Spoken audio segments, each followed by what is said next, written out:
On the night St. Yali was delisted, Chen Xiao's life also came to an end. In his final moments, only one thought occupied his mind. That is, if there is a next life, never trust anyone, especially women. As his consciousness faded, Chen Xiao felt the whole world shaking. Huh, didn't I die? After opening his eyes, Chen Xiao tensed up, his eyes wide with shock, because a familiar woman appeared before him. A woman who had only intersected with him during his youth. There was some resentment in her eyes as she grumbled, "You should exercise more." Then she walked into the bathroom on her own. Chen Xiao looked dumbfounded. Is this hell? Or heaven? It took more than half an hour for Chen Xiao to accept the joy of rebirth. He lay comfortably on the sofa, lit a cigarette, and sorted through the chaotic thoughts of his new life. A gentle and obedient woman snuggled beside him, her fair and delicate fingers slowly drawing circles on his chest. Chen Xiao, can we go to Mo Inju next weekend? Next week I'm busy. Besides, it's time for you to leave. The woman pouted. You ungrateful man, are you going back on your word? Chen Xiao smiled, but said nothing, thinking to himself, we are both old foxes, why play tricks on me? Just then the phone rang. The woman glanced at it, quickly got up, tidied her clothes, checked herself carefully, sprayed some perfume, and then pressed the answer button. Darling, he'll be there soon, wait for me. You have to buy me that bag I like today. As she spoke, she walked out of the room without looking back. Chen Xiao didn't care. The woman named Sun Ying was a junior at Jining University, one grade above him. The person she was contacting was Xing Yanqing, a senior manager of Qinkuan Investment Company in Jining City. Just thinking of this man made Chen Xiao grind his teeth in hatred, because in his previous life, it was Xing Yanqing who drove him to the rooftop. Chen Xiao looked at the messy room, and suddenly his anger dissipated. I didn't expect to take back a little interest first. Awesome. The enmity of murder and robbery, the humiliation of being cuckolded must not be forgiven. He would repay it 100-fold. With that, Chen Xiao took out his phone, composed a message, and sent it to Sun Ying. I'm free next weekend. See you at Mo Inju. Soon. Sun Ying replied, are you crazy? Don't contact me. 2 minutes later, another text came. They'll send you the room number later. Chen Xiao smiled, tossed the phone aside, and began to seriously think about his future life. Having been reborn, apart from the goal of finding a way to destroy Xing Yanqing, Chen Xiao was actually somewhat confused.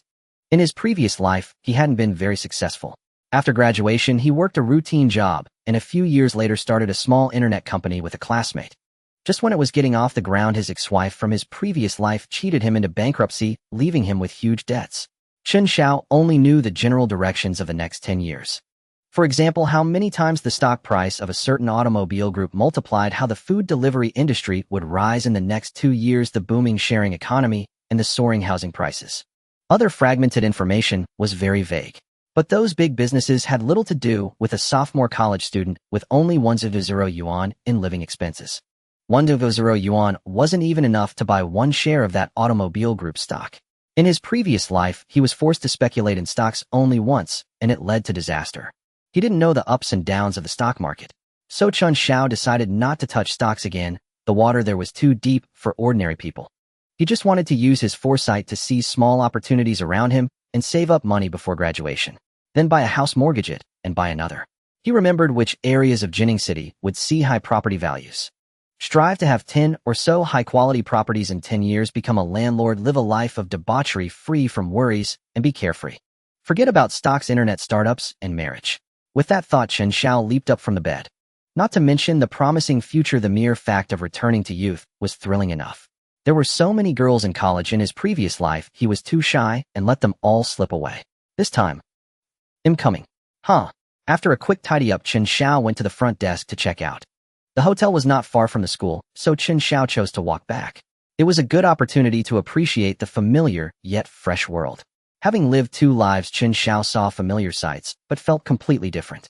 In his previous life, he was an innocent youth. Now his young body housed a weathered soul. Chen Xiao swaggered along, his gaze roving unashamedly over every pair of long legs, earning no small number of dirty looks. Back in the dorm, only Ji Yujing was playing games. On the narrow aisle, his beanbag chair occupied most of the space. Seeing Chen Xiao enter, Ji Yujing holding a lighter like a dog in heat asked, "Xiao Ge got a cigarette?" If it were the past life, Chen Xiao would have said no and suffered. But this time he casually took out a pack, tossed one to Ji Yujing, and lit one himself.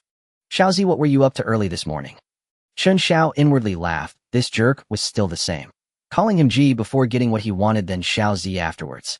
What else? Chicks. Ji Yujing froze for a moment before reacting, damn awesome. This made Ji Yujing, who had been in a long-distance relationship for over a year, extremely envious. He even felt the cigarette in his mouth had lost its flavor.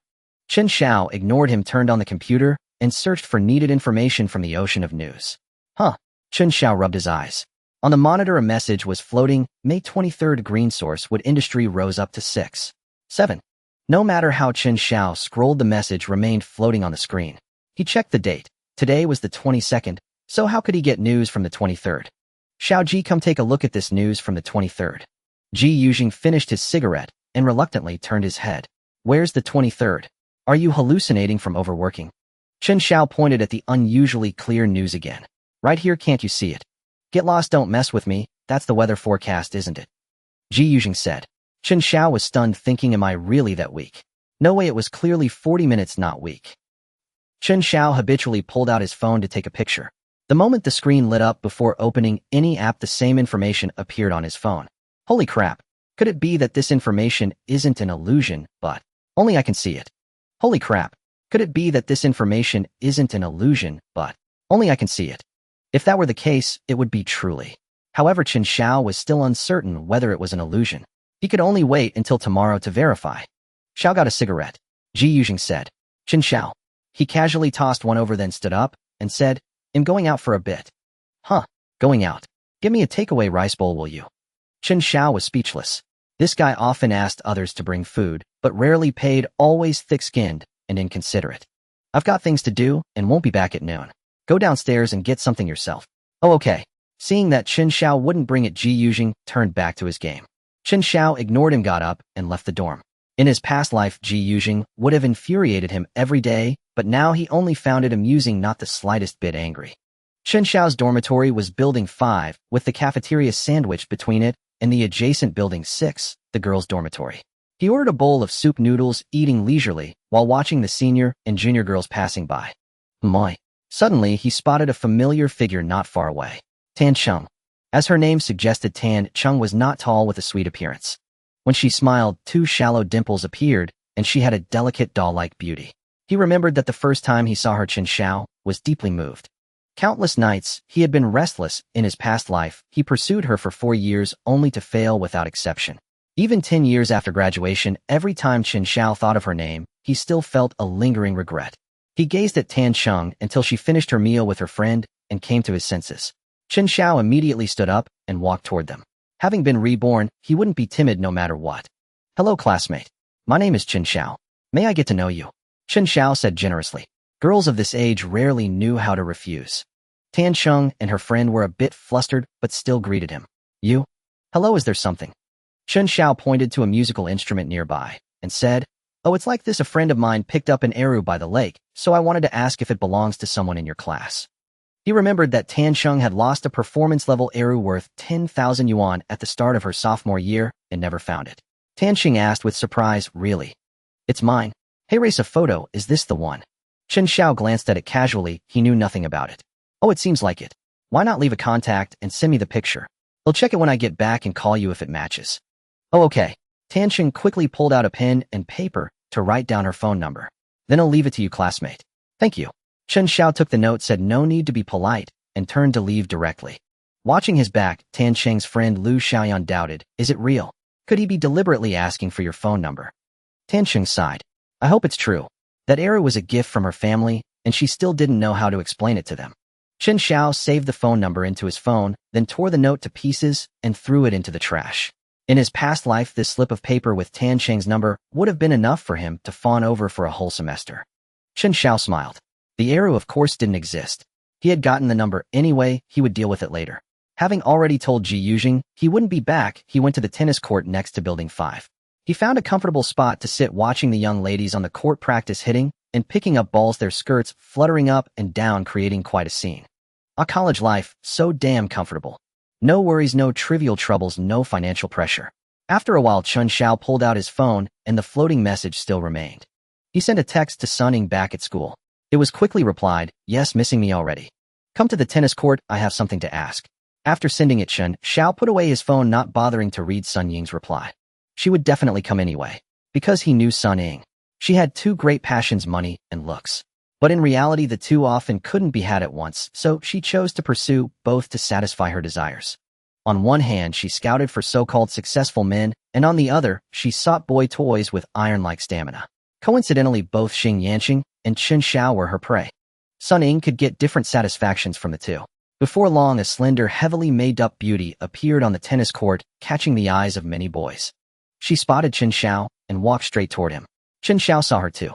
In terms of figure and look, Sun Ying was at least a 90-plus beauty, around 170 centimeters, tall, youthful, and glamorous, sexy, and alluring.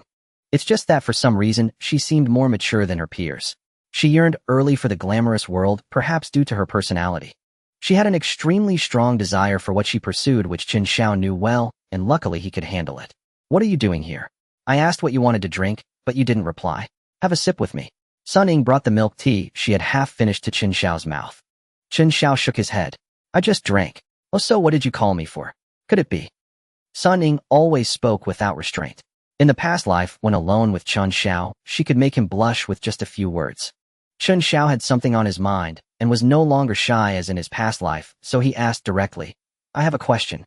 That Xing Yanqing, is he still manager at Qinkuan Investment Company?" Sun Ying was taken aback and pushed Chen Xiao. "You're not jealous, are we?" "We agreed, it wasn't a romantic relationship." Chen Xiao was speechless. "No, you're overthinking. I just wanted to ask about the stock market." Sun Ying visibly relaxed, relieved that the delicate triangle she maintained wasn't about to break. "So, interested in the stock market too?" Chen Xiao thought for a moment. "Just looking into it." Sun Ying smoothed her long hair. "Fine, since I'm quite satisfied with you, I'll indulge you. Ask away." "Chen Xiao, I'd like to know which stocks Xing Yanqing has been betting on lately." Sun Ying paused, then advised seriously, "Chen Xiao, stocks are for the rich. The waters are deep. You'd better not try, okay? I told you I'm just looking into it. I won't buy.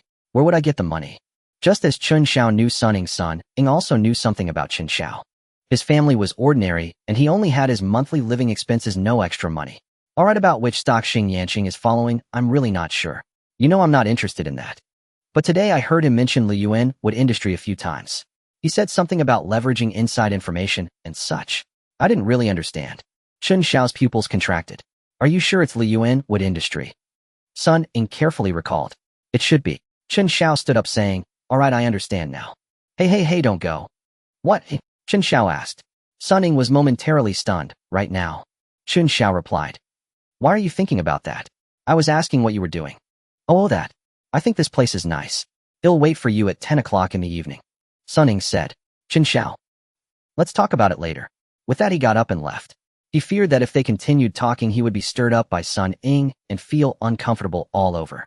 After all, his current body was at its peak, full of youthful vigor. Returning to the dormitory, it was already 2 in the afternoon. "Ah, you're back, son," Lu Xian said. Chen Xiao jokingly scolded, "Get lost, you unfilial brat, I have something to discuss with you." "What good thing could you want from me?" Lu Xian scoffed.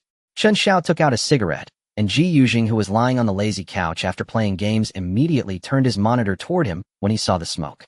"Come on, Xiao, go watch together." Chen Xiao casually glanced, noticing that the female lead was several notches below Sun Ying. "You can watch by yourself. Oh, I prefer to practice." "Damn." Ji Yujing turned the monitor away again, smoking while watching. Perhaps due to nasal congestion, he could only exhale smoke from one nostril. Chen Xiao grabbed Lu Xian, who was trying to peek, saying, "Stop watching that, come with me."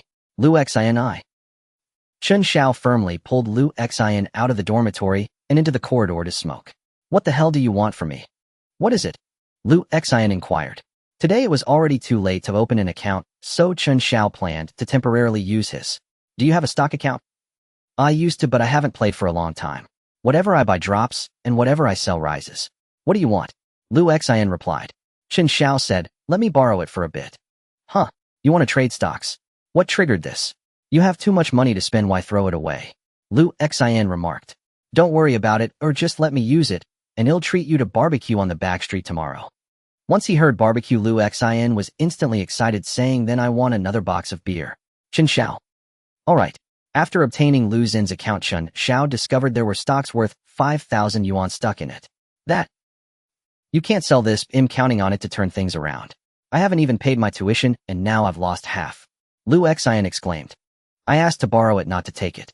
Look, remember the current stock price, and if there are any losses tomorrow, no matter how much, it's counted as mine, okay?" Lu Xian was somewhat intimidated by Chen Xiao. What exactly do you want to do? Don't go down the same path as me. If you're a brother, don't ask, oh, just lend it to me. Chen Xiao said seriously. Lu Xian thought for a moment, fine, but let me advise you don't go too big. At least leave some money to treat me to barbecue. Chen Xiao, get lost. The first half of his words was touching, but the second half was as expected, not very nice. Successfully obtaining the trading account and password, he went downstairs and withdrew all the money from his savings card totaling 100 yuan along with the 50 yuan credit from his credit card, combining it to 100 yuan, all deposited into Lu Xin's stock trading account. Now the stock price of Leviuan Wood Industry was 9.98 yuan per share, with 100 shares costing 998 yuan. Chen Xiao directly placed an order for 11 hands using up 10978 yuan, which was almost instantly executed. After all, even if it dropped to the limit, the maximum loss would only be 1,000 or so yuan, which was worth it to verify the authenticity of the mysterious information. If it was real, he would be able to strike it rich. Closing his phone, a calm Chen Xiao began to look forward to tomorrow. When one is anticipating a particular moment, time seems to pass exceptionally slowly. The sounds from Ji Yuzheng's computer in the dormitory made Chen Xiao particularly irritable. Even after taking a cold shower, he still felt restless inside. After enduring until nighttime, Chen Xiao checked the time and decided to leave the dormitory. He arrived at the tennis court where Sun Ying, now in a super short skirt and white t-shirt, was already waiting in the spot they had occupied during the day. The campus at night was somewhat tranquil. In the dim environment, there were only the sounds of swaying tree shadows. The night breeze gently blew, causing the shadows to sway. On a summer night, the heat was palpable. The beauty's face flushed red from the sultriness. Many boys who had been playing basketball returned, chatting and dribbling their balls, successfully masking the sounds in the shadows. Beyond the streetlights, under the night sky, many unknown things were happening. The two chatted until 11:30, discussing everything. Sun Ying, feeling both sleepy and tired, said, I can't go back to the dormitory. Chen Xiao replied, it's all right. Sun Ying's voice was soft, almost as if she had no bones. Senior sister will arrange for you. Chen Xiao smiled and supported her as they walked toward the back street. As long as Sun Ying was happy, everything was taken care of without Chen Xiao needing to worry. This was the reason Chen Xiao continued to maintain a relationship with her after his rebirth. Whether it was the thrill of revenge on Xing Yanqing or just for the sake of his own amusement. In any case, it brought infinite satisfaction to Chen Xiao's heart. That was enough. A person's life is nothing more than the pursuit of enjoyment. The next day, after morning exercises, Chen Xiao and Sun Ying washed up and parted ways. Upon returning to the dormitory, Lu Xian immediately started cursing. Damn, son, you finally came back. I thought you had absconded with money. Chen Xiao shot him a glare and threw a bag of dumplings onto his desk. Eat up, your dad bought you breakfast. Upon hearing the word breakfast, Ji Yuzheng poked his head down from the upper bunk. Chen Xiao had bought 3 bags and tossed one onto his desk below. Their 4-person dormitory only housed 3 people with 1 bed, left empty reportedly for a local student who had never moved in. After finishing breakfast, Chen Xiao opened his computer, waiting for the stock market to open. Lu Xian also skipped class, eager to see what kind of results Chen Xiao's grand investment would yield. Ji Yuzheng finished his dumpling and asked, Xiao, good, do you have any cigarettes? Chen Xiao. This guy hadn't left the dormitory for 2 days. He casually tossed him a cigarette, and Ji Yuzheng joyfully began his day of gaming. At 9:30 in the morning, the stock market finally opened. As soon as Leviuan Wood Industry opened, it was as green as its name. Damn, this is a disaster, brother. Lu Xian shouted. Quick, sell it off. What the hell are you panicking for? Though Chen Xiao said this, his heart sank. The floating messages on his computer and phone from yesterday had already changed. May 24th, Hetton Dairy maximum increase of 10.00 inch. The information had updated. Would Hetton Dairy hit the daily limit tomorrow? Whether the message was reliable depended on whether Liyuan Wood could rise to 6.7. Chen Xiao and Lu Xian stared blankly at the market all morning. By the close at 1130, Liyuan Wood, which had been stable yesterday, showed a performance of 2.3. Bro, while we're only down 2 points, let's sell. This isn't something we can handle. Chen Xiao comforted him, don't rush. Let's at least finish today. If we lose, we'll quit tomorrow and never touch it again. Lu Xian saw his stubbornness mirroring his own past and sighed heavily like an old father. His mind began wandering, thinking of side hustles that paid fast to pay off debts. They planned to go downstairs for lunch. Ji Yuzheng had been waiting for this opportunity. Going down to eat. Could you grab me a rice bowl? Lu Xian, irritated, snapped. Am eating and heading straight to class. Not coming back. Oh, then answer the roll call for me if the teacher asks. Ji Yuzheng shifted his request. Lu Xian was speechless. Chen Xiao said nothing, smiling inwardly as he left with Lu Xian. Once far away, Lu Xian launched into his daily rant. What a shameless bastard. He still owes me over 300 for meals from last semester, not a word about it, and he has the nerve to ask again. Chen Xiao listened with a smile. After Lu Xian vented, he asked curiously, hey, why aren't you cursing him with me? Chen Xiao nodded with a grin. Yeah, Ji Yuzheng's a bastard. Happy now. Lu Xian curled his lip. That's how you brush off your dad. Get lost. They ordered their food. Lu Xian thought for a moment and decided to speak. Xiaozi, sell it. He'll cover half the loss. Chen Xiao felt a warmth in his heart. This pure, untainted bond was something he only realized was precious after graduation in his past life. Screw off? Say one more word, and he'll dump all your money into ST stocks. Damn, you're hopeless, you idiot. Lu Xian cursed and stopped persuading. He understood Chen Xiao well because had been through it. Once blinded by desire, a person had to hit rock bottom to wake up. Words were useless. He only hoped Chen Xiao would keep his word. Quit after the first day's loss. Never try to recover the principal, or head only sink deeper. After lunch, Lu Xian couldn't be bothered to go back to the dorm and headed straight to the classroom to sleep. Chen Xiao ordered a rice bowl and strolled leisurely back to the dorm. As he stepped onto the stairs, someone called from behind. Hey, classmate. Chen Xiao turned around and saw it was Tan Cheng. What's up, beauty? Something wrong? Tan Cheng was speechless. That error your friend picked up. Is it the same as the one you sent me? Chen Xiao was taken aback, suddenly remembering the error matter. But after getting the phone number, he had completely forgotten about it. As for the pictures Tan Cheng sent to his email, who knew what they looked like? Unfortunately, no. Otherwise, I'd have called you. Oh, Tan Cheng looked disappointed. Well, thank you anyway. Don't mention it. He'll head up if there's nothing else. Goodbye. Chen Xiao nodded and turned to go upstairs. Nothing and no one mattered more than verifying the hidden information floating on his screen. The truth of that hidden information was second only to life and death. Having lived a second life, Chen Xiao knew deeply that money could solve over 90 of life's troubles. The remaining 10% that couldn't be solved likely meant you didn't have enough money, especially when it came to Tan Cheng, who still lingered in his heart with resentment. He had been a simp for 4 years, only to lose to a scruffy-looking guy who offered a bouquet with a diamond ring. That ring cost barely over 9,000 yuan. Later, he heard the 9,000 was just the tag price. The guy had actually spent only 200 yuan to date her for a whole semester. Whether it was true, Chen Xiao couldn't know. It happened in freshman year. Back in the dorm, Ji Yuzheng, hungry as a dog, saw the rice bowl in Chen Xiao's hand, his eyes practically gleaming. Damn, thanks, bro. How much? They'll pay you tomorrow. Chen Xiao smiled. Ji Yuzheng's tomorrow probably existed in another dimension, not in reality. No need. I grabbed one for you. Chen Xiao tossed him a few cigarettes. Enough for the afternoon. Ji Yuzheng's greasy face broke into a wide grin. Plenty more than enough. You're the man, bro. As he spoke, he pulled his beanbag chair closer to his side, making more space for Chen Xiao across from him. Chen Xiao smiled, lit a cigarette, and sat in his spot, quietly waiting for the market to open. He had long shed his childish pride. A 7 yuan pack of cigarettes and a 5 yuan rice bowl could make a man grovel and cower. He found it all too cheap. In the future, achieving such a feeling would require extraordinary power that 99 of people lacked. At 1 in the afternoon, the stock market opened again. Liyuan Wood's trend continued to decline at the open. Chen Xiao frowned. Was the hidden information he saw just an illusion? Within an hour, Liyuan Wood's performance for the day had dropped to 5. Down 5 percentage points. Lu Xian sent a text message. Bro, sell it. He'll treat you tonight, 2 cases of beer.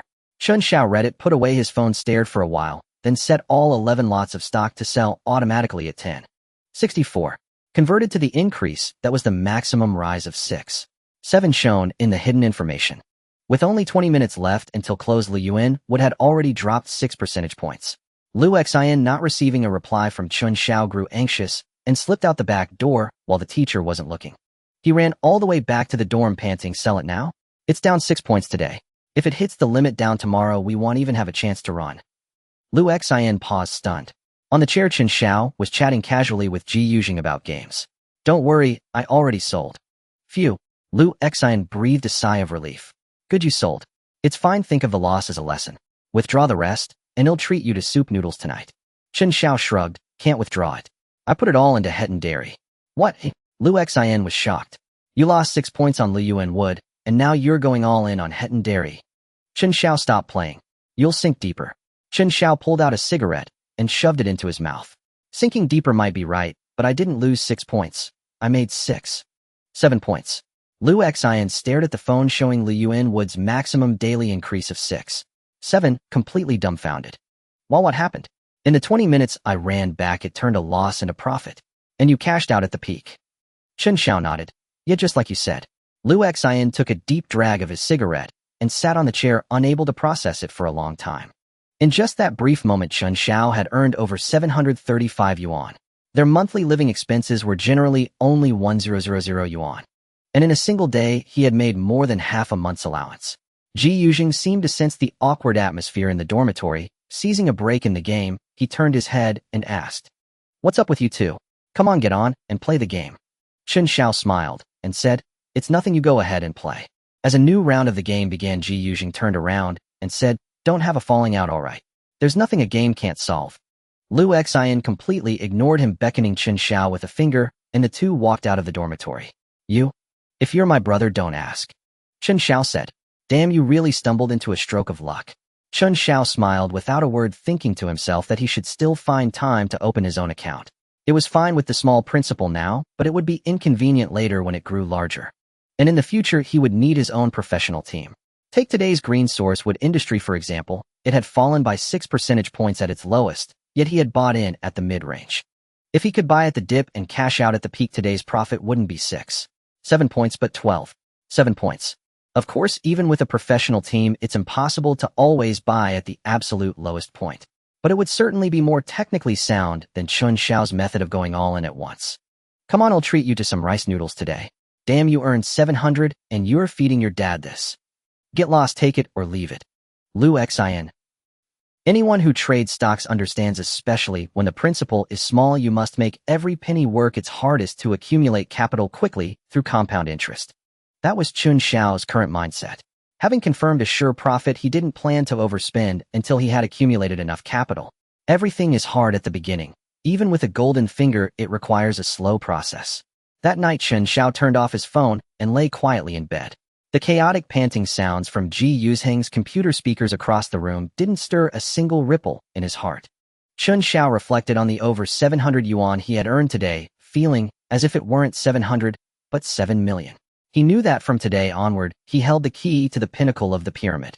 As long as he walked steadily enough, he would eventually cross one social stratum after another, reaching the summit.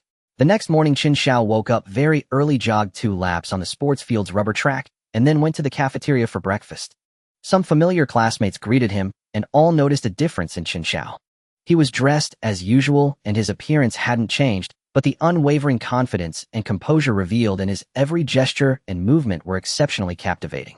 Previously, Tan Cheng wouldn't even glance at Chen Xiao, but today she turned her head frequently to look at him several times. In her heart, like the other classmates, she harbored a similar question. How had this ordinary boy suddenly become like a piece of jade freed from its shell, seemingly radiating a halo? Just as she was about to step forward and greet him, Chen Xiao had already risen gracefully and was walking towards the dormitory.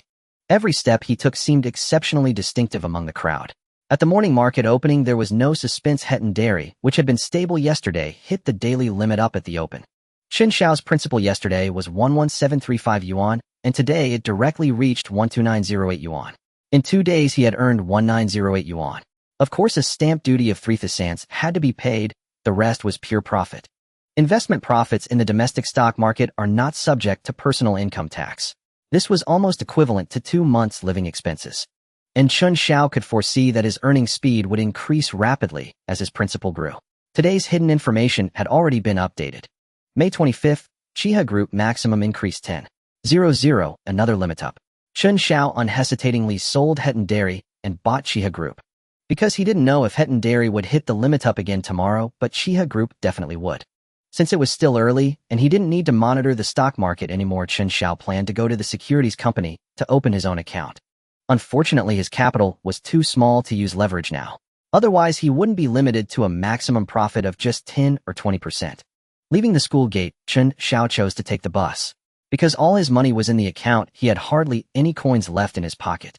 Ever since the stock market existed, regardless of market conditions, a group of people could always be found permanently stationed in the trading hall of the securities company. Chen Xiao didn't know what crooked ideas were in their heads. Everyone looked like some kind of big shot. But this had nothing to do with him. Chen Xiao had no intention of immersing himself in stock market research because in this trade, too few were winners, and those who could keep winning were practically non-existent. Anyone who was exposed became a legend. If one day Chen Xiao could no longer see the hidden information in advance, he would immediately and decisively stop, never touching stocks again. Pausing briefly in the hall, Chen Xiao followed the signs directly to the account opening window, went through the procedures step by step, and soon had his account set up. Then he walked straight out of the trading hall. "Sir, please wait a moment." Just as he exited the main door, Chen Xiao was called to a stop. He turned his head and saw a long-haired beauty. Her OL uniform perfectly revealed her flawless figure.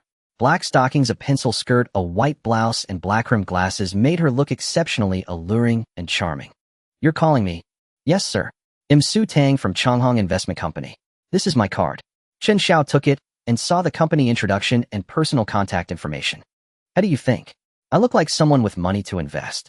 Su Tang pushed up her glasses with her slender jade-like fingers. "Not having it now doesn't mean you won't in the future. We can be friends first, can't we?" Chen Xiao said with a half-smile. "Interesting." Generally, a beauty of her caliber would most likely look down her nose and wouldn't bother chatting at length with an ordinary young man unless she was a scammer with a purpose. "So, shall we add each other as friends?" "Sure. Can I ask you for advice on some trading issues?" Su Tang smiled slightly. "I'd be happy to help." Chen Xiao nodded, and under her gaze boarded the bus back to school. It wasn't until the bus had disappeared from sight that Su Tang snapped back to reality. What kind of experiences had he had to possess such composure and confidence? Su Tang had graduated last year and had been working at a top-tier investment company in Jining for almost a year. She couldn't claim to have read countless people, but she had seen some of the world. So far, she had only seen that aura of being in complete control in Chen Xiao. A man with such an aura held a fatal attraction for women, even though his clothes were ordinary and he seemed a bit youthful. After boarding the bus, Chen Xiao turned his head slightly, gazing at the receding scenery outside the window. At that time, Jining was far from the prosperous city it would become in later years. Aged buildings stood everywhere, the weather somewhat sultry as warm breezes slipped through the window, brushing against Chen Xiao's face. He took a deep breath. In this most precious period of his life, even the air tasted sweet. After less than 10 minutes of travel, he suddenly felt a weight on his shoulder. My! The girl in the adjacent seat had actually fallen asleep, leaning against him. Her long hair veiled her face, obscuring her features. All he could discern was her fair, delicate skin and petite, graceful figure. The bus was mostly filled with university students from the college town who instinctively assumed Chen Xiao and the girl were a couple, paying them no further attention. Chen Xiao smiled faintly and turned his head back toward the window. Halfway through the 40-minute journey, he noticed the girl's eyelashes quivering slightly. Clearly she was awake. He didn't expose her, but continued to act as if nothing had happened. Only when the bus was nearing the stop did she lift her head from his shoulder and murmur apologetically sorry. As she spoke, her eyes locked onto his with an indescribable brightness. It was then that Chen Xiao saw her face, a strikingly adorable doll-like visage perfectly complemented by her petite frame, exuding an air of playful charm. "It's fine," Chen Xiao said, gesturing for her to get up and alight. Yet after stepping off the bus, he noticed she kept following him seemingly without a purpose. They arrived at dormitory building 5. Do you need something?" The girl gathered her courage and said, "Hello, I'm Xia Yudi from the Foreign Languages Department." Chen Xiao was taken aback. Had his charm grown so immense after being reborn? "Nice to meet you. I'm Chen Xiao." He pointed upward, indicating he lived in Building 5. Building 5 was the dormitory for the School of Arts. Xia Yudi felt a twinge of frustration.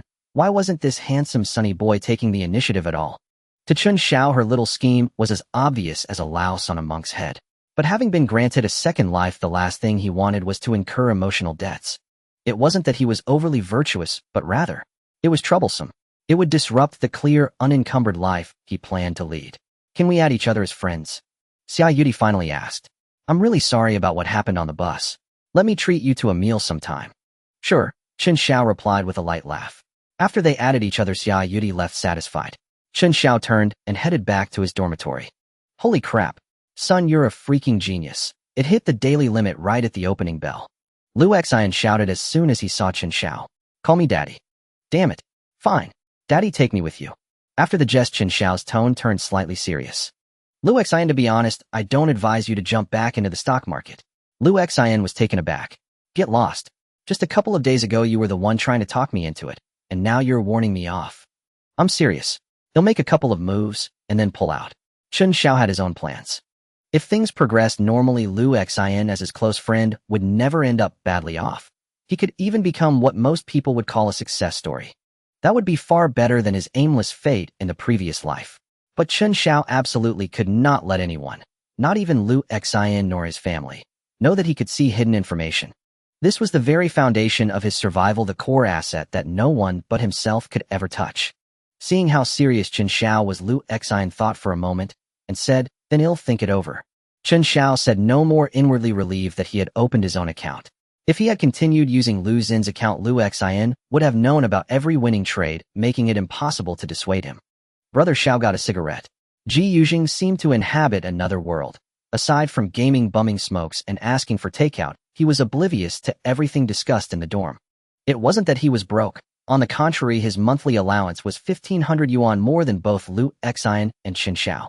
But he only spent money on himself, buying guns and games, purchasing memberships, topping up game cards, all without batting an eye. When it came to cigarettes and meals, however, Chen Xiao had even seen him reuse cigarette butts from the ashtray 3 times over. Perhaps because bumming cigarettes from Chen Xiao had been so smooth lately, Ji Yujing no longer bothered to flatter Lu Xin and instead bled Chen Xiao dry. Chen Xiao smiled, generous, as always, tossing 2 cigarettes his way. This time Ji Yujing didn't even mind pausing his ongoing game. He turned around and lit Chen Xiao's cigarette first. The next day, the stock hit its daily limit again at the opening bell. After cashing out, Chen Xiao's total capital had reached over 14100 yuan, 500 of which was Lu Xin's, and over 9100 his own. He withdrew all the money from Lu Xin's account. Inevitably, Lu Xin learned that Chen Xiao had hit another daily limit. Seeing the eager look on Lu Xin's face, Chen Xiao sighed and asked, "Do you want to use this 500 to buy back the previous stock, or should I transfer it to your bank account?" Lu Xin was torn. "Just hold on to it for now. Let me think it over for a few days, and he'll decide by next week." "All right," Chen Xiao said. Holding on to it himself would allow for faster compounding, but if not, it would only slow him down by a few days. Chen Xiao had no intention of helping Lu Xin with the stock market, as it would threaten his own safety. Nor did he plan to let Lu Xin gain wealth from him before graduation. Consider it a test. He always believed that only those who could endure loneliness could hold on to prosperity.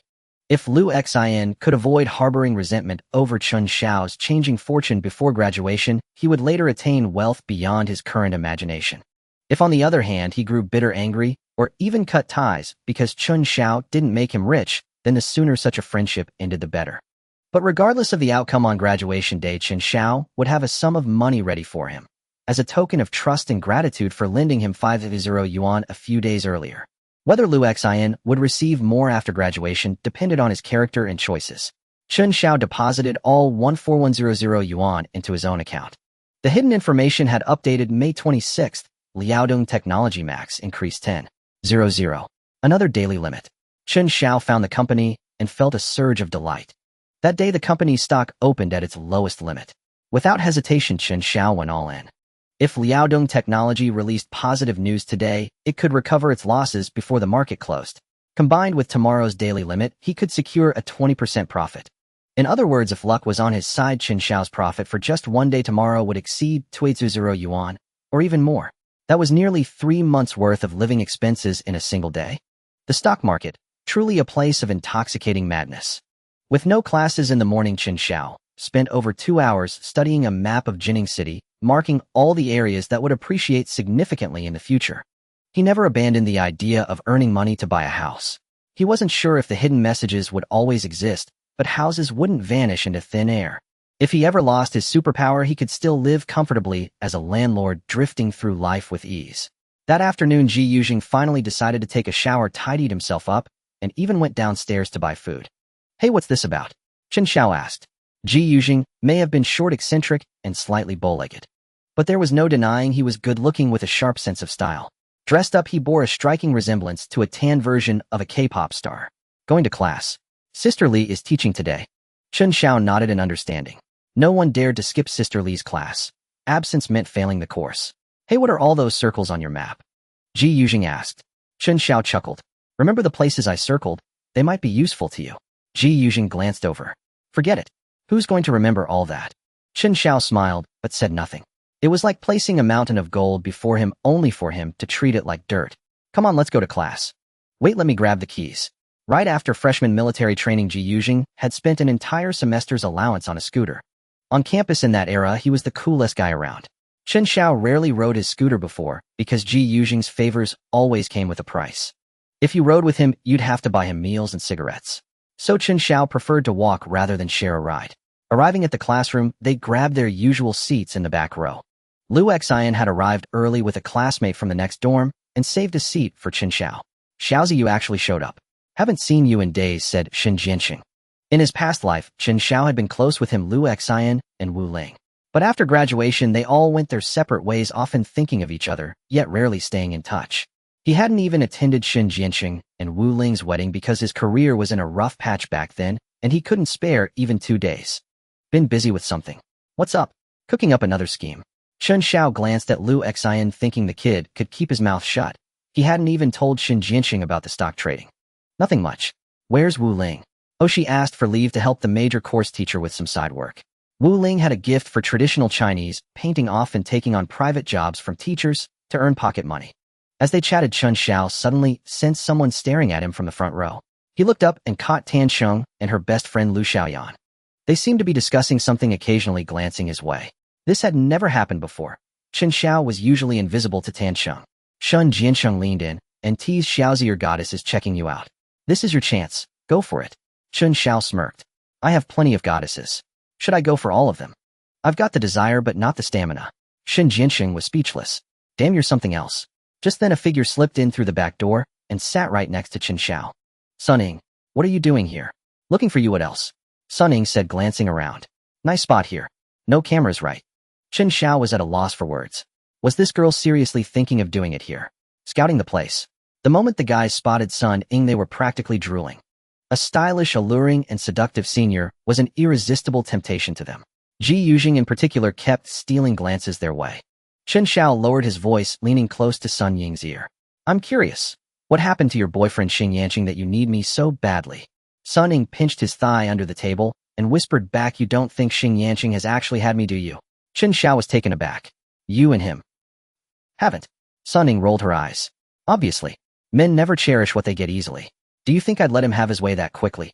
You're the only one who got lucky, you ungrateful little brat. Chen Xiao was stunned. He hadn't expected things to be this way. Haha, Xing Yanqing, you bastard. For ruining so many families, I'll destroy you in this life. Watching Chen Xiao's profile, Sun Ying murmured, happy now.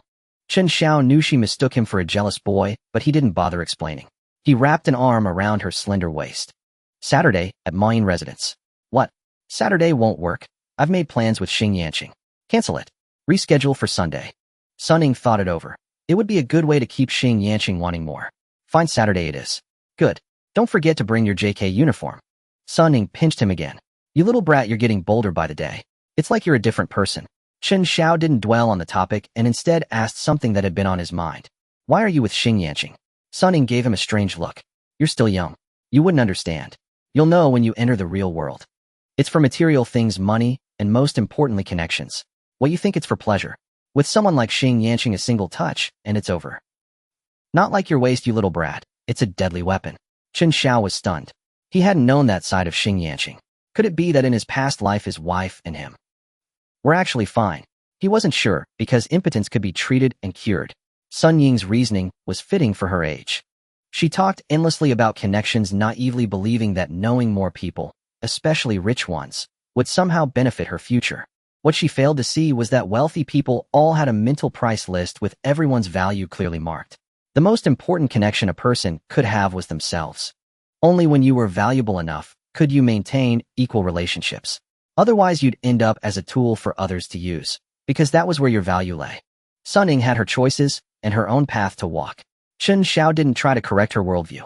Even if he did, she wouldn't listen, dismissing him as an ignorant junior. With that thought, a mischievous urge stirred in Chen Xiao. He decided to test Sun Ying. So how much money have you saved? Sun Ying eyed him warily. Why do you ask? I want to borrow some money, Chen Xiao said. Short on cash. They'll transfer you 500, Sun Ying replied. Chen Xiao shook his head. I need a sum for short-term use. A sum. Clearly not just 3 or 500. You? How much do you need? Chen Xiao felt a surge of delight inwardly. How much do you have? Sun Ying tapped his thigh. Who borrows money like that? If I had 100 million, would you borrow it all? Chen Xiao pondered for a moment. Then I'll borrow 50,000. Sun Ying stared at Chen Xiao with wide eyes for a long while as if trying to glean some information from his gaze. Yet Chen Xiao maintained a gentle smile, leaving her somewhat perplexed. After a long pause, Sun Ying relented and whispered, "Send me the card number. I must have owed you a debt in a past life, you little rascal." Chen Xiao was taken aback. "You're really lending it?" A hint of annoyance flickered in Sun Ying's eyes. "You little ungrateful wretch, were you testing me?" No, I just didn't expect you to have so much money." Sun Ying pinched the soft flesh at his waist and twisted it. "Stop changing the subject. Today you're borrowing this money whether you like it or not. You'll have to hold on to it for at least 2 days." She was no pushover either. If Chen Xiao was testing her, she was equally probing him. If 50,000 could reveal a person's true nature, it was far more cost-effective than risking 500,000 or even 5 million in the future. Sun Ying's vision for her own future extended far beyond this. Chen Xiao was speechless. What the hell? Could this actually work? Could he really get money this way? Was there really such a good deal in the world? All right, I'll borrow it, okay. Glancing at the time, just 2:30, Liaodong Technology was still stuck at the daily limit down. Chen Xiao directly sent over his card number. Sun Ying tugged Chen Xiao out through the back door, drawing the attention of many except the teacher. Among them was Tan Cheng, even though she didn't actually like Chen Xiao. But when a lapdog that always fawned over you suddenly turns to curry favor with someone else, even if you dislike the dog, you still feel as though something has been snatched away from you. That was roughly how Tan Cheng felt inside. Ji Yujing, however, was different. In his mind, the scene of Chen Xiao and Sun Ying had already merged with the images from adult films. Damn, in broad daylight, how shameless. Ji Yujing muttered under his breath, casually picking up his phone. Downstairs at the teaching building, Sun Ying went to the bank branch and directly transferred the money to Chen Xiao. Without hesitation, Chen Xiao moved it into his stock account and went all in on Liaodong Technology. "You little ungrateful wretch, now that you've taken sister's money, how are you going to thank me?" Sun Ying said in an enticing tone. "Ahem. The day after tomorrow, just watch me." Sun Ying nodded with satisfaction, assuming he meant had put in more effort in bed, but she was mistaken. Chen Xiao planned to use tomorrow's earnings to buy her a gift. After all, he was essentially leveraging Sun Ying to savor the thrill of getting back at Xingyanqing. 5 minutes before the market closed that day, Liaodong Technology indeed released favorable news. Within minutes, the stock price surged from the daily limit down to the opening price, and then the afternoon session ended, halting trading. The next morning after the market opened, Liaodong Technology climbed steadily and soon hit the daily limit up. Chen Xiao liquidated his position without a second thought. The principal for this trade was 14100 with a 20 increase. After selling, the total came to 16920, yielding a profit of over 2800 yuan. As for the 5000 yuan Sun Ying had lent him, it had now become 6000. Thus, the total funds in Chen Xiao's hands amounted to 76920, nearly 8000 yuan. After deducting Sun Ying's 5000 and Lu Xin's 5000, his own share was 21900. To the Chen Xiao of his past life, over 20,000 might not have seemed like much, but earning it in just a few days was an entirely different matter. Moreover, he had one more chance to trade with these funds tomorrow before returning them separately next Monday. Chen Xiao quickly glanced at his phone screen, and sure enough, a new message had popped up. May 27th, Zui Manxiang's highest increase was 8.5. It wasn't a daily limit up this time, but when Chen Xiao found the stock, he was equally thrilled. Because Zui Manxiang also opened at the daily limit down today, Chen Xiao immediately went all in, using every last cent to buy Zui Manxiang. No investigation was needed, nor any understanding. Chen Xiao didn't even know what business Zui Manxiang was in. He had no interest in it whatsoever and didn't care to find out. After buying in full, the stock predictably released a major positive announcement. The daily limit down was shattered instantly, and the price soared upward. Once the trade was done, he exited the interface and casually browsed through things that caught his interest. Chen Xiao walked in from outside with a cigarette dangling from his lips and handed one to Chen Xiao. Ji Yujing watched for a while, but realized Chen Xiao had no intention of offering him one. So he could only retrieve the cigarette he had hidden under the keyboard last night and lit it himself. "Where's Lu Xian?" Chen Xiao asked. "No idea, he went out early this morning." Chen Xiao pondered. "What's up with him these days, eh? He's been acting off, always distracted." Chen Xiao was startled, guessing that Lu Xian was likely wrestling internally over whether to take a plunge into the stock market. He wasn't too bothered about it. Whether Lu Xian did or didn't matter, His small sum wouldn't amount to much loss anyway. Nothing serious. Maybe he's just lovesick. Little Jis been watching porn all day, probably got him all riled up. Ha, damn, what then? Set him up with a girlfriend. Damn. At the mention of games or porn, Ji Yuzheng perked up like a keyword had been triggered, turning his head to say, Loot Xin, just lacks self-control. Look at me. I can watch and stay steady. That's what real skill looks like. Chen Xiao slammed the cigarette pack on his desk. Bullshit. I'm putting this pack right here. Let's see you resist smoking it. Ji Yuzheng paused. Fine, leave it there. Just watch me not touch it. Isn't it just cigarettes? What's the big deal? You're tough. They'll check when I get back tonight. Chen Xiao said, come on, let's go eat. Chen Xiao chuckled as he watched them bicker. Let's go. Want us to bring you something? Seeing Chen Xiao there, Ji Yuzheng suddenly mustered some backbone. No need, to go down and eat later. All right, let's go then. Chen Xiao and Chen Xiao left the dorm one after the other. Ji Yuzheng squinted at the cigarette pack. When he saw they were far off, he snatched it up. Damn you. That bastard Chen Xiao, it's empty. What the hell? On the way downstairs, Chen Xiao was still grumbling. What's going to become of a guy like little Ji? Chen Xiao smiled. Some people are healed by their childhood for a lifetime, others spend a lifetime healing their childhood. Chen Xiao was taken aback. What nonsense is that? I think he's hopeless. He's not your son, why bother so much? Where are we eating? Chen Xiao didn't want to dwell on Ji Yuzheng's issues. There were reasons behind his current personality. Chen Xiao thought for a moment. Come on, I'll take you to the first canteen. With that, he headed toward his second-hand motorcycle. Chen Xiao came from a decent family and received 2,000 yuan in monthly allowance, but he had only bought a 1,000 yuan used scooter for daily commuting. The campus of Jining University was too vast, sometimes even going to class required taking the campus shuttle. Unlike Ji Yuzheng, who blew an entire semester's allowance on a motorcycle just for the sake of so-called face. As a result, he survived an entire semester by eating meals from others. Arriving at the first canteen, Chen Xiao ordered 2 stir-fried dishes and grabbed 2 bottles of beer. The two sat down to chat. Hey Xiaozi, your goddess is over there. Chen Xiao turned his head and saw 4 girls eating together not far away. The most eye-catching among them was Tan Cheng. Some single dogs in the cafeteria couldn't help but cast furtive glances in her direction. Just then, as Chen Xiao looked over, his gaze inadvertently met Tan Cheng's. She quickly averted her eyes, pretending nothing had happened. Heh, Chen Xiao chuckled. Come on, let's drink. What goddess? She's not worthy. Chen Xiao was taken aback. Damn, that's not like you. Weren't you always secretly in love with her? Always looking for chances. How should I put it, chances to suck up? Chen Xiao downed a glass of beer. Or you could say being a simp is more accurate. A simp? Damn, where'd you learn that term? I coined it. Awesome. But do you really not like her anymore? Chen Xiao thought seriously. Seeing Tan Cheng for the first time after his rebirth had indeed stirred up too many memories. Yet as he adapted over these past few days, he realized he would have a completely different life path. His perspective had broadened. Coupled with the soul of a 30-year-old within him, he had come to see through so-called sentiments. Love at first sight was nothing but lust at first sight. Chen Xiao didn't even know Tan Cheng's personality. He was merely drawn by her beauty. And beauty was something that could be obtained with money. Once something could be bought, it seemed rather cheap to Chen Xiao. He wouldn't become a machine solely devoted to making money. After accumulating enough initial capital, enjoying life would be his main task. So beauty was insignificant. Chen Xiao believed that with 10 million thrown down, he could even have an avatar lying in his bed if he wanted. Who doesn't like a beautiful woman? But they're not worth my time pursuing. Of course, if she comes to me willingly, I'd still be happy to interact with her. Chen Xiao was stunned. He looked at the disposable plastic cup in front of Chen Xiao. Xiaozi, you can hold your liquor, but how come you're drunk after just 1 cup? Ha ha ha. Damn. Chen Xiao burst into laughter, but didn't explain. Come on, let's drink. I can drink both of you under the table without getting drunk myself. Damn. If you've got the guts, let's challenge the wine immortal tonight. Chen Xiao paused. The wine immortal was a senior from the music academy in the opposite dorm, now a senior who drank at least 2 gin of baijiu daily with beer as he pleased.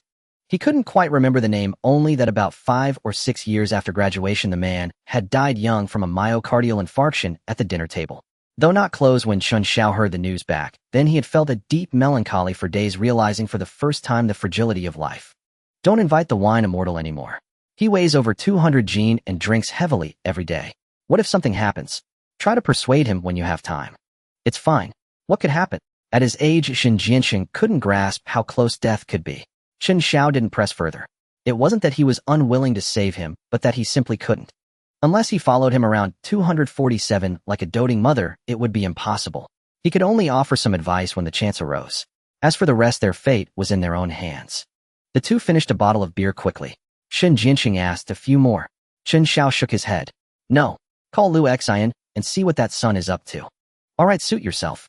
Sister Ling said she'd treat us to a meal when she's free. As he spoke, Chen Xiao dialed Lu Xian. Just then Tan Cheng walked over from nearby. Many eyes in the cafeteria followed her movement. Chen Xiao, come here. Chen Xiao was surprised. This was something he had never expected. Chen Xiao was instantly stunned, not even hearing Lu Xin's barking on the phone. What's going on today? Tan Cheng, who usually wouldn't even glance at Chen Xiao, is coming to him. Hey, you there. Say something. Calling me and not saying a word. You sick? If you don't speak, your dad's hanging up. Chen Xiao snapped back to reality. A nothing. Wrong number. He hung up and leaned in, ears perked for gossip. On the other end, Lu Xian, who had been zoning out by the lake, stared blankly at his phone. Damn, you unfilial bastard.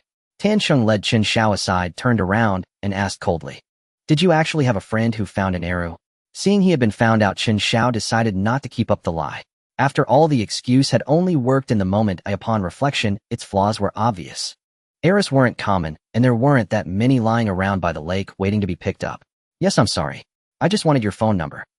You. Tan Cheng stomped her foot and stormed off in a huff. Chen Xiao scratched his head and returned to his seat. That's it. That's all. Chen Xiao asked in astonishment. Yeah, what else? Done eating. Let's go. Did you get hold of Lu Xian? Oh, Lu Xian.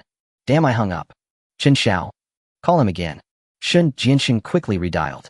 Damn, it's off. That son is probably mad at his dad.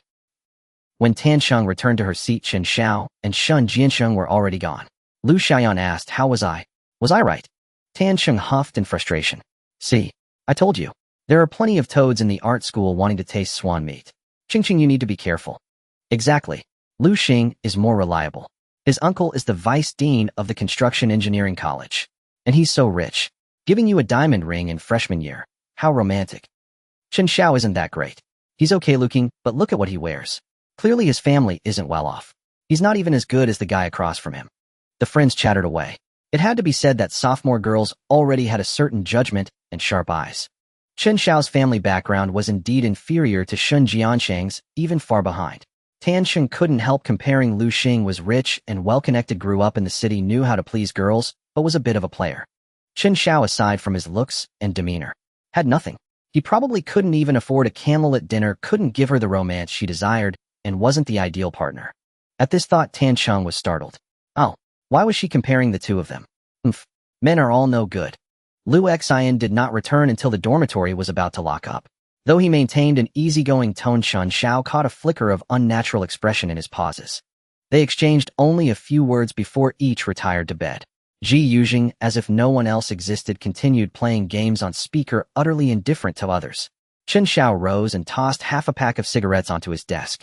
Use earphones. Startled, Ji Yuzhing checked the pack. Upon seeing it was cigarettes, confirmed it wasn't empty, and brightened with joy. Sure thing, brother Xiao. Chen Xiao turned over, a faint smirk curling on his lips. It had been days since he last heard Ji Yuzhing address him as Xiaozi. The next day, Chen Xiao rose at 7, jogged a few laps on the track, then showered, and headed comfortably to the cafeteria for breakfast. He valued his body greatly. After all, only with good health could he better enjoy life later. How frustrating it would be to have all conditions met, but lack the vitality. Money would be useless then. Taking his time until 8:30, he first went to class to check and then slipped back to the dorm under the pretext of a bathroom break, just in time for the final trading day of the week to open. Unsurprisingly, Chen Xiao's sell order placed at the peak increase was smoothly executed. His total funds reached over 94400 yuan, nearing the 1000 mark. The hidden message refreshed May 30th, Tian and Seed Industry Max increased 10.00. Chen Xiao found the company and saw it was another surge from the limit down to limit up. After a moment's thought, he kept 4400 yuan for the next day and went all in with the rest. Then he shut down his phone, left, and hailed a cab to the nearby mall. The iPhone 4 had been on the market for over half a year. Chen Xiao planned to buy one for Sun Ning tomorrow. After all, he had profited using her money, and she always covered their expenses when they went out. That year marked the dawn of smartphones. Anyone holding an iPhone 4 would draw envious glances, a phenomenon especially pronounced on college campuses. Excuse me, how much is the iPhone 4? Chen Xiao asked a pretty salesgirl. To his surprise, she acted as if she hadn't heard. Chen Xiao paused, wondering if she was distracted or if his voice was too low. "Excuse me," he repeated, but the salesgirl turned and walked away. "What the hell?" Chen Xiao glanced at his worn-out clothes and instantly understood. Such treatment was rare. Most businesses only cared about the money. But he had to admit in certain areas and shops biases did exist. So I'm not worthy enough. He hadn't expected such a pretty young girl to be so snobbish. Damn, what kind of saleswoman is that? Chen Xiao approached an older sales associate, and the reception was different. "Young man, please wait a minute. Let me finish with this customer, then I'll assist you." Chen Xiao nodded in acceptance. First come, first served, and she was already with a client when he entered. He stood aside, waiting, his eyes scanning the somewhat dated store of that era. Little did he know, in the pretty salesgirl's eyes, his behavior marked him as a country boy fresh in the city, awestruck by everything. Leaning against the doorframe, she rolled her eyes at Chen Xiao and let out a disdainful "tch. I swear to God." Chen Xiao was utterly speechless. In less than a minute, the older saleswoman finished up and turned to him warmly. "Young man, which model caught your eye?" Chen Xiao pointed at the iPhone 4. "This one's 16 gigabytes. Wrap it up for me." The woman paused, surprised to land such a big spender. Her face lit up with a smile. "Sure.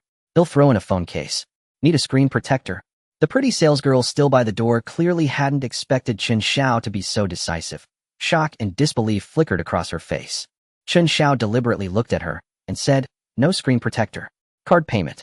I'm in a hurry." "Got it." The older woman efficiently processed the payment and went to the back to fetch the phone. Seeing the older saleswoman head to the storeroom, the pretty one glanced back and then approached the counter. "Handsome, sorry about that. Hey, race my card. Feel free to contact me for anything next time." Chen Xiao took it. "Your name is Li Mengyue." She nodded with feigned shyness. He flicked the card into the trash bin. "What a waste of a beautiful name." "You?" Just then the older woman emerged with the packaged phone. Chen Xiao took it, gestured to Li Mengyue with the bag, and walked away. Furious, she stomped her foot on the spot. Outside the store, Chen Xiao tossed the shopping bag, tucked the phone into his backpack, and waited by the street for a taxi. The late May weather was already sweltering, and the backpack clinging to his back made it even more uncomfortable. "Damn it, when I'm rich, I'll hire 2 young women to follow me around. 247. One to hold the umbrella, one to carry the bag." A white Lavita pulled up beside him. The window rolled down, revealing a stunning face. "Chen Xiao, what a coincidence." "Su Tang, what are you doing here?" The driver was the beautiful manager from the investment company he had met outside the securities firm. "Oh, I was running some errands." "Where are you headed?" "I'll give you a ride." You go ahead, I'll just grab a cab. My school is quite far from here." "No worries. I live near the university town. I'm done with my errands and have the afternoon off. I'm heading home anyway. It's on the way." Since she insisted, Chen Xiao didn't decline. He opened the door and settled into the passenger seat. A pleasant fragrance filled the car. He wasn't versed in perfumes, but it smelled sophisticated. The La Vida of that era cost nearly 2,000 yuan on the road, yet its interior was Spartan. Not even a screen on the dashboard, just a radio for show. Still, a young woman fresh out of college driving a car worth nearly 2,000 indicated a well-off family. "Then, he'll trouble you," Chen Xiao said. Su Tang noticed that Chen Xiao showed no surprise or unease as he got in, as if he were entering a taxi, which only deepened her curiosity about his background. "Have you made any trades since opening the account last time?" Su Tang asked casually. "Yeah, a few times, but the principal was too small. Nothing exciting." "What are the requirements for margin trading?" "Margin trading? That's extremely risky and requires a margin deposit." Su Tang was taken aback by Chen Xiao's appetite. Perhaps it was a woman's intuition, but from the start she never doubted that Chen Xiao was bluffing. "How much is the margin?" "Well, for our firm, it starts at 200,000. 200,000. Chen Xiao calculated in his mind. "So still a few more days to save up." "A few more days?" Su Tang was speechless, as if the 200 he mentioned was as trivial as 20 yuan. She had graduated nearly a year ago, and not only did she not have 200, she hadn't even saved 200. Her family had helped with a down payment, and after the monthly car loan she barely had enough for food. Yet this student claimed he would have 200 saved in just a few more days. Accumulating initial capital is so hard." Chen Xiao lamented. Su Tang felt a pang of unease. Even someone who could save 200 in a few days found it difficult to accumulate initial capital. Was she a top finance graduate from a prestigious university working as a salesperson at an investment firm really that pathetic? "Do you really want to use leverage?" Chen Xiao perked up at this, turning sideways to ask, "You have a way?" Su Tang gripped the steering wheel tighter, thought for 2 minutes, and finally made a decision. There is a way, but I don't know if you trust me. Chen Xiao raised an eyebrow. Let's hear it. Our company's sales managers have leverage access on their accounts. If you trust me, you can transfer the money to my account for operations. Chen Xiao was taken aback. Was that possible? After a brief consideration, he said, of course I trust you completely. However, his trust wasn't in Su Tang. Rather, he believed he could afford the risk of losing a few tens of thousands, and this was an opportunity worth taking. Besides, a sales manager at a renowned investment firm in Jining wouldn't ruin her future and life over such a sum. Su Tang was stunned as she hadn't expected Chen Xiao to agree so readily. Could a student possess such decisiveness? He'll contact you next Monday. Where shall we meet? Chen Xiao asked. How about we meet at KFC, a fast food restaurant? Chen Xiao said, then suddenly remembered that in this era KFC was still a symbol of sophistication. Oh, okay, KFC it is. All right. Su Tang dropped Chen Xiao off at the school, and they parted ways. Chen Xiao strolled alone under the shade of trees on campus. Beside him, a group of people sweated profusely on the sports field, while female students in light clothing hurried along the paths. The entire campus exuded the scent of youthful hormones. Chen Xiao suddenly recalled half a line from a certain writer. This is the best of times. There was of course a second half, but Chen Xiao felt it had nothing to do with him, so he didn't bother to recall it. Chen Xiao, where have you been? Suddenly someone tapped him on the shoulder. Chen Xiao turned around. Li Wenli. I went to the mall. What about you? Li Wenli pouted. Why didn't you ask me to go with you? Did you bring me any good snacks? Chen Xiao. This whimsical girl was his classmate from the Western frontier. She was tall and slender with an exotic sweet beauty. Chen Xiao scratched his head. In his past life, because he had maintained a relationship with Sun Ying, he had always ignored Li Wenli's advances. They had little interaction until the final year of university, when Li Wenli's wild side shocked everyone. Out of the 12 boys in the class, she slept with more than half, not counting those from other classes. But now in their sophomore year, she hadn't yet unleashed this skill. She only pestered Chen Xiao from time to time. Then take me shopping tonight. It's settled. If you don't come, I'll find you in your dorm. Chen Xiao. Li Wenli said, satisfied, and left. Chen Xiao returned to the dormitory, locked his bag in the cabinet, then had lunch, and took a nap. He attended classes normally in the afternoon.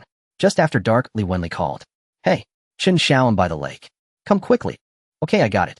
Hanging up, Chen Xiao strolled leisurely to the lake. In the hazy moonlight, he saw Li Wenli standing gracefully in a long dress. Why do you insist on my company? Li Wenli rolled her eyes. Because you're handsome. Let's go. With that, she unceremoniously linked her arm through his. Chen Xiao gestured. But we're not in a relationship. Li Wenli said nonchalantly, so what? You don't have a girlfriend, and I don't have a boyfriend. Who are we bothering? What are you afraid of? Chen Xiao was momentarily speechless, unsure how to respond. By the way, I heard you've been getting close to a senior. Chen Xiao frowned slightly. How do you know? Don't worry. A few days ago on the back street, I saw you two coming out of a hotel one after the other. Chen Xiao slowed his pace. His relationship with Sun Ying must never be made public. It would alert Xing Yanqing and affect his plan to gather incriminating information in secret. Seeing him stop, Li Wenli tugged his arm. Oh, relax. I'm not your keeper. What's it to me? Chen Xiao probed. Which day was that? I don't recall. Who were you with? Just me. Don't worry, I haven't told anyone. I'm keeping your secret. But tell me the reason you're not public with that senior is. Because you're not a couple, right? Chen Xiao breathed a sigh of relief. Yes, you're right. Li Wenli suddenly turned and stood in front of him. Caught off guard, he nearly bumped into her. What are you doing? Why did you stop suddenly? Li Wenli lifted her chin, her eyes fixed on Chen Xiao.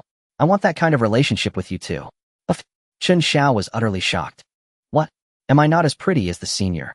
Li Wenli asked, twirling her skirt. She had a great figure and an exotic, delicate face. Easily a 92 out of 100 beauty.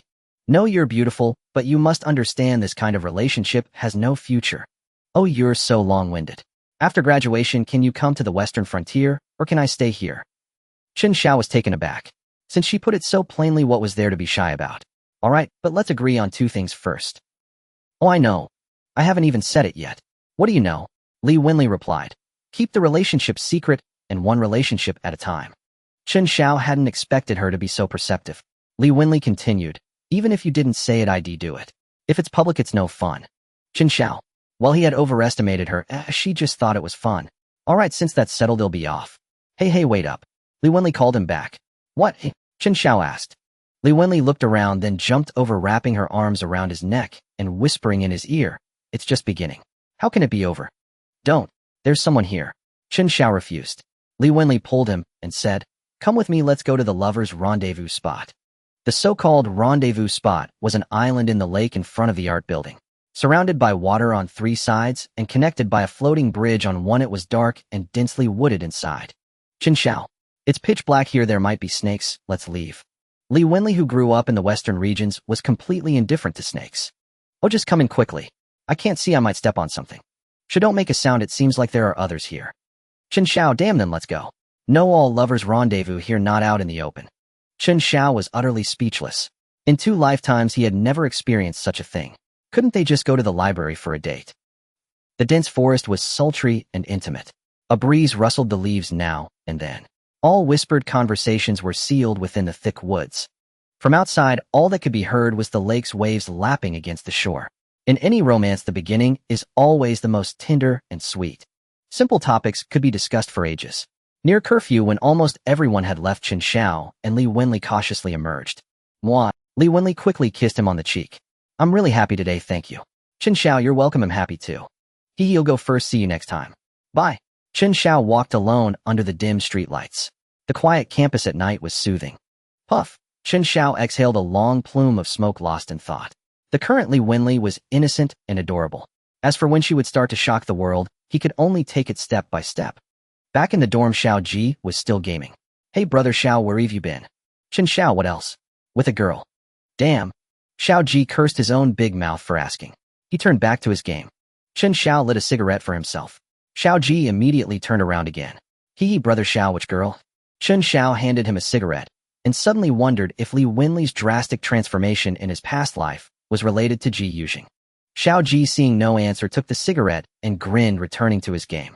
Chen Xiao frowned, recalling that Ji Yuzhing had a long-term girlfriend back home and even married her eventually. But during that relationship, he had been with many girls, including Li Wenli. In his past life, after Chen Xiao repeatedly rejected her, Li Wenli suddenly got together with him. Moreover, Ji Yuzhing made their relationship public. Then in their junior year, his hometown girlfriend came to accompany him for a month. The news that Li Wenli was a mistress spread throughout the entire art college, completely ruining her reputation. Could it be that this blow made Li Wenli abandon herself? If I stepped in early, she won't end up like that this time. The cigarette burned out quickly, barely smoked. Chen Xiao stubbed it out in the ashtray and stopped dwelling on it. Whether fate would follow the same path would be clear by the end of this semester. If Li Wenli ended up with Ji Yuzhing again, then his connection with her would be over. After exercising, Chen Xiao felt tired, took a hot shower, and went to bed early. Saturday morning, Chen Xiao still woke at 7, ran a few laps on the track, ate breakfast, and returned to the dorm. Ji Yuzhing and Lu Xin were still asleep. Chen Xiao grabbed his backpack with the iPhone 4 and left. Checking his phone, Chen Xiao followed Sun Ying's instructions and exited through the back gate of the school. A taxi was parked by the roadside not far away. Chen Xiao checked the license plate, opened the rear door, and got in. Sun Ying wore a black dress, a black lace sun hat, and black sunglasses, her fair face and luscious red lips enticing. You look beautiful today, Chen Xiao sincerely complimented. Thanks, Sun Ying smiled faintly. Driver, let's go. Sure. The car started and slowly merged onto the highway. Mayan Retreat was nestled in the heart of treasure-gathering mountain.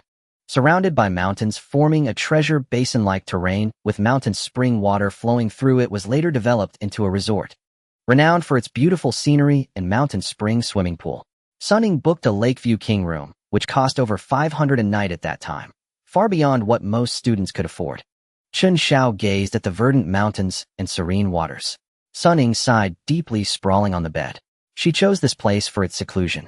Chen Xiao stretched and stood by the floor-to-ceiling window, admiring the lake and mountains.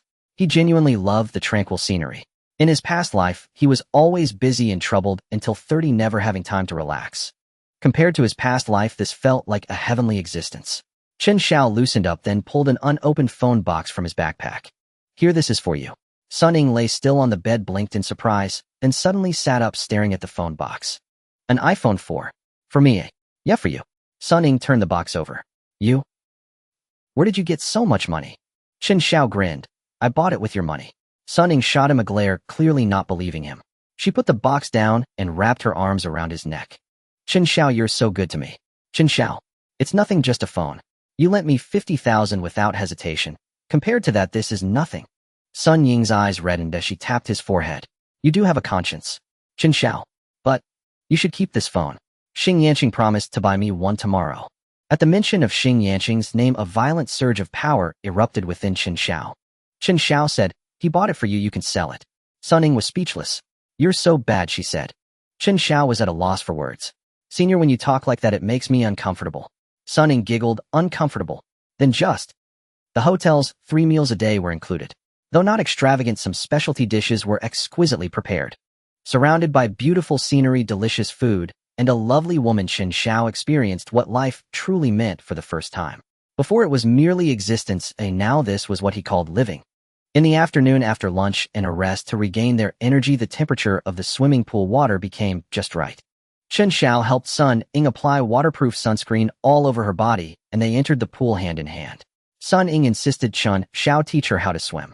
Unable to refuse, Chen Xiao started from scratch, teaching her step by step.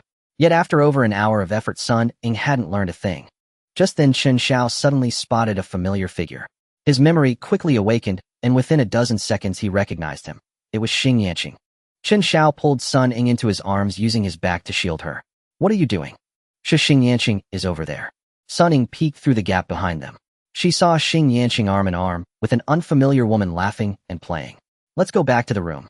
They deliberately took a discreet route back to the room. Chen Xiao looked at the silent Sun Ying and asked, are you okay? Sun Ying looked up and smiled. What could be wrong? In the world of vanity, everyone is just playing along. He can't have me, yet he won't let go, so he strings me along here while amusing himself there. Seeing her so open-minded, Chen Xiao said nothing more. Sun Ying suddenly grabbed hold of Chen Xiao. Chen Xiao was taken aback. Sun Ying, naturally alluring with a touch of innocence combined with her outfit's visual effect, created an incredibly striking impression. Xing Yanqing would never imagine that the goddess he desperately sought would fawn over Chen Xiao, humbling herself in the most servile manner. The next morning, the alarm clock woke them. Sun Ying stretched lazily. Oh, my back aches. How can I go shopping today? Chen Xiao chuckled. They'll go out and hail a taxi first, then wait for you. After a moment of lingering affection, he opened the door, stepped outside the hotel, lit a cigarette, and looked for an available cab. As luck would have it, Xing Yanqing also emerged from the hotel, a cigarette dangling unlit from his lips. Spotting Chen Xiao, he turned and walked over. Bro, got a light. Chen Xiao handed it to him with a smile and remarked pointedly, you're a lucky man, bro. Your girlfriend is really beautiful. Xing Yanqing paused, forcing an awkward smile. And not bad, not bad. Thanks, man. Then he left with the displeased woman. Chen Xiao watched his retreating figure and muttered to himself, no need to thank me. He'll take good care of your girlfriend. At this time, Xing Yanqing hadn't yet made his fortune. He got into his Passat with the woman and drove off, presumably in a hurry to meet Sun Ying. 20 minutes later, Sun Ying emerged, her face thoroughly covered and her steps unsteady. Chen Xiao smiled. Xing Yanqing left long ago. No need to worry. Sun Ying finally breathed a sigh of relief. That bastard. Let's see what lie he spins today. They'll squeeze a handbag out of him for sure. Let's go. Back at school, Chen Xiao insisted on giving Sun Ying the iPhone 4 before returning to the dormitory refreshed and clear-headed. Meanwhile, Sun Ying had to head back to what she called the Vanity Fair to maneuver. At first, Chen Xiao couldn't understand why she put herself through such exhaustion. But later he realized that not everyone gets a chance to be reborn and see through life. Returning to the dorm, Chen Xiao found that Ji Yujing was absent. Liu Xian was also gone. He visited a few other rooms, handed out cigarettes to classmates who smoked, then came back to lie on his bed for a nap. He slept until dusk, awakened by the sound of Ji Yuzheng's return. His energy had mostly recovered. Chen Xiao checked the time and asked, where have you been? Ji Yuzheng just grinned, said nothing, and even took out a pack of cigarettes he'd bought himself, tossing 2 to Chen Xiao. Seeing that sly grin, Chen Xiao knew something was up. Damn, could it be? Calculating the time, it was indeed around this period in his past life. He pulled out his phone and sent Li Wenli a message. Where are you? What have you been up to today? A reply came quickly. What, checking up on me? I've been working on homework in the studio all day, exhausted. Want to come find me? The studio's empty. Chen Xiao was speechless. He thought to himself, you're tired. I'm even more tired. If I go, I'll be dead on my feet. Oh, I have plans tonight, so I can't come. Get some rest early. Li Wenli replied with an emoji, ending the conversation. It wasn't Li Wenli. Had the altered timeline led Ji Yuzheng to someone else? Chen Xiao decided to bluff him. If you want to tell bro, I already saw it. You and that girl. Damn. Bro Xiao, if you saw, don't tell anyone. Tell what? But that girl's unfamiliar. She's not from our college, is she? Ji Yuzheng leered. He knows she's from the vocal music department. Oh, nice. Bro G, you're amazing. Chen Xiao felt relieved, confirming it wasn't Li Winli, meaning her life path in this life had likely been rewritten. Hee, keep it low-key, don't spread it around. Ji Yujing urged again, uneasy. Got it. I'm going for dinner. Want me to bring something back? No need, I've eaten. Ji Yujing said as he turned on his computer ready to embark on his journey. All right then. Chen Xiao thought to himself, this bastard, even if you bring him 100 meals, you'll never get a sip of his soup. After eating and resting, he felt his energy return to its peak. Not wanting to go back to the dorm and listen to the noise from Ji Yuzhang's speakers, he grabbed his swimsuit and headed to the swimming pool for a proper few laps to exercise. The next day, Wu Ling returned after finishing her project. Shen Jiansheng had been planning a meal since morning, but had to give up because Lu Xin was nowhere to be found. It wasn't until evening that they finally gathered, the four of them. Wu Ling immediately confronted Chen Xiao. Xiao Zi, while I was away, you didn't take Shen Jiansheng to hit on any girls, did you? Chen Xiao was speechless. Damn, if anyone did that, it would be Lu Xin. I'm just an innocent virgin. I don't have that kind of skill. Chen Xiao was speechless. Damn, if anyone did that, it would be Lu Xin. I'm just an innocent virgin. I don't have that kind of skill. Chen Xiao was speechless. Damn, if anyone did that, it would be Lu Xin. I'm just an innocent virgin. I don't have that kind of skill. Wu Ling finally felt satisfied. Lu Xin looks as wilted as a frostbitten eggplant. I'd believe it if you said he was going to become a monk. Shen Jiansheng chimed in. Ling Jie, don't trust Xiao Zi. He's actually standing tall. Now even Tansheng sought him out on her own. Wu Ling's eyes widened. Huh, really? Everyone in the class knew about Chen Xiao and Tansheng's situation. In his past life, he was utterly pathetic in his devotion. Really, my ass. Don't listen to Shen Jiansheng's nonsense. He was the one staring at her best friend several times. Shen Jiansheng, damn it, don't deflect the blame. Ling Jie, I didn't. The meal was lively except for Lu Xin's dejection. Chen Xiao relished his current life. Rebirth wasn't about earth-shattering exploits, but about living each day well and savoring life's details. If he spent his time provoking the rich and powerful at every turn, wouldn't that be more exhausting than his previous life?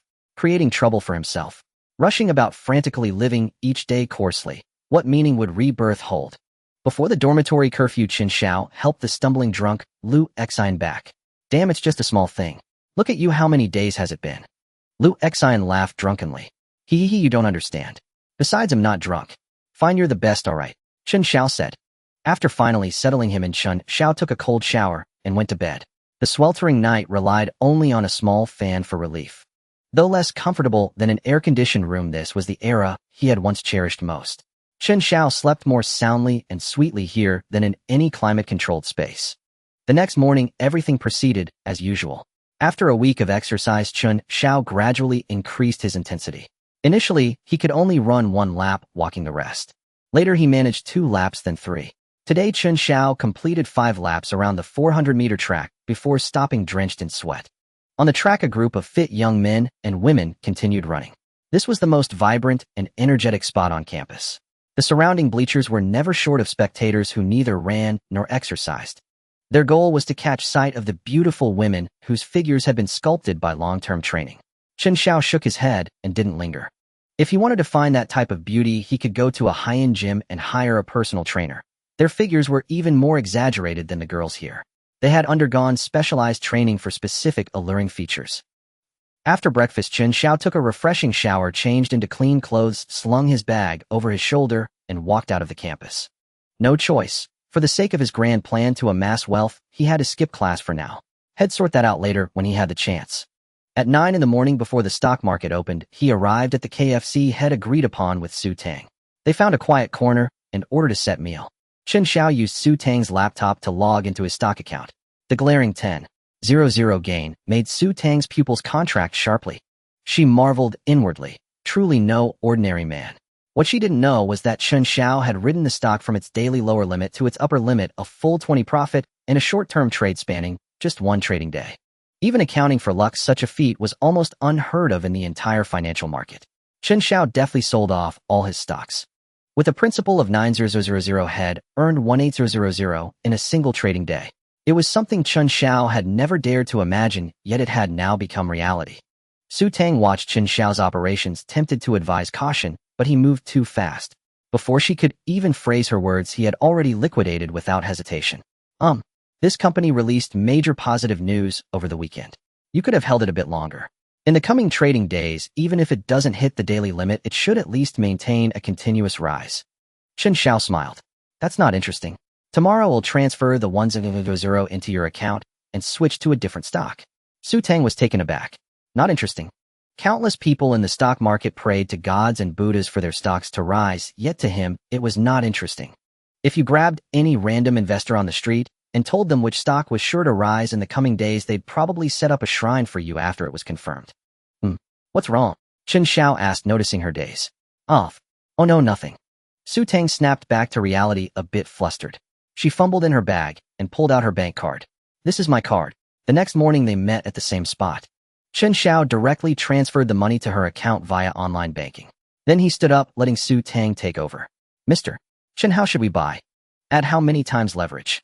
Chen Xiao glanced at his phone. May 31st, Yamaju maximum increase 8.91.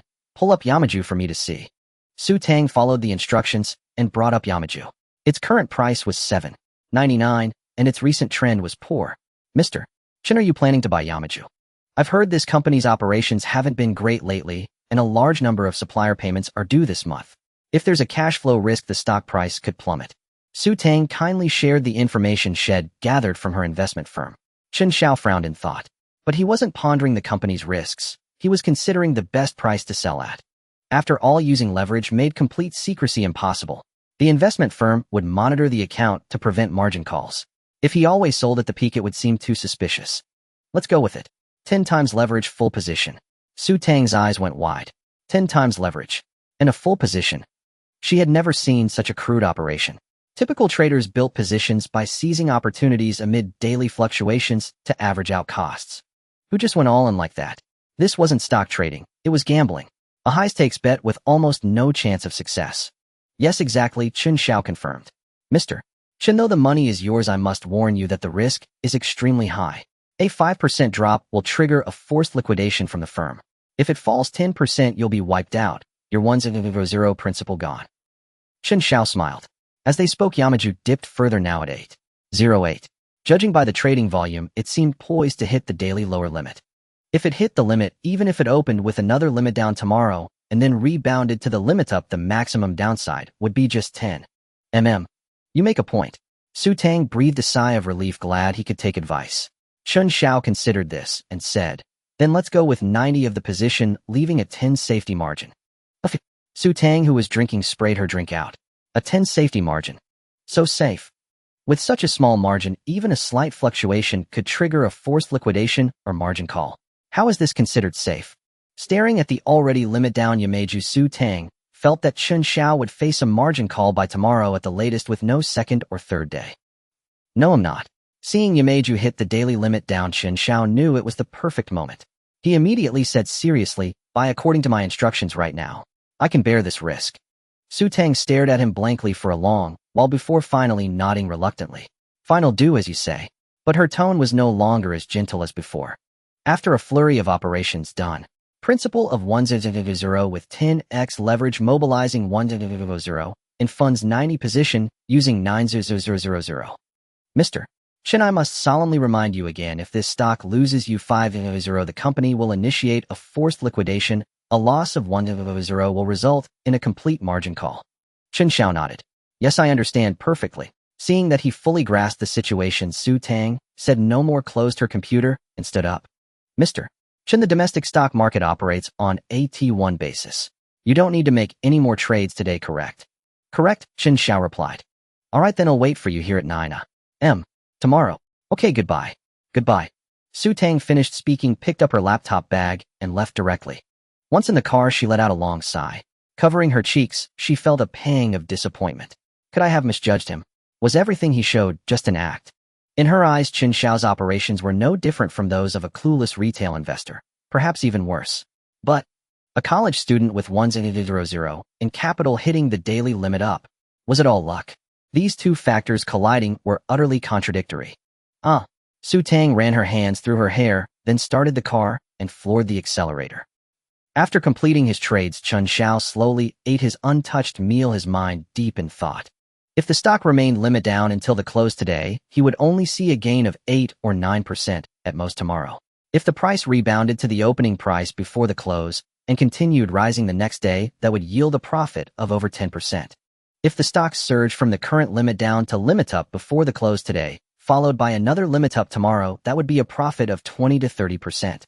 Damn, no wonder so many people are willing to add leverage. This stuff is truly thrilling. Chen Xiao exclaimed.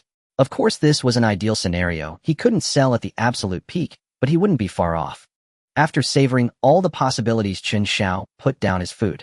Oh, this tastes awful. Then he walked out of the restaurant. Today was different. Chen Xiao frequently checked Yamage's market performance as the stakes were too high. Compared to the expectant Chen Xiao, Su Tang was a world apart. She sat at her desk, chin resting on her hands, staring unblinkingly at the limit down Yamaju. I thought ID met a hidden master. If Yamaju reveals any cash flow issues tomorrow, he's definitely going to face a margin call. It's a shame about that 10000. It must have taken him ages to save up. Su Tang, what are you daydreaming about? Let's grab lunch together. Colleague Gao Jinbin said with a smile. He was from the investment department managing a fund and had made a substantial profit in the market today, so a smile was perpetually plastered on his face. Su Tang didn't move and replied weakly, I'm on a diet. I'm not eating. Gao Jinbin glanced at her computer screen. Did you buy the stock? Su Tang was startled, then remembered he was from the fund company's investment department. She stood up and asked, do you think there's any hope? Gao Jinbin shook his head with a sigh. Su Tang, I've told you several times, ask me before you invest, and you won't fall into a trap. You mean? Yamaju is a trap. Gao Jinbin nodded. According to reliable research, their cash flow has long been depleted, and they're just waiting for the bomb to explode. That's why it hit the limit down right at the open. Su Tang was stunned by this news. If that were true, then that confident aura shed seen in the young man would likely never be seen again. Is there? Absolutely no hope. What hope could there be for such a company? If things worsen, there's even a risk of delisting. Several consecutive limit downs are absolutely inevitable. Gao Jinbin stated firmly. But it's fine. I'll recommend some quality stocks to help you recover your losses. Now how about joining me for lunch? Su Tang had no interest at all. Go ahead by yourself. I'm not hungry. Gao Jinbin felt a bit awkward. As a senior fund manager at the company, Su Tang, a mere salesperson, had never shown him any respect. If it weren't for her stunning beauty, she wouldn't even be worthy of shining his shoes. Fine, suit yourself. With that, Gao Jinbin walked away with his head held high. Several female employees in the distance who had been waiting for an opportunity immediately flocked to him. Manager Gao going for lunch. Want to join us? Soon it was almost 1130 a.m. Su Tang sighed, planning to shut down her computer and take the afternoon off to rest at home. But a flickering number made her pause. Yamaju moved. Su Tang's eyes widened as she stared intently at the trend. 9:37. The number finally settled. Su Tang blinked. The morning session had ended. But Yamaju had actually broken through the locked limit down. What had happened? A spark of hope ignited in Su Tang's heart, and she sat back down. Moments later, a group of people rushed in noisily from outside, with Gao Jinbin leading the pack. Before even reaching the office, he began issuing orders. Quick! Gather all information on the group that injected capital into Yamaju. I need to know their next move. Mobilize funds. Buy up Yamaju like crazy when the afternoon session opens. Gao Jinbin spoke rapidly, then dashed back to his office like a madman. Su Tang's mouth hung slightly open as she watched the group move. It took her a full 5 minutes to snap out of it. She slapped her sleeping computer screen awake and immediately searched for any information about Yamaju. Unfortunately, there was no public information online yet. But judging from the reaction of Gao Jinbin's team, this company was about to turn everything upside down.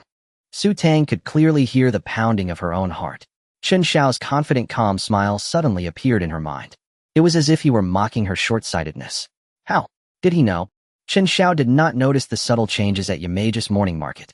After checking a few times and seeing it stuck at the daily limit down, he lost interest. At the third cafeteria, Chen Xiao, Lu Xin, Shen Jianqing, and Wu Ling had lunch together. Shen Jianqing said, Lu Xin, have you truly decided? I think you should be cautious. This matter relies entirely on luck, and yours has never been good. Lu Xin. Get lost. I'm a technical player. Actually, I've always had a skill you don't know about.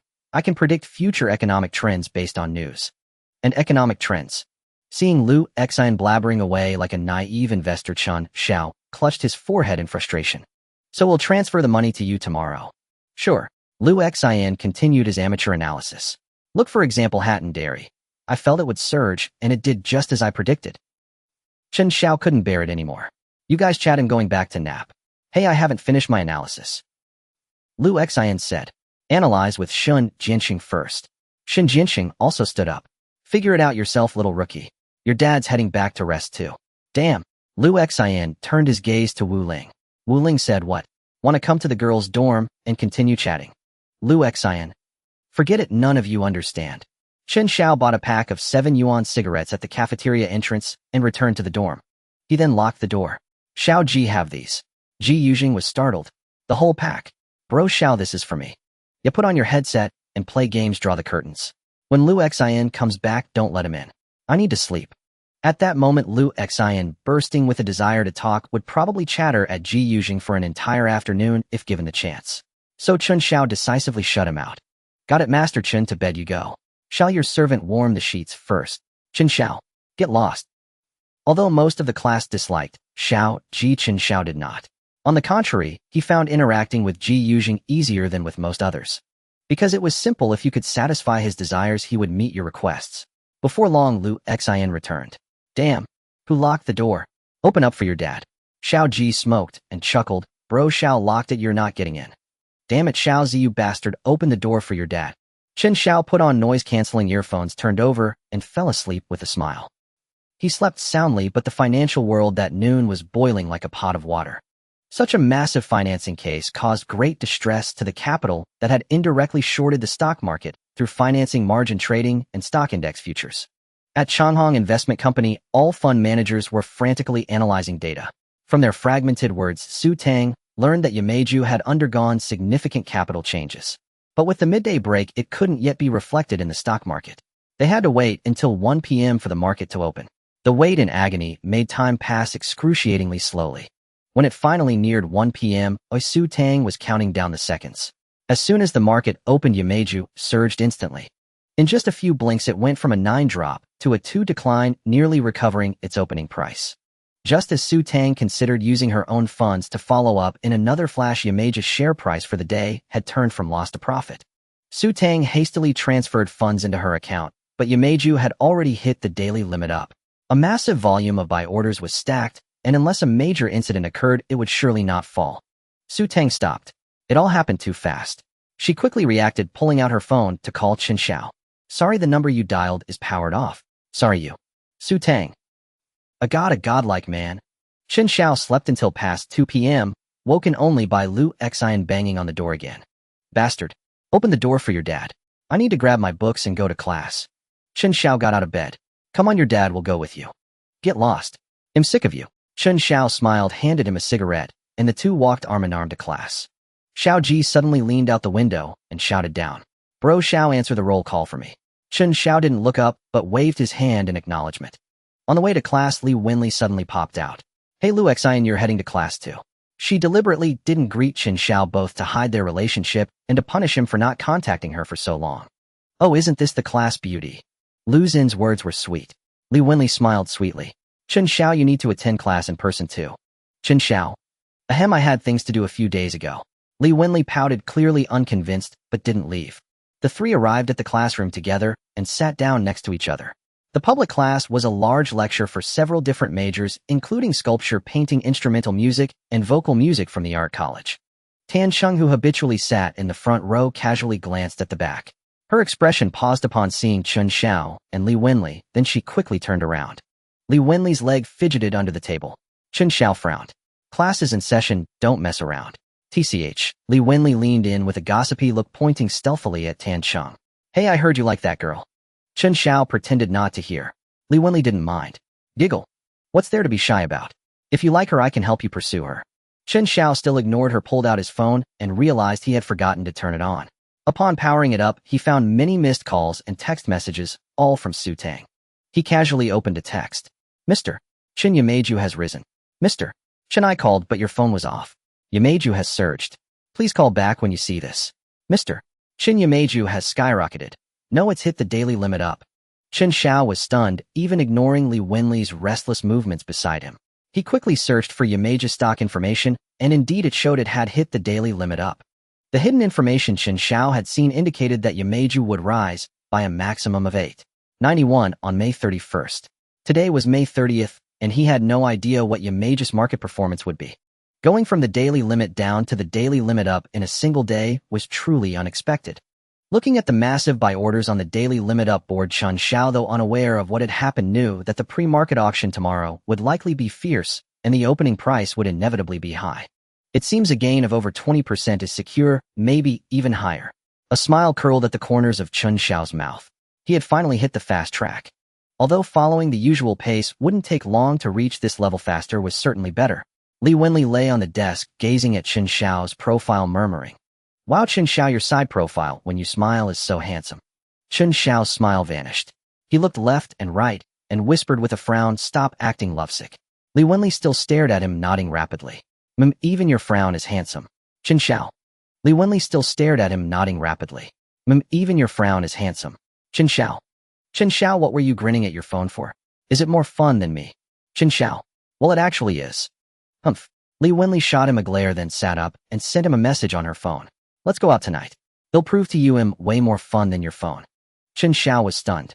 What scandalous words were these? Just as he was pondering how to reply, his phone rang. It was Su Tang calling. He hung up and texted back, "In class, can't talk." Su Tang stared at the message, lost in thought. Having earned 18000 in a single day, who needed class anyway? He couldn't help but marvel, truly a master. Such composure alone was beyond ordinary people. Though Chen Xiao was overjoyed and exhilarated, he preferred to savor his triumph silently within himself.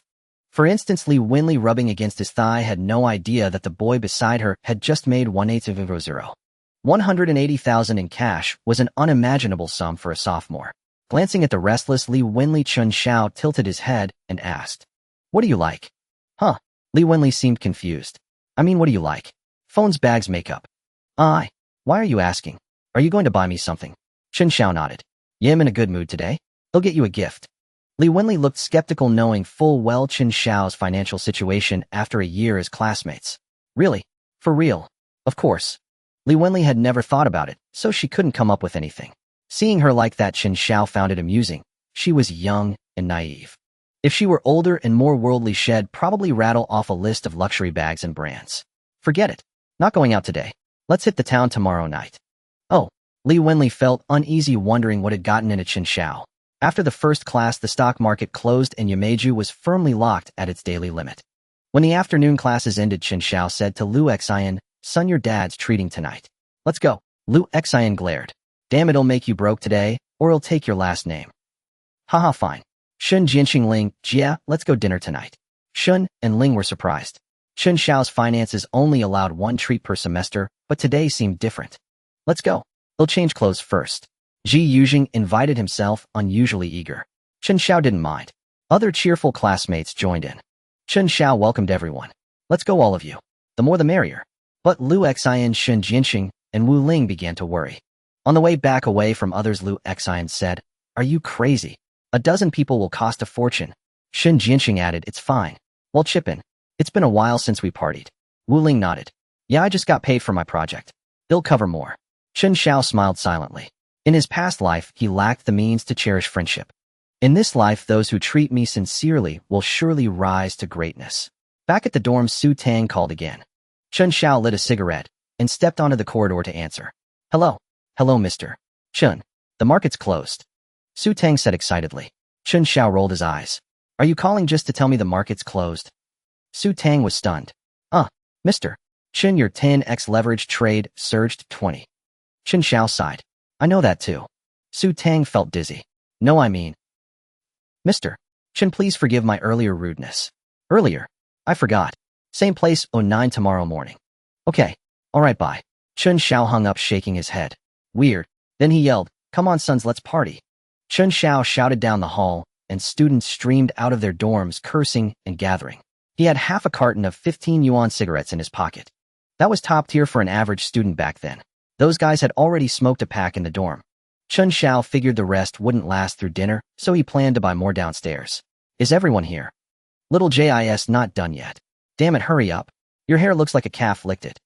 Ji Yuzhing sped up, dabbing on face cream, hair gel, even cologne before grabbing his keys and dashing out. "TCH, quit yapping. It's only a few minutes. Let's go, let's go." The group of guys clattered downstairs, laughing and joking. Chen Xiao walked in the middle, feeling especially elated. He thought he'd never experienced this youthful exuberance again. Suddenly he felt this was the most precious part of being reborn. Compared to the guys, the girls were slower. Chen Xiao and the others decided to grab seats and wait. Though the girls hadn't arrived, they'd already ordered their favorite dishes via the group chat. By the time the food was nearly ready, they trickled in. Li Wenli joined the crowd with her roommate. They'd been in the same class for oil painting and sculpture until their sophomore year, so they were all classmates. But one girl was known only to one person, little Jis friend. Lu Xian teased, "Little G, aren't you going to introduce this beauty?" Ji Yujing looked annoyed. He wanted to bring her, but hated the attention. He wanted it both ways. "This is my friend Ma Yijia. We're in the same college." Ma Yijia nodded slightly. "Hello everyone." Many responded, not leaving little Jis friend out. Lu Xian and Shun Jinqing, the class clowns, shouted once everyone was there. "Boss, bring the drinks. For cases first." Coming right up. At first they were reserved, not fully letting loose with the drinking and jokes. Midway through, things changed. Everyone was red-faced and loud. Ji Yujing always left a bit in his glass. Despite being called out, he kept at it, and eventually everyone gave up. Later they paired off into small groups oblivious to anything outside their circles. Li Wenli seized the moment, glass in hand, and sidled up to Chen Xiao. With a sly wink she said, "Chen Xiao, let's have a drink." Chen Xiao smiled and clinked glasses. As they touched, Li Wenli's pinky brushed his hand, then she gazed at him adoringly and downed her drink. Chen Xiao finished his beer too. "You've got quite a capacity, beautiful." Li Wenli rolled her eyes playfully and returned to her seat. Then Shen Jiansheng came over, arm around Chen Xiao. "Let's go drain the lizard." Lu Xian stood up. "I'm coming too." Wu Ling thought for a moment. "Can I come?" Chen Xiao said. "You just stay put." The three of them lit cigarettes and sauntered over to the wall in the distance to relieve themselves. After finishing, Shen Jiansheng stuffed 300 yuan into Chen Xiao's hand. "Take it, this is from Ling and me." Lu Xian also pulled out 100, saying, "And this is from your old man." In those days, dining out was far cheaper than in later years. Beer was only 2 yuan a bottle, and a meal cost just 4 or 500. The three of them had covered the bulk of it. Chen Xiao pushed the money back. "I said today's my treat. Damn, you gonna live on air next month." "Take it," Shun Jiansheng insisted. "The kid's grown up refusing his old man's money. How's that right?" Lu Xian chimed in. Chen Xiao kicked him. "Piss off. Seriously, I don't need it. I've made a bit of cash lately, so I wanted to treat everyone to a good time." Lu Xian paused. "You mean?" Chen Xiao nodded. "Yes." Lu Xian pocketed the money and patted Shen Jiansheng on the shoulder. "This bastard's loaded," struck it rich. Shen Jiansheng looked baffled. "What's going on?" Chen Xiao draped an arm around them as they walked back. "Point is, I've got money. Let's just go for it." The two of them. In the second half, a third of the group had left, another third were drunk under the table, and only a handful were still going at it. Shen Jiansheng returned and whispered something to Ling. Wu Ling glanced at Chen Xiao, nodded, and took the 300 yuan from Shen Jiansheng. Shen Jiansheng stammered, "This? My money. What? You got a problem?" Wu Ling asked. No, you keep it. I'm always losing money anyway." When most people were down for the count, Ji Yujing suddenly perked up. He grabbed a beer bottle and pointed it at the classmate who had been urging him on the most. "Come on, let's down one." Lu Xian, who had been quiet since returning, saw Ji showing off and opened a bottle to clink with him. "Let's do this." He chugged straight from the bottle. Ji Yujing stood there, dumbfounded, bottle in hand. "This I..." Ji looked embarrassed. "EJ, you have a performance tomorrow, right? Let me walk you back." "Damn, you coward, running off." Lu Xian cursed. For the most part, Chen Xiao just watched the spectacle. He felt like a director revisiting a nostalgic old film, watching scenes he had once shot, filled with warmth and endless emotion. Looking at Lu Xian, Chen Xiao knew he was about to make a final decision. He poured a drink and passed it over. "Come on, bottoms up." Lu Xian paused, then picked up his glass, and they drank together. "Made up your mind, eh?" Chen Xiao asked. "Yeah, I have." Chen Xiao handed him a cigarette and lit it. "If you've decided, just go for it. Why are you moping around like a damn chick?" "Screw you. You're the chick. Damn bastard, just wait till I make big money. They'll hook you up with 8 girls, and you'll be living the dream." Li Wenli shot him a glare from the side. "Come on, Lu Xian, let's down a bottle." Lu Xian. Chen Xiao was speechless. "Go play somewhere else." Li Wenli pouted and put the bottle down. Chen Xiao patted his shoulder and said seriously, "No matter what, it's just this 5,000. Don't go overboard, got it?" Lu Xian nodded involuntarily, then slapped Chen Xiao's hand away. "You teaching your dad how to do things? Piss off." Seeing that Lu Xian had snapped out of his mood, Chen Xiao dropped the subject. "Shen Jiansheng, that beast just said you can't hold your liquor." Shen Jiansheng shouted, "Damn. Let me teach you a lesson." I never said that, you bastard. After more than 5 hours of drinking, Chen Xiao figured it was time to wrap up. He got up and settled the bill. It came to less than 500 yuan in total. Of course, cigarettes were extra.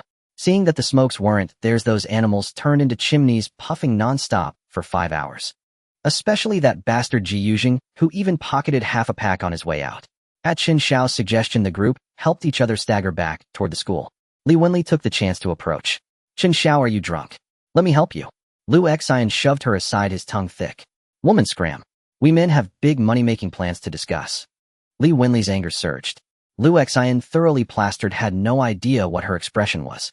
He clung to Chen Xiao's arm, rambling on about his leak strategy. Chen Xiao shrugged helplessly, and Li Wenli ground her teeth in frustration. This incident directly led to Lu Xian failing an elective course. It also taught him that women were not to be trifled with, especially beautiful ones. The next day, Chen Xiao went about his usual workout, ignoring a girl who ran alongside him for 3 or 4 laps, and headed straight to the cafeteria. It wasn't that he had turned over a new leaf. It was just that she had a great figure, but didn't meet his standards and looks. Back at the dorm, Lu Xian was surprisingly up early, using his computer to check the national macroeconomic situation. Chen Xiao was dumbfounded. Aren't you going to class? Lu Xian said, it's an elective. Xin Jiancheng's covering for me. I skipped. All right. Chen Xiao had also arranged for someone to answer the roll call for him. He slung his bag over his shoulder and left the dorm.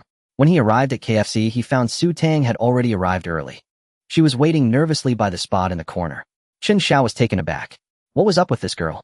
When she saw him approach, Su Tang immediately put on a sweet smile. Mr. Chen, you're here. Chen Xiao felt a bit awkward. What's all this? I'm sorry, I shouldn't have doubted you yesterday. Oh, that. It's fine. Let's get started with today's operations. Yes, please.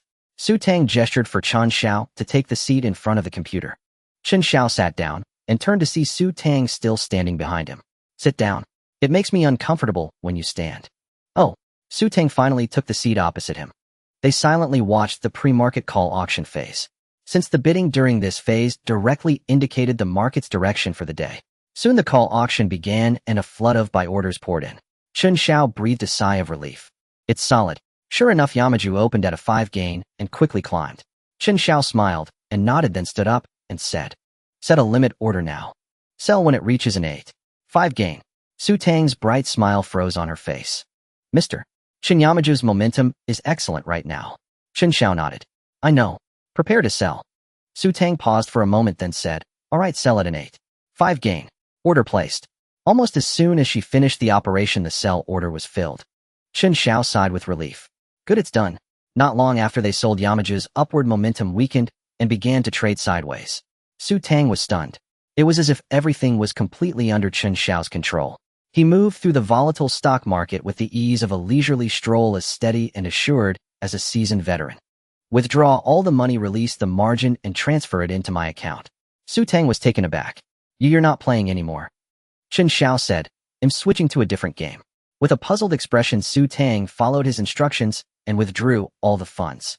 His principal of 900 had gained 28. 5 points in 2 days, netting a profit of 256500. 2 days, 250000. Su Tang felt as if she were dreaming. In reality, there really were people like this. 256500 plus Chen Xiao's principal of 100 totaled 356,500.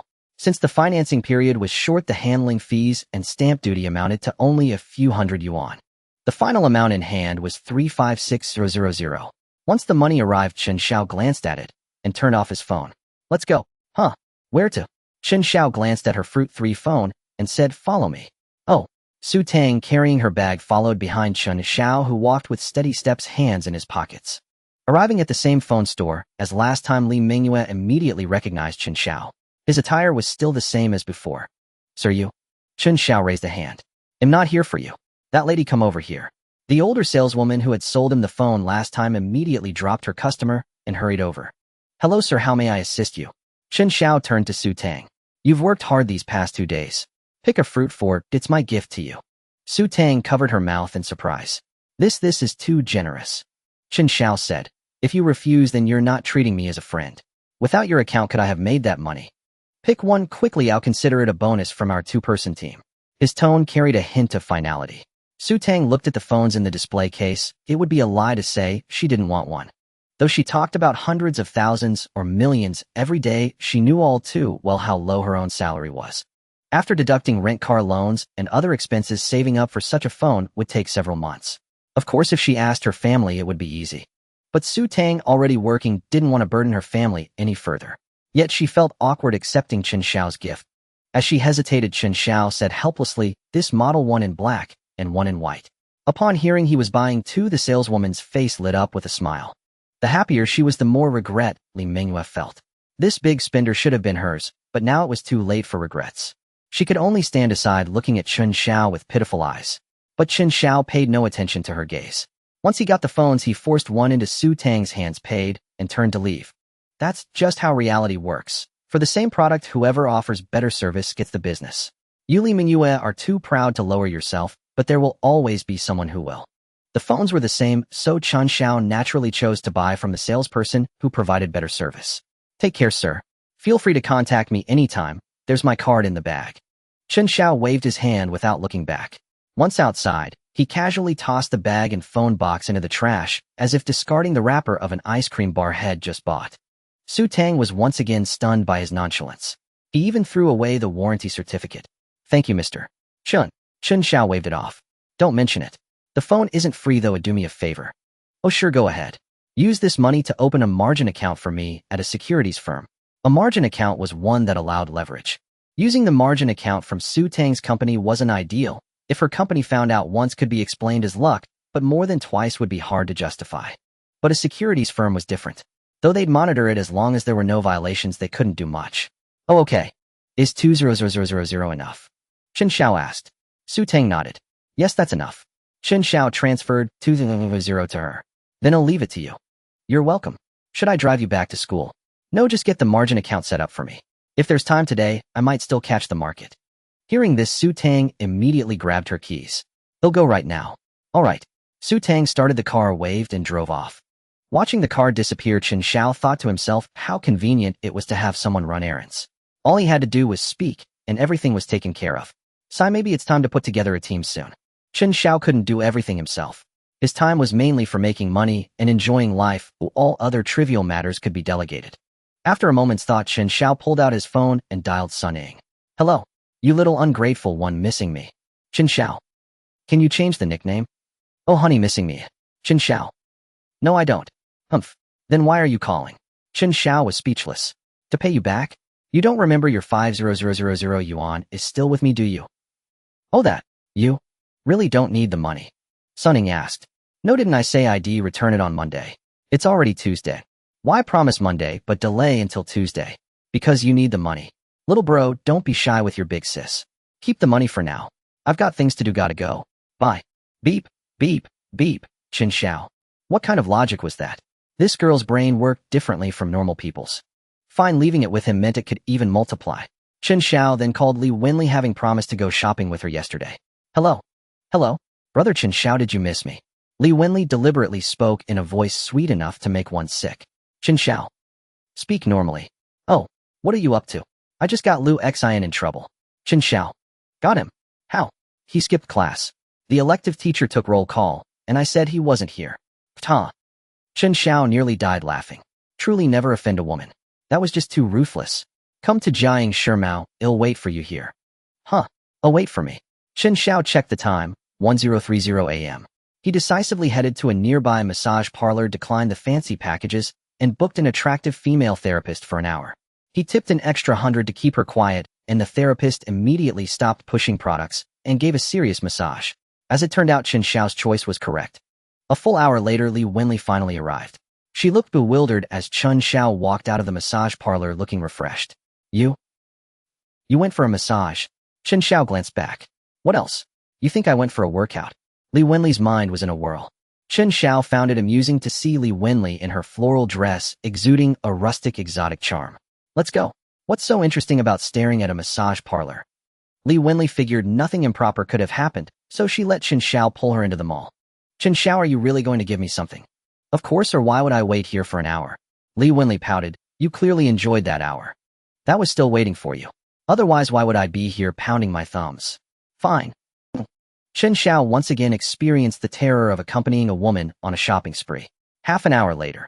Tell me, have you even settled on anything yet? Li Wenli was brimming with excitement, tugging at Chen Xiao and saying, come on, let's go to the gift shop ahead. Chen Xiao was speechless. In that gift shop, the most expensive item probably wouldn't even cost 1,000. Forget the gift shop, follow me. With that, he led her down to the first floor. He picked a high-end cosmetics store. Pick out a set for yourself here. Li Wenli clung tightly to Chen Xiao, whispering, This place feels really expensive.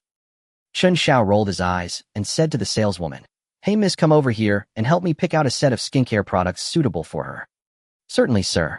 Upon hearing this, the saleswoman enthusiastically took Li Wenli and began introducing products. Over 10 minutes later, Li Wenli was carrying over 1,000 yuan worth of cosmetics, trailing behind Chen Xiao with a dazed expression. In this era, cosmetics worth over 1,000 yuan were already considered a luxury for her, equivalent to a month's living expenses. Chen Xiao then turned into a sportswear brand and picked out 2 sets each for himself and Li Wenli, including shoes. Only then did he feel satisfied, ending the shopping spree. Our prices are really cheap in this era, Chen Xiao remarked. After buying so many things, he had only spent 5,000 yuan. In the future, a pair of co-branded sneakers would cost that much. Chen Xiao, hands in his pockets, walked ahead in a brand new tracksuit. Li Wenli followed behind, laden with bags, her face full of grievance. Chen Xiao's spending habits had truly startled her. A person with a monthly allowance of 1,000 yuan had casually spent over 5,000 in just over an hour. What kind of concept was that? Had he spent his tuition fees? But judging by his relaxed expression when paying, it didn't seem like it. It was like me spending 50 yuan or me spending 5 yuan. Chen Xiao showed no intention of carrying the bags regardless of who it was. In his past life, he had carried bags for 10 years only to be betrayed in the end. In this life, that was impossible. Hurry up, let's go to the next place. The way Chen Xiao spoke made it seem as if his money would expire if he didn't spend it quickly. Chen Xiao, I'm hungry. Let's eat first. Chen Xiao checked the time. That's right. There's a private kitchen over there. Let's go. Li Wenli was already somewhat numb. Looking at the restaurant, whose very decor seemed to scream expensive, she steeled her nerves and followed Chen Xiao inside. 2 people. And please store these things for us. Certainly, sir. Please come in. The waiter enthusiastically took the bags from Li Wenli, placed them at the front desk, and guided them to a private room. The private room in this restaurant was very secluded, even the soundproofing was excellent. Taking advantage of the waiter's departure, Li Wenli asked quietly, Is it safe to leave so many things outside? Chen Xiao, just eat your meal. Oh, Li Wenli was much more well-behaved than at school. Even in such a private setting, she remained proper. Chen Xiao chuckled, inwardly wondering how long she would stay obedient. Once she got used to frequenting such places, she probably wouldn't be like this anymore. The 2 ordered 3 small dishes, a pitcher of juice, and 2 bowls of rice. Chen Xiao wasn't one to waste things. Things could be expensive, but they must not be wasted. Li Wenli was still in shock over the fact that a plate of stir-fried greens cost 28 yuan. At school, such a dish would be at most 6 yuan. Going back tonight? Chen Xiao asked. Under normal circumstances, Li Wenli might have taken the lead, but after this whole ordeal, she had become shy. Well, whatever, it's up to you. Chen Xiao nodded. There's a 5-star hotel right next door. We'll stay there tonight.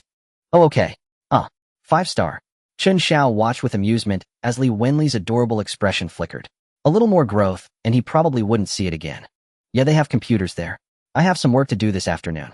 Oh, after eating, the 2 arrived at the hotel. Before booking, Chen Xiao specifically requested a room with a computer. Looking at the room, whose nightly rate exceeded a month's living expenses, Li Wenli experienced for the first time that money could be spent like this. Once in the room, Li Wenli put down her things and began to survey the decor, which exuded an aura of wealth. Chen Xiao, meanwhile, made a phone call to Su Tang. Hello? Is it done? It's done, Mr. Chen. The documents are with me. When should I bring them to you? Send them over now. Junyi International Hotel Room, 803. Okay, I'll be right there. Someone's coming. Li Wenli asked. Yeah, don't worry, it's no one from school. Oh, okay. Li Wenli wisely didn't ask further.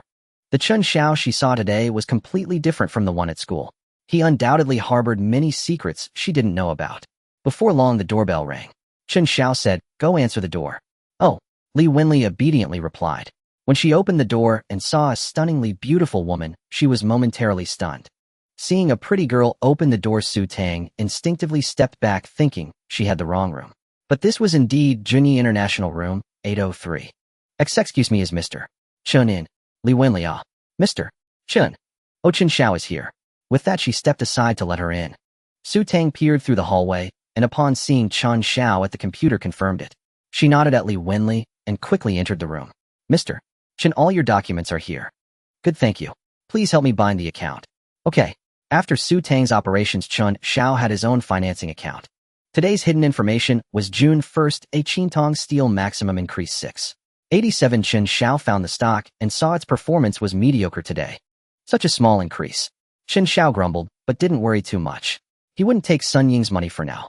Today Chen Xiao spent 10,000 on 2 phones and 6,000 on himself and Li Wenli combined. And there were still a few thousand in spare cash before the financing. Chen Xiao pulled together 140 yuan and the 200 yuan from the financing account, totaling 34000. Then using 300 yuan with a tenfold leverage, he bought all of Qintong Steel. The remaining money served as a margin to prevent liquidation in case of a downturn during this period. With this single transaction, Chen Xiao directly purchased 3 million yuan worth of Qintong Steel shares. By tomorrow, even with just a little over 6% gain, he could earn over 18000 yuan. Su Tang, who had witnessed Chen Xiao's entire transaction, was utterly astounded. Chen Xiao's methods were too crude, yet it indirectly demonstrated how confident he was. After finishing, Chen Xiao said with a smile, Su Tang, I hope you can keep this a secret for me. Oh, Mr. Chen, rest assured I won't breathe a word to anyone. Chen Xiao nodded. Thank you. I hope we can work together someday. Su Tang was taken aback. Was this an invitation? Yes. If there's nothing else, I'll take my leave. Chen Xiao nodded. Su Tang gave a slight bow, greeted Li Wenli, and quickly departed. Throughout, neither Su Tang nor Li Wenli inquired about the other's identity. Chen Xiao offered no explanation, for it was unnecessary. After Su Tang left, Chen Xiao casually browsed some information about the company. He noticed some positive news online, and the stock price was slowly rising. If it rises a bit today, plus tomorrow's gains, I should make a bit more. With that thought, Chen Xiao shut down the computer. It was just a matter of how much, no need to dwell on it. Li Wenli sat on the bed, lost in thought. Chen Xiao chuckled. What's wrong? You seem like a different person. Li Wenli rolled her eyes at him. You're the one who's changed completely. Haha, no matter how I change, I'm still me, Chen Xiao said.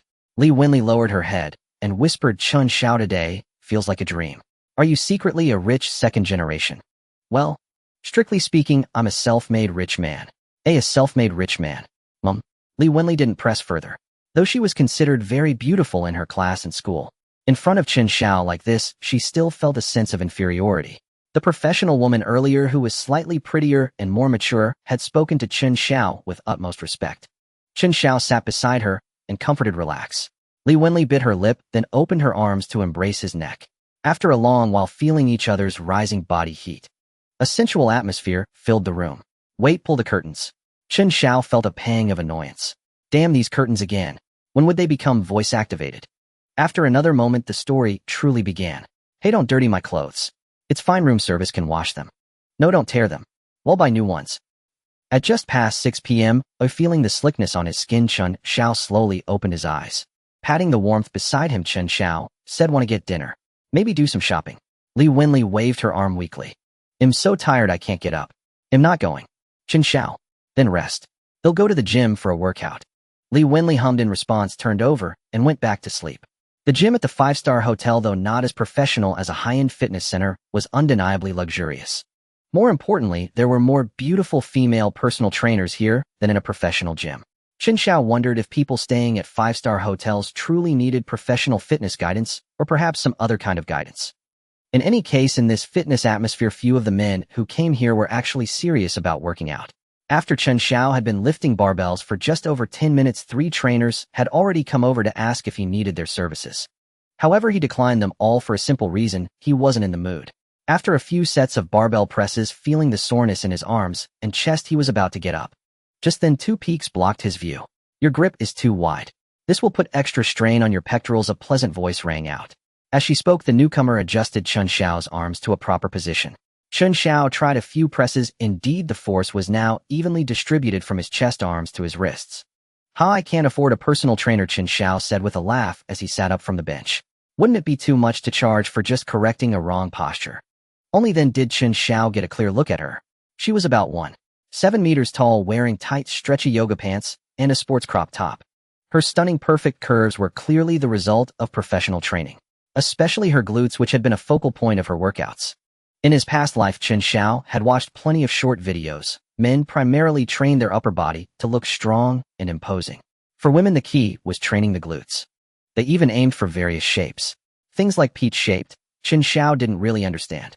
This woman was extremely sexy both in face and figure. To what extent? For instance, Chen Xiao was currently in a recovery phase, but one look was enough to stir him again. Her curves were perfectly balanced on the edge of perfection. Any more would be exaggerated, any less would lack that powerful visual impact. Hello, what's your name, miss? Shi Yunru. As she spoke, she extended her right hand. Chen Xiao shook it that lacked the calluses of a regular lifter, instead feeling very smooth. Chen Xiao, erase my card. Shi Yunru handed him an exquisite card. Chen Xiao took it and read Junyi International Health Consultant. It was the first time had heard of such a profession, and he was quite puzzled. Shi Yunru smiled and explained, my job is to create a personalized health management plan for a single client. Oh, Chen Xiao became interested. How does that work? It means I dedicate myself exclusively to one person for the duration of the contract, accepting no other clients. Chen Xiao was taken aback. Damn, personal trainers could do it like this. They were innovating. And what's the fee? Shi Yunru said there are 3 packages. Package A includes a personalized diet plan and 2 days of on-site coaching per week for 800 per month. Package B covers full meal preparation and 5 days of on-site coaching per week for 1500 per month. Chen Xiao waited. And Package C? Shi Yunru replied, Package C is temporarily unavailable. Chen Xiao chuckled inwardly.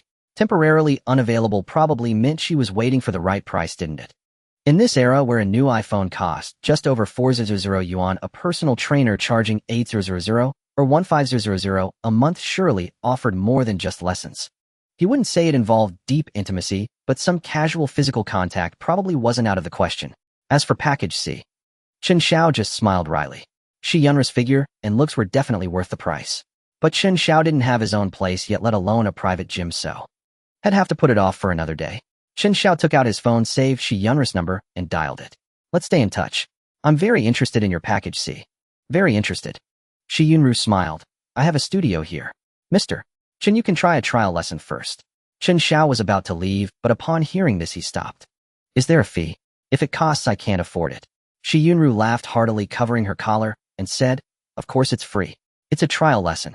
All right, then I'll gladly accept. Shi Yunru made a gesture of invitation, and the two left the gym together. Before stepping out, Chen Xiao vaguely heard a few personal trainers muttering nearby. When will that seductress finally land a rich client? She's stealing all our thunder here. Chen Xiao frowned. Had Shi Yunru still not found a client here? Her studio wasn't on this floor, but in a room on the 26th floor. In a space less than 50 square meters, various fitness equipment filled the room. Yet it wasn't cluttered at all. All the equipment was neatly arranged. There was no smell of sweat, either. Instead, a faint, alluring fragrance lingered in the air. Mr.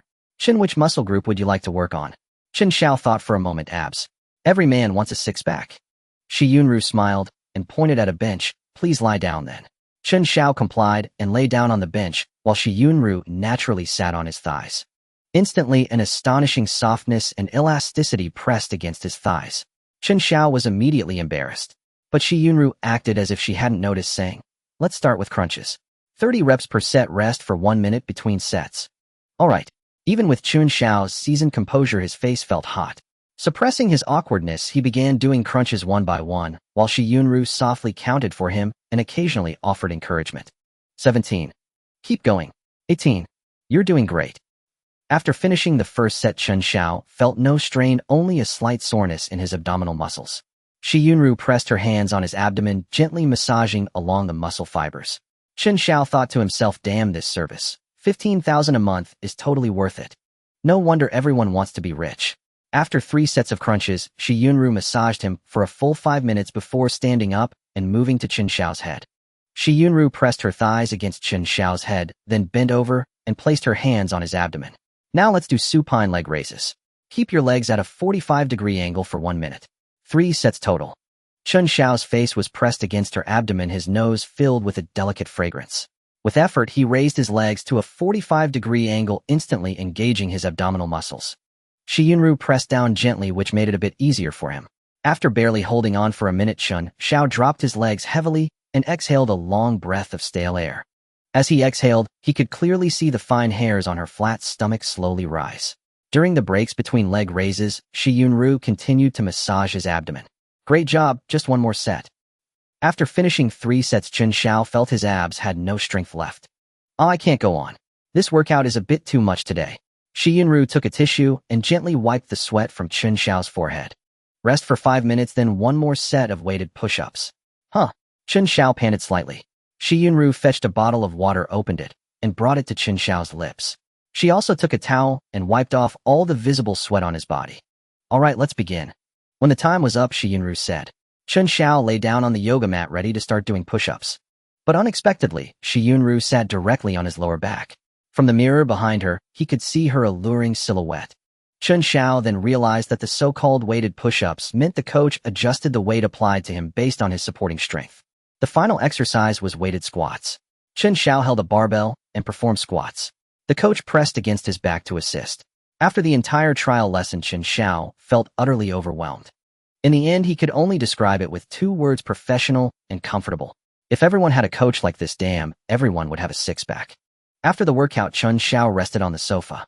Shi Yunru carefully dried the sweat from his body. Chen Xiao took a sip of water and asked, "How long have you been doing this?" Shi Yunru replied, "I've only been a private health consultant for a month. Before that, I was a fitness coach." "Oh, just started. How's business?" "Not great. You're my first trial client." Chen Xiao. He believed half of that, otherwise there wouldn't be no sweat smell in her studio. "All right then, congratulations on your first success." Shi Yunru was taken aback. "Mr. Chen, do you mean? They'll book a 1-month package from you?" Shi Yunru said happily, "Great, thank you. May I ask, which package would you like?" Chen Xiao said, "I wanted the C package, but it's not unlocked yet." Shi Yunru's face flushed, and she whispered, "Well, you could start with the B package first." Chen Xiao nodded. "I'm still in school and don't have a private gym. Can I come here to train?" "Yes, he'll prepare a fitness meal for you every day." The B package included 5 days of meals. Chen Xiao nodded. "I might not come every day. If I do, we'll contact you in advance." "Huh, not every day." Shi Yunru seemed a bit conflicted. "Oh, don't worry, he'll still pay you in full. Just be ready to receive me whenever I come," Chen Xiao said. Hearing this, Shi Yunru brightened up. "Okay, feel free to call me anytime." Chen Xiao nodded, then went downstairs with Shi Yunru and withdrew 15,000 yuan to give her. QR code payments wouldn't be introduced until the second half of this year, so for now it was either cash or bank transfer. Back in his room, it was nearly 9 in the evening. Li Wenli was probably truly exhausted from the day's activities and was still sound asleep. Chen Xiao took a shower, got into bed, and held her as he fell asleep. The next morning, Li Wenli woke up first and nudged Chen Xiao. "Get up quickly. There's a class this morning." Chen Xiao glanced at the time.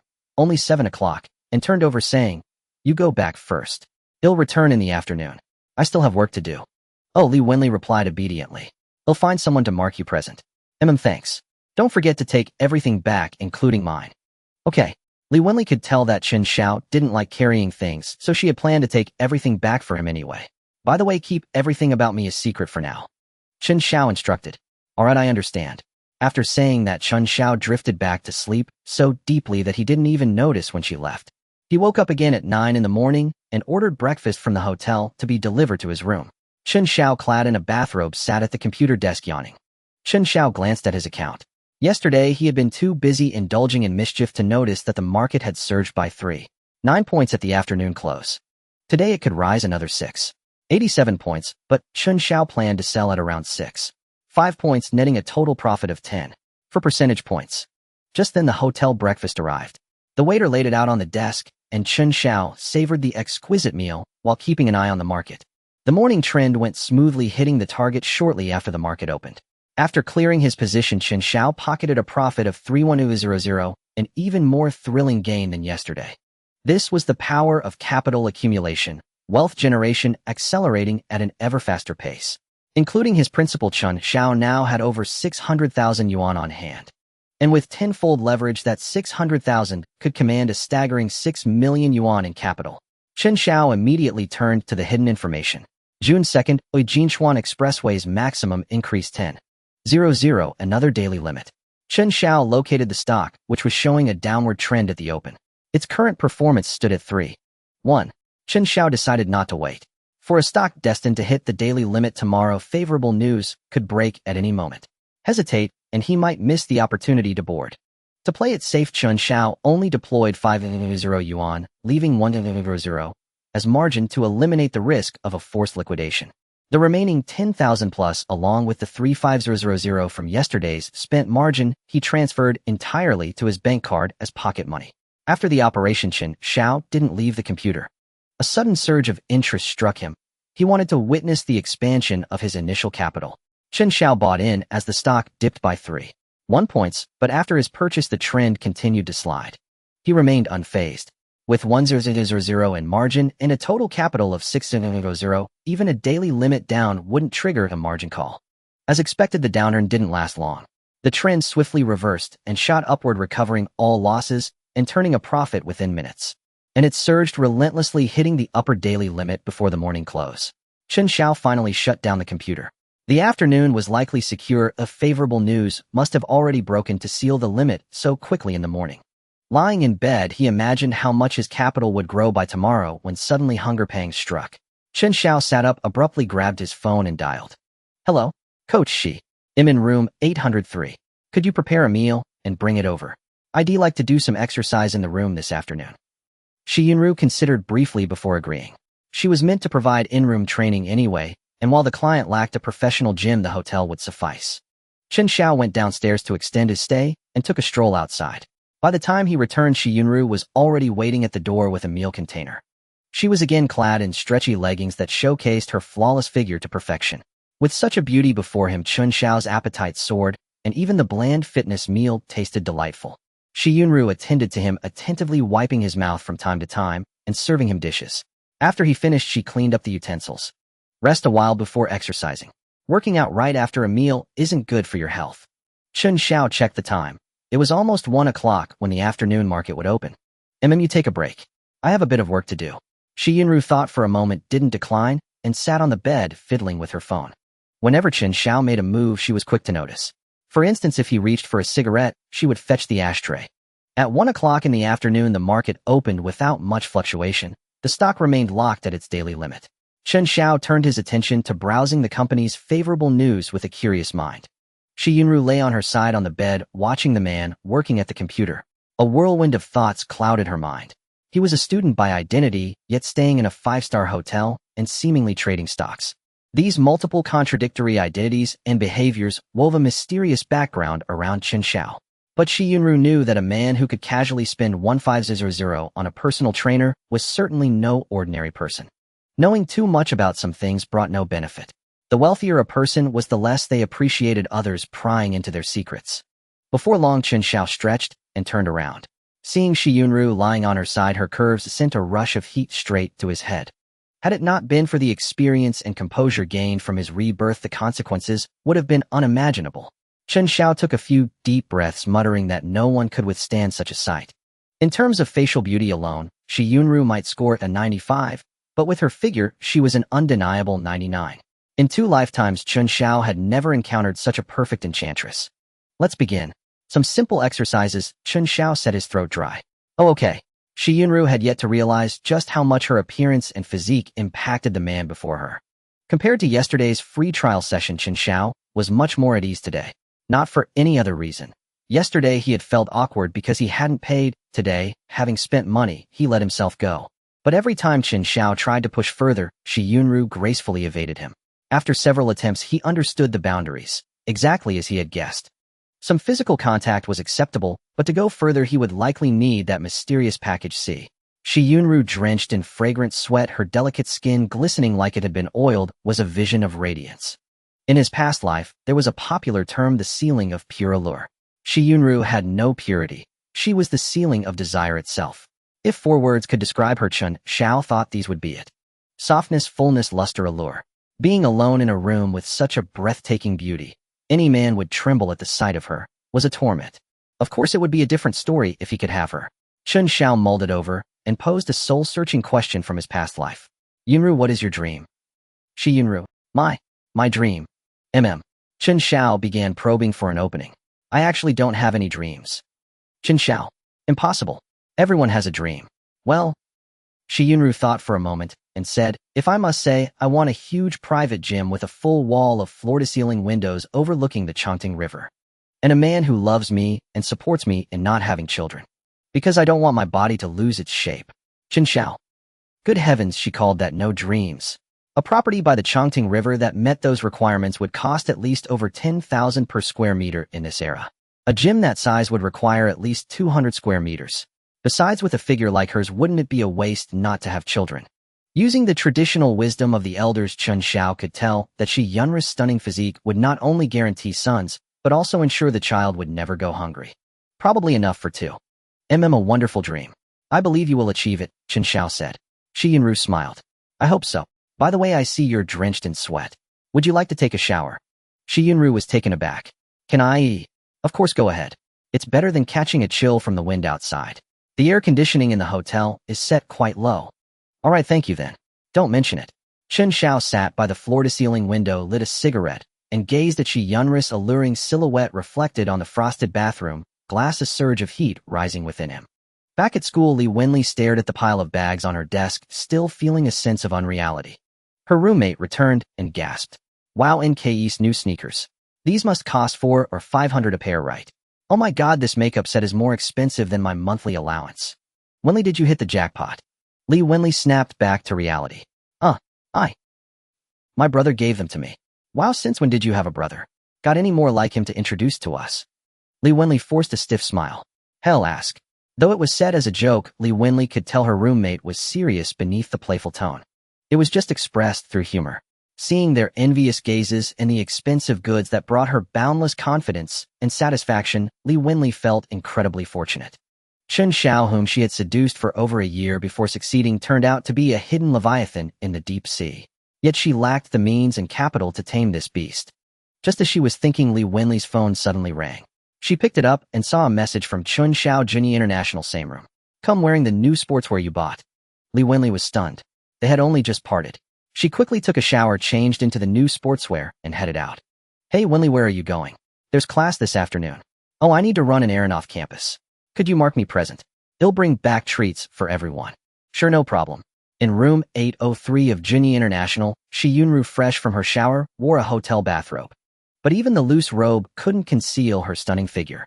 Sorry, can I go upstairs to change and return the robe? Chen Xiao's gaze lingered on her. It's fine, just keep it on. They'll settle it with the hotel later. Yunru. She went upstairs anyway to change and return the robe. In casual sportswear, Yunru looked both alluring and lively, still irresistibly captivating. Mr. Chen, if there's nothing else, shall we conclude today's lesson? Oh sure, that's fine. Yunru smiled slightly and waved at Chen Xiao. Goodbye then. Goodbye. Shortly after Yunru left, Li Wenli arrived. As soon as she entered, she cooed, Greedy, didn't you get enough yesterday? Chen Xiao chuckled. Appetite for food and lust is human nature. Yesterday was yesterday. Li Wenli in her sportswear exuded a different kind of youthful vitality, equally appetizing. Burning with desire, Chen Xiao strode over and swept her off her feet. Oh, what are you doing? Go shower, you're all sweaty. Don't, this is my only outfit. I didn't bring a change. No, stay away from the window. What if someone in the opposite building uses binoculars? Throughout the hour, all of Li Wenli's protests failed. Chen Xiao lay back on the soft bed, thoroughly satisfied. Li Wenli couldn't even move a finger. After a brief rest, Chen Xiao patted her. Let's go back to school. I have no strength left. Go on without me. Li Wenli murmured. Chen Xiao. All right, you need to exercise more. Look at your stamina. Li Wenli only shrugged in protest, too exhausted to speak. Chen Xiao glanced at her and said, don't forget to check out tomorrow. There's 2,000 yuan deposit at the front desk. Take it as pocket money. If you're hungry, order room service. It can be deducted from the deposit. Li Wenli nodded, faintly unsure if she was listening. Chen Xiao tidied up a bit, left the hotel, and hailed a taxi back to school. He sighed. Oh, it's really inconvenient without a car. Chen Xiao could afford a car now. Though he could drive, he didn't have a license yet. Chen Xiao didn't want to queue up with several people to practice driving under the scorching sun, though he had endured that hardship before. The best solution was to buy a car and hire a driver. Another problem arose. Cars from 2010, in Chen Xiao's eyes, were damn ugly. Compared to the precision manufacturing of later years, these cars were truly a mixed bag. Of course, not all cars failed to catch his eye. For instance, the 2010 Mercedes-Benz S-Class had a certain imposing bulldog-like feel, and the timeless design of Porsche differing from later models only in craftsmanship with minimal aesthetic changes. The Rolls-Royce Ghost was an eternal classic. Beyond that, Lamborghinis, Ferraris, and the like all appealed to Chen Xiao's aesthetic sense. But they didn't quite fit the thickness of his wallet. Damn it, I still need to make money. Back in the dorm, Ji Yuzheng was eternally glued to his game. Liu Xin was tearing his hair out in front of his computer. Chen Xiao passed out cigarettes to both of them. Stop pulling your hair out, man. Do you know how expensive hair transplants are? They charge per strand. Lu Xin. Damn, that Li Wenli is ruthless. Chen Xiao knew exactly what happened, but still asked with a grin, "What's up?" Lu Xian said, "Damn it, I asked Shen Jianxing to take the roll call for me. But Li Wenli, when the teacher called my name, she jumped in front of Shen Jianxing and reported me for skipping class. I mean, a public report like that, the elective teacher made an example out of me. Ha ha." Chen Xiao burst out laughing. "Small potatoes, just an elective. You can easily make it up next year. Consider it time saved this year, just a matter of sooner or later." Lu Xin was still a bit down. His stock market luck was sour too. He had thrown in 5,000 yuan and was now trapped. "Are you still trading stocks lately?" Chen Xiao said, "Trading my ass. Nobody can win every day. Know when to quit." "Damn. No way. I've studied macroeconomics so thoroughly in my elective. It'd be a waste not to trade stocks with that knowledge." Chen Xiao was speechless. If studying economics made you a good stock trader, all those university economics professors would be billionaires by now. Why the hell would they still be teaching electives? Lu Xin was taken aback. Then they're just old and out of touch." Chen Xiao rolled his eyes. "You're a hopeless man. Go ahead, trade away. When you lose it all, screw it." "Screw you, bastard. Get lost." Chen Xiao yanked him up. "Stop staring at that shit and come eat with your dad. You can keep losing money tomorrow." "Bastard, I'm not going." "Skewers and booze." "Not going." "I'm in." Ji Yuzhing leaped off the sofa and started getting dressed. "Chen Xiao." Lu Xin was stunned. "Damn it, Elite, you broke." The three of them ordered a simple selection of skewers and beer at a barbecue joint on Backstreet. They chatted and lazed about as they ate leisurely. In a few dozen minutes, they were stuffed to the brim. "Boss, the bill." Chen Xiao called out. The boss came over and said, "Oh, someone already paid for you." "No need." "Huh, already paid." Lu Xin and Ji Yuzhing looked around, wondering whose connection among the three was so impressive. Before long, Sun Ying, who had been eating with her friends, got up and came over to their table. Ji Yuzhing nearly drooled. This girl was stunningly beautiful. "I happened to see you guys eating, so I went ahead and settled the bill," Sun Ying said. Chen Xiao smiled. "That's so embarrassing." Sun Ying rolled her beautiful eyes and smiled meaningfully. "Is the junior too shy for that?" Chen Xiao caught on instantly. "Ahem, well, senior, we're done eating. See you." He signaled the other two to head back to school. Ji Yuzhing was reluctant to leave, holding his empty cup. "Since senior treated us, I should at least toast to thank you." Chen Xiao was speechless. Did he intend to go over there and mooch a drink too? Sun Ying turned to look at Ji Yuzhing. "Oh, no need. We're just having a casual meal with friends, no alcohol." Ji Yuzhing stood their plastic cup frozen midair, staring at the pile of empty bottles under their table, lost in thought. After Chen Xiao left, he sent a text message. "That's enough booze, more or less." A reply came shortly.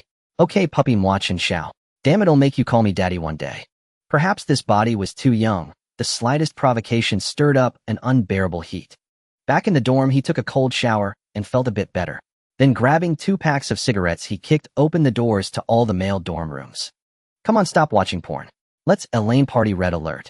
After handing out the 2 packs, 12 people split into 2 teams and started battling. They kept at it until the dorm power went out, then reluctantly stopped.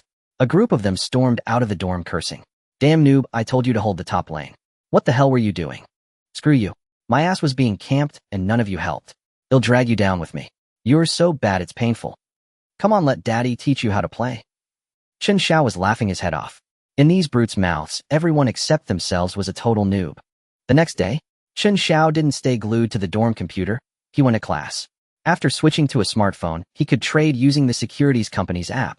That way he avoided being seen in the dorm. "Holy crap, son, you got a new phone." Lu Xin finally noticed Chen Xiao's phone was different. "Yeah, I used the money I made recently plus this month's living allowance. This month's meals are on you. Get lost. I'm eating crap every day, you can join me." Chen Xiao. "Nice. Enjoy your meal then." Lu Xin unceremoniously snatched the phone. "Hand it over. Let daddy have a look." Chen Xiao didn't mind his stock account required a login each time. "Tisk, you told me off, but you downloaded the securities app yourself." Chen Xiao said, him waiting for the right moment. "Maybe you'll never use it." Lu Xin shrugged, fiddled with it briefly, and handed it back. This only strengthened his resolve to get a phone through stock trading. Chen Xiao knew what he was thinking. "Or, you could sell your stocks and buy one." Lu Xin sighed. "That's my tuition money. I was hoping to earn it back through trading. If I could turn back time, I'd never touch this crap." Chen Xiao. Not bad, at least he was rational. But there's no cure for regret in life. Let this be a lesson to him. Anyway, he could make up the tuition before graduation. In the classroom, Chen Xiao sat in the aisle seat of a 2-person desk at the back corner, keeping the inner seat empty. He shooed away a few brats who tried to sit there finally, securing his own private space. Li Wenli didn't show up for class. Chen Xiao didn't ask, he figured she was too tired to come. After all, they had overdone it that day, and most young girls had their limits. Tan Sheng turned around several times, but Chen Xiao didn't notice. His attention was entirely on the stock market. Yesterday, Jinchuan Expressway gained 13.1. Today it opened high and continued to rise steadily with almost no volatility. Chen Xiao browsed the positive news. Jinchuan Expressway had won a bid for an interprovincial highway project in a special economic zone. After some thought, Chen Xiao used the remaining 1.0 yuan to buy more Jinchuan Expressway with 10 times leverage. Even if there was only a 5 upside left, it was better than nothing, just some pocket money. After his move, Jinchuan Expressway surged like a shot of adrenaline, heading straight for the daily limit. A smile spread across Chen Xiao's face, his heart raced. This wave should net him over $1 million in profit.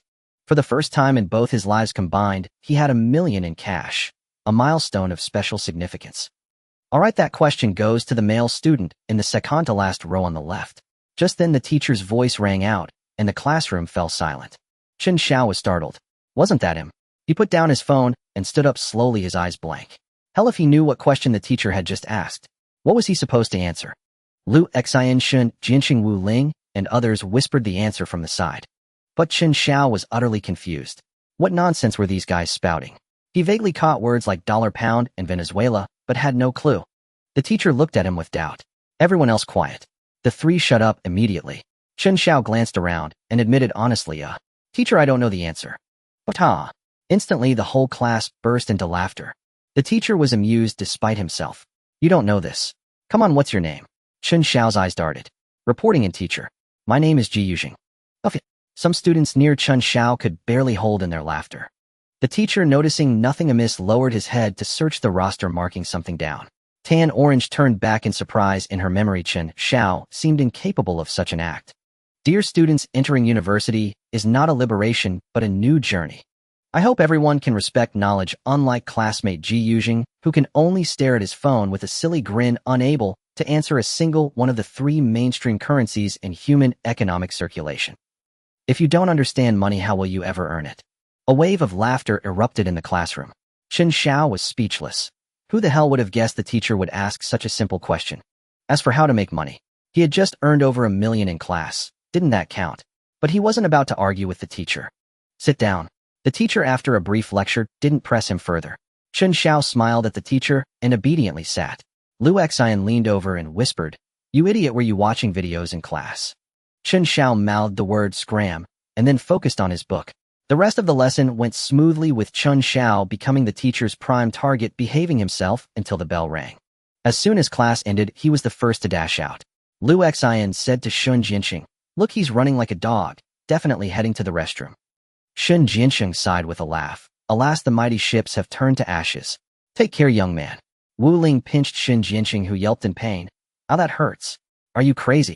Wu Ling remarked. But you know, whenever we have joint classes with the music department, Xiaozi always finds an excuse to leave last just to steal another glance at Tan Orange. Now he's really different. Who knows what's gotten into him? Come on, let's go play pool. Tan Orange stood up, glancing back casually, but didn't see even a trace of Chen Xiao. She couldn't help but feel a bit down. Before, he would always watch her leave first. But Chen Xiao's mind was completely consumed by the $1 million. Tan Orange had long been cast to the winds. Before returning to the dorm, he bought a carton of his usual cigarettes at the supermarket and tossed it directly to Xiao Ji upon arrival. Xiao Ji stared at the cigarettes, utterly bewildered. Grinning, he asked, Bro Xiao, what's this for? Chen Xiao replied, Oh, nothing. I just used your name to show off earlier. Consider this the copyright fee and a thank you. Xiao Ji was stunned. Damn, that works. He could get cigarettes just for that. Was his name really that valuable? Bro Xiao, you're generous, but how exactly did you show off? Chen Xiao lit a cigarette and said, Nothing much. The teacher asked a question I couldn't answer, then asked my name. I said Ji Yuzhing, and she wrote it down. Xiao Ji. Damn. Xiaozi, you set me up. Chen Xiao, I'll throw in 2 more packs. Xiao Ji, deal. He instantly felt the cigarette pack wasn't so hot in his hands anymore. Having his name noted by the teacher was never a good sign. It meant he couldn't skip this course. Xiao Ji snatched the schedule, placed it on the cigarette pack, and circled all the sessions for that course. With Xiao Ji handled, Chen Xiao opened his computer and used a calculator to tally his gains. A principal of 5,000 amplified tenfold by leverage became 5,000. In 2 days, he captured a 23-1 gain, yielding a profit of 115,500. Plus, in class, with a principal of 1,000 magnified tenfold, he captured 5 points, earning a profit of 5,000. Together, the total profit amounted to 120,500, including the principal that came to 180,500. Chen Xiao stared at the number for a long time. Leverage was truly a wonderful thing. Xiao Ji leaned over. What are you calculating with so many digits? Chen Xiao replied offhandedly, oh, it's happy beans. Xiao Ji counted seriously, ones, tens, hundreds. That's it. That's nothing. Then he said grandly, next time use my account. Over 10 million, spend it freely. Chen Xiao looked at Xiao Ji with the affectionate gaze of a parent toward a foolish child. All right, next time I'll use your account. Satisfied after showing off, Xiao Ji returned to his game. Chen Xiao looked down at his phone. Oh, a new hidden message had appeared. On June 3rd, Zhixin Optoelectronics will rise by a maximum of 10,000. Chen Xiao smiled faintly. Another daily limit up. When he found Zhixin Optoelectronics, his smile grew even brighter. Because the company's Q2 financial report was unimpressive, high R&D expenses and low performance had made the market generally pessimistic. Chen Xiao loved such stocks hitting the daily limit down. They had no room to fall further and were absolutely safe. Nevertheless, to be safe and guard against the risk of the stock price stagnating today and continuing its limit down streak tomorrow, he chose to invest 1.6 million into the capital market. Magnified tenfold, that became 16 million. This wasn't Xiao Ji's happy beans. This was real hard cash. With such a large sum, Chen Xiao couldn't buy as recklessly as before. Because the sell orders at the limit down price weren't particularly numerous, he needed to buy in batches to avoid causing stock price fluctuations. Chen Xiao executed trades of dozens or hundreds of lots each time. Perhaps a market maker was trying to suppress the stock price. Every time Chen Xiao nearly wiped out the sell orders, a new batch of large orders would appear. Chen Xiao took them all, buying nonstop. For an entire hour, his fingers grew sore from repeating the same actions. Chen Xiao increasingly felt the need for a team. If just over 1 million was this exhausting, how would he manage with more funds? Suddenly, Chen Xiao noticed the sell orders were gone. No new orders appeared. Damn, is it about to start rising? But he quickly calmed down. Perhaps the market maker, annoyed by his persistence, had simply dumped tens of thousands of lots in a single sell order. Chen Xiao nearly jumped for joy. It was just like a pillow arriving when he was sleepy. His opponent, it seemed, feared he was working too hard and had delivered a massive cake all at once. Chen Xiao bought all tens of thousands of lots, finally spending the entire 16 million and completing his position. In a certain office building in Shanghai, a room fell silent. A manager. Tens of thousands of lots, all bought up. What? Is this person insane? List another 1,000 lots. We must hold the limit down price firmly and crush market confidence. Okay. The trader quickly executed the order and stared intently at the screen. Half an hour later, he finally breathed a sigh of relief. Manager, no new buyers have appeared. Hey, good. With this little strength, they dare to challenge me. Chen Xiao finished trading and exited the securities app. He had no interest in who his opponent was or what their goal might be. He only needed to achieve his own objective and then sit back and collect the profits. Stretching his sore shoulders, Chen Xiao stepped out of the dorm with a cigarette dangling from his lips. He pulled up Su Tang's number and dialed. Hello, Mr. Chen. Hello, Su Tang. Are you busy? Not at all. Please go ahead. Chen Xiao chuckled. I wouldn't say go ahead. If you have time, could you come to the school? There's something I'd like to discuss with you in person. Su Tang was taken aback. Such formality. What could there be between her and Chen Xiao? It was probably about the invitation from last time. All right, Mr. Chen. They'll be there in half an hour.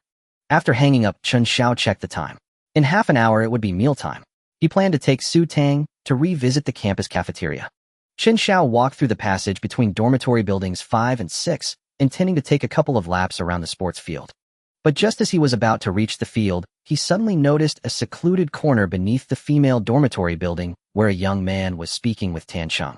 Tan Cheng remained silent while the young man seemed to be explaining himself, fervently gesticulating wildly. Chen Xiao frowned and was about to look away when Tan Cheng inadvertently caught sight of him. She froze for a moment. The young man across from her noticed her gaze and turned his head as well. Chen Xiao raised an eyebrow slightly. Wasn't this the guy who had charmed Tan Cheng with a fake diamond ring worth 200 yuan? Chen Xiao hadn't stopped walking. As he drew closer, he could hear their conversation. The young man demanded loudly, "Who is he? What's your relationship with him?" Tiancheng whispered, a classmate from a large lecture. Nothing special. Nothing special. He was staring at you, and your expression changed when you saw him. Tiancheng said, you're overthinking. He just pursued me before, and I didn't agree. Chen Xiao stopped in his tracks and turned to look at Tiancheng. The last shred of hesitation in his heart vanished. What are you looking at? The young man snarled as if ready to bite. Chen Xiao suddenly smiled and gave them both a thumbs up. Impressive. Tiancheng, you're truly impressive. You've got some tricks. Tiancheng was stunned, unable to believe Chen Xiao would speak to her so crudely. Damn it. The young man abandoned Tiancheng and lunged forward. Chen Xiao took a half step back, instantly composed, adopting a fighting stance and seeking a vulnerable spot to deliver a decisive blow. Tiancheng quickly grabbed him. Lu Xing, are you crazy? Aren't you afraid of getting punished by the school? Lu Xing hesitated. Though he had some connections at school, favors weren't something to be squandered. Bro, what's your major? Chen Xiao relaxed. He didn't want to bother with him, but staying silent would make him seem cowardly. Painting class 2. All right, I'll remember you. Chen Xiao smiled without saying a word. He would remember Lu Xing too, but he wouldn't tell him. He gave Lu Xing a knowing smirk, then turned and continued toward the sports field. In his eyes, someone like Lu Xing was no different from trash. The terror of capital was something Lu Xing was far from understanding. Not just him, a student yet to step into society, but even the so-called connections and his entire family behind him. If they caught the attention of capital, they wouldn't fare well either. Of course, unless one scenario occurred, a family with impeccable integrity, spotlessly clean and unassailable.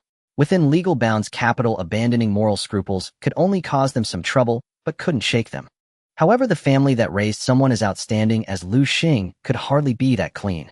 Using 200 yuan to deceive someone's feelings. Though the woman was foolish, he was even less of a decent person. As for crossing legal boundaries, Chen Xiao wouldn't even consider it. His life was destined to be brilliant, and he wouldn't tarnish it for a mere fly. But within the law, there was plenty he could do. Chen Xiao wasn't in a hurry.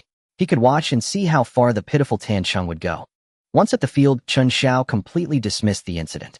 It was too trivial to occupy his mind for more than 5 minutes. After a lap, Chen Xiao received a call from Su Tang, and they agreed to meet at the entrance of Cafeteria 3. Mr. Chen, sorry to keep you waiting.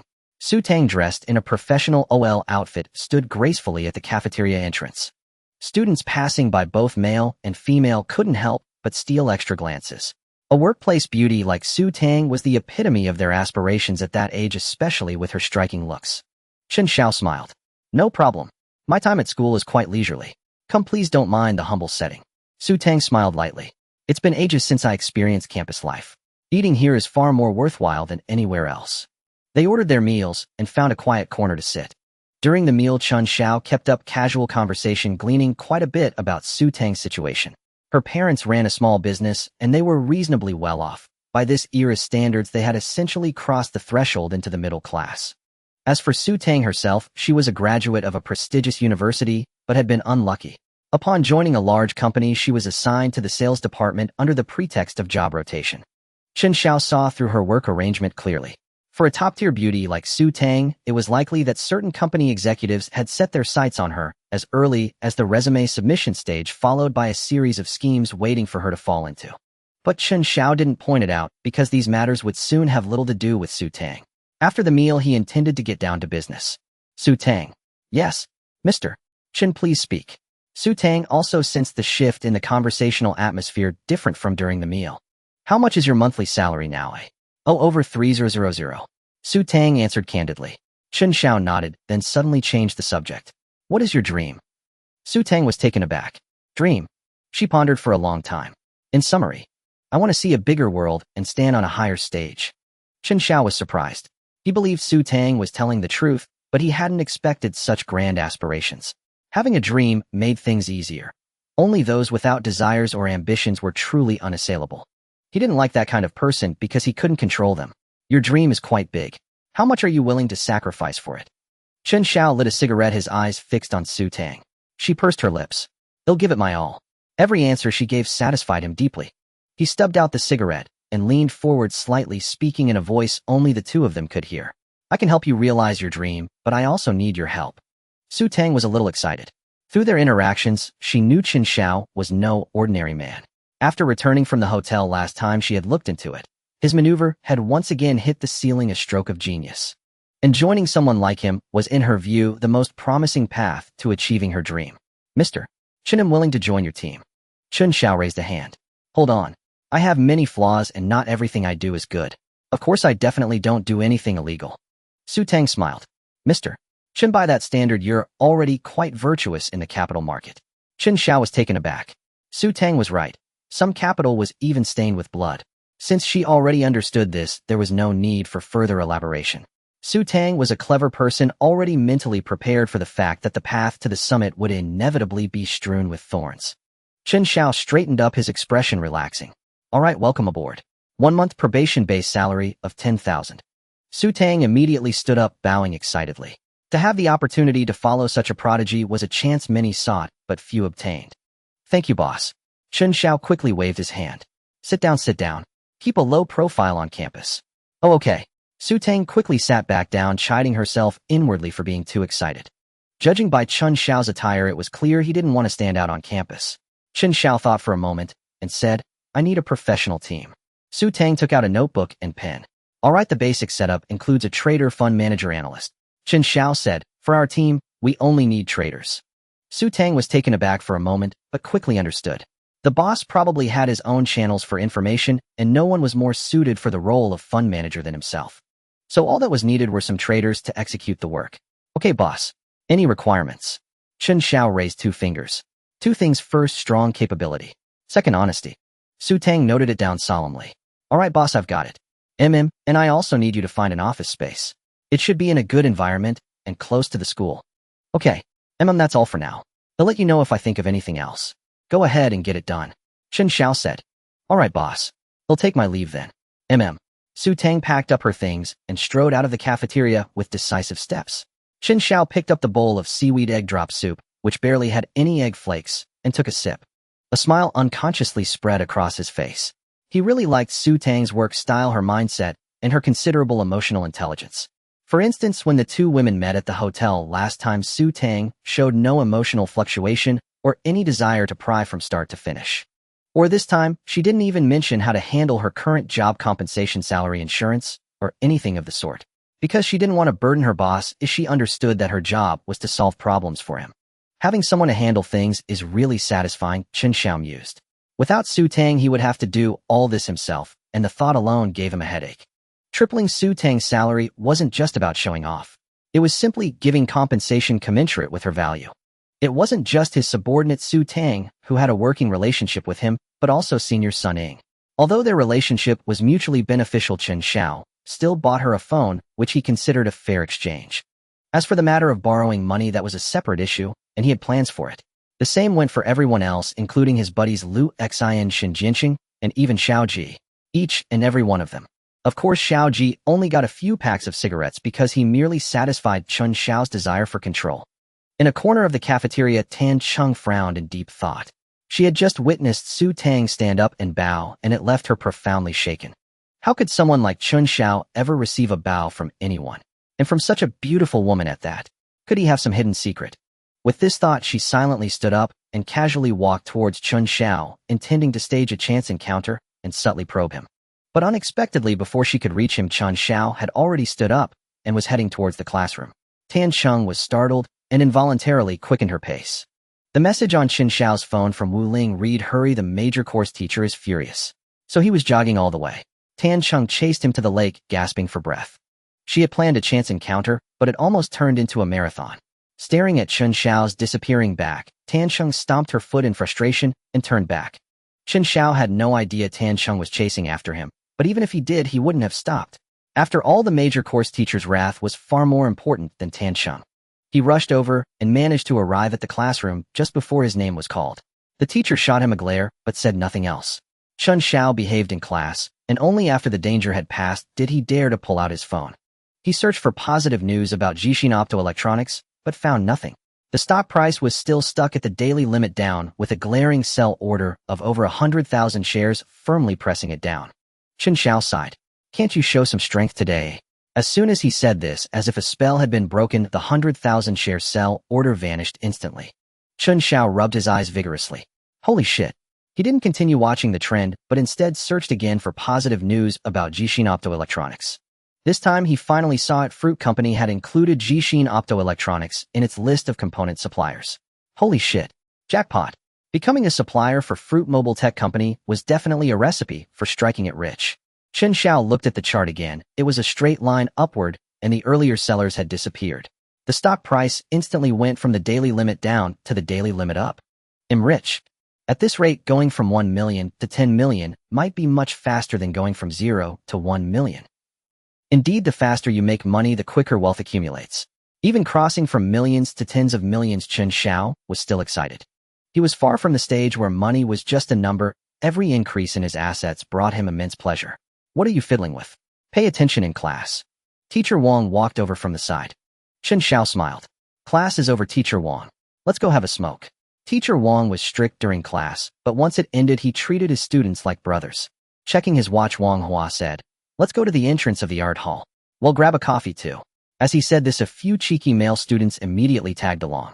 They often mooched coffee off Teacher Wang. Chen Xiao first ran to the coffee shop to buy a pack of 1916, which was the brand Teacher Wang usually smoked.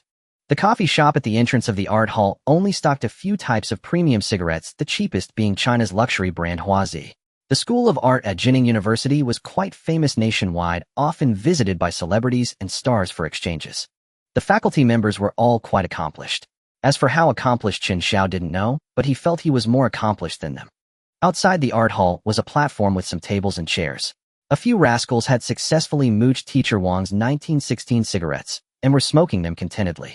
Teacher Wang had been involved in art his whole life and was a heavy smoker. Chen Xiao stepped forward, snatched the pack of 1916 in front of the teacher, and placed a new one in his pocket. Teacher Wang, I'm a light smoker. I'll have this. You smoke mine, or you won't have enough for today. If it were anything else, Wang Hua would have refused, but cigarettes were something he couldn't do without for a moment. Wang Hua was about to pull out his wallet, but Chen Xiao covered his pocket. Brother Wang, are you looking down on me? Get lost. All right, on my way. Amidst the laughter and banter, Chen Xiao managed to offset his near tardiness for the day and further deepen his rapport with Teacher Wang, laying the groundwork for future truancy. Wang Hua took the opportunity while these young rascals were freeloading to lecture them earnestly. He rambled on about which major would be the foundation for their future and so forth. Chen Xiao didn't absorb a single word while the others nodded like chickens pecking at rice, though how much they actually took in remained a mystery. Though Chen Xiao was a sculpture major, he had no real interest in art. In his past life, after graduating, he worked for 2 years and never touched art again.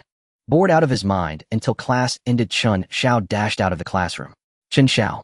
He turned to see Li Wenli. Moving closer, he whispered, "Haven't seen you lately. Where have you been?" She secretly pinched him. "It's all your fault. Seriously. I can't stand you." Chen Xiao was speechless. He knew exactly what she meant by can't stand. Ahem. I told you to exercise more. Li Wenli shot him a flirtatious glare. Is this really about exercise? She glanced around and lowered her voice. There are limits. Chen Xiao was at a loss for words and tried to change the subject. So you're off to class. Are you done with class? Yes. Any plans tonight? Li Wenli shook her head frantically. No. Go find your senior. I need to rest for a while. Chen Xiao was taken aback, then smiled. How about I take you shopping this weekend? At the mention of shopping, Li Wenli's eyes lit up, because when she shopped with Chen Xiao, he was just too handsome. All right, see you this weekend. Don't get any ideas about me these next few days. Chen Xiao was speechless. See you. That evening, for some unknown reason, Xiao Ji got into a heated argument with his girlfriend over the phone. His emotions were explosive. Chen Xiao thought back and vaguely recalled this happening once in his past life, the quarrel dragging on for half the night. Damn. With that, Chen Xiao simply got up. Grabbing his phone and wallet, he headed out. If he stayed in the dorm tonight, there would be no sleep. Leaving the dorm, he scrolled through his phone. Since Li Wenli needed a few days to recuperate, Chen Xiao thought for a moment and called Sun Ying. Hello, little brother, what's up? Chen Xiao said, what are you up to? Come out and stay over. Sun Ying was taken aback. Now? I'm already in bed. Chen Xiao said, the usual place. He'll wait for you. With that, he hung up. Sun Ying stared at the phone for a moment, then muttered to herself, he's getting more and more audacious. Just you wait, senior sister will make sure you. Ahem. While Xiao Shuam stepping out for a bit, Chen Xiao went to the best hotel on Back Street and booked a room. He sent the room number to Sun Ying. Before long, she arrived. Perhaps in a hurry, she was dressed very lightly. She wore white hot pants and a white t-shirt, exuding a mature, confident charm. The sight of her was almost too much for Chen Xiao. I'm going to take a quick shower, Sun Ying said. A quick shower usually took just a few minutes, but she spent half an hour in there before coming out. She complained the bathroom floor was so slippery, ooh, I almost fell. Chen Xiao chuckled. With me here, how could you possibly fall? You're so strong. Have you been working out again lately? Chen Xiao nodded. I run every day, and I've been hitting the gym occasionally. Sun Ying pouted playfully. I told you not to exercise. If you keep this up, who can handle you? Chen Xiao just smiled and leaned in again. You'll get used to it with more practice. No. The next day, no matter how much he called, Sun Ying wouldn't get up. Chen Xiao told her he was leaving and headed back to school. As always, he went for his unbreakable morning run. At the sports field, the crowd was already growing. Chen Xiao had just started running when someone caught up from behind. Chen Xiao, did you stay out last night? Chen Xiao turned his head and saw Xia Yudi. How did you know? Xia Yudi said, I saw you coming back from Backstreet when I arrived. Oh, I see. You run too. Yes, I love running. Chen Xiao gave her a skeptical glance, but said nothing. In less than a lap, Xia Yudi's life fell apart. She grabbed Chen Xiao's clothes, nearly exhausted. I can't. Go on. Too tired. Let's rest. Chen Xiao was speechless. Girl, we've just started. It's my first time. It'll get better with more practice. Then you sit here and rest. They'll keep running. All right. He left her on the bleachers and returned to the track to run alone. Xia Yudi sat in the stands, elbows resting on her thighs, her delicate chin cupped in her palms, her gaze following Chen Xiao's every move. Under the sunlight, the big boy was drenched in sweat, and the aura of masculinity radiating from him made Xia Yudi feel a bit dizzy. So handsome. How can he be this handsome? Ever since she first met Chen Xiao on the bus, she had been utterly captivated. That was why she had deliberately pretended to sleep, taking advantage of the situation the whole way. But after exchanging numbers, she never heard from him. So she had secretly followed him for a few days, figured out his morning routine, and staged this chance encounter today. Even though Chen Xiao had been up late the night before, he was still full of energy today. He ran a full 7 or 8 laps before stopping. His clothes were soaked with sweat, and his well-proportioned physique exuded a sunny vitality. Xia Yudi took a tissue and gently wiped the sweat from his cheeks, as if carefully polishing a piece of art. Her eyes looking into his were filled with stars. Chen Xiao was speechless. Enough. Let's grab a meal together, then I'll head back to shower. Oh, all right. Xia Yudi hopped and skipped behind Chen Xiao, her heart pounding as she watched his tall, robust back. She was the petite type with a delicate figure, a cute face, and a sweet, girlish voice. They bought a simple breakfast and sat facing each other. Do you know why I stayed out last night? Chen Xiao asked. Xia Yudi took a bite of her steamed bun. What else could it be? You went to a hotel with your girlfriend. Chen Xiao was speechless. I went to a hotel, but she's not my girlfriend. Xia Yudi wasn't surprised at all. Oh, instead she looked curious. Oh, what would your girlfriend do if she found out? Chen Xiao was speechless. I don't have a girlfriend. Xia Yudi was stunned. You really don't have a girlfriend? A perfect guy like you, why don't you have one? Chen Xiao was so taken aback that he touched his own face and quickly pulled out his phone to check his reflection. Then he breathed a sigh of relief. The way Xia Yudi said it made him wonder if he had transmigrated again. He had no idea what he had done to impress this girl so much that she saw him as perfect. Because I asked someone out, and she said no. Xia Yudi looked shocked. What? What kind of girl would turn you down? Is she blind? At that moment, Tan Sheng, who happened to be passing by to buy breakfast, had an expression of extreme displeasure on her face. It was not merely because of the venomous words from this sweet, adorable young girl. There was another thing she could not comprehend. Why did Chen Xiao suddenly have one beautiful woman after another appearing by his side? Could it be that he had deliberately sought them out to spite her? Perhaps that was indeed a possibility. Chen Xiao had never expected Tan Sheng to pass by just then. He had no intention of showing off. Don't exaggerate. I'm just an ordinary person, not as good as you say. Xia Yudi retorted. No, you are that good. Since you don't have a girlfriend. Then I can rest easy. Chen Xiao, what are you planning to do? Xia Yudi gazed at him with tender affection. Don't be nervous. I was originally torn about whether to compete with your girlfriend for you. Now that there isn't one, I have no moral qualms. What do you mean? I'm not getting a girlfriend and no one can win my heart. What would I want your heart for? My goal is to have your body. Chen Xiao. I have things to do. You can enjoy your meal slowly. With that, Chen Xiao grabbed his phone and fled. Xia Yudi stared obsessively at his retreating figure. Tisk, those legs. A soul-stealing demon. That waist. A lethal blade. Perfect. Slurp. After running several dozen meters, Chen Xiao dared to look back. Phew. Are girls these days all this terrifying? In Xia Yudi's gaze, it was as if she wanted to strip him bare. So petite and adorable, yet constantly scheming to get her hands on his body. How could anyone endure that? He glanced at the time. It was nearly 9 o'clock. Chen Xiao couldn't help but quicken his pace. He went back, took a quick shower, and then sat down at his desk. After the market opened, Zhixin Optoelectronics hit the daily limit immediately. Chen Xiao had originally planned to sell, but a casual glance at the hidden information made him stop. June 4th, Zhixin Optoelectronics maximum increased 10.00. It was still information about Zhixin Optoelectronics. This meant there would be another daily limit tomorrow. Chen Xiao was frustrated. This meant he couldn't make any trades today. The stock had already hit the daily limit, and tomorrow it would rise by a maximum of 10. There was no other possibility. As of today, it had risen by 30 percentage points, yielding a profit of 4.8 million. Add another daily limit tomorrow, and the profit would reach 6.4 million. Chen Xiao was actually frustrated about earning over $1 million more. He suddenly felt he was too greedy. Shaking his head to dismiss the thought, he turned off his phone and went to class. After all, there was nothing to do in the stock market anyway. Ji Yujing was still working on the game, but the expression on his face was far from happy. He wondered if that vocal music girl named Ma Yijia would follow in Li Wenli's footsteps from his past life. Of course, these were just idle thoughts Chen Xiao entertained when bored. Once class started, he had no time for them. Even dealing with Xia Yudi was proving to be quite a handful.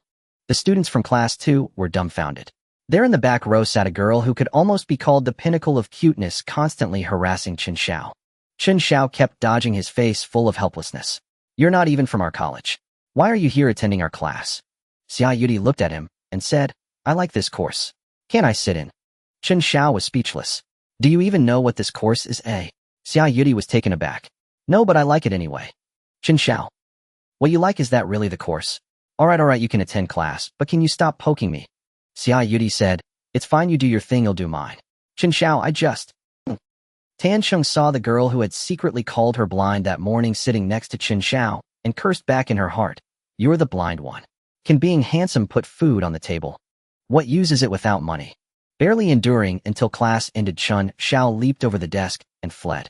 Even this move appeared suave and handsome in Xia Yudi's eyes. On the platform at the back of the classroom, a group of guys were smoking and teasing Chen Xiao. "Damn, Xiao, you're lucky in love. How did you land such a top-tier girl? Does she have any roommates like her? Hook your brothers up." Chen Xiao cursed with a laugh. "Get lost, I barely know her." His words were met with a chorus of jeers.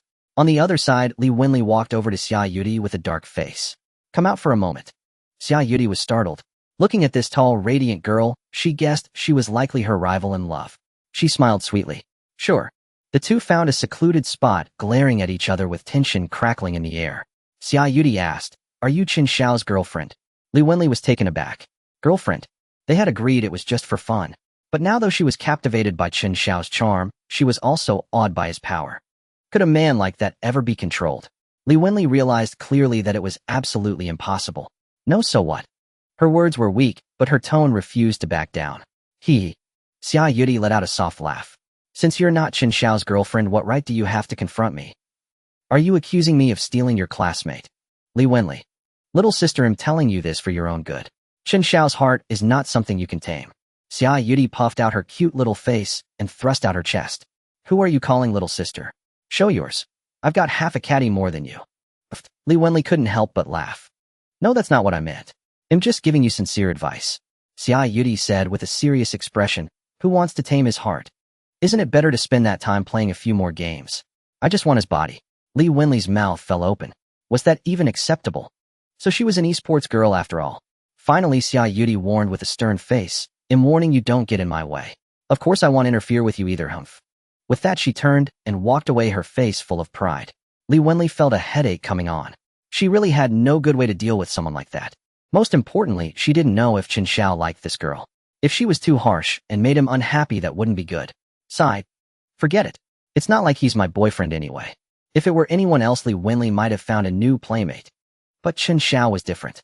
Besides being intoxicated by his strength, she was also deeply drawn to the life she had never even imagined before. In this vast school, finding another hidden master like him was almost impossible. However, to everyone's surprise, Xia Yudi shook Lu Xin's arm pitifully. "Dear brother, I want to sit next to Chen Xiao." Lu Xin was startled, quickly rubbed the goosebumps on his arms, and fled at once. "Damn, I'm out of here." Chen Xiao shouted. Hey. Damn it, hold your ground, don't run." Giggle, giggle, giggle. Xia Yudi successfully sat beside Chen Xiao once again. Li Wenli rolled her eyes and turned away, out of sight, out of mind. But someone in the front row felt as if they had knocked over a bottle of 5 spices, tasting every possible emotion. Chen Xiao had finally freed himself from the stock market today, only to find himself tormented by Xia Yudi even more than usual. This ever-changing little enchantress possessed an incredibly expressive face. If Chen Xiao was stern, she would instantly become pitiful, tugging at his heartstrings. If he wasn't, she would treat him like a plush toy, playing with him at will. Damn, even petting a dog isn't this rough. Chen Xiao sighed, resigning himself to his fate. As the bell for the last class rang, he shot up, but couldn't escape. Xia Yudi tugged at his shirt, pouting adorably. I'm hungry. How about I treat you to dinner? Chen Xiao replied. Bro, if you're hungry, just eat yourself. Why invite me? I'm not hungry. Xia Yudi simply gazed at him with tender affection. Chen Xiao finally relented. Fine. He figured he could find a private spot to clear things up. At a no-name burger joint on campus, Xia Yudi happily sipped a large cola. Chen Xiao sighed. Bro, if you keep this up, the teachers will notice me. How am I supposed to get by? Xia Yudi set her cola cup on the table. It's easy if you want me to let you off. Chen Xiao said, name your terms. Xia Yudi poked his abs again. If you don't want me to pester you in public, then find a private place to do it. Chen Xiao was speechless.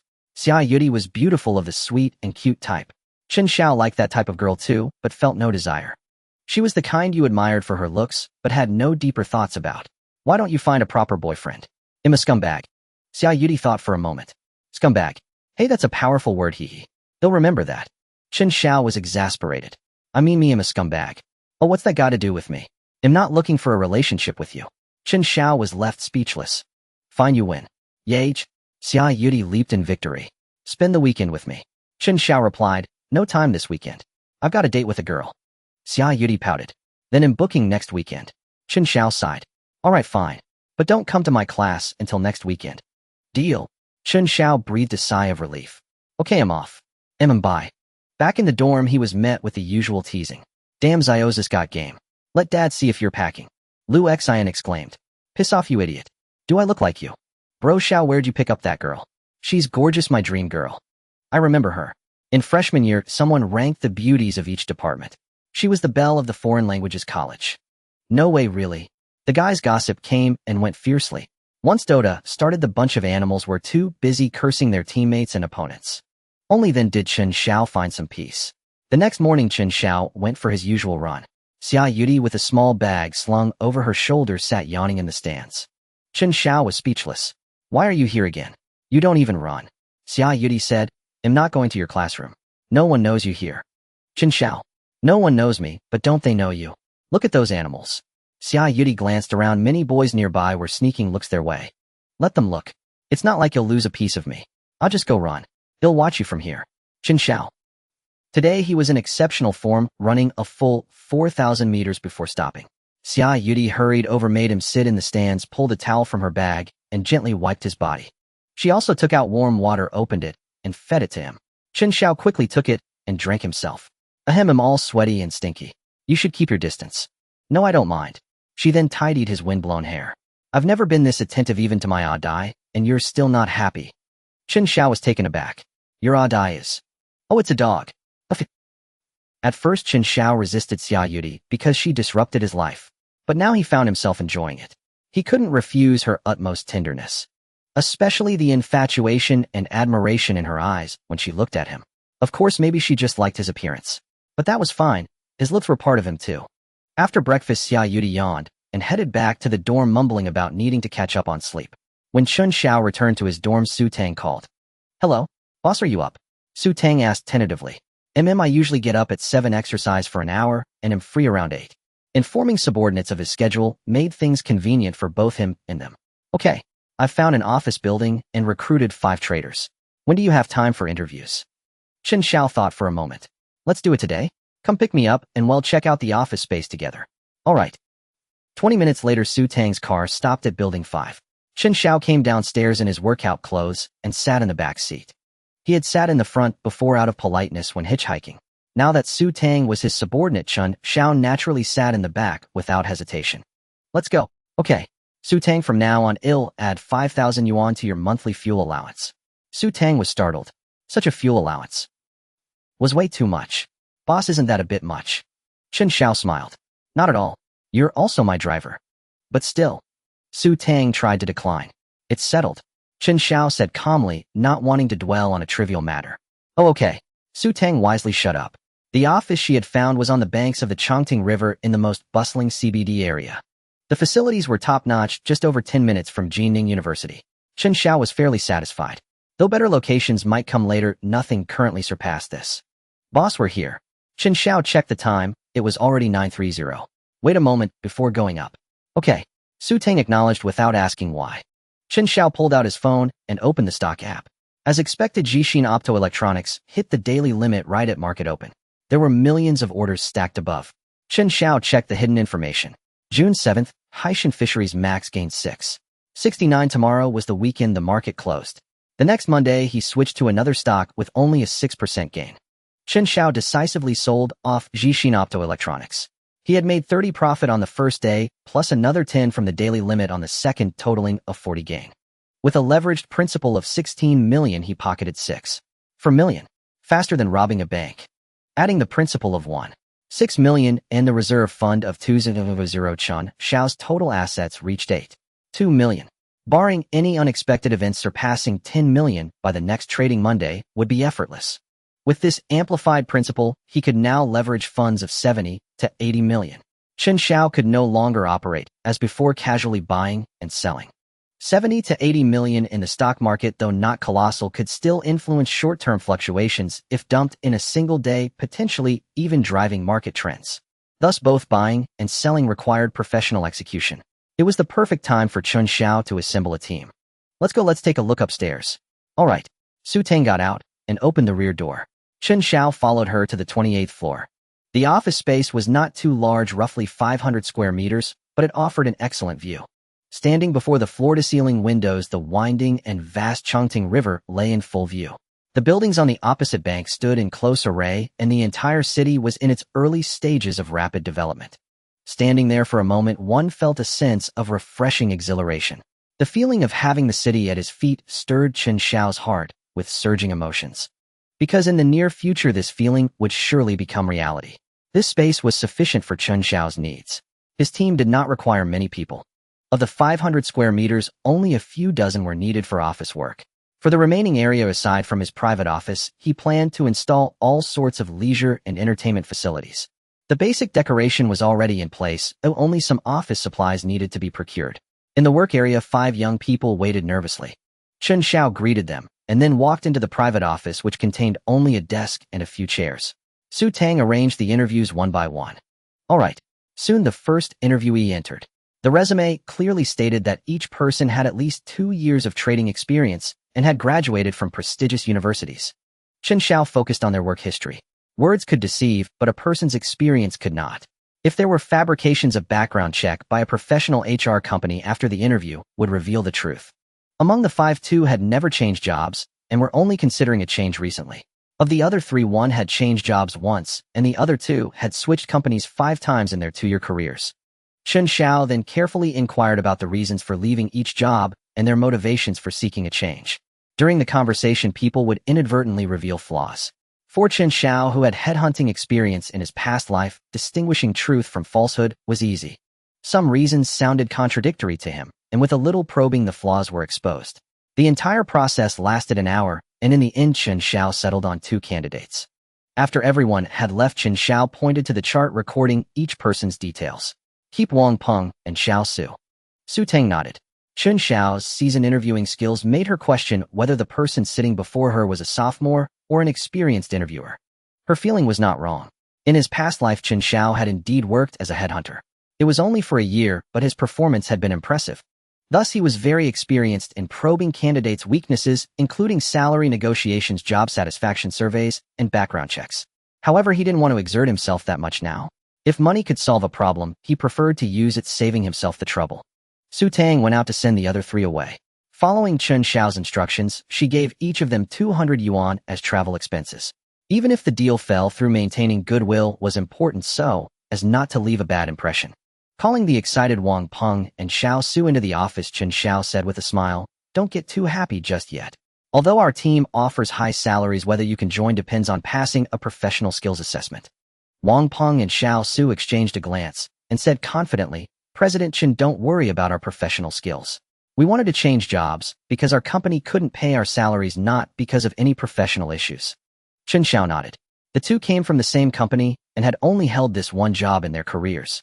Unfortunately, the company's performance was poor and salaries had been delayed for months, forcing them to seek new opportunities. But words were not enough. Chen Xiao pointed to Su Tang's computer and said, "Today we'll be buying Haishan Fishery. You two will take turns building the position." "Yes, boss." Wang Peng and Xiao Su stepped forward and their eyes widened in shock. 7 million in capital was being leveraged to 70 million. 10 times leverage. It was like dancing on a tightrope over a cliff. A drop of just 10 points would trigger a margin call, and even if they exited early, the 7 million principal would be mostly lost. Chen Xiao smiled beside them. "What's the matter? Scared?" The two swallowed hard. "Boss, although we're not analysts, the risk here is extremely high, and this stock hasn't been performing well lately." Chen Xiao said, "It doesn't matter. Your job is to build the position as quickly as possible at the lowest cost. Don't worry about anything else." The two thought it over. After all, they were just traders. Deciding what to buy was the fund manager's responsibility. Their task was simply to buy. Their value lay in reducing the cost basis quickly, safely, and steadily. "Xiao Su, you go first." Xiao Su nodded. His skills were slightly inferior to Wang Peng's. Going first had its advantages. With a large sum of money, entering the market operations could be much easier before the market had a chance to react. Chen Xiao stood behind, watching Xiao Su perfectly catch every trough of the fluctuations, precisely snapping up the right amount of sell orders without causing much impact on the market. Observing his dense trading techniques, Chen Xiao nodded to himself. He was 100 times better than himself, and that was enough. Later, he watched Wang Peng, whose technique was even more professional and decisive. By the morning market close, the two had consumed over 40 million in capital, and the stock price remained largely stable. Chen Xiao was quite satisfied. The game had changed with large sums of money. If Chen Xiao had operated it himself, the stock price would have soared by now. If it caused the market to follow the trend, there would be little profit to be made from this wave. Operating 70 million in a single stock, and within just one day, was nearly at the limit. Other major capital players who build positions worth hundreds of millions or billions do so across multiple stocks, and the process can take months or even half a year to a year. Rarely did anyone squeeze a single stock as relentlessly as Chen Xiao. The lunch break was only an hour and a half. Chen Xiao took the three to a high-end restaurant downstairs for a quick meal. On the way, Su Tang asked quietly, "Boss, are these two satisfactory?" Chen Xiao nodded. "Not bad." A relaxed smile appeared on Su Tang's face.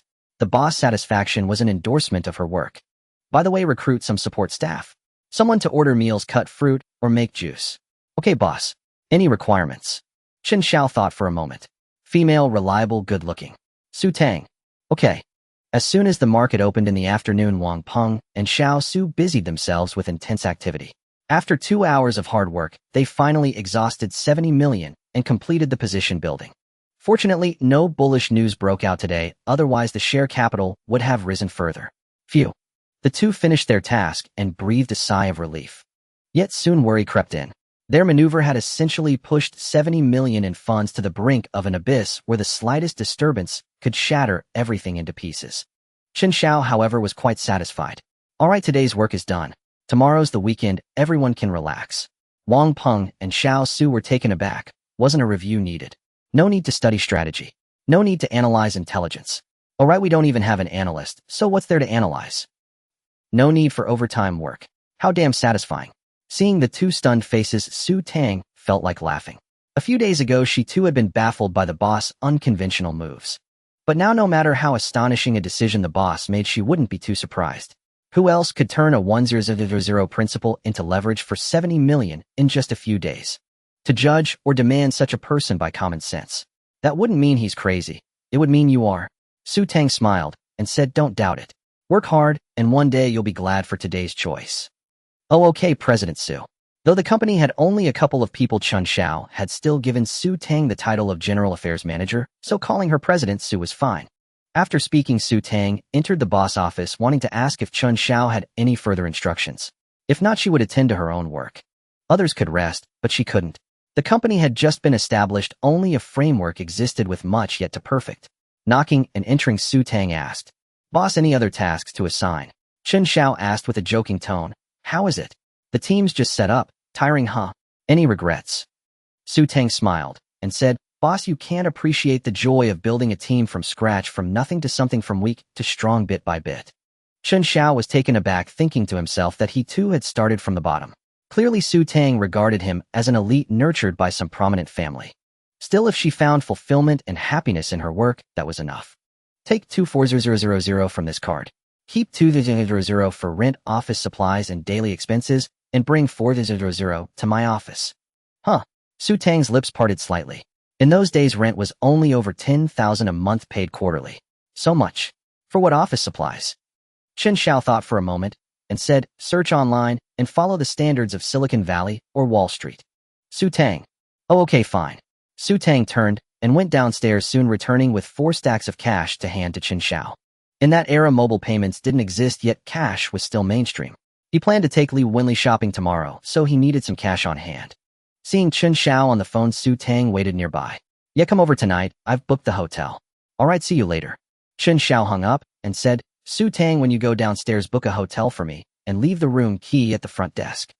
Su Tang showed no reaction. All right. An hour later, Li Wenli arrived at the office building. Chen Xiao, playing a mobile game, received a call. Hello? Chen Xiao, which floor are you on? I'm here. Oh, I'm on the 28th floor. Buy me a shoulder bag from downstairs and bring it up. Huh. Buy a shoulder bag. Okay, fine. Li Wenli carefully picked out a bag from a nearby sportswear store, spending over 400 yuan, feeling pleased as she headed upstairs. Following Chen Xiao's message, she found a spacious office, but it was empty. Chen Xiao, as she called out nervously. Over here. Chen Xiao called from inside the office. Following the voice, Li Wenli entered and saw Chen Xiao sitting in a chair, letting out a sigh of relief. Why are you here? There's no one around. Oh, I just rented the office today. Li Wenli was stunned. Office. Seeing Chen Xiao didn't elaborate, she didn't press further. Lifting the bag, she said, Chen Xiao, look at the shoulder bag I bought for you. Like it? Chen Xiao nodded. Great, put the money in it, sling it on, and follow me. Li Wenli. Didn't you want the bag? So after all this, I bought it for myself. She turned to see 4 thick stacks of cash casually lying on the desk. For the first time in her life, she saw so much money before her. Following Chen Xiao's instructions, Li Wenli, breathing a little quickly, put the money in the bag and held it with both hands. Chen Xiao looked back and was speechless. Don't be nervous, it's just 4000. Our weekend pocket money. Li Wenli, pocket money. 4000. Let's go to the restaurant downstairs, we'll run out of seats if we're late. Chen Xiao said and left first. Oh. Li Wenli, carrying her own bag and slinging the shoulder bag, covered it with her hand as she hurried after him. The restaurants in the CBD business district were among the finest in Jining. This area was frequented by business elites, so the services matched accordingly. Around 5 in the afternoon, the restaurant Chen Xiao wanted to go to was already packed. He shrugged. See, too slow, Li Wenli. Then let's try another. Fine, you pick this time. Chen Xiao said. Li Wenli looked around and pointed at a gaudily decorated store. How about that one? Chen Xiao glanced. Japanese cuisine. All right, as you wish. They entered the restaurant, and the waiter immediately greeted them warmly. A group shouted something like "Irashames." Chen Xiao didn't understand.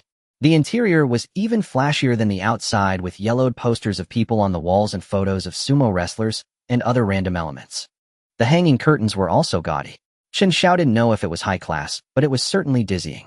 Li Wenli, full of curiosity, sat down and opened the menu, her eyes widening. Then she lowered her head, slightly hiding behind the menu, and whispered, Chen Xiao. Maybe we should find another place. Huh? Why? Li Wenli said. It's so expensive here. Chen Xiao didn't even look. When dining out, don't look at the price. Order. Li Wenli. Li Wenli finally realized why Chen Xiao had received more pocket money than her 4 years' tuition. This single meal cost her 3 months' living expenses. But the ingredients, it must be said, were all airlifted and exceptionally fresh. Chen Xiao ate quite contentedly, as such things were fine for a novelty once in a while, but having them regularly would become cloying. Where would you like to go? Li Wenli thought for a moment, then said with a coy expression, I don't want to wander. I'm tired. Chen Xiao. Tired from eating. A clear excuse. He understood instantly. Then let's go back to the hotel to rest. At the hotel front desk, Chen Xiao gave his phone number and name, smoothly obtaining the room card. Su Tang had booked a suite for him. It had a work area, a lounge area, and a meeting area, all fully equipped. Li Wenli was stunned upon entering the room. Wow, a hotel can be this big. Chen Xiao smiled and said, as long as the money's right, it can be as big as you want. Standing by the window, she pointed outside and exclaimed, Chen Xiao, come quick. The view outside is so beautiful. Chen Xiao walked over with a smile. On both sides of the Chongting River lights blazed and neon flickered. The glow fell upon Li Wenli's fair skin, constantly shifting through various colors. Chen Xiao gently embraced her from behind, whispering in her ear, "Do you like it?" Li Wenli turned and wrapped her arms around his neck, her eyes tender as water, nodding vigorously. "I do." The battle blazed from the living room to the desk, then from the desk, it moved to the floor-to-ceiling window. Finally, it concluded in the bathtub. Holding the boneless Li Wenli, Chen Xiao felt refreshed and invigorated. He reached for the cigarette pack on the edge of the bathtub, but Li Wenli snatched it first, took out a cigarette, bit down on it to light it, and then placed it into Chen Xiao's mouth. Chen Xiao chuckled, leaned back against the tub's rim, and smoked contentedly. 10 minutes later, he dried Li Wenli off, helped her into a bathrobe, and they went to bed to rest. Chen Xiao propped himself against the headboard, scrolling through messages on his phone. Li Wenli curled up in his arms, resting with her eyes closed. After a short while, Chen Xiao began to grow restless again. Li Wenli murmured softly, "Oh, no more. We still have to go shopping tomorrow." Over an hour later, the two finally fell into a deep sleep. The next afternoon, Chen Xiao finally managed to pull Li Wenli out of bed. "We haven't even started shopping yet, and half the day is gone." Li Wenli pouted and said, "It's all your fault." Chen Xiao laughed, "Haha, all right, my fault. He had the hotel send up a lunch, and after they ate, they finally went downstairs to officially shop. Shopping for women is akin to a stimulant. The languid Li Wenli in the room instantly became vibrant and energetic the moment she stepped out the door. Hooking onto Chen Xiao's arm, she bounced along, pointing at various novel things. Perhaps overly excited, she missed a step while climbing the stairs at the entrance of Jide Square and nearly fell. Luckily, Chen Xiao was quick and caught her. Li Wenli's face paled with fright. "Are you okay?" Li Wenli patted her chest, her expression worried. "I'm fine, but I scratched someone's car." Chen Xiao looked and saw a white Fit parked by the roadside. The zipper on Li Wenli's backpack had left a light scratch on the car door. Chen Xiao comforted her. "It's okay, let's see if there's a phone number for the owner. Well, just pay for it." Li Wenli, like a child who had done something wrong, lowered her head and said, "I'm sorry, Chen Xiao. Am I too useless?" For a girl her age, scratching someone else's car was indeed a big deal. Especially in 2010, when car ownership wasn't particularly high, a car was definitely a symbol of expense. Just then, a blonde-haired man got out of the car. With a grim face, he walked around to look, then erupted in fury. Pointing at Li Wenli, he yelled, "Are you blind? I just bought this car." Li Wenli flinched in fright, stepping back half a pace. The smile on Chen Xiao's face gradually faded. Having a new car scratched would anger anyone, that was normal. But cursing without even asking what happened was going too far. Chen Xiao said coldly, "This car of yours, how much does one scratch cost?" The blonde man looked Chen Xiao up and down. Seeing that his clothes were worth at least 1,000 yuan, indicating he could pay, he glared and said, "This is a new car. You'll have to cover the depreciation too." Chen Xiao asked again, "I'm asking you how much for one scratch."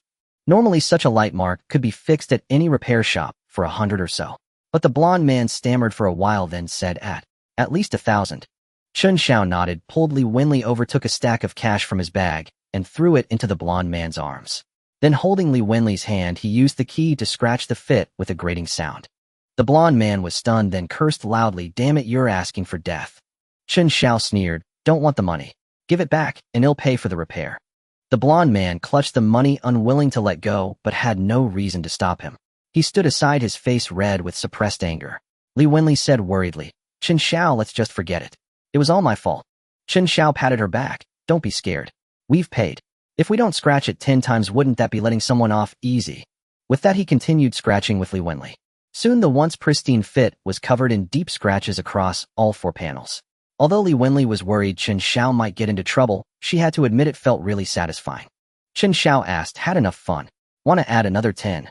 The blonde man shuddered beside them. Was someone who treated money so carelessly someone to mess with? If he held a grudge and offered 100,000, this guy's life would be anything but peaceful. "Boss, I was wrong. Let's call it quits. Look, the lattice hand is all red."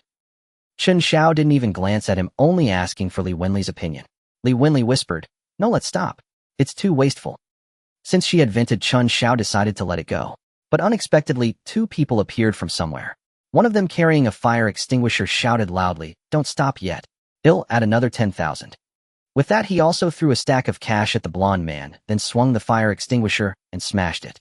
The blonde man stood there almost in tears. "I just parked here, and who the hell are these people I'm running into?" Chen Xiao was a bit bewildered. What was going on? The young man, seeming a bit out of shape, was slightly breathless after smashing all the glass. He handed the fire extinguisher to a burly man beside him, then walked up to Chen Xiao. "Brother, I like you." Chen Xiao shuddered and quickly stepped back half a pace. The young man also realized his words were problematic, slapped his mouth hard, and said, "Damn. Look at this lousy mouth of mine. Don't misunderstand, brother. I happened to see what happened earlier, and I really like your attitude. On a whim, I wanted to join in the fun. You know it's damn satisfying, ha." Chen Xiao. "Don't misunderstand, brother. I happened to see what happened earlier, and I really like your attitude. On a whim, I wanted to join in the fun. You know it's damn satisfying, ha." Chen Xiao. "Don't misunderstand, brother. I happened to see what happened earlier, and I really like your attitude. On a whim, I wanted to join in the fun. You know it's damn satisfying, ha." Chen Xiao. "Don't misunderstand, brother. I happened to see what happened earlier, and I really like your attitude. On a whim, I wanted to join in the fun. You know it's damn satisfying, ha." Chen Xiao. "Don't misunderstand, brother. I happened to see what happened earlier, and I really like your attitude. On a whim, I wanted to join in the fun. You know it's damn satisfying, ha." Chen Xiao. He clearly looks like a trust fund kid, though his personality is quite straightforward. "Your hobby is rather unique." The young man chuckled. "Aren't you the same? We're birds of a feather. Care to get acquainted?" Chen Xiao's demeanor made it obvious he wasn't an ordinary man. As a member of the elite second-generation Tang Xiaofei could certainly see that. Chen Xiao smiled and extended his hand. Chen Xiao, Tang Xiaofei. Shall we exchange contact info and hang out sometime?" Chen Xiao's brow furrowed slightly, but he quickly regained his composure. "Sure. My number is." After they exchanged numbers, Tang Xiaofei said to the burly bodyguard, "A Biao, take care of it. Brother Chen, take the lady and have fun. Leave this to me." Chen Xiao nodded. "Thanks then. Next time we meet, the drinks are on me." "Deal, no problem." After bidding farewell, they parted ways. Li Wenli blinked her big eyes, speechless. For the first time, she realized the gap between the wealthy and ordinary people. When ordinary folks encountered such a situation, they would inevitably argue, then seek connections or other help. The whole ordeal could take a full day at best, or even drag on for days. But the wealthy were different. They were willing to spend money to solve problems efficiently and decisively, even throwing cash around for their own satisfaction. When money stood up and spoke, the surroundings naturally fell silent. Entering the mall, Li Wenli saw that Chen Xiao's expression had returned to normal, as if he had merely stepped in bird droppings, wiped clean, and completely forgotten. "Wenli, what do you like? He'll buy it for you." Li Wenli shook her head. "No, you've already spent so much today." Chen Xiao smiled and gently tapped her nose. "You've worked so hard, you deserve a good treat. Don't be shy." Li Wenli blushed instantly, but insisted, "No, let's just go see a movie." Chen Xiao was speechless. Pointing at her handbag, he said, "If we can't spend all this money today, I'll just give it to you as pocket money, okay?" "Huh. No, I still have the 2,000 from the hotel refund saved for you," Li Wenli said. Chen Xiao was taken aback and couldn't help but marvel at how innocent college girls were. If it were a woman from the real world, she would have happily pocketed the money, given you a kiss, called you hubby, and then split it with her gigolo. Chen Xiao said in a commanding tone, "It's settled. You should know my temper." Li Wenli gave him a resentful glance. In all the time she had known him, she had never seen anyone dare defy Chen Xiao's will. After a moment's thought, she said, "All right then, let's go spend all this money." Chen Xiao finally smiled. That's more like it." However, in the time that followed, Li Wenli kept dragging him into men's clothing stores. From underwear to socks, from suits to casual, where Chen Xiao had no idea how many sets she had bought. In any case, they were loaded with bags and parcels. Watching her struggle with the bags, even Chen Xiao, a man of principle, couldn't bear it and helped her carry most of them. "Stop buying men's clothes. You haven't bought a single thing for yourself." Just one more set of men's clothes, then he'll buy mine." "Like hell, I believe you. You said the same thing when you bought the first set." Chen Xiao directly pulled her into a women's clothing store, found a seat, and said to the shop assistant, "Get her 10 outfits." Seeing the dozens of bags they were carrying, the assistant knew they were big spenders. With a smile as bright as a flower, she led Li Wenli to pick out clothes. Chen Xiao sat on the sofa sipping the drink the assistant had provided and enjoyed watching Li Wenli change outfits one by one. Her exotic, stunning beauty paired with her tall figure made her a perfect clothes hanger. She could effortlessly pull off any ensemble. Some looks were pure and touching, others sexy and alluring, and some gentle and serene. Chen Xiao was thoroughly delighted. This was the right way to accompany a girl on a shopping trip.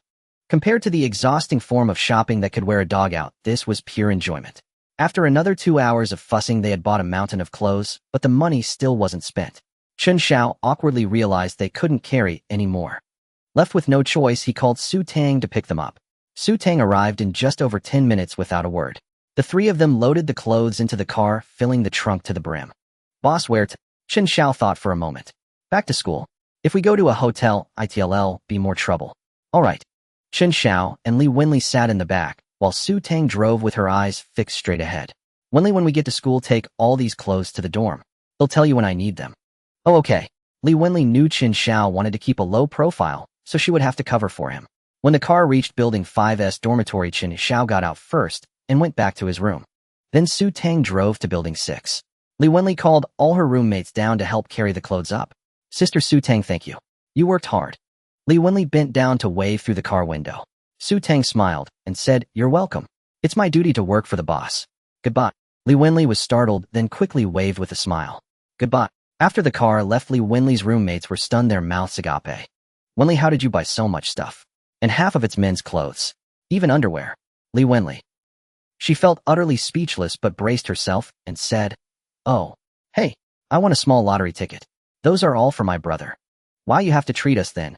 All right, help me carry it back first. They'll treat you all tonight.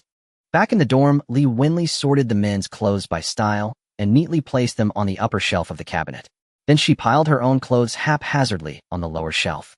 After returning, Chen Xiao felt it was time to buy a car. Although Su Tang had one, it was not only small, but also lacking in soundproofing and comfort. With that in mind, he called Su Tang. Hello, boss. I'm not home yet. No, I'm on the way. Pick me up tomorrow morning and bring your ID. All right. Hanging up, Chen Xiao grew more satisfied with Su Tang, capable, discreet, emotionally intelligent, and loyal. For now, at least, she seemed fine. Back in the dorm, Chen Xiao noticed there was an extra person. To be precise, an extra girl. Brother Xiao, hi. Ma Yijia greeted him first. Hi. Xiao Ji grinned, handed Chen Xiao a cigarette, and said nothing about his relationship with Ma Yijia. Chen Xiao saw that he was still the same as in his past life. The two of them cuddled on the single sofa, pretending to hide it while plugging their ears. Moreover, Ma Yijia's gaze kept inadvertently drifting toward Chen Xiao. Chen Xiao lingered for a while, then wandered into other dormitories. Those beasts were either gaming, watching videos, or flirting with girls. After making a round, he returned to find Ma Yijia still there. Chen Xiao was speechless. Since it was the weekend and no room inspections were scheduled, she might even stay overnight.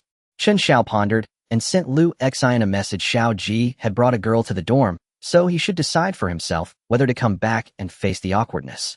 He then called Li Wenli, who had just finished tidying up, and breathlessly said she was treating her dorm sisters to dinner tonight.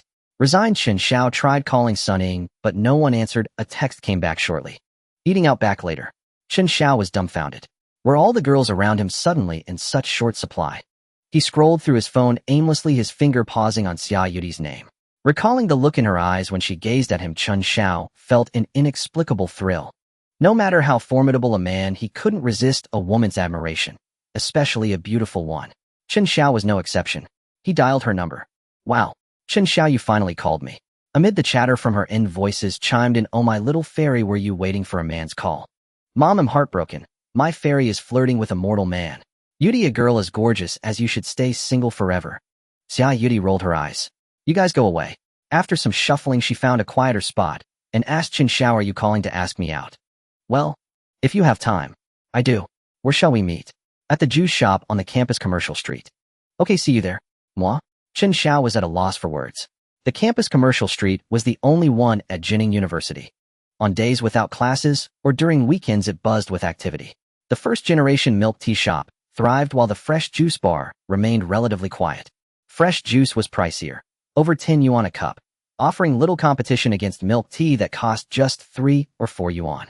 Don't talk to young people about health, it's just a stumbling block on their path to success. Because they're young, they can act recklessly. Beetle nut with cigarettes, barbecue with alcohol, all-nighters, and endless videos. These were common for their age. Before long, Xia Yudi approached from a distance wearing a white lace-trimmed dress. She drew countless gazes from both boys and girls along the way, but her eyes were fixed solely on the boy at the juice shop door, who occupied her entire world. Hee, Chen Xiao, what do you like to drink? My treat. Chen Xiao glanced at the heartbroken crowd around and replied, let me treat you. What would you like? Xia Yudi slapped the counter. I want pink love, full sugar with extra ice. Chen Xiao smiled softly. Full sugar with extra ice, just like Xia Yudi's personality. She was sweetly clingy with those she liked, but cold and aloof toward those she didn't. They strolled across campus, each holding a cup of juice. They chatted about amusing things.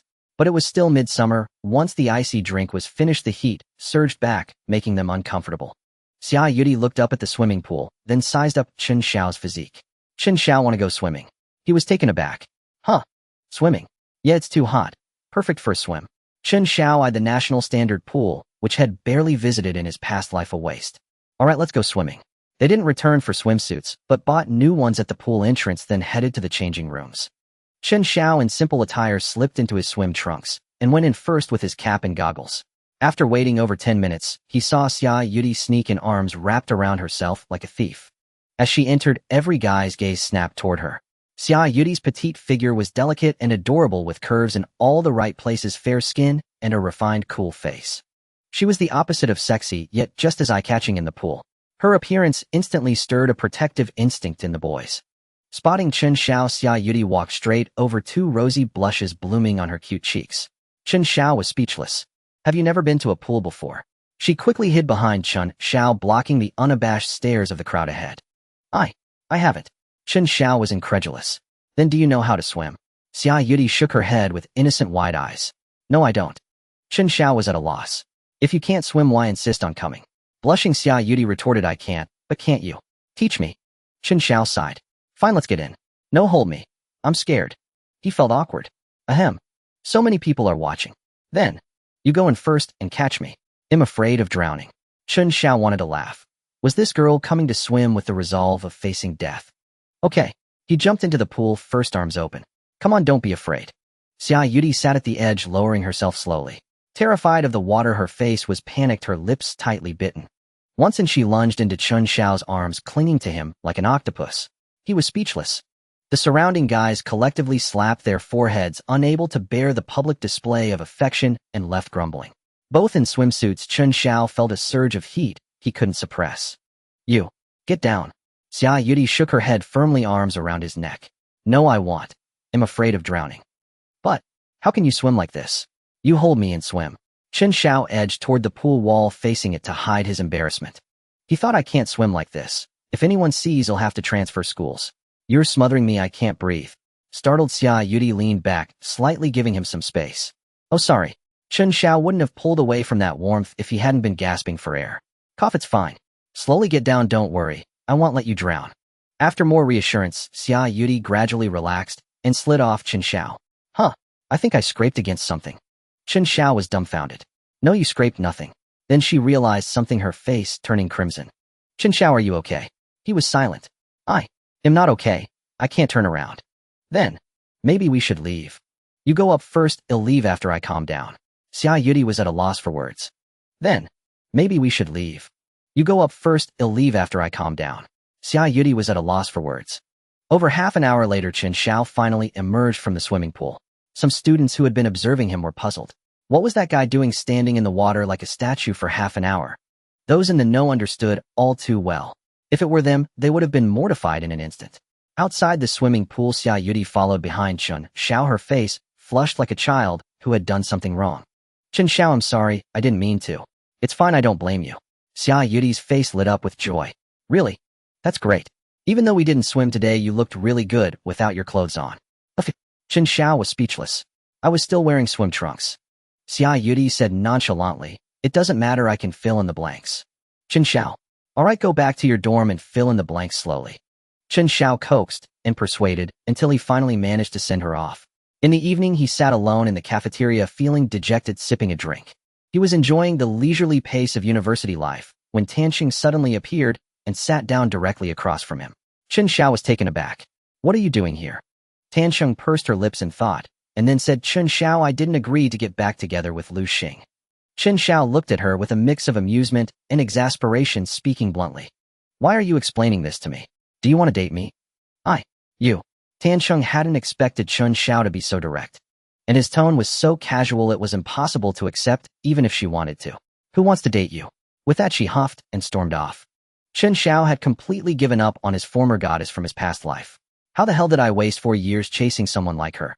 Damn it. Just as he was wallowing in frustration, Sun Ying called. Hello? Little bro, why did you call me earlier? Nothing. Chen Xiao's voice was tinged with melancholy. TCH, I can tell something's wrong. What happened? Where are you? I'm at the third cafeteria. Oh, okay, I'll be right there. They hung up. In less than 10 minutes, Sun Ying walked in wearing a floral dress, a lace-trimmed sun hat, sunglasses, and heavy makeup. Chen Xiao, what's wrong? She looked at the beer bottles in front of him with concern. Sighed. Chen Xiao let out a deep breath, then forced a smile. How should I put it? It's like the goddess I've secretly admired for years suddenly fell from her pedestal and turned into a two-faced bitch. Sun Ying was taken aback. So you got dumped? Dumped? How can I be dumped if we were never together? Sun Ying chuckled. Hee. I thought it was something serious. Is it really worth getting this upset over? Chen Xiao didn't explain. What bothered him was the 4 years of his past life wasted, and that was what he regretted. Thinking he was genuinely heartbroken, Sun Ying gently ran her jade-like hand along his arm. Don't be sad. They'll give you a surprise tonight. Chen Xiao. No. Sun Ying continued. Oh, don't explain. I understand everything. But I have to advise you, a real man should focus on his future. Once you have a career and money, what kind of woman can't you find? They'll line up to throw themselves at you. Chen Xiao looked at her with surprise. That's a pretty profound insight. Sun Ying sighed, a hint of weariness on her face. But that class is hard to reach. Just do your best, and don't put too much pressure on yourself. Chen Xiao sensed something was up. What's wrong? You seem so melancholy. Sun Ying picked up the drink Chen Xiao had been using, took a big gulp, and said, Today I accompanied Xing Yanqing to a dinner party. It seemed to be about finance. All the big shots were there. I just felt the gap between us was so huge. And I don't want to sell my body. When will I ever get a break? Chen Xiao frowned, paying close attention to anything related to Xing Yanqing. What financial topics was Xing Yanqing discussing? Sun Ying thought for a moment. Something about coal, I think. I'm not too sure. But I heard something about a leading coal mining company and something about suppressing. Oh.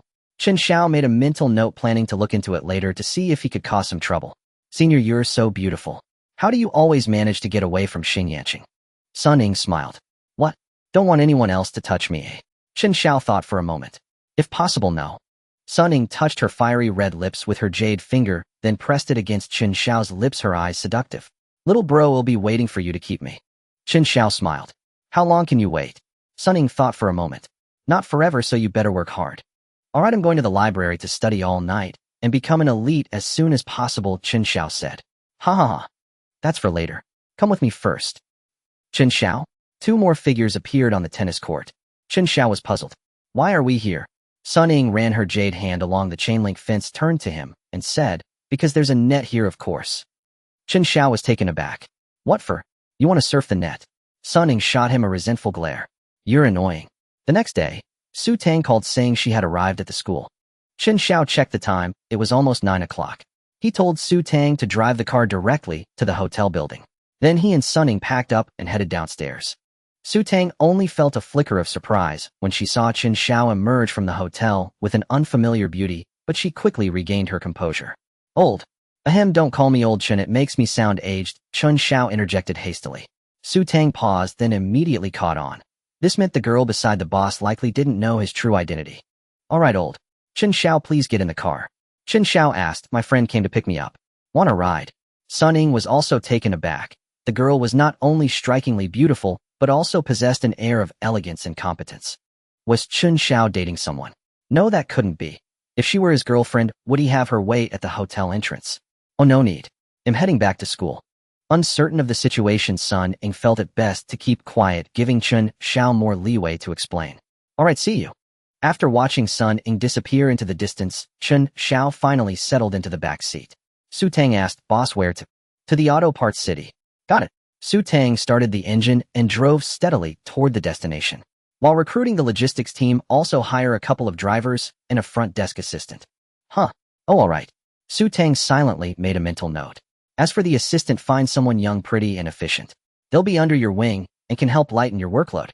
The drivers should have good character, be honest, and speak little. They'll also be under your general affairs department. Understood. Su Tang felt a surge of joy. Juggling everything on her own had indeed become overwhelming. With a team, she could save more time and serve the boss better. Upon arriving at the Auto City, Chen Xiao instructed Su Tang to drive into the Mercedes-Benz 4S dealership. Among the car brands of this era, few had exteriors and interiors that appealed to Chen Xiao. Mercedes-Benz was one of them. Having entered the domestic market early, it stood as the patriarch among the BBA trio, favored by a wide range of business professionals. The moment the salesperson saw Chen Xiao step out from the back seat with the driver opening the door for him, they knew he was either a big shot or a pretender. His age suggested the latter, but his demeanor hinted at the former. Regardless of whether he was a target customer, a 50-50 chance was worth the gamble. "Sir, are you interested in a car?" Chen Xiao nodded, surprised the salesperson didn't dismiss him due to his youth. "Please come in. Have you visited before, sir? Any model in mind?" Chen Xiao said, "A Mercedes-Benz E300L. He'll buy one to get by for now." The salesperson took a deep breath, then smiled without a word. Su Tang had never driven such a fine car, so she offered no opinion. "Would you like a test drive, sir?" Chen Xiao replied, "No need. Just process the paperwork. Su Tang, you'll put the car under your name." Su Tang was stunned. Such an expensive vehicle under her name. Old. Chen Xiao waved a hand. "I don't have a driver's license or a local residence permit. Putting it under your name makes the paperwork easier. You can handle the annual inspections, insurance, and all that." Oh. All right. With that explanation, Su Tang reluctantly accepted the fact that she now owned a luxury car worth over 7,000. The salesperson stood nearby, utterly dumbfounded. This student-like figure was buying an E300L and putting it in someone else's name. He didn't have a license. He didn't want a test drive. Most importantly, he hadn't asked the price. Sir, let me give you a proper introduction." Chen Xiao blinked. "I've already bought it. What's there to introduce?" The salesperson was flustered. But the process hasn't started yet." "Skip it." "Oh, sir, you'll need to select 4,000 yuan worth of optional features." Chen Xiao was taken aback. Was this where bundling started? Just then a voice came from behind. "No need for that. Just give it to him for free." Chen Xiao turned around with a grin. "Brother, we meet again." The speaker was Tang Xiaofei. "Yo, what a coincidence. This is..." Chen Xiao gestured at the 4S dealership. "Oh, a family property. No one's managing it, and I'm free anyway." Chen Xiao was speechless. "Did your family have properties with no one to manage them?" "Impressive, I admire that." "Not at all. Brother, you look even younger than me and you're already driving an E300. When I was your age, I bought a motorcycle and got beaten black and blue by my old man." Chen Xiao laughed heartily. "Huh, your father is quite fierce." "You bet." Tang Xiaofei called over the manager. "Take my brother's lady and get the paperwork done. Don't forget to give a rock-bottom discount." "Got it, Master Tang." Chen Xiao smiled. "Thanks, Master Tang, but she's not my lady. She's my subordinate. She's still single. Rumors would make it hard for her to find a boyfriend." "Haha, all right, subordinate. Then take this beautiful lady to handle the formalities." Chen Xiao handed his card to Su Tang. "Go ahead." "Yes, boss." Su Tang maintained a composed smile throughout, unfazed by the boss friend's banter. After sending her off, Tang Xiaofei asked, "Brother, what field are you in?" Chen Xiao replied, "Oh, investments." The scope of investments was broad. Tang Xiaofei didn't press for details. Usually people who said that had their own sensitivities. He changed the subject. "At your age, why drive a Mercedes? Why not get a supercar?" "Huh, supercars are nice, but I'm broke." Chen Xiao said. Tang Xiaofei slapped his shoulder. "You think I believe that?"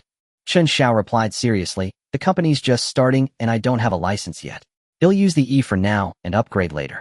Tang Xiaofei nodded. That was the truth. "All right, I'll introduce you to some friends sometime. They're into supercars and occasionally work on small projects together." "Great, thanks, Master Tang." Though Chen Xiao didn't need so-called connections, making more friends was fine if they got along. Who knew when resource swapping might come in handy? Some things were tough even with money, but with a broad network, a single word could solve them. "All right, drop the Master Tang.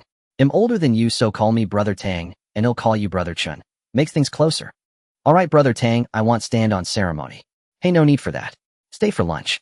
I've got a bottle of fine wine. Oh well, finish it together." Chen Xiao liked Tang Xiaofei personality. "Sure, but this meal's on me." Tang Xiaofei said, "Next time, we'll eat here at the shop. He'll have the chef whip up something special. It's no worse than a 5-star meal." Chen Xiao was speechless. The man wasn't giving him a chance to treat. "All right, I'll follow your lead, Brother Tang." General car purchase procedures take a day, but some people are different, especially the boss' important friends. Tang Xiaofei had an exclusive private banquet hall on the second floor. It was luxuriously decorated. Chen Xiao brought Su Tang, while Tang Xiaofei had a beautiful woman accompanying him. Once the dishes were served, the woman beside Tang Xiaofei filled their glasses. Tang Xiaofei raised his glass and said, "Come, my friend, this toast is to our acquaintance." Chen Xiao clinked glasses with him, "To our acquaintance." Then they drank it all in one go. The 10-year-aged Maodai Feitian was incredibly smooth.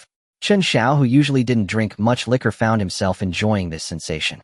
After a glass of wine, Tang Xiaofei looked at Su Tang and asked, "Really not your girlfriend?" Su Tang smiled lightly and glanced at Chen Xiao. Chen Xiao said, "Really not." "Oh, then I'm relieved, haha."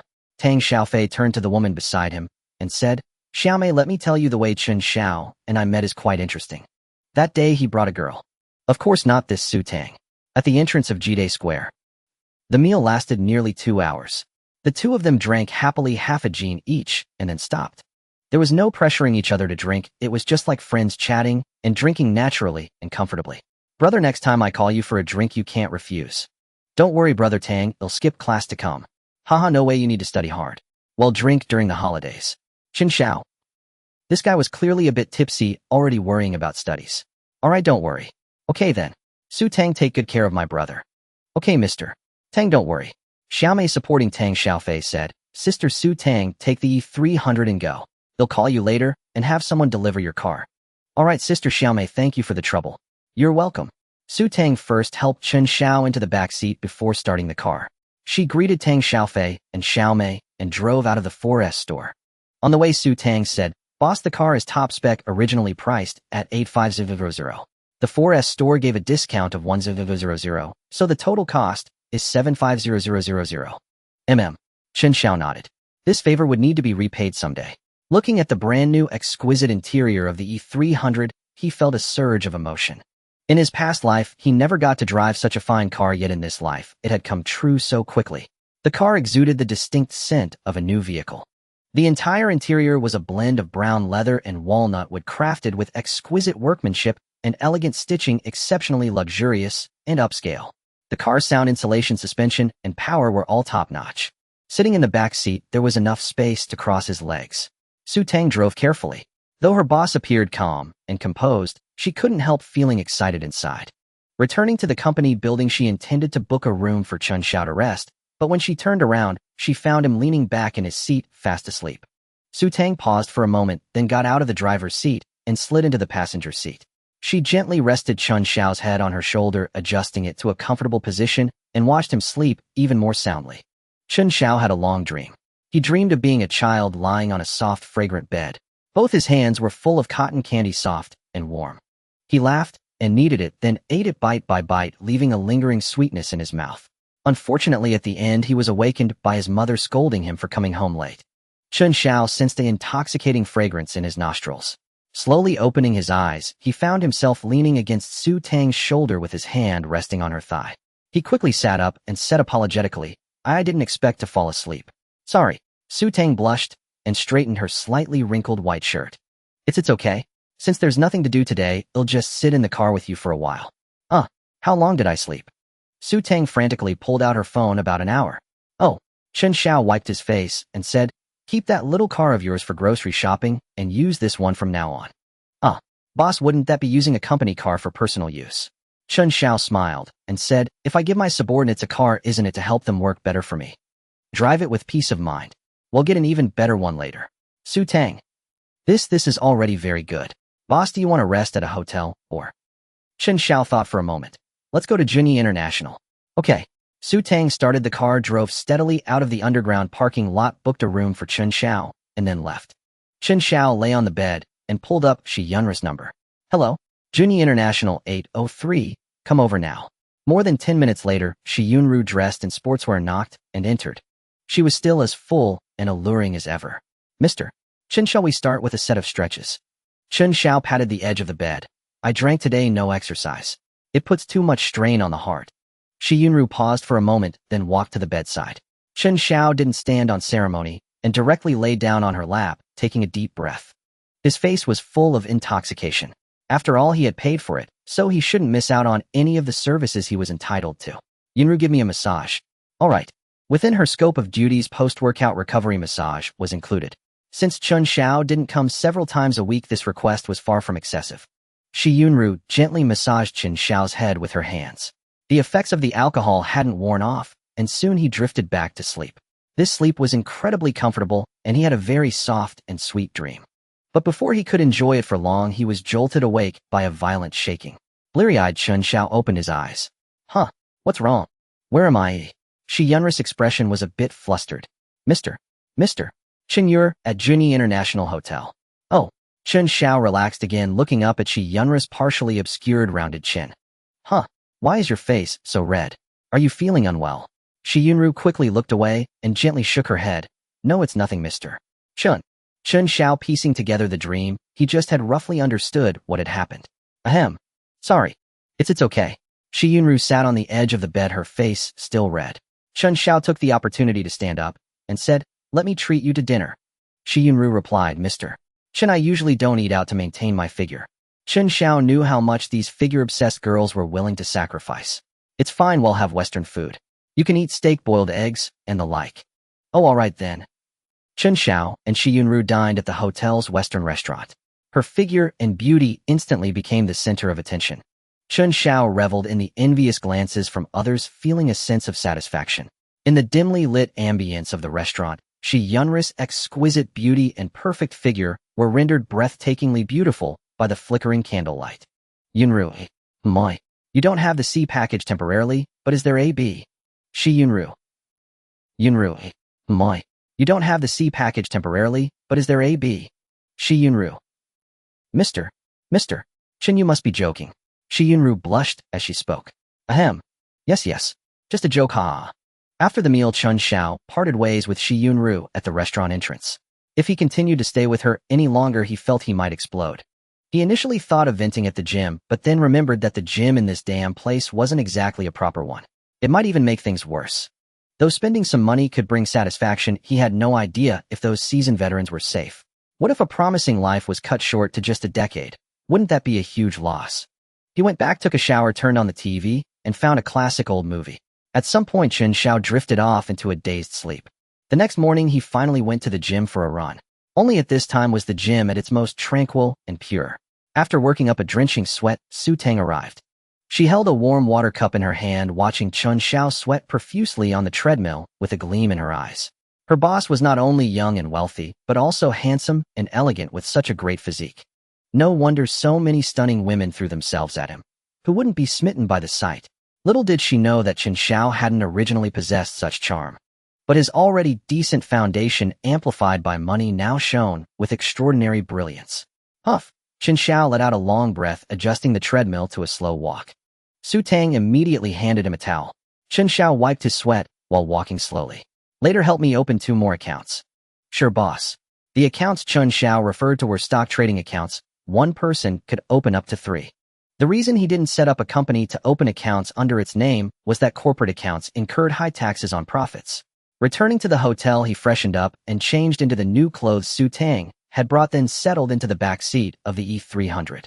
A dozen minutes later, Chen Xiao arrived at the office. Wang Peng and Xiao Su were already there, along with 2 cleaners and a beautiful woman in her late 20s who looked slightly mature. Su Tang explained, "Oh, over the weekend, I scouted 3 new employees. Since they're not for key positions, I went ahead and hired them. Would you like to see their resumes?" Chen Xiao shook his head. "You did well, I don't need to see them. Just keep doing this in the future." "Okay, that tea specialist is a single mother. I found her gentle-natured and good-looking, so." Ahem. Chen Xiao felt awkward. Why did she specifically mention her looks? Anyway, let's get to work. All right. Chen Xiao had bought shares of Haishan Fishery at 15.7, and the opening price today was the same. He calculated that with a maximum increase of 6.69, the stock price would rise to 16.49. Our job today is to keep a close eye on the market. Once Haishan Fishery's stock price hits around 16, sell like crazy. Don't let it exceed 16. Wang Peng and Xiao Su were stunned. The stock hadn't moved much in a year. Could it really rise today? Though they had doubts, they kept quiet. "Sure, boss." Wang Peng and Xiao Su nervously stared at the stagnant stock price, inwardly skeptical. Would this thing really go up? An hour later, they rubbed their sore eyes and looked at Chen Xiao with questioning expressions. Ahem. Chen Xiao felt a bit embarrassed. "Don't rush, stay calm. It'll rise for sure." Inwardly, he cursed, why the hell hasn't the good news come out yet? "Boss, colleagues, have some fruit." The gentle, radiant woman entered with a fruit platter, placing one before each person. Chen Xiao was slightly taken aback. Her voice matched her personality, gentle as water. "Thanks, Sister One," said Wang Peng and Xiao Su. "You're welcome, carry on." She nodded slightly at Chen Xiao and exited the trading office. They ate fruit while waiting for market movements, with Xiao Su constantly refreshing news about Haishan Fishery. But the whole morning saw only a fractional rise within normal fluctuation with pitiful trading volume. Chen Xiao sighed. "Let's eat lunch, rest a bit. It'll definitely rise in the afternoon." With that, he returned to his office. Chen Xiao's desk and executive chair were the first office supplies Su Tang had purchased. Crafted from solid wood with intricate carvings and top-tier lacquer, the set cost over 50,000 yuan, exuding high-end elegance. Chen Xiao was satisfied but not in the best mood. Though he knew it would rise in the afternoon, his morning boasts felt like a letdown. He reclined in the comfortable chair, legs propped on the desk's edge, an unlit cigarette dangling from his lips. Su Tang knocked and entered, smiling gently at his posture. She took out a lighter and held it to his cigarette. Chen Xiao lit it and took a deep drag. Su Tang had already placed an ashtray beside him. Then she moved behind him, gently massaging his temples. Trading not going well this morning. Chen Xiao said, not exactly bad, just a bit unexpected. The stock market is unpredictable. You've done impressively. It's okay. Have you arranged lunch? Yes, Dong Shuwen ordered for everyone, but she said it'd be better if the company had a kitchen. Her cooking is better than takeout. Oh, Chen Xiao was surprised, but the office building didn't allow cooking. Well managed for now, we'll see later. Give me a portion too. Okay. After a simple lunch, Chen Xiao sat in his office, gazing through the floor-to-ceiling windows at the boats drifting along the Chongqing River outside. With the air conditioning, warm sunlight, and scenic view, he adjusted his chair to a reclining position and slowly drifted off to sleep. It wasn't until 1 p.m. that Su Tang gently shook him awake. Boss, the afternoon session is about to open. Chen Xiao stretched. All right. By the way, your accounts are ready. Chen Xiao was taken aback. That fast? Yes, I contacted an acquaintance through a classmate, so it was quicker. Good. Let's head to the trading office. 3 accounts, 1 each for Wang Peng and Xiao Su, and the third logged in by Su Tang and placed before Chen Xiao. This would make future trades much more efficient. At 1:30 p.m., even Su Tang, who had faith in Chen Xiao, couldn't help glancing at him repeatedly. Chen Xiao was speechless. Was this damn stock going to surge only at the last minute? Wang Peng, Xiao Su, sell half our position at 16.3. Boss, won't such a huge sell order scare off the retail investors? Chen Xiao sneered. Since when was the market dictated by retail investors? No, go ahead and place it. All right. The moment he finished, the trend of Haitian fishery shot straight up. Damn. It's rising, it's rising. Xiao Su exclaimed in surprise.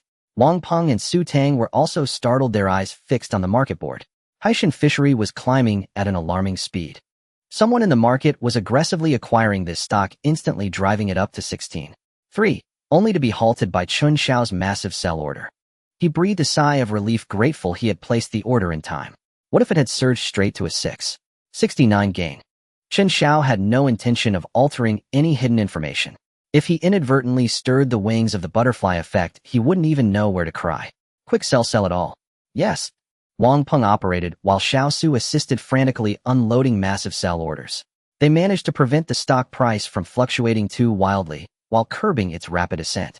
In over 10 minutes, amidst the other party's frenzied buying, Chen Xiao cleared his entire position.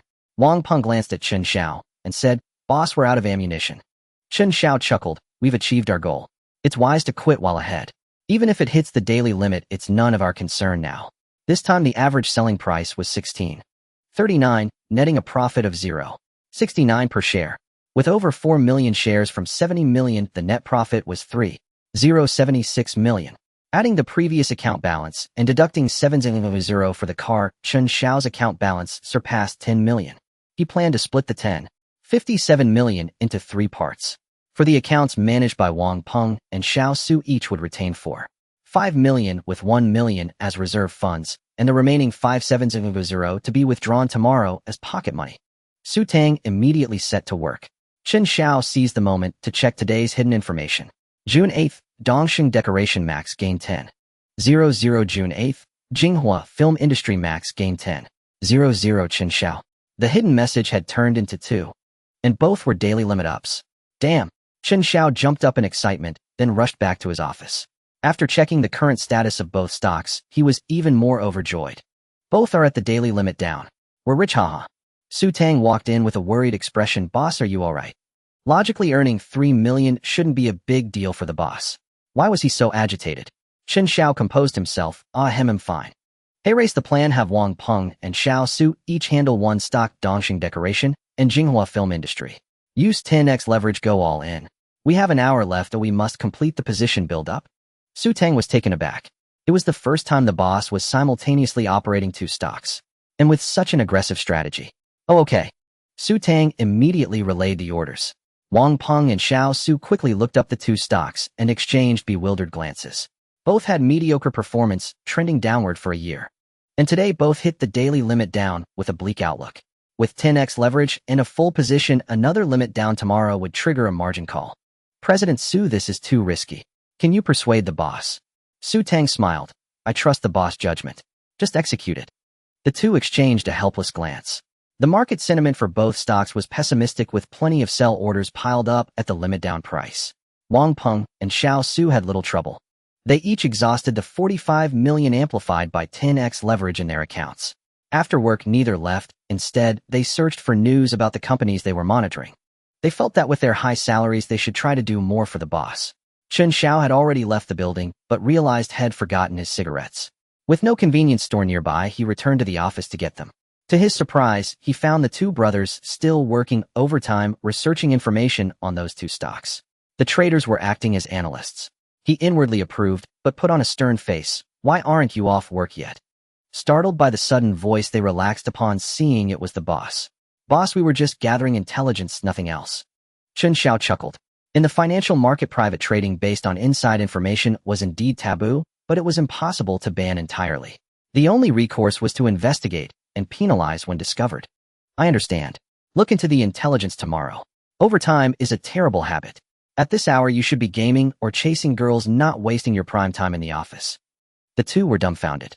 That sounded like something a mischievous friend would say, never from a boss. Oh well. Let's go. Shut down and come hang out with me. Helpless, they shut down their computers and followed Chen Xiao downstairs. There was a large arcade downstairs. Upon arrival, Chen Xiao slapped the counter. Give me 5,000 yuan worth of tokens. The counter girl, Wang Peng and Xiao Su. Soon people in the arcade witnessed a bizarre sight. 3 people dragging a sack were furiously feeding tokens into machines. They didn't care if they knew how to play, they just went at it, treating 1 yuan tokens as if they were free. After a wild spree, all 3 exclaimed in exhilaration. Chen Xiao handed half the sack of tokens to Wang Peng. You two keep these. Come play when you have time. I've got a date, so I'm off. Wang Peng. Oh, okay, boss. Take care. Chen Xiao waved and left first. The two stood there for a while. Xiao Su said, Bro Peng, have you ever seen such a generous boss? Wang Peng shook his head. Work hard. As long as the boss doesn't go bankrupt, he won't treat us badly. Xiao Su nodded in agreement, and the two stored the tokens. Su Tang drove Chen Xiao back to the school. The brand new Mercedes E attracted the attention of many students. In this era, students driving to school were rare, at best a car worth 1 to 200,000. It was nothing like the novels where supercars appeared everywhere. In his past life, Chen Xiao had only seen a Ferrari on campus once in 4 years, driven by an outsider picking up girls. If any student had one, news would have spread across the campus, but unfortunately there were none. So the Mercedes E was undeniably a luxury car in the eyes of these students. Seeing the situation, Chen Xiao knew it wasn't safe to get off anywhere on campus. Su Tang dropped me off at the west gate. There are too many people inside. Okay, boss. At the west gate, Su Tang parked in a discreet spot, and Chen Xiao got out. He then walked alone toward the school. Hey, are you a student at Jining University? Suddenly, a stunningly beautiful woman approached from the side, asking with a smile. Chen Xiao was taken aback. Aren't you? The beauty shook her head. I'm from Jining Institute of Technology, across the street. Oh, Chen Xiao realized. Just across the road was the so-called Jining Institute of Technology, a vocational college. Is there something you need? The beauty brushed a strand of hair behind her ear and smiled. Can I add you as a friend? Chen Xiao was startled, glanced at the Mercedes-Benz E still waiting at the red light, and suddenly understood. This girl must have seen Su Tang open the car door for him and him step out from the back. Chen Xiao chuckled, scanned her figure, an exquisite face, and said, sure, go ahead. The beauty was unabashed, letting Chen Xiao look freely and even straightened her posture deliberately. All right, I've added you. Im Yumingqi.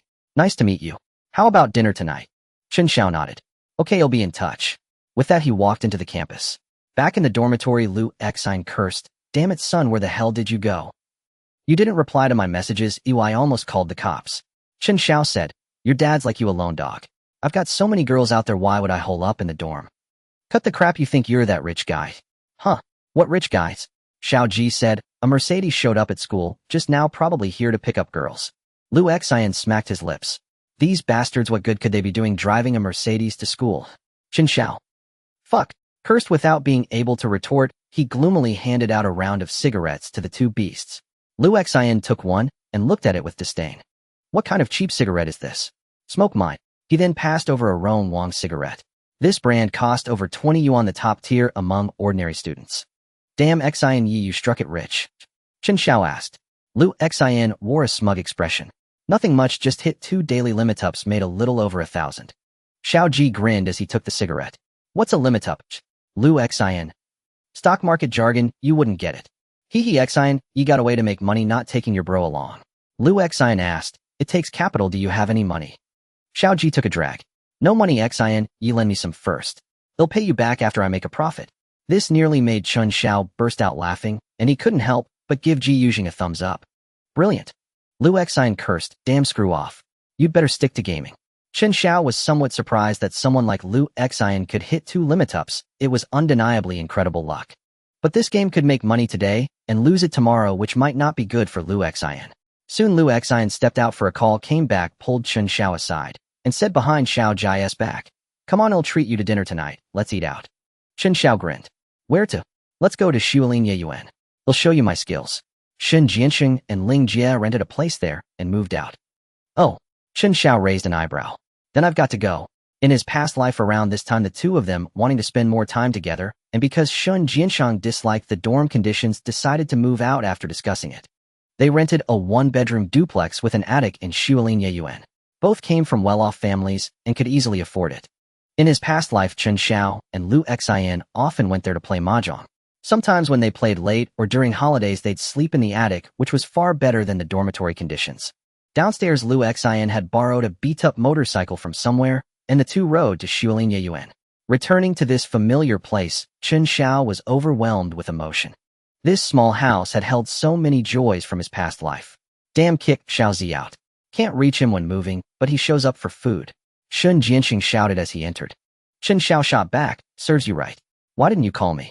I was busy hitting on girls who had time to check messages. Come on, you're asking for it. After dinner, don't run off. Let's go upstairs for a round of mahjong. It'll make you cry from losing. What Shen Jianxing meant by crying from losing was just winning all of Chen Xiao's cigarettes. When they played mahjong, they'd buy 2 packs of cigarettes in advance, open them, and use individual cigarettes as chips. They didn't quibble over whose cigarette was a few yuan more or less. No problem, I've got plenty of cigarettes ready. But can you change those damn stools in your place? I'm afraid he'll fall and get hurt. Chen Xiao blurted out. Shen Jianxing was puzzled. What stools? Chen Xiao was also startled.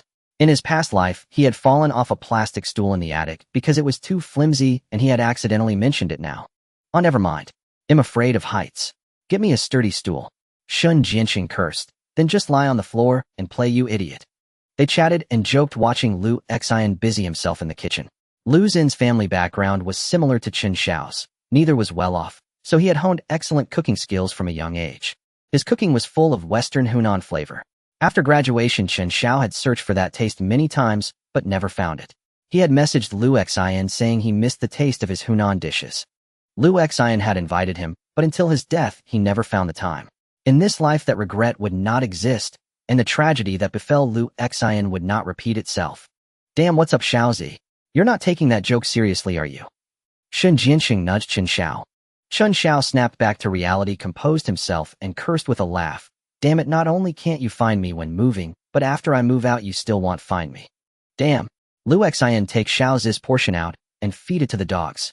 Got it, this jerk doesn't deserve to eat. After a hearty meal, Chen Xiao patted his belly casually, pulled out his phone, and remembered he seemed to have made plans with a girl. Sure enough, several messages had come in. Chen Xiao replied, sorry, I had plans tonight. I'm at Xuelin Yuan. Within a minute a reply came, are you done with your plans? Yeah, almost. They'll come find you. Chen Xiao thought for a moment and replied with an okay. Then he urged, come on, let's go upstairs and play mahjong. Wei Ling said, let's go. Whoever loses does the dishes. Shen Jianxing, damn, I'm not washing. Ling Jie grabbed his ear and Shen Jianxing yelped. I'll fine, I'll wash. Wei Ling finally let him go. Shen Jianxing was stunned. Then I'll wash only if I lose. Oh, hurry the hell up, Chen Xiao urged. The 4 of them clattered away for an hour, and sure enough, Shen Jianxing lost. Haha, karma's a bitch. Lu Xian laughed heartily. Screw you, if you hadn't set up Ling Jie, I wouldn't have lost. You come help your dad wash the dishes. Screw off, wash them yourself. Didn't your dad cook for you, you ungrateful bastard? Chen Xiao. Ahem, you two sort out your father-son relationship first. I've got things to do, I'm heading out. Lu Xian said, wait for me, I'm going back too. Go back by yourself. I have a date. Damn, it's the middle of the night. You're up to no good again. Chen Xiao chuckled and walked out the door. Yu Mingqi wore a mini pleated skirt, black stockings, and a white student blouse, holding her bag with both hands crossed in front. She had the aura of a campus goddess. As soon as they met, she smiled radiantly and said, "Classmate Chen Xiao, have you been waiting long?" Chen Xiao rubbed his nose. Clearly she had been the one waiting for him, yet she claimed he had been waiting for her. This girl was quite intriguing. "No problem, I have a classmate living here, so I just came over to hang out." "Oh, can your school allow renting apartments outside?" Chen Xiao nodded. "After sophomore year, yes." Same for us. The conditions here are much better than the dorms. We have 8 people in one dorm and the rooms are small. Chen Xiao was taken aback. Was the neighboring school that tough? You could rent a place here too. Yu Mingqi smiled. "It's nice here, but the rent is too expensive and I have no one to share the burden." Reading between the lines, Chen Xiao understood her intentions clearly and decided not to hold back. "If you need, I can help cover the cost." Yu Mingqi was instantly delighted, grabbing Chen Xiao's arm and asking, "Really?" Chen Xiao chuckled inwardly. What a piece of work, she didn't even bother to be polite. Feeling the softness against his arm, Chen Xiao said, "Yeah, really. Look for a bigger apartment tomorrow. I might come over to stay sometimes." His words were blunt, but Yu Mingqi didn't mind at all. "Okay, I'll find a place and call you then." Chen Xiao replied, "Sure. There's a park over there. Want to take a stroll?" Yu Mingqi hesitated. Catching the signal, Chen Xiao took her hand and led her there. Above, the lights of countless homes flickered. Below, the park was shrouded in darkness. They wandered for nearly an hour, their steps heavy with fatigue, leaving both physically and mentally drained. Chen Xiao sat on a bench and lit a cigarette. Yu Mingqi leaned against him, her eyes glazed over from exhaustion and drowsiness. After resting for a while, Yu Mingqi linked her arm with Chen Xiao's as they walked back to school. They parted at the gate, each going their separate ways. The next day, Chen Xiao went for his usual run. Xia Yudi, as punctual as clockwork, sat on the steps yawning. After his run, Chen Xiao indulged in her gentle care. "You're always this sleepy in the morning. Don't you sleep at night?" Xia Yudi yawned. "I just sleep late." "Sleep late? Doing what?" "Gaming. I run dungeons every day." Chen Xiao was speechless. So she wasn't a girl gamer. "All right, go eat, and then get some rest." "Okay, sure." After breakfast, Chen Xiao went back to the dorm for a quick shower, then called Li Wenli to bring a casual outfit and a jacket downstairs. Li Wenli quickly grabbed Chen Xiao's clothes from the closet, folded them neatly into a bag, and tiptoed downstairs while her roommate was still asleep. Chen Xiao heading out so early.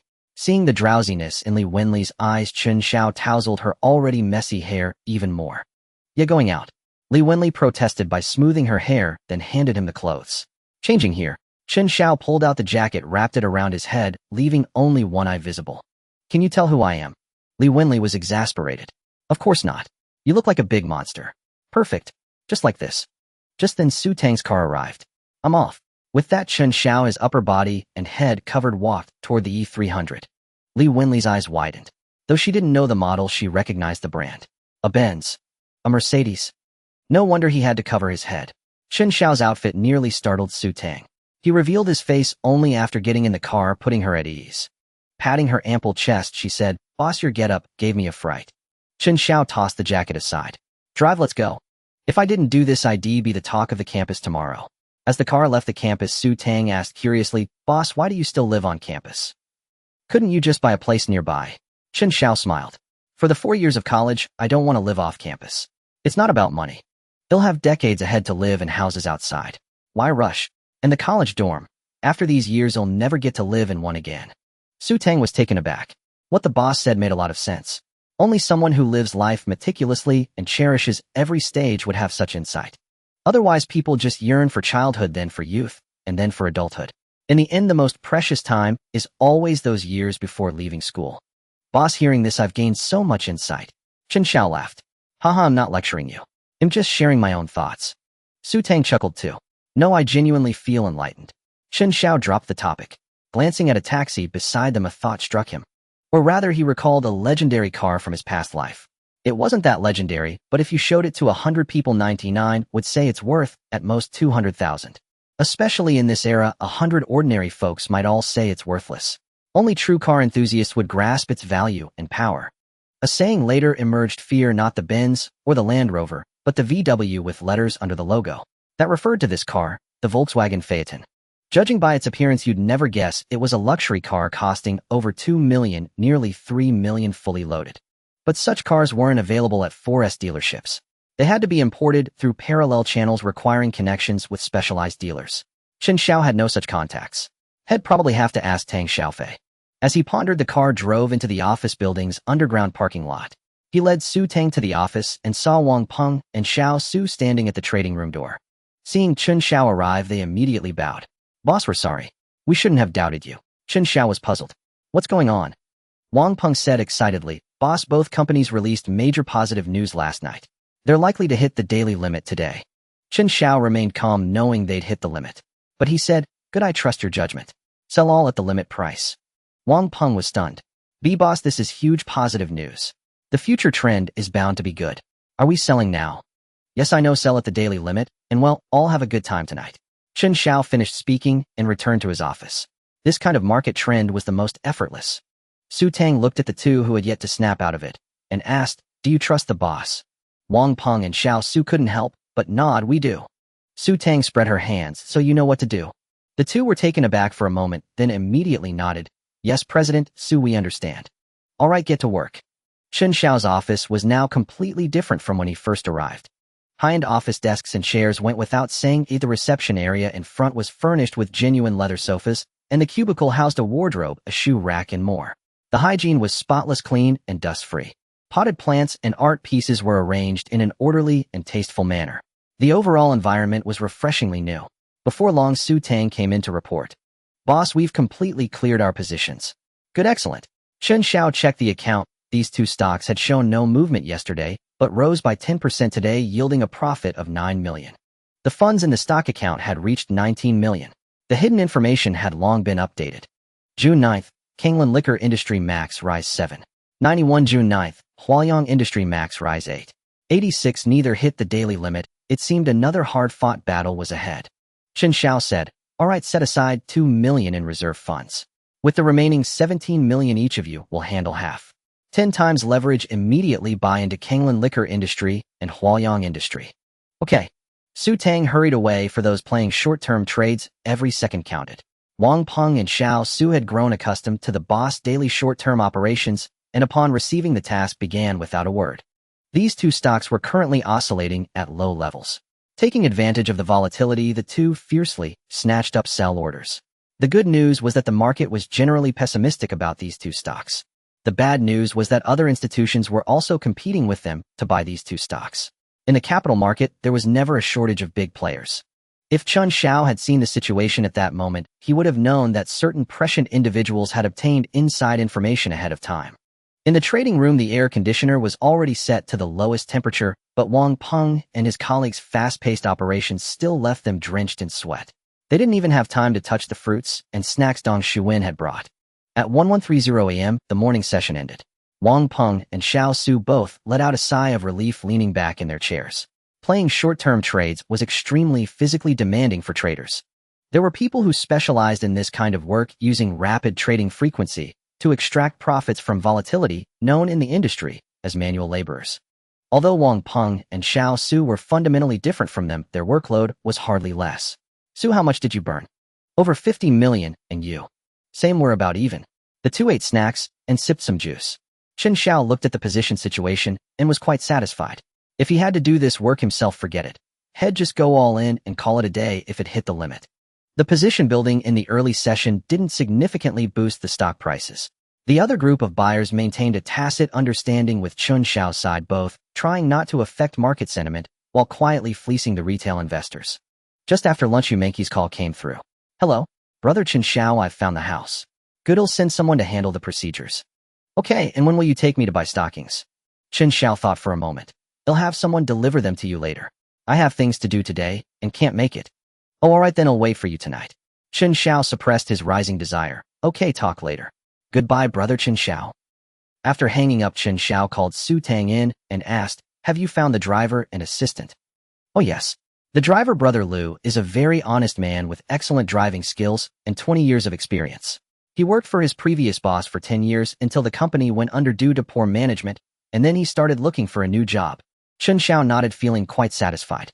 Having worked as a driver for the same boss for so many years said a lot.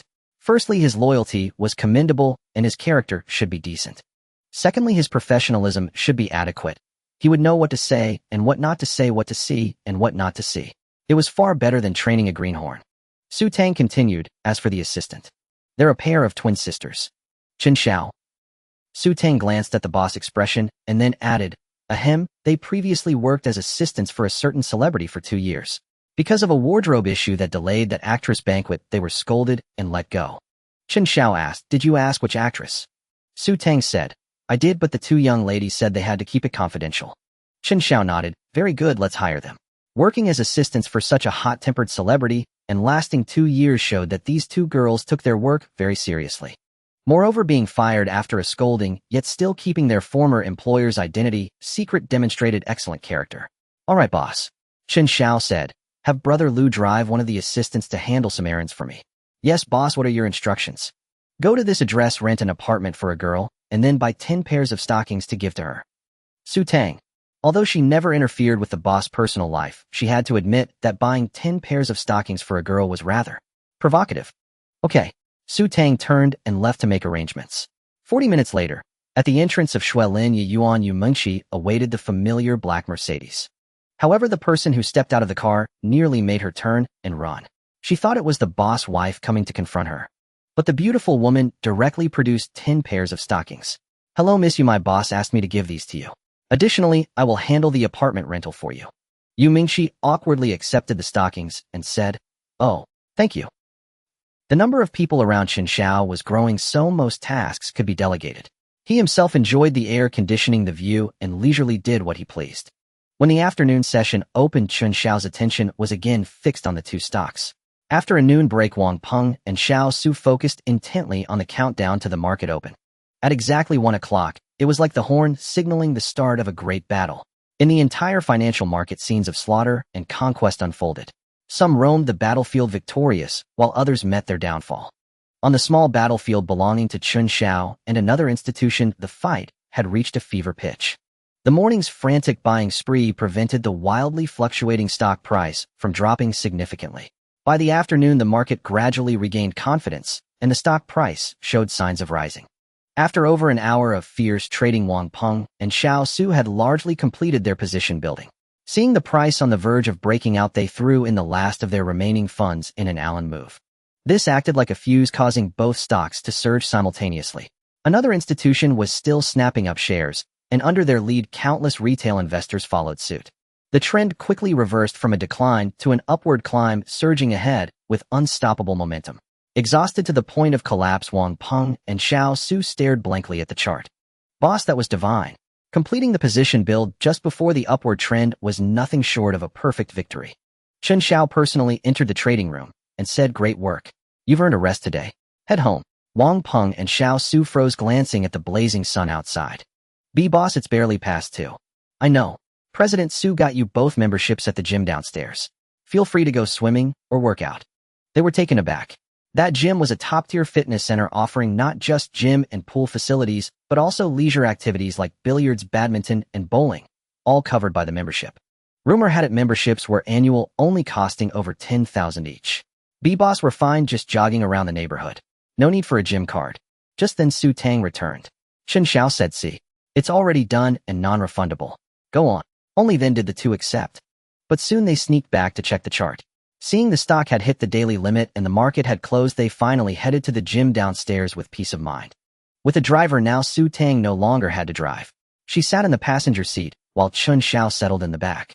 The brand-new Mercedes-Benz E300L cruised along the Chongqing River Bridge. The setting sun cast shimmering ripples across the river. Their destination was Jinling Normal University, the place where a karmic entanglement from a past life began. Chen Xiao averted his gaze after a moment, pulling out his phone to dial Tang Xiaofei. Hey, brother Tang. Busy. Little bro, I'm never too busy for your call, even if I'm in bed. Ahem, don't pinch me. What's up? Chen Xiao chuckled, knowing sister Xiaomei must be nearby. I'm looking to buy a car through Parallel Imports. Do you have any contacts in that business? Oh, Parallel Imports. Yeah, I know a few. Most of my buddies are into cars. What do you want? Anything in the world, we can get it for you. Chen Xiao, that's great. I want a Volkswagen Phaeton. The other end burst out laughing. Little bro, you're young, but you are into old man cars. How about a Porsche 911? Isn't that better? Chen Xiao smiled. Brother Tang, hear me out. I'm still in school. A flashy car would be inconvenient for coming and going. You know what I mean. Oh, I see. Damn, it's ruined. Chen Xiao was startled. What's wrong? Tang Xiaofei said, hold on. Then in a hushed tone, Xiaomei, go pour me some tea. After a dozen seconds, Tang Xiaofei whispered, I was hoping the guys and I could roll up to your school and show off, but you're going low-key. That's a bust. Haha, I see. No worries, brother Tang. Before I graduate, I'll set something up for you. There'll definitely be a chance. Really? That's awesome. I love showing off at schools. Chen Xiao was speechless. What kind of hobby was that? So little bro, what specs do you want? He'll check first.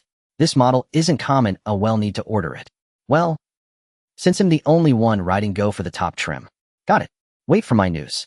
The driver, old Lu, who knew his cars, glanced at the Mercedes E300 with just over 300 kilometers on it. Barely driven, yet already deemed inadequate by the boss. He was going to get a low-key luxury car worth 2 or 3 million. Su Tang, not well versed in cars, turned and said, boss, maybe we should stick with my La Vida. That's low-key enough.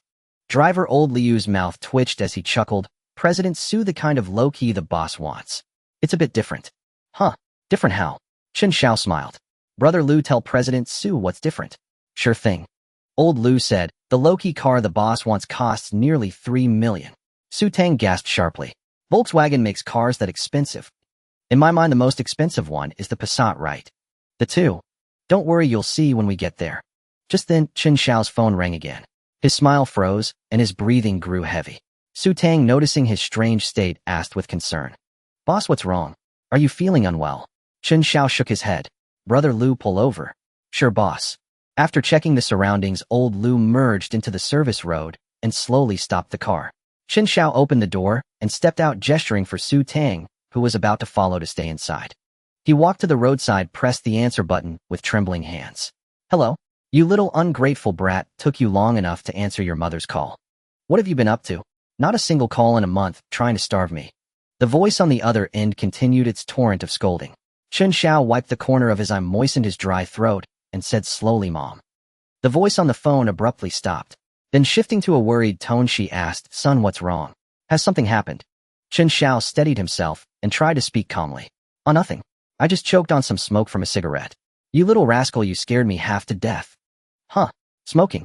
Didn't I tell you to quit? With that smoky breath, what girl would want to get close to you? Chen Xiao smiled as he listened to his mother's nagging through the receiver. In his past life, the ones he wronged most were his family. In the end, his parents sold their only house and borrowed from everyone they could to support his company's development. Little did he expect that the vile woman would quietly take it all and lose it in the stock market. On the other end, Wang Li kept rambling, while Chen Xiao's father Chen Zhengwo muttered discontentedly. You finally get to call him, and all you do is ask if he needs money. Wang Li paused. Oh, right. Little brat, why haven't you asked for your allowance this month? Still got money. Chen Xiao thought for a moment and said, I was just about to ask, and then you called. If I don't call, you don't call. When I do, that's your excuse. You're all talk. Ahem, hurry up and send the money, Mom. I'm about to starve. Hearing this, Wang Li quickly pushed Chen Zhengwo. Why are you still sitting there? Go send the boy his money. If he starves, I'll have your head. Chen Zhengwo was speechless. The kid was just pretending to be broke. There's no way he'd actually go hungry. Wang Li added, oh, and add an extra 200 so he can eat well. He's gotten so thin. Chen Xiao held the phone up to look at it. This wasn't a video call, was it? Could she actually see he'd lost weight? Chen Xiao repeatedly assured his mother that he would call at least once a month and come home immediately during breaks before Wang Li reluctantly ended the call. Soon Chen Xiao received a text notification of 120 yuan credited to his account. He stared at the number for a long while, then the corners of his mouth lifted slightly before he put away his phone. Dad, Mom, enjoy your ordinary life for less than a month. Starting this summer vacation, I will make you leave the past behind completely. Having just claimed he was on the verge of starvation due to poverty, Chen Xiao turned and slipped into a luxury car worth over 800 yuan. As the vehicle continued its journey, he kept staring at his phone, mentally plotting how to transform his family's life during the summer break. Old Lu and Su Tang exchanged glances, but remained silent. Su Tang, play some music, Chen Xiao said. Yes, boss. As the melodious tune began, Chen Xiao's thoughts drifted to his hometown, a place far from beautiful, yet forever etched in his memory. The car soon arrived at the gate of Jining Normal College. Old Lu honked twice, the gate swung open directly, and without any registration, the security guard even waved them in. Chen Xiao once again experienced the difference wealth made. Boss, where to? After a moment's thought, Chen Xiao said, find dormitory building no. 2. All right. After asking a few students, the car parked steadily by the roadside, near building No. 2. Chen Xiao leaned close to the window watching the students coming and going through the entrance. This dormitory was where his ex-wife, Zhao Xiaohong, had lived, the one who drove him to the rooftop in his past life. Chen Xiao remained motionless, meticulously scanning every student entering or exiting. "Boss, want me to buy some water?" Su Tang asked. "No need," Chen Xiao replied with just 2 words. Su Tang stayed put, continuing to wait with Chen Xiao. The Mercedes-Benz E parked there drew the attention of passing students. Male students were interested in the car, while female students were more intrigued by the driver. Suddenly, Chen Xiao's gaze sharpened. A female student walking by glanced into the car several times. He instantly confirmed that she was Zhao Xiaohong. He would never forget that face, deceptively innocent, yet utterly hypocritical. Zhao Xiaohong turned back to look at the Mercedes several more times, further solidifying Chen Xiao's certainty. Just as he was about to get out, a black Passat drove over from the opposite direction. Chen Xiao caught sight of the license plate and immediately halted his movement. A look of utter disbelief spread across his face. That car belonged to Xing Yanqing. Sure enough, Xing Yanqing stepped out holding a large bouquet of flowers and handed them to Zhao Xiaohong. Chen Xiao quickly pulled out his phone and started recording. Zhao Xiaohong's expression carried a hint of shyness, suggesting the two had only recently met. Chen Xiao's mind flashed back in his past life. When Zhao Xiaohong took all his assets to buy stocks from Xing Yanqing, was it truly just a momentary whim? Given how early they had known each other and Xing Yanqing's nature, how had Zhao Xiaohong managed to stain the bedsheet on their wedding night? In his previous life, Chen Xiao had met Zhao Xiaohong years after graduation through an introduction.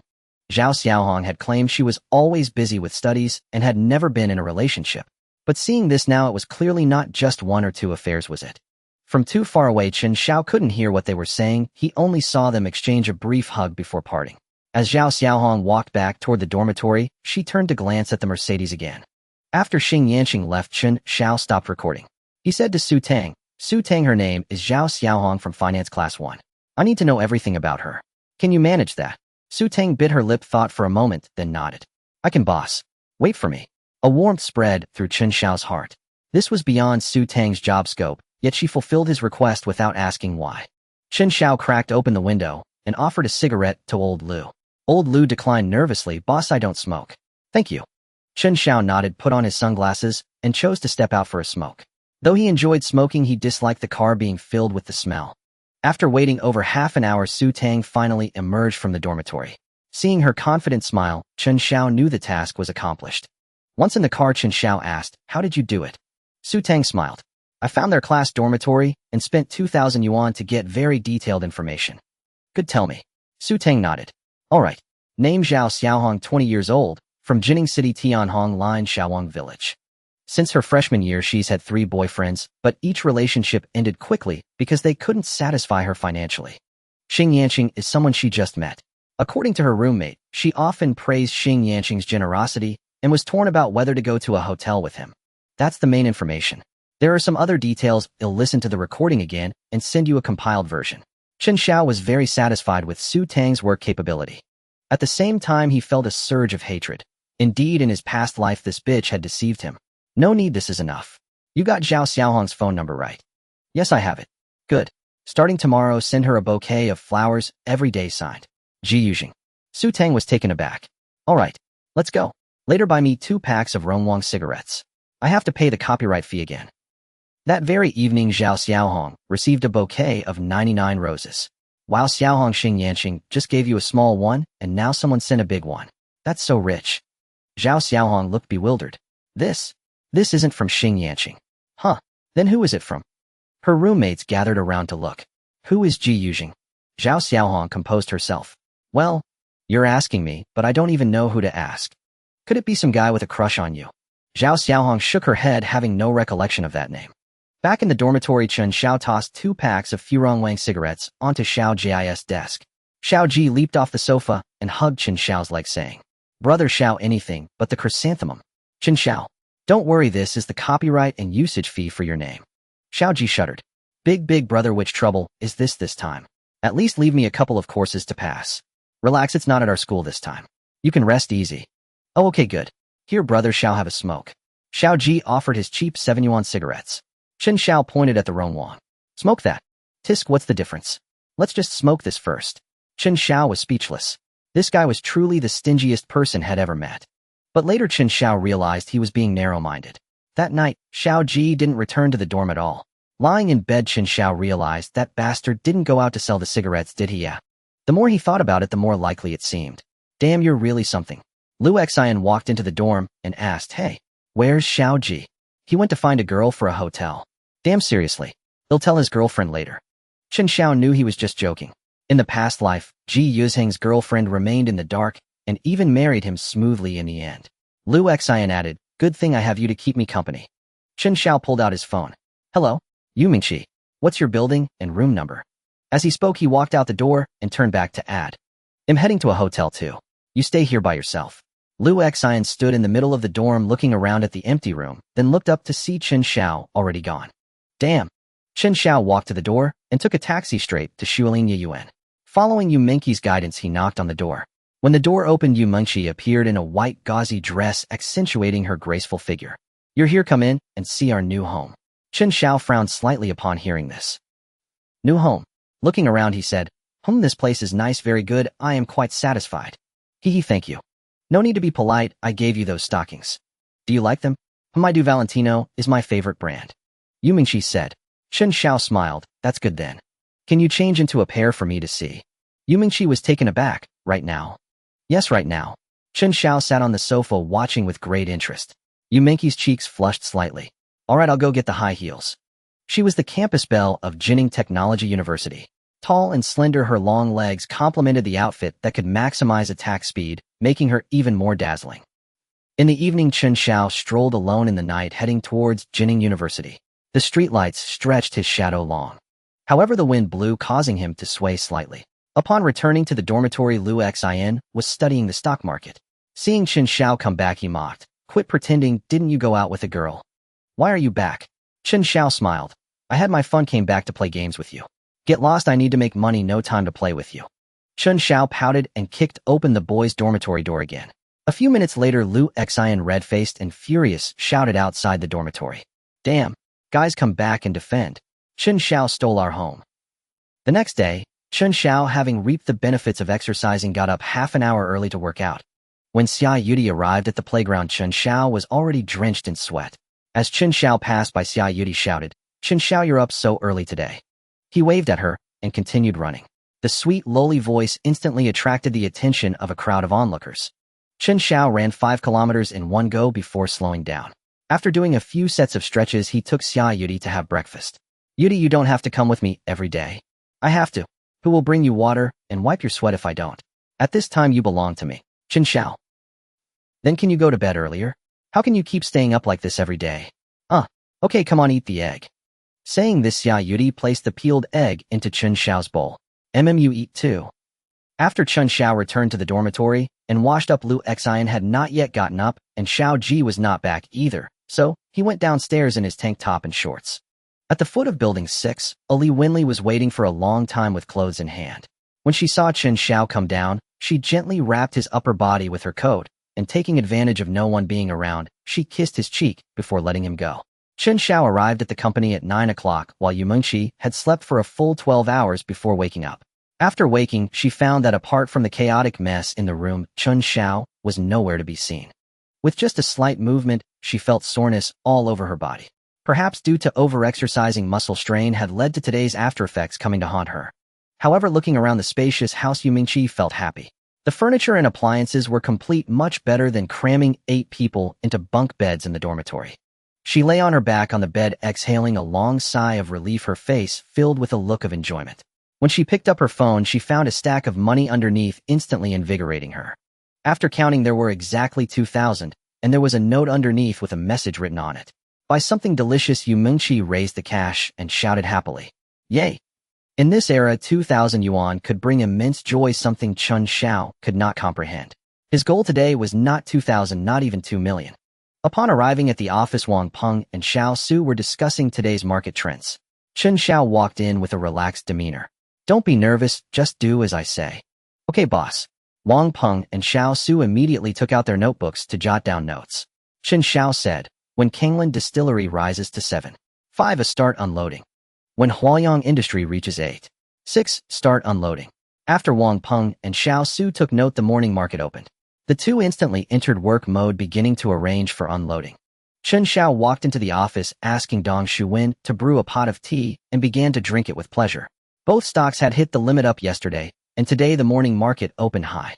Although there was pressure from the main investors on the stock price, under the assault of the bulls the stock price was still pushed up. An hour later the stock that Xiao Su was responsible for hit the unloading position, and he immediately got busy. Wang Peng was anxiously watching from the side. The pressure from the main investors on his side was greater, and they were still struggling. Perhaps the people shorting the stock indirectly through institutions were about to face a margin call, so they were recklessly selling. However, there were also many experts among the stockholders. Seeing the major positive news, they knew there would be profits in the near future, and they wouldn't let the main investors have their way. Whatever they sold, the stockholders bought. Under Wang Peng's anxious gaze, the stock price finally slowly crept up to the unloading position. Without saying a word, he instantly became an accomplice in the selling. This action also enraged the bulls, and everyone frantically rushed to buy. Wang Peng on his side unexpectedly finished unloading even before Xiao Su. Just before 11 o'clock, Xiao Su also completed his work. The two compiled their results and sent them to Su Tang for the boss to review. Chen Xiao saw the general trading process on the screen in the office. When the summary news was presented, he finally received the specific data. Yesterday, Wang Peng's operations in Kanglan Liquor yielded a profit of 13.92 percentage points, followed by 7.51 points today. Xiao Zu's management of Hualyang Industries brought in 15.78 percentage points yesterday and 8.62 points today. Both Wang Peng and Xiao Su controlled funds of approximately 85 million yuan each. Wang Peng's profit amounted to 18.55 million yuan. Xiao Su earned 20.74 million yuan. The total profit reached 38.9555 million yuan. Chen Xiao's assets had doubled once more from the previous day, reaching 57.9555 million yuan. Chen Xiao divided 50 million yuan equally into two portions and deposited them into the accounts operated by Wang Peng and Xiao Su.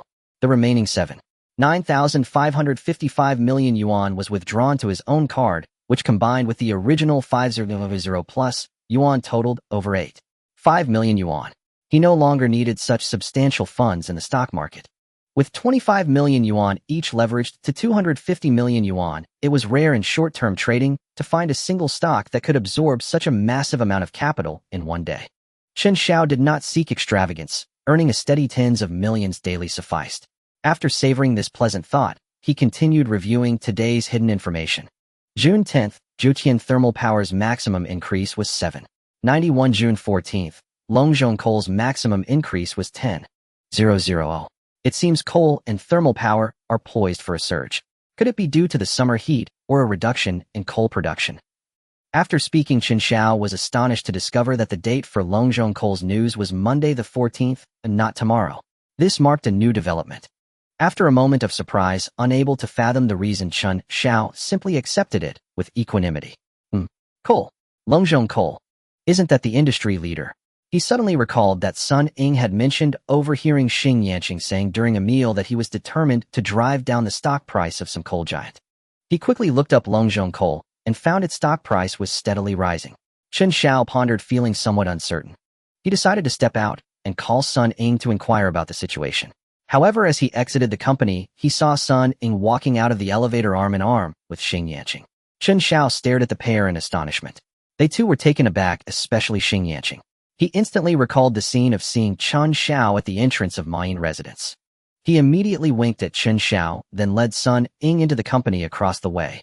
Chen Xiao stood frozen until they had entered the office before snapping out of it. How could they be here? Shortly after, Xing Yanqing returned alone. Seeing Chen Xiao, he smiled and offered him a cigarette. Brother, you've got to keep what you saw at Mayin residence a secret for me. Chen Xiao then realized this bastard was afraid Sun Ying would find out. Little did he know that they had both been fooling around at the same hotel that day. Chen Xiao took the cigarette, pulled out a lighter, and lit both their smokes, chatting like old friends. Don't worry, brother, I get it. We're all men after all. Ha ha ha. Xing Yanqing clapped Chen Xiao on the shoulder. You're a real one, brother. Do you work here? Chen Xiao nodded. Yes, and across the way. Oh, I'm the deputy general manager of Qingkuan Investment Company. Don't hesitate to ask if you need anything. You're too kind, elder brother. What I'd like to know is which one is actually your girlfriend. We'll be running into each other from now on, and I need to know how to handle it if we meet again. Chen Xiao said. Haha, brother, you're still young. Xing Yanqing laughed for a while, then seeing no one around lowered his voice. Strictly speaking, the one just now is my official girlfriend, but damn, I can't get her to commit. So you know the drill. If you can't eat at home, you look outside. Chen Xiao was torn between laughter and tears, realizing that Sun Ying was indeed a tough nut to crack. Little did you know Sun Ying had already unlocked all difficulties in front of me. Oh, I see. You're amazing, elder brother. In all, flattered Xing Yanqing grew even more smug. College girls like my girlfriend who are hard to get are rare, pure, and clean. That's why I haven't given up. The others are easy, especially those from Jining Normal University. I'm about to seal the deal there. It'll take you along sometime. Chen Xiao felt a chill inside but kept a smile on his face. Then I'll have to thank you in advance, elder brother. After finishing his cigarette, Xing Yanqing put an arm around Chen Xiao's shoulder and reiterated, I'll take you out for fun, but remember to keep my secret. A proper girl like my girlfriend is rare, and I plan to marry her. Chen Xiao nodded. Indeed, she seems like that kind of person. Rest assured, I'm looking forward to you showing me a good time. Xing Yanqing gave a thumbs up, said, You're on the right track, and turned back. Chen Xiao held back his laughter as he walked to his office, pulling out his phone to send a text message. Come find me at the company across the way. Sun Ying did not reply. Back at his company, Chen Xiao instructed Su Tang, a girl you've met before will come looking for me. Bring her directly to my office and don't mention that I'm the boss. Make sure everyone else knows. Got it, Su Tang said and left. Before long, Sun Ying slipped out on some pretext and snuck into the company across the way. Seeing Su Tang, she immediately recognized her as the woman who had picked up Chen Xiao in a car at the Backstreet Hotel entrance near the school. Hi. Su Tang smiled. Chen Xiao is inside. Follow me. Oh, okay. After leading Sun Ying to the office, Su Tang smiled, stepped out, and closed the door. Sun Ying looked at Chen Xiao seated at his desk, utterly incredulous. This is? Oh, I work here. Pointing at the lavishly decorated office, Sun Ying asked, What kind of job gives you an office this big? Well, our small company has barely any staff. We haven't even put up a sign yet. We just rented this building, and all this belongs to the landlord. It's leased property. Sun Ying reluctantly accepted this explanation and patted her chest. You scare me to death. I could hardly breathe just now. Chen Xiao smiled and closed the office door. Sun Ying instantly understood his intention and stood up. In broad daylight, what if someone walks in? Don't worry, no one will come in, and this office has excellent soundproofing. But I have to go back. If Xing Yanqing finds out. The mention of Xing Yanqing only invigorated Chen Xiao further. Chen Xiao smiled faintly. Find out what? Sun Ying retorted playfully. What do you think? Chen Xiao glanced outside. This is a commercial district. Isn't it normal to take an hour or so to go shopping? Sun Ying paused, then felt greatly inspired, her worries easing considerably. Boss, shall I ask the cleaning lady to tidy up? Observing Su Tang's bashful demeanor, Chen Xiao felt not a trace of awkwardness. All right. Su Tang turned and fled the office. Moments later, the cleaning lady entered, and with a single glance, she gave Chen Xiao a knowing look that only a woman of her experience could. Chen Xiao found the elder's gaze unbearable. Annie, please go ahead with the cleaning. We'll step out for a bit. Certainly, boss. It's nothing really. I was young once too. Chen Xiao. He couldn't help but quicken his steps as he left. Phew. Auntie is absolutely legendary. Stealing a moment of leisure, Chen Xiao learned from Sun Ying that Xing Yanqing had gathered some associates for a major move, likely the scheme to suppress the coal magnate he had overheard about last time. Chen Xiao predicted that a man like Xing Yanqing was perfectly capable of colluding with other capital and brokerages to maliciously short a stock for profit. He estimated that this group had likely borrowed a significant number of Longzhong coal shares, sold them high to drive down the price, then bought them back low to pocket the difference. With this in mind, Chen Xiao pushed open the trading room door. Wang Peng, from today until next Monday, keep an eye on Longzhong coal. Understood, boss. What's the strategy? Chen Xiao pondered for a moment. Wait for it to drop. If you spot a massive sell-off intended to crash the price, clamp down on it. Don't let the short sellers buy in cheap.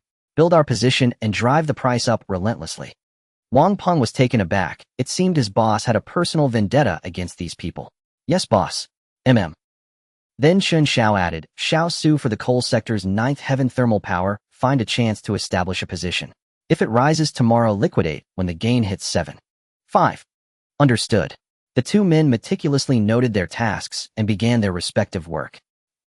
On the other side, after Sun Ying returned to Qiankuan Investment, Xing Yanqing complained with dissatisfaction. What took you so long? Sun Ying, her legs a little weak, sat down and said, I just couldn't find anything I liked, so I had to browse a bit longer. Xing Yanqing nodded then asked, "Why is your face so flushed?" Startled, inwardly Sun Ing replied calmly, "It's all your fault for rushing me back. I jogged the whole way and am exhausted." After speaking, she fanned herself and began to massage her thighs. This was no act, as she was genuinely worn out. That Chen Xiao never played fair, always insisting on some new game. Hee, I'm sorry, dear. Let's go, my friends are waiting. All right, let's go. With that, the two left the company together. Just before stepping into the elevator, Sun Ing cast a casual glance across the way, a faint smile curling her lips. After delegating the tasks, Chen Xiao walked out of the trading room. The cleaning lady was still at work, and he realized he hadn't yet taken a proper look around his own company. By now, the office supplies were all brand new. From the carpets and furniture to the recreational facilities, everything was top-notch. Though the company wasn't large, the sparse staff made it feel exceptionally spacious. At the front desk, two beautiful sisters stood dressed in professional OL attire and black stockings. They bore a striking resemblance, yet one seemed lively and outgoing while the other was an icy beauty. "Hello, boss." Seeing Chen Xiao, they greeted him in unison. Chen Xiao nodded. "Hello. Are you getting used to the work?" "Yes, we love it here." "Good to hear. Where's Su Tang?" "Oh, President Su is in the dining area." "All right, carry on." With that, Chen Xiao headed towards the dining area. "Wow, the boss is so handsome and so young," said the livelier sister Lin Yanran. "Lin Yan, you tugged at her. Don't be silly. A man of his wealth isn't someone you can handle." Lin Yanran pouted her cute lips and said coquettishly, Fine, I can't handle him. They'll leave him for you, sister." Lin Yanya's pretty face flushed. "You little wretch, don't talk nonsense. We're just ordinary people." Lin Yanran shrugged nonchalantly. "We're twins. If worst comes to worst, we'll join forces. I'll sis, I'm sorry, don't pinch me." "Serves you right for spouting such nonsense." Arriving at the dining area, Chen Xiao found Su Tang, holding her flushed cheeks, sipping ice water. "Sister Dong, give me an iced lemon water." "Sure, boss." The moment Su Tang saw Chen Xiao, the color that had just faded rushed back to her cheeks. "Ahem, haven't you seen it plenty of times? What's there to be shy about?" Su Tang was speechless, this time in broad daylight in the office. How could it possibly compare to before? "It's nothing, boss. They'll be fine in a moment." Chen Xiao nodded contentedly, sipping his lemon water. Though the company wasn't officially registered, he was very satisfied. All the female employees were beautiful, including the cleaning lady, who must have been quite something in her youth. Lost in pleasant thoughts, he was interrupted by Lin Yanyu running over. "Boss Wang Peng is calling for you." Chen Xiao immediately set down his cup and strode purposefully towards the trading room. "Boss, someone is offloading a large volume of Longzhong coal at a high price." Chen Xiao examined the trading data. Indeed, the slowly rising trend was being suppressed. No matter how large the buy orders, there were always matching sell orders to counter them. "They're trying to erode market confidence," Chen Xiao remarked. But it wasn't yet the right time for him to enter. He wanted to both thwart their plan and turn a profit for himself. "That seems to be the case, boss." Sure enough, a deluge of sell orders baffled the market. Longzhong Coal's recent performance had been strong. Had something gone wrong? The market hesitated, and the stock price of Longzhong Coal entered a sideways trend. Before long, it began to decline. Before the market could react, it had already dropped by 3. "Wang Peng, start building our position. Don't let the market maker notice. Be discreet." "Understood, boss." Wang Peng began trading in small, frequent batches, buying only dozens or hundreds of shares at a time. Each trade included odd lots with random numbers. With Chen Xiao's intervention, the decline in Longzhong Coal's stock price began to slow. In a detached villa in the Jining development zone, a dozen computers were set up in the hall. A group of people were chatting and laughing on the sofa when someone suddenly spoke up. "Gentlemen, there's strong resistance to the sell-off. The allocated funds might not be enough to achieve our target. Market sentiment is still wavering, it hasn't formed a follow-through." The laughing group fell silent instantly. Xing Yanqing stood up. "That shouldn't be the case. Market confidence should have been mostly eroded by now. How can there still be such resilience?" After a moment, Xing Yanqing's eyes widened. "Damn it, could someone have leaked the news? Has another institution caught wind of our plan? Impossible, this is our hard-earned money. Who would go against their own interests? Right, impossible. The traders only learn the target after the start. This villa has been signal jammed. No one is left, right? No one left. Everyone's here. We need to figure out what to do. If we waste time, we'll miss the big opportunity. Right, Xing Yanqing, you're the expert in this area. We're just the investors. You need to make a decision." Xing Yanqing thought for a moment and said with a sinister grin, "Then we'll have to play rough. Tell us what's the plan." "There are 2 methods. Doing them simultaneously is the safest bet. What methods? Xing Yanqing said first release false negative news to shake market confidence. Second, raise more capital to crush the opponent and break their position. Old Wang, the internet spreads fastest now. You have the resources for this. Handle the negative news. Alright, a piece of cake. Everyone else raise another 10 million each. After Shi Zhongfu spoke, the others immediately acted on his orders. If Chen Xiao were here, he would recognize this future financial tycoon, the founder of Zhongfu Securities who would later become Xing Yanqing's boss. In his past life, it was precisely because the Battle of Longzhongkou was executed brilliantly that Shi Zhongfu poached Xing Yanqing to be a high-ranking executive in his company. In Chen Xiao's office, Wang Peng suddenly spoke up. Boss, for some reason a flood of sell orders has hit the market and retail investors are following. Chen Xiao glanced at them. The sell orders were all very small. Many were just 1 or 2 lots with a few dozen here and there. He immediately searched for Longzhongkou, and what he found was startling. All sorts of strange websites popped up bombarding him with a chaotic mix of negative news. Chen Xiao frowned. This scene was all too familiar. In his past life, Xing Yanqing of Zhongfu Securities had done exactly this, and it had cost Chen Xiao his entire fortune. But this time their actions would only benefit Chen Xiao. He smiled faintly. Stop hiding. Go all out to hold the line at a 5-drop. Let's see who has more money, them or me. After a moment's thought, he added, Xiao Su dropped the Jiutian thermal power plant. Go all in on buying Longzhongkou. Got it, boss. The two of them unleashed their full power instantly. Under the market maker's manipulation, pessimism reigned, but one force was desperately defending the stock. Chen Xiao's heart surged with excitement. Not only would this wave earn him a fortune thanks to Xing Yanqing, but the sheer losses inflicted on the other side were exhilarating enough. Chen Xiao pulled out a cigarette, and Su Tang immediately lit it for him. In the villa at Jining Development Zone, the atmosphere was tense, broken only by the clatter of keyboards as operators worked. Xing Yanqing's face was ashen.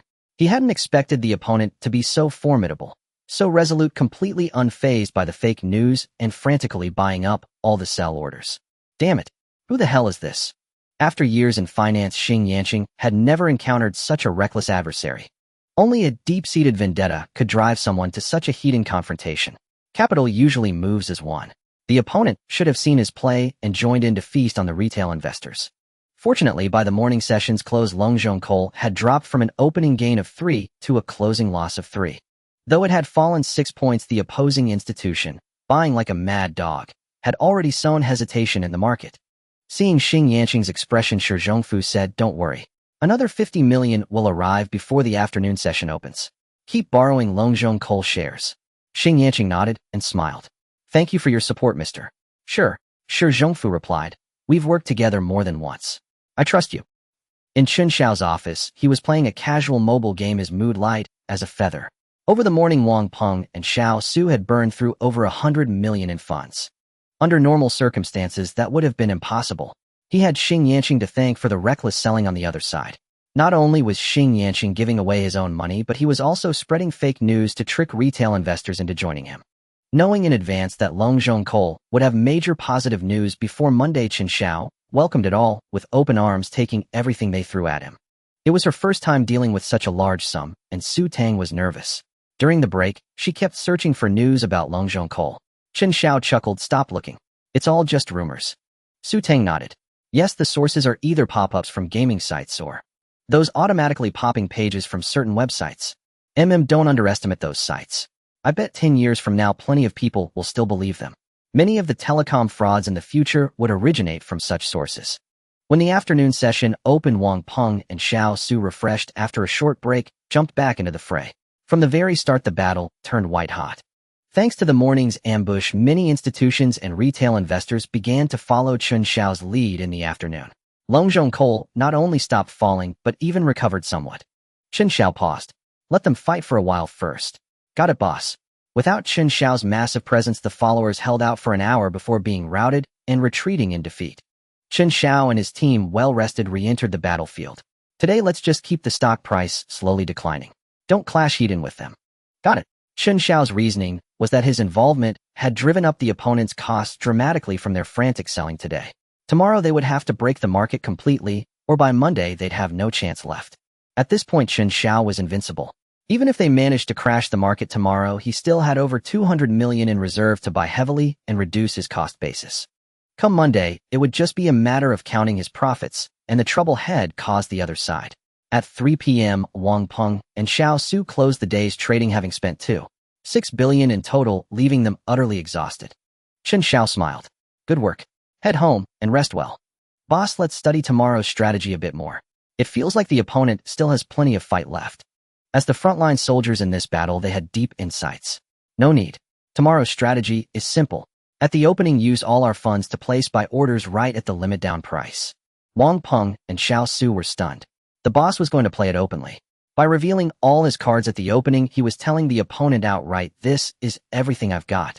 Let's see if you can swallow it. Boss, what if they can swallow it all and keep selling next Monday? Then we. Don't worry, even if it hits the daily limit next Monday, we won't get margin called. And I don't think it will hit the limit next week. We'll make a profit. Seeing the boss say this, the two finally left work and went home. Today was utterly exhausting, as if he had run a marathon. In the villa of Jining Development Zone, Xing Yanqing let out a long sigh. This entire operation had been thoroughly disrupted by that damn opponent. He clung on like a stubborn leech, causing his short-selling costs to skyrocket. He had thought that after stirring up market sentiment, the retail investors would charge ahead for him, allowing him to reap the benefits effortlessly. But who could have expected such an adversary?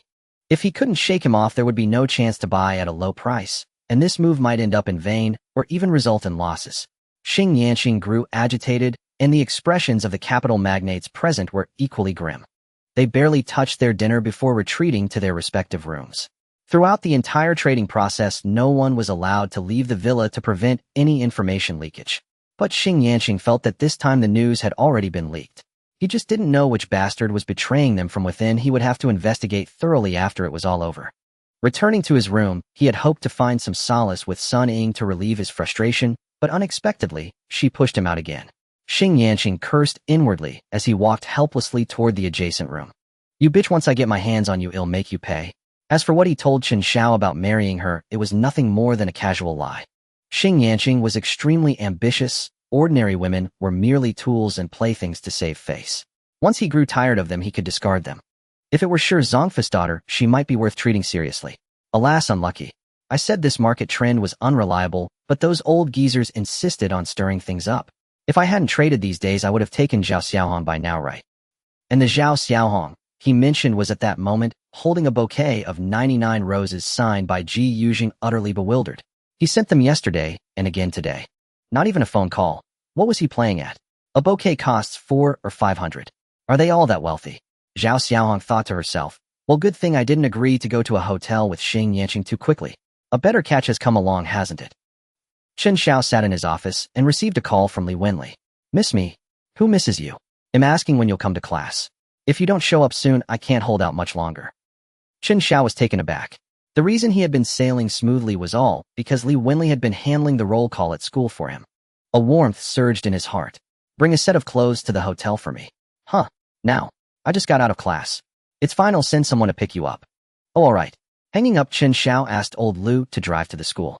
Su Tang asked considerately, boss, should I book a room? Yes, somewhere nearby. Okay. By the way, Su Tang, Chen Xiao suddenly added, set up another trading team. We'll need to operate on multiple fronts from now on. Su Tang looked astonished. Oh, all right. Also hire 2 intelligence analysts so I don't have to dig up information myself. Okay. Su Tang jotted everything down. Chen Xiao tidied up, got up, and went downstairs to head to the hotel first. Su Tang booked the room over the phone and continued working at the company. Chen Xiao did this because the hidden messages had changed. In the future there might be information spanning longer time frames and more complexity. Thus he needed to prepare an extra hand. After Chen Xiao left, Lin Yinran approached and said, Sister Su Tang, does the boss have a girlfriend at school? Su Tang paused, then said with a sly smile, what? Do you have feelings for the boss? Lin Yinran blushed and fidgeted, no, not at all. Su Tang chuckled, still denying it. It's written all over your face. But then her expression turned cold. Yinran, I must warn you, liking the boss is your freedom, but you must never cause him trouble. He is a man destined to stand at the pinnacle of the world. Seeing Su Tang so serious for the first time, Lin Yinran was stunned. She nodded obediently. Okay, I understand, Sister Su Tang. Su Tang's face softened again. Good, get back to work. At the entrance of Dormitory Building 6 at Jining University, Li Wenli waited with a bag in hand. Suddenly, she spotted the familiar Mercedes-Benz E-Class. Old Lu had seen this girl a few times when picking up Chen Xiao, and sensed she had a special relationship with the boss. After parking, he got out of the driver's seat, opened the rear door, and said, "Miss Ming, please." "Thank you." With a nervous heart, Li Wenli got into the car under the astonished gazes of surrounding classmates, her heart pounding loudly. The interior of the car was incredibly luxurious. Every detail exuded opulence. "Miss Ming, are you ready? Shall we set off?" "Oh yes, please." Li Wenli was a bit reserved. "You're welcome. Just call me Old Lu." Li Wenli smiled. "Then I'll call you Uncle Lu." "Oh, whatever suits you." The car drove smoothly out of the campus, and Li Wenli's lively nature soon got her chatting with Old Lu. Just as they were enjoying the conversation, she suddenly changed the subject. "Uncle Lu, how many girls has Chen Xiao asked you to pick up?" Old Lu, who had been relaxed, instantly became alert. "Only you, no one else." Li Wenli pouted in disbelief. That womanizer had an older schoolmate before her, and who knew how many more there would be. Don't be nervous, I'm just asking." Li Wenli actually tried to reassure him. Old Lu, experienced in handling such situations, insisted firmly. "I'm not nervous, but truly I've never picked up any other girl." "All right," Li Wenli said helplessly. She realized that Chen Xiao's driver would naturally take Chen Xiao's side. Truth be told, she was just curious and wanted to probe indirectly. In front of Chen Xiao, she had no desire to investigate at all. When they arrived at the hotel, Old Lu got out first to open the door for Li Wenli. She stepped out with her bag and nodded slightly. "Thank you, Uncle Lu." "You're welcome. It's my job." Li Wenli smiled and walked into the hotel. In the past, entering such a high-end hotel made her feel uneasy, and she would walk with hesitation. But now Li Wenli was amazed to find that she could walk in effortlessly with her bag without any pressure. All of this was thanks to that man. At this thought, the corners of Li Wenli's mouth curled up, and she couldn't help but mutter teasingly, "You big jerk, I wonder how many girls you'll end up ruining." In the room, Chen Xiao had already showered and was sitting by the floor-to-ceiling window, gazing at the beautiful scenery of the Chongting River. Hearing the knock, he got up to open the door and saw Li Wenli in a floral short skirt. "Ha, thanks for coming in." Li Wenli pouted. "You're out here enjoying yourself, while at school I've begged everyone I could. Soon I won't find anyone willing to cover for you in roll call." Chen Xiao suddenly scooped her up in his arms. Li Wenli let out a surprised yelp. What are you doing?" Chen Xiao said with a smile. "My woman shouldn't have to beg anyone." Li Wenli was stunned, the 4 words echoing in her mind. "My woman."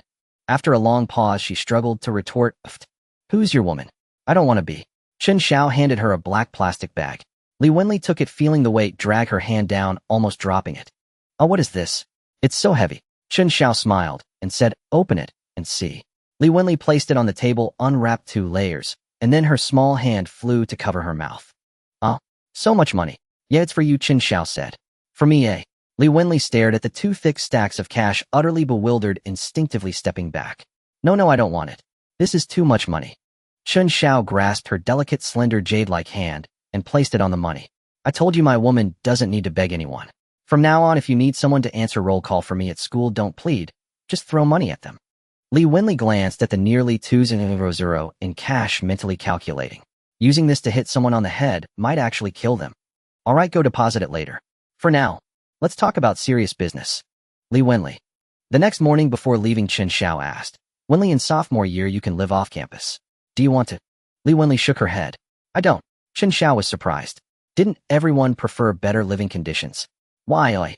Li Wenli said, "If I go outside, he'll get your clothes for you. And if you're too lazy to go to class, he'll find someone to answer roll call." Chen Xiao felt a warmth in his heart. "This 2,000 is your pocket money for the year. Don't be stingy with it." Li Wenli looked visibly exhausted, as if she hadn't slept enough, yawning as she said, "I know, you big jerk. They'll spend it all tomorrow." Chen Xiao chuckled, knowing she was joking. "As long as you're happy, Uncle Lu will take you back later. He'll walk to the company." "Oh, all right. Don't work too hard and make sure to rest." Don't worry. On the other hand, you should exercise more. Your stamina is too poor." Li Wenli. Though the day's strategy was simple, Wang Peng and Xiao Su still arrived at the company early. Chen Xiao, however, strolled in right on time, as if everyone else were the bosses, and he was just a slacker. After a day of ferment, many retail investors and institutions had taken notice of the Longzhong coal stock. Countless eyes watched its movements, seeking opportunities to board or disembark. As soon as the market opened, Xing Yanqing began dumping shares without restraint. Retail investors and small institutions were powerless, watching as it headed toward the daily limit down. Chen Xiao observed the plummeting trend and said, "Come on, let's show them our blade." "Yes, boss." Immediately, the institutions tracking Longzhong coal saw a massive buy order of over 3,000 lots appear at the bottom. The stock price instantly stabilized. The main seller seemed stunned, momentarily inactive. In the villa at Jining Development Zone, Xing Yanqing stared blankly at that buy order of over 300 lots. Damn, this is a blatant challenge to us. It was as if the other side sneered, saying you can't do it. With me here it will never hit the daily limit down. Shi Zhongfu said, this might be their last card. If we swallow it, the path ahead should be clear. Swallowing over 300 lots would require more than 300 million in funds. If something unexpected happened, what would they use to counter it? Turning around to go long now, buying shares to repay borrowed debts might avoid losses. Of course, that was assuming the other side didn't interfere, otherwise a rapid price rise could even risk forced liquidation. Xing Yanqing was caught in a dilemma, no choice easy. All right, let's devour them. With the major shareholders' approval, Xing Yanqing finally steeled his resolve, ordering the trader to launch attacks in groups of 100 lots, like orderly troops against that buy order of over 300 lots. Chen Xiao watched the sell orders of 100 lots each and sneered. They're telling us plainly that they've made their move. Boss, what do we do? Chen Xiao said, let them swallow it. We'll just sit back and count the money. This round, if they play it right, they might break even. But if big institutions follow the trend and buy in, they'll lose so badly, they won't even recognize their own mothers. Come on, let's get some drinks. Forget about them. Chen Xiao led the two out of the trading room. The three sat in the tea and snack area where Dong Shuwen prepared their favorite beverages. Wang Peng and Xiao Su were baffled. A transaction worth hundreds of millions was like child's play to their boss. At 2 p.m., Chen Xiao's 450 million was entirely consumed by the other side. Only 5 million in principal remained in the account, enough at a critical moment to withstand a daily limit down as if it were 50 million. The trio thought the day would end like that, but unexpectedly, right after those 300 lots were exhausted, another 500 lots appeared on the market. Chen Xiao was taken aback. Had a small institution entered.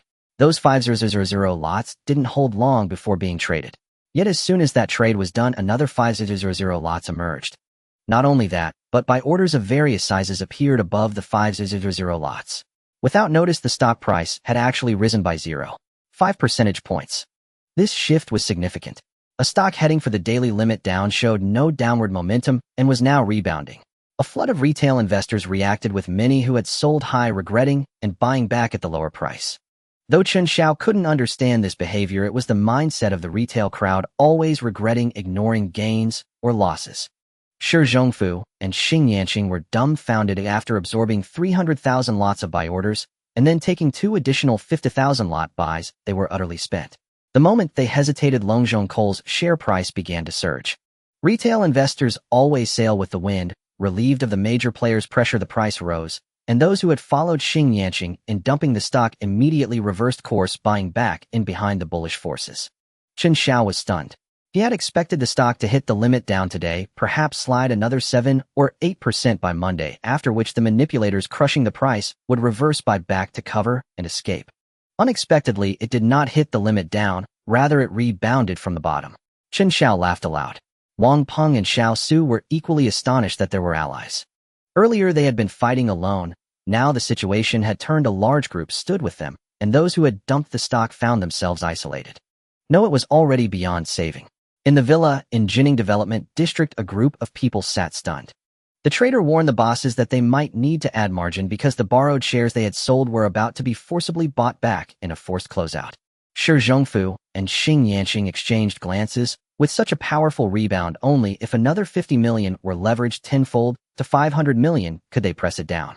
But the problem was that even if they could raise the cash quickly, could they borrow so many shares? With the uptrend so strong, who would be willing to lend? As they hesitated, another heavy blow was dropped. The higher authorities announced that due to summer heat and increased electricity demand, coal prices would be raised by 150 yuan per ton. 150 yuan may seem modest, but coal at this time cost only 450 yuan per ton. The news acted like a depth charge, stirring towering waves through the stock market at once. Everyone rushed to buy coal stocks frantically. Not only Longzhong Coal, but other coal companies turned uniformly red, and many shares were sealed at the limit up. As the sector leader, Longzhong Coal was no exception. Watching Longzhong close at the limit up before the bell, Chen Xiao's trading room fell deathly silent. Suddenly, Wang Peng and Xiao Su sprang to their feet, shouting that they had made a fortune. Chen Xiao smiled as well. He had been content with a small gain, but the positive news arrived today, and with a secure limit up on Monday, the 20 percentage points of profit seemed assured. Chen Xiao announced that each person would receive a 10th Yuan bonus. Su Tang asked in surprise whether bonuses were not paid at month's end. Chen Xiao insisted that month end was month end, but today was today, pay it now. The team, even the cleaner, each received a thick wad of cash. This is not a matter of scarcity, but of fairness. Talented employees who contribute most and work hardest should of course be treated differently. Chen Xiao called Su Tang into his office and told her she would be made permanent early with a monthly salary of 50,000. Su Tang's mouth fell open. 50,000 a month exceeded the general manager's pay at her previous company. Su Tang protested that it sounded excessive, but Chen Xiao was firm. He raised Wang Peng and Xiao Zu's base salary to 20,000 with bonuses and year-end benefits separate and told her to notify them. The boss resolve left Su Tang speechless. She walked out stunned and relayed the news to Wang Peng and Xiao Su. Cheers erupted in the trading room. Wang Peng and Xiao Su had earned only 5 or 6,000 before. In a few days their pay had leapt to 20,000. No other firm would offer such generous terms. Chen Xiao's move effectively removed any chance of employees leaving. Compared with his earnings, this sum was a mere drop in the bucket.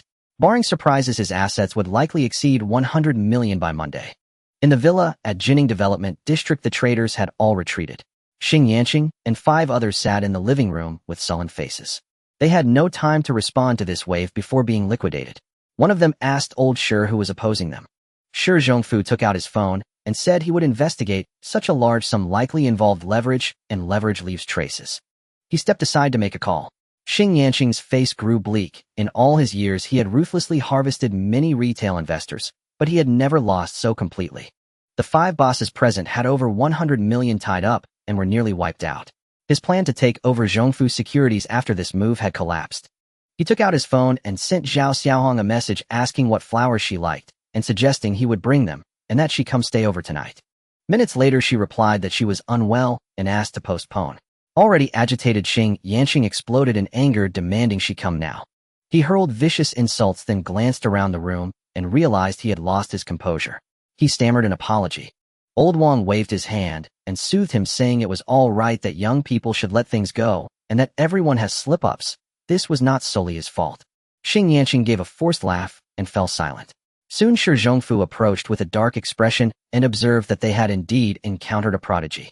The others looked over and asked what he meant. Shi Zhongfu produced a photo and said the prodigy was Chen Xiao, 20 years old. He passed the photo around, and when Xing Yanqing saw it, his pupils constricted. Scenes flashed through his mind, comments about a beautiful girlfriend, promises to keep secrets, and requests to be taken out for a good time. Every word and every smile of Chen Xiao remained vivid to him. Old Wang stood and vowed to have someone deal with the young man. Shi Zhongfu waved him down, reminding everyone this was a society governed by law and cautioning against rash measures. If such a genius could not be put to their use, they would handle him later. Old Wang fell silent. Shi Zhongfu said he would check Chen Xiao's whereabouts and identity. Xing Yanqing said nothing, for Chen Xiao posed a threat to his position. If Xing Yanqing revealed where Chen Xiao was, he could supplant him. Suddenly, Shi Zhongfu called out to him by name. Xing Yanqing started and answered that he was present. Shi Zhongfu told him that if the opportunity arose, he should resign and come work under him. Xing Yanqing was stunned. After losing so much, could that really happen? Shi Zhongfu went on to ask if he knew what he admired about him. Xing Yanqing shook his head. Shi Zhongfu said he admired his lack of scruples, his willingness to do whatever it takes to achieve his ends.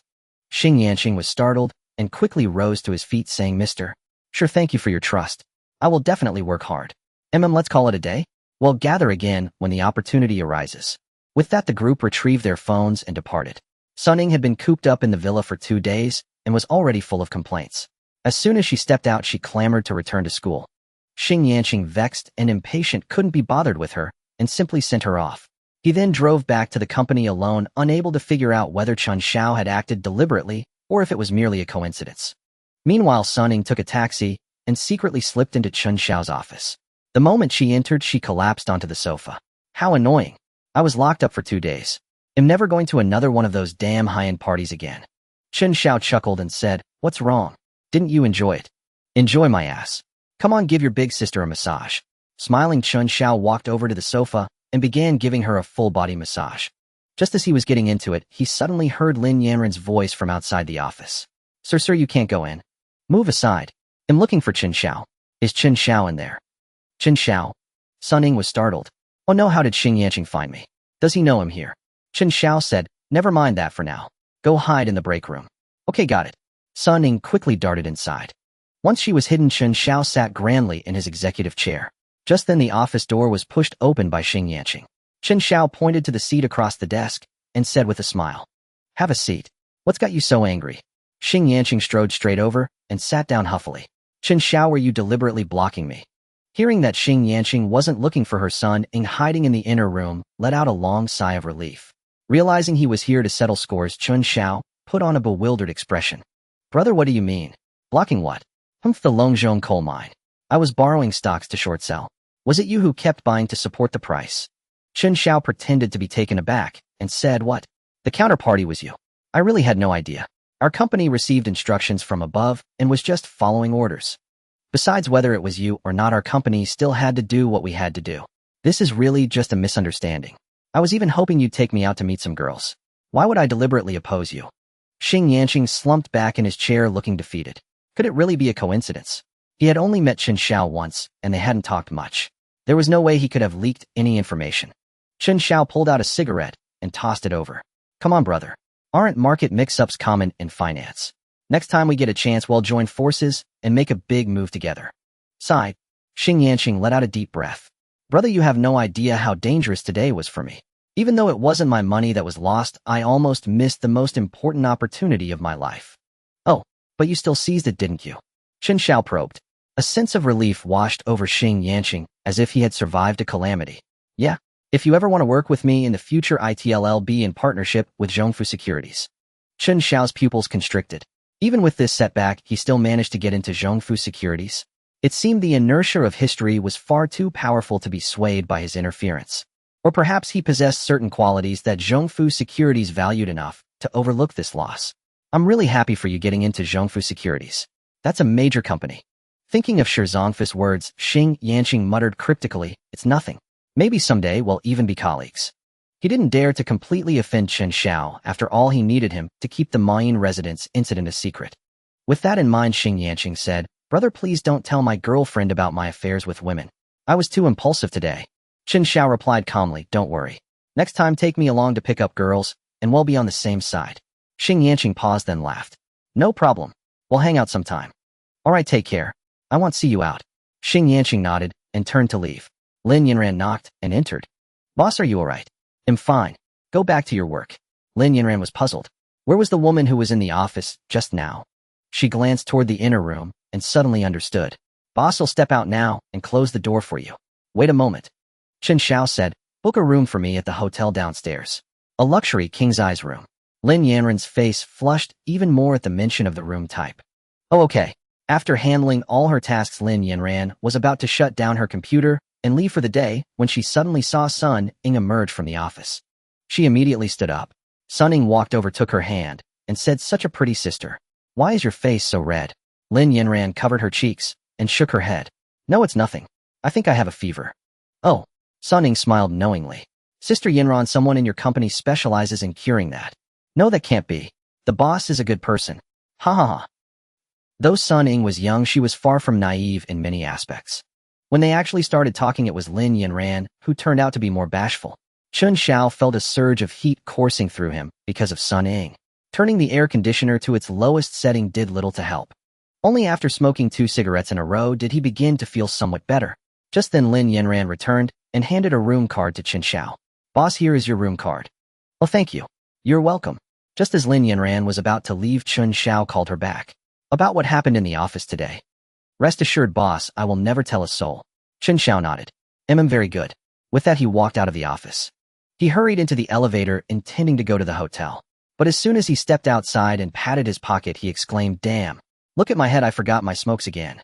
While the elevator doors were still open, Chen Xiao stepped back inside. Returning to the office, he grabbed the pack of cigarettes from the desk. Just as he turned around, he noticed someone was down there. Who's there? Come out. There was no response. Chen Xiao walked around the desk and saw Lin Yinran kneeling under it, her hands covering her face. This. Boss, I want to move to another planet. Chen Xiao was speechless. You? What were you doing hiding under there? Lin Yinran parted her fingers just a crack. If I said it was out of curiosity, would you believe me? Chen Xiao. Come out first. Don't bump your head. Chen Xiao helped her out, and the girl spun around to hide behind his back. Ahem, I'm really leaving this time, and I'm not coming back. But don't crawl under the desk anymore, okay? Okay. Chen Xiao held in his laughter until he walked out of the company, then he finally let it out. Ha ha ha. This girl. Hearing the faint laughter from outside, Lin Yinran stomped her feet in embarrassment. Back at the front desk, Lin Yinyu asked with concern, Yinran, are you feeling unwell? Your face is so red. Lin Yinran buried her head in her sister's arms. Sis, can you take me back to Mars? I don't want to live here anymore. Silly girl, what nonsense are you talking about? Come help me organize next week's work schedule. Chen Xiao arrived at the hotel and swiped his card to enter. Hearing the sound of running water from the bathroom, he simply stripped off his clothes and went in to take a shower as well. An hour and a half later, Chen Xiao came out after his shower. Sunning leaned against the wall, casting a resentful glance at him, feeling unconvinced inside. She was always the one to start it, but she was also the first to surrender. Chen Xiao felt that aside from being quite physically draining, there wasn't much else to it. This way he barely needed to go to the gym. Training like this every day could build abs just as well. Thinking of fitness, Chen Xiao's mind drifted to Shi Yunru. By the end of next Monday, he should be able to fulfill her dream quite easily, right? He wondered if he could unlock her C package. Chen Xiao felt a fire kindling in his chest and abdomen. Seeing his expression, Sun Ying's face was filled with fear. What? Don't come near me, I want. Sun Ying slept from 8 in the evening until 8 the next morning and still hadn't gotten up. Chen Xiao sighed helplessly and went to the gym alone to run on the treadmill. Before long, Xia Yudi called. Chen Xiao, you promised to go shopping with me this weekend. Chen Xiao said, I know, that's why I'm already waiting for you in the city nice and early. Why didn't you come with me? Mid-sentence, Xia Yudi suddenly caught on. You big liar, I don't believe you. Wait for me. With that, she hung up. Chen Xiao didn't plan to send a car for her. Xia Yudi still didn't know everything about him. Sending a car abruptly might startle her. He casually sent her an address and continued his workout. Over an hour later, he finished his exercise, washed up, and by then Xia Yudi had arrived. The moment he saw her, Chen Xiao's eyes lit up. Xia Yudi was wearing a white short-sleeved dress today, with delicate white lace stockings on her slender calves, making her look sweet and adorable. Chen Xiao, have you been waiting long? Her voice was even sweeter. Chen Xiao snapped out of his daze. No, you look really beautiful today. Xia Yudi tugged at the hem of her dress and twirled left and right. Do you like it? Chen Xiao nodded. I'm glad you like it. I spent a long time picking it out. As long as Xia Yudi was with Chen Xiao, she couldn't make up her mind about anything. Half her gaze was always on him. Yudi watched the road. Why are you looking at me? You're nice to look at. What's so interesting about the road? Chen Xiao was left speechless. We've been walking for a while. Where do you want to go? Xia Yudi looked up at Chen Xiao. Let's go. To the mall. All right. Xia Yudi hooked her arm through Chen Xiao's, and they entered the mall. The two chatted as they strolled along. Chen Xiao planned to buy her a few outfits, but instead she dragged him into buying several for himself. Before long, Xia Yudi had spent 2,000 or 3,000. Chen Xiao was taken aback. So she was a little rich girl after all. Yudi, how much allowance do you get each month? Allowance. Well, it varies. More when I'm lucky, less when I'm not. How does your allowance depend on luck? Xia Yudi replied, I farm gold in dungeons. Sometimes I earn a lot, sometimes I earn a little. Chen Xiao. So it was from gaming. Why are you asking? Are you short on cash? They'll transfer you 10,000. Chen Xiao was speechless. I'm not short on money, but I've heard that gaming is very hard work. You should take it easy. I don't play much. It's mostly just having fun while earning a bit. It took me a whole year to save up just over 10,000. Chen Xiao. So this girl only had a little over 10,000 in total, and she was willing to spend most of it on him. Chen Xiao ruffled her hair. Silly girl. Xia Yudi let out a soft whine, protesting that he was messing up her hair. Before long, they wandered into the electronics section. Chen Xiao noticed Xia Yudi glancing several times at a computer store, so he said, Want to look at computers? Xia Yudi quickly shook her head. No. I have a computer. Chen Xiao chuckled inwardly. I can tell you want to buy one. No, I don't want to buy one. Even if I do, it'll be some other time. Chen Xiao grabbed her wrist and with one hand pulled her into the computer store. Take a look. Which one do you like? They'll buy it for you. No, let's just go. Xia Yudi pleaded. Ignoring her pleas, Chen Xiao turned to the shop owner and asked, which one is the best here? The owner, recognizing a major customer, immediately came out to greet them warmly. However, Xia Yudi struggled to push Chen Xiao away. Boss, let me take a look at this configuration. How much is it? The owner looked down and said, Oh, this one. It's over 6,000. Xia Yudi counted on her fingers, muttering, Play today, play tomorrow, and I want to buy Chen Xiao a watch. Chen Xiao walked over and asked, "What are you muttering about?" Xia Yudi quickly hid her fingers. "Nothing, just figuring out if this setup is enough for gaming." Chen Xiao said, "You've given me so many things already. What's wrong with me gifting you a computer? If you refuse, I'm leaving." With that, he made a move to leave. Hey, don't go. Fine, you can gift it. I want that one." Xia Yudi pointed at a computer. The owner rolled his eyes. "Miss, that's an office computer. It's only good for Word and Excel, not gaming." Xia Yudi winked at him. "I want that one." The owner sighed in exasperation. "Fine, it's 1,200. Card or cash?" Chen Xiao smiled and said card. "All right, follow me." Chen Xiao told Xia Yudi, "Go rest over there for a bit. He'll be right there." "Okay, hurry up. I'm hungry." Xia Yudi rubbed her flat stomach. "All right." Chen Xiao followed the owner to the counter and whispered, "Not that one." The owner was baffled. "Huh?" Chen Xiao asked, "Which is the best computer you have here?" The owner's eyes lit up as he caught on. "The best one has this configuration." He pulled out a sheet. Chen Xiao could mostly understand it, but he wasn't sure about the performance. "How much is this?" The owner held up 3 fingers. 36,000. Hearing the price, Chen Xiao knew it must be a decent machine. "Is there anything better?" The owner thought for a moment. "There is if we stack the hardware. I could push it to 50,000. Chen Xiao nodded. "All right, do that. Then put all these components into the ugliest case you have." The owner was speechless. "You're a pro, man. Awesome." Chen Xiao didn't waste time. "Deliver it to this address after it's done. They'll pay you up front." "Got it. Don't worry, I'll handle it perfectly. I've even got a story ready for you, the store's promotion. Free upgrade for office computers." Chen Xiao gave a discreet thumbs up. "You're a genius, boss." The owner chuckled. "We're even." After paying, Chen Xiao returned empty-handed. Xia Yudi complained, "What took you so long?" The owner was telling me about some promotional deals, so it was a bit slow." Xia Yudi said, "What? Don't trust such shady merchants. They just want to trick you into upgrading your package. You didn't fall for it, did you?" The owner, who happened to be walking by, looked awkward. Chen Xiao coughed. "Of course I didn't fall for it. Let's go."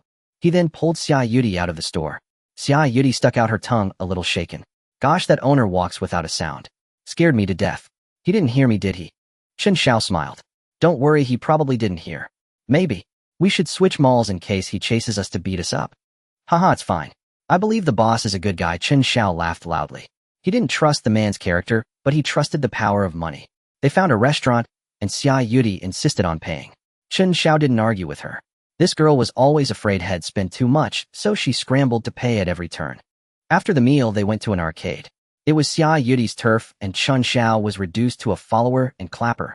Especially on the dance machine, Xia Yudi's graceful moves electrified the entire crowd. Onlookers packed in layers deep, making Xia Yudi too shy to continue. She grabbed Chen Xiao and ran, leaving behind a chorus of broken hearts. Phew, that was terrifying. Why were all those people staring at me? Chen Xiao was speechless. "Don't you know how beautiful you are?" Xia Yudi cupped her cheeks with both hands, blinked her big eyes, and turned around. "Am I really that beautiful?" Chen Xiao nodded seriously. "Yes, you're the department beauty of the foreign languages faculty." Shall we go see a movie?" "Sure." The afternoon show wasn't crowded. Xia Yudi nestled in Chen Xiao's arms, watching the film quietly. Watching Xia Yudi cling to him like a koala, Chen Xiao felt a mix of emotions. What made her so irresistibly attractive to him was her dependence and admiration. An hour and a half later, the movie ended. Chen Xiao looked down to find the girl asleep on his chest. "Yudi, wake up." "Huh?" Xia Yudi opened her dazed eyes and wiped the corner of her mouth. "Huh? How did I fall asleep?" Chen Xiao was speechless. "Were you gaming late again last night?" "I didn't stay up too late," she said guiltily. "Promise me you won't play for so long anymore, okay?" Chen Xiao said seriously. Xia Yudi's face twisted in thought for a long while. "Then how long?" "At most 4 hours a day." "Huh, that's too little. If you can't do it, I might not go out with you again." "Oh, fine. I can do it." Xia Yudi pouted unhappily. "Then you have to promise me something too." "All right, that's more like it." "What is it? Let's hear it." Xia Yudi suddenly wrapped her arms around Chen Xiao's neck and whispered, "I don't want to go back to school tonight. Is that okay?" Chen Xiao's body stiffened. This was no longer a hint. It was a blatant invitation. After saying this, Xia Yudi buried her face in the crook of his neck. "Ahem, are you sure you've thought this through?" From every angle. Xia Yudi rubbed her cheek against his and nodded. "I don't care if I can't win your heart, but I must have your body." Chen Xiao was at a loss for words. "All right." Xia Yudi blushed as she sat up. "Then I'll book the room." Chen Xiao said, "No, let me handle it." Xia Yudi thought for a moment and didn't insist. "I'll go to the restroom first, then we'll look at hotels." "Okay, sure. Once in the restroom, Chen Xiao called Su Tang. Hello, boss, what's up, eh? Book me the most expensive room in the top-tier hotel in Jining. Su Tang paused for a moment. Okay, boss. They'll book it right away and send you the details. All right, good. Chen Xiao hung up, washed his hands, and walked out. Xia Yudi's cheeks were still slightly flushed. Chen Xiao, I just saw a nearby budget hotel. No need. I've already booked one. Just follow me later. Oh, okay. They walked hand in hand out of the mall, and Su Tang's text arrived. Presidential Suite, 888 at Oasis Intercontinental Hotel, 888 tonight. Does this meet your requirements, boss? Yes. After replying, they hailed a cab at the intersection and told the driver to head straight for the Oasis Intercontinental Hotel. Upon arriving at the Oasis Intercontinental, Xia Yudi sensed something amiss. She tugged at Chen Xiao's sleeve and said, Chen Xiao. Chen Xiao found her timid demeanor utterly endearing and reassured her, don't be afraid, I'm here. Xia Yudi held on to him. Maybe we should pick another one. This one looks so expensive. Chen Xiao smiled gently and smoothed her hair. It's already booked and non-refundable. Besides, it's not that pricey. Only a few hundred with the promotion. Xia Yudi wasn't from Jining and had no knowledge of high-end hotels. But gazing at the skyscraper that seemed to pierce the clouds, she knew this place was anything but cheap. Really, truly non-refundable. Absolutely non-refundable. Let's go. Chen Xiao led Xia Yudi to the front desk. The professional, impeccable service from the staff made Xia Yudi suspect again that this might not be a place where a few hundred could suffice. It could easily be a few thousand.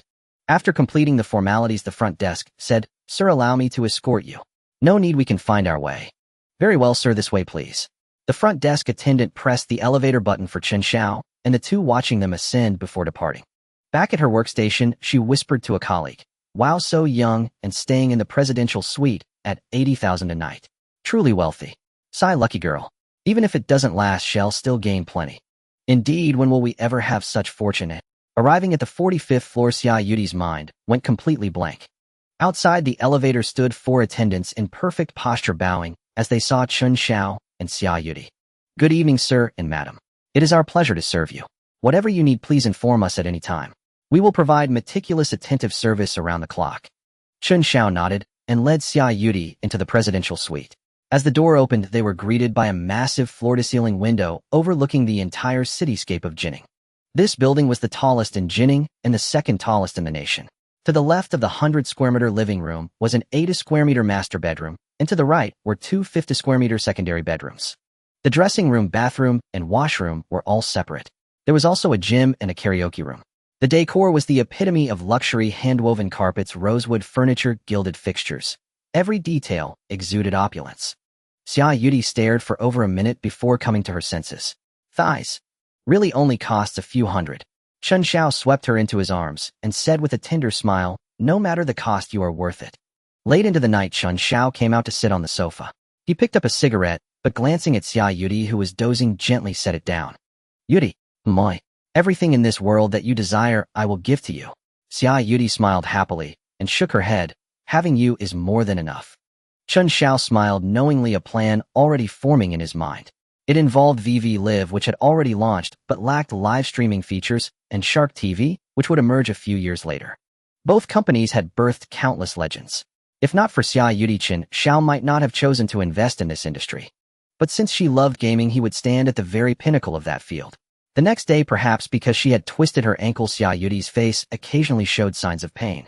Seeing her discomfort, Chen Xiao said, don't go out to eat. They'll have them bring it in. Okay. Xia Yudi nodded softly. Chen Xiao picked up the wall phone and said, breakfast can begin.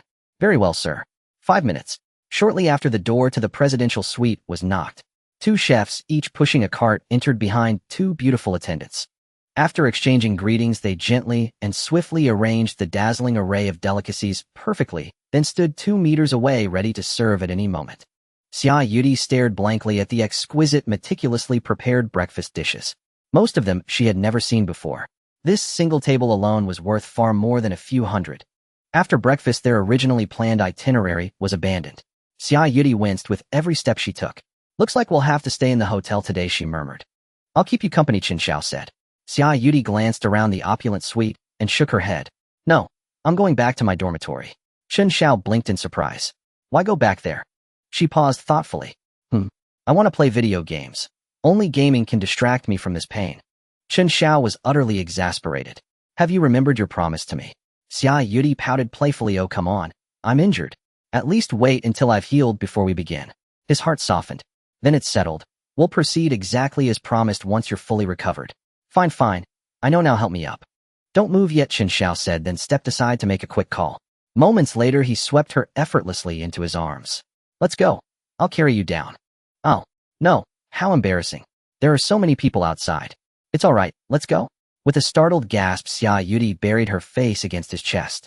The hotel attendant, observing the scene, smiled warmly, pressed the elevator button for them, and discreetly escorted them downward, shielding them from curious or judgmental glances of other guests.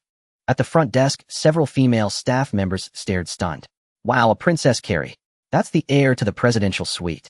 How blissful. Why isn't it me being carried by him? Outside the hotel, Lao Lu stood waiting beside his Mercedes-Benz E300. Spotting Chen Xiao emerging, he hurriedly opened the rear door. Chen Xiao gently settled Xia Yudi into the back seat, then slid in beside her. Lao Lu closed the door, walked around to the driver's seat, started the engine, and pulled away smoothly, eyes fixed straight ahead. Only after the car began moving did Xia Yudi dare open her eyes, glancing around briefly before clinging tightly to Chen Xiao once more. To her, no luxury vehicle or grand residence could rival the magnetic presence of the man beside her. As the car approached the dormitory, Xia Yudi's phone rang. She glanced at it curiously before answering. Hello. What? A promotional event? Free hardware upgrades? Yes, absolutely. I'll take as many as possible. Thank you. Chen Xiao sighed inwardly. Just yesterday, she had condemned the store owner as unscrupulous, warning him that such promotions were all scams. Today she sounded like an elated child. At the foot of the dormitory building, Chen Xiao offered, "Shall I carry you up?" Xia Yudi quickly shook her head. No, men aren't allowed inside the girls' dormitory. And I certainly don't want to become campus gossip. Just help me lean on the wall and walk slowly. Are you sure you can manage? Yes, absolutely, I'm fine. Just help me down first. All right. He lifted her gently onto the ground. She turned and said, "You go ahead and take care of your things. I'll be fine on my own." With that, she began ascending the steps one by one, slowly and carefully. Once inside the entrance, a familiar classmate greeted her. Yudi, what happened to you? She flushed with embarrassment. Ahem, just twisted my ankle. Oh, I'll walk you back to your room then. Thank you. Chen Xiao watched her ascend until she disappeared inside, then turned and climbed back into the car. The Foreign Languages College dormitory was located in Building 16, far removed from Chen Xiao's usual social circles, with no mutual acquaintances. His identity remained safely concealed. Passing students cast curious glances, but none reached for their phones to take photos. After all, an E300 simply didn't command that kind of attention. Once inside the car, Lao Lu asked, "Boss, where to next?" "First drive out of the campus." Understood. Chen Xiao pulled out his phone and dialed Tang Xiaofei. "Hey brother Tang, free today?" "Oh yes, I'm at the 4S dealership. Come over, there's an event happening today. I'll bring you along." "Great. When we arrive, Lu Gu, you can head home. I'll call you in advance if I need you." "Boss, I'd prefer to wait here." "No need. I won't know when I'll return, but calling you 30 minutes ahead will be plenty of time." Seeing his employer's firm decision, Lu Gu nodded. "Understood. I'm at your service anytime." "Got it." At the dealership, Tang Xiaofei was gesturing animatedly before a group of employees. Spotting Chen Xiao, he dismissed them with a single word and strode over. Well, well, brother, no lady companion today?" Chen Xiao smiled faintly. "Not really anyone." "Huh. Even better. Plenty of ladies here today. Bringing one would only complicate things." Chen Xiao blinked, puzzled.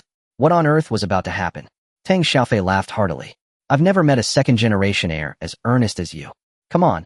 Today, big brother's taking you out for some real fun." Vroom, vroom.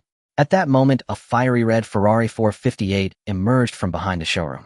"Young Master Tang, the car's been inspected and washed." "Good." Tang Xiaofei gave a curt nod and waved. "Come on, little brother. Let's go."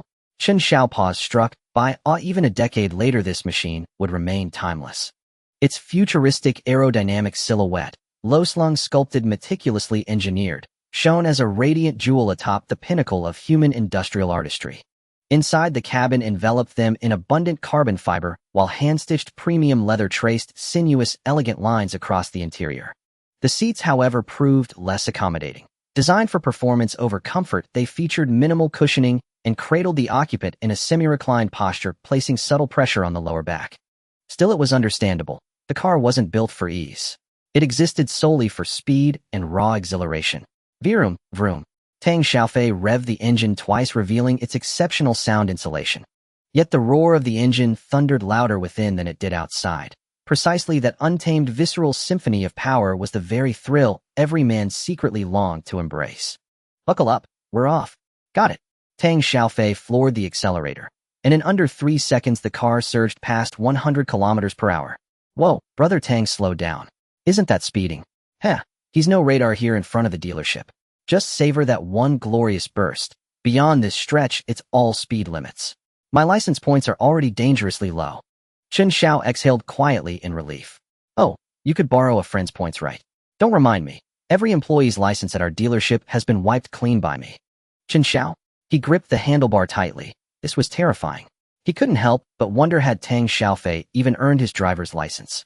All along the route, the Ferrari drew countless admiring stares, until finally arriving at a vast, imposing structure on the city's outskirts. Chen Xiao turned and asked, brother, never been to a racetrack before? Chen Xiao shook his head. No, I haven't. He couldn't suppress a quiet marvel. Damn. The lives of the ultra-wealthy truly were extraordinary. They'd built an entire professional racing circuit just for leisure. Within its confines, drivers could push without speed restrictions, 200, even 300 kilometers per hour, entirely at their own discretion. Beep, beep, beep. Young Master Tang over here. A young man with hair of many colors and clothes full of holes waved at Chen Xiao. Chen Xiao drove over, and the two got out of the car. Let me introduce you. This is my friend Chen Xiao. This motley-haired guy is Zhang Meng. Zhang Meng. Hey, is that how you introduce me? Hello, brother. Zhang Meng extended his hand as he spoke. Chen Xiao shook his hand. Hello, brother Zhang Meng. Your hair color is very nice. Thanks. Zhang Meng turned to complain to Chen Xiao. Look at Chen Xiao's taste, then look at yours. You're nothing. Chen Xiao chuckled. Chen Xiao is a good kid. Don't lead him astray. Zhang Meng was taken aback. To be in their circle, one had to possess a certain level of strength. Clearly, if Chen Xiao brought someone, that person must have such strength. But the term good kid was extremely rare in their circle. A good kid meant someone who was very wealthy, yet well-behaved and low-key. Oh, a good kid. Let your big sister have a look. As she spoke, a teasing voice came from the side. Damn him out. You guys have fun. Zhang Meng made a swift exit. Chen Xiao's mouth twitched. Brother, good luck. With that, he also bolted. Chen Xiao stood there utterly bewildered. What the hell was going on? They had just arrived, and everyone ran off. A woman dressed in a tight racing suit with an impressive figure, exaggerated lipstick, flowing hair, and heavy, yet delicate makeup, walked slowly towards Chen Xiao. Her gaze was like that of someone appraising prey. She came up to him and circled him once. New here? Chen Xiao nodded. Yeah, what's up? Do you know the rules? Chen Xiao shook his head. The woman gave a sly smile. All newcomers have to take a lap on the track with me. Chen Xiao spread his hands. I don't have a car. No problem, I'll lend you one. Chen Xiao shook his head. I don't have a driver's license. The woman was visibly stunned for a moment. It's okay, this is a test track. You don't need a license. I don't know how to drive, Chen Xiao added. The woman was dumbfounded. Had this guy come not as a good kid, but as a fool. It doesn't matter if you can't drive. Then you can ride with me. Chen Xiao shook his head again. I get carsick. The woman was getting angry. Enough. If you get carsick, just throw up in my car. Let's go. With that, she grabbed Chen Xiao. Chen Xiao was startled. This woman was slender, but possessed incredible strength. No, big sis, don't. Chen Xiao struggled, fiercely, thinking, I'm not going crazy with you. If you die, it's no big deal, but my wonderful life has just begun. Tang Xiaofei. Yan Bingqin called out. Yeah, coming, Sister Qin. What's up? Is this guy with you? Yeah, that's right. Chen Xiao, a good brother. Chen Xiao could clearly see fear in Tang Xiaofei's eyes. He wondered who this woman really was. Chen Xiao.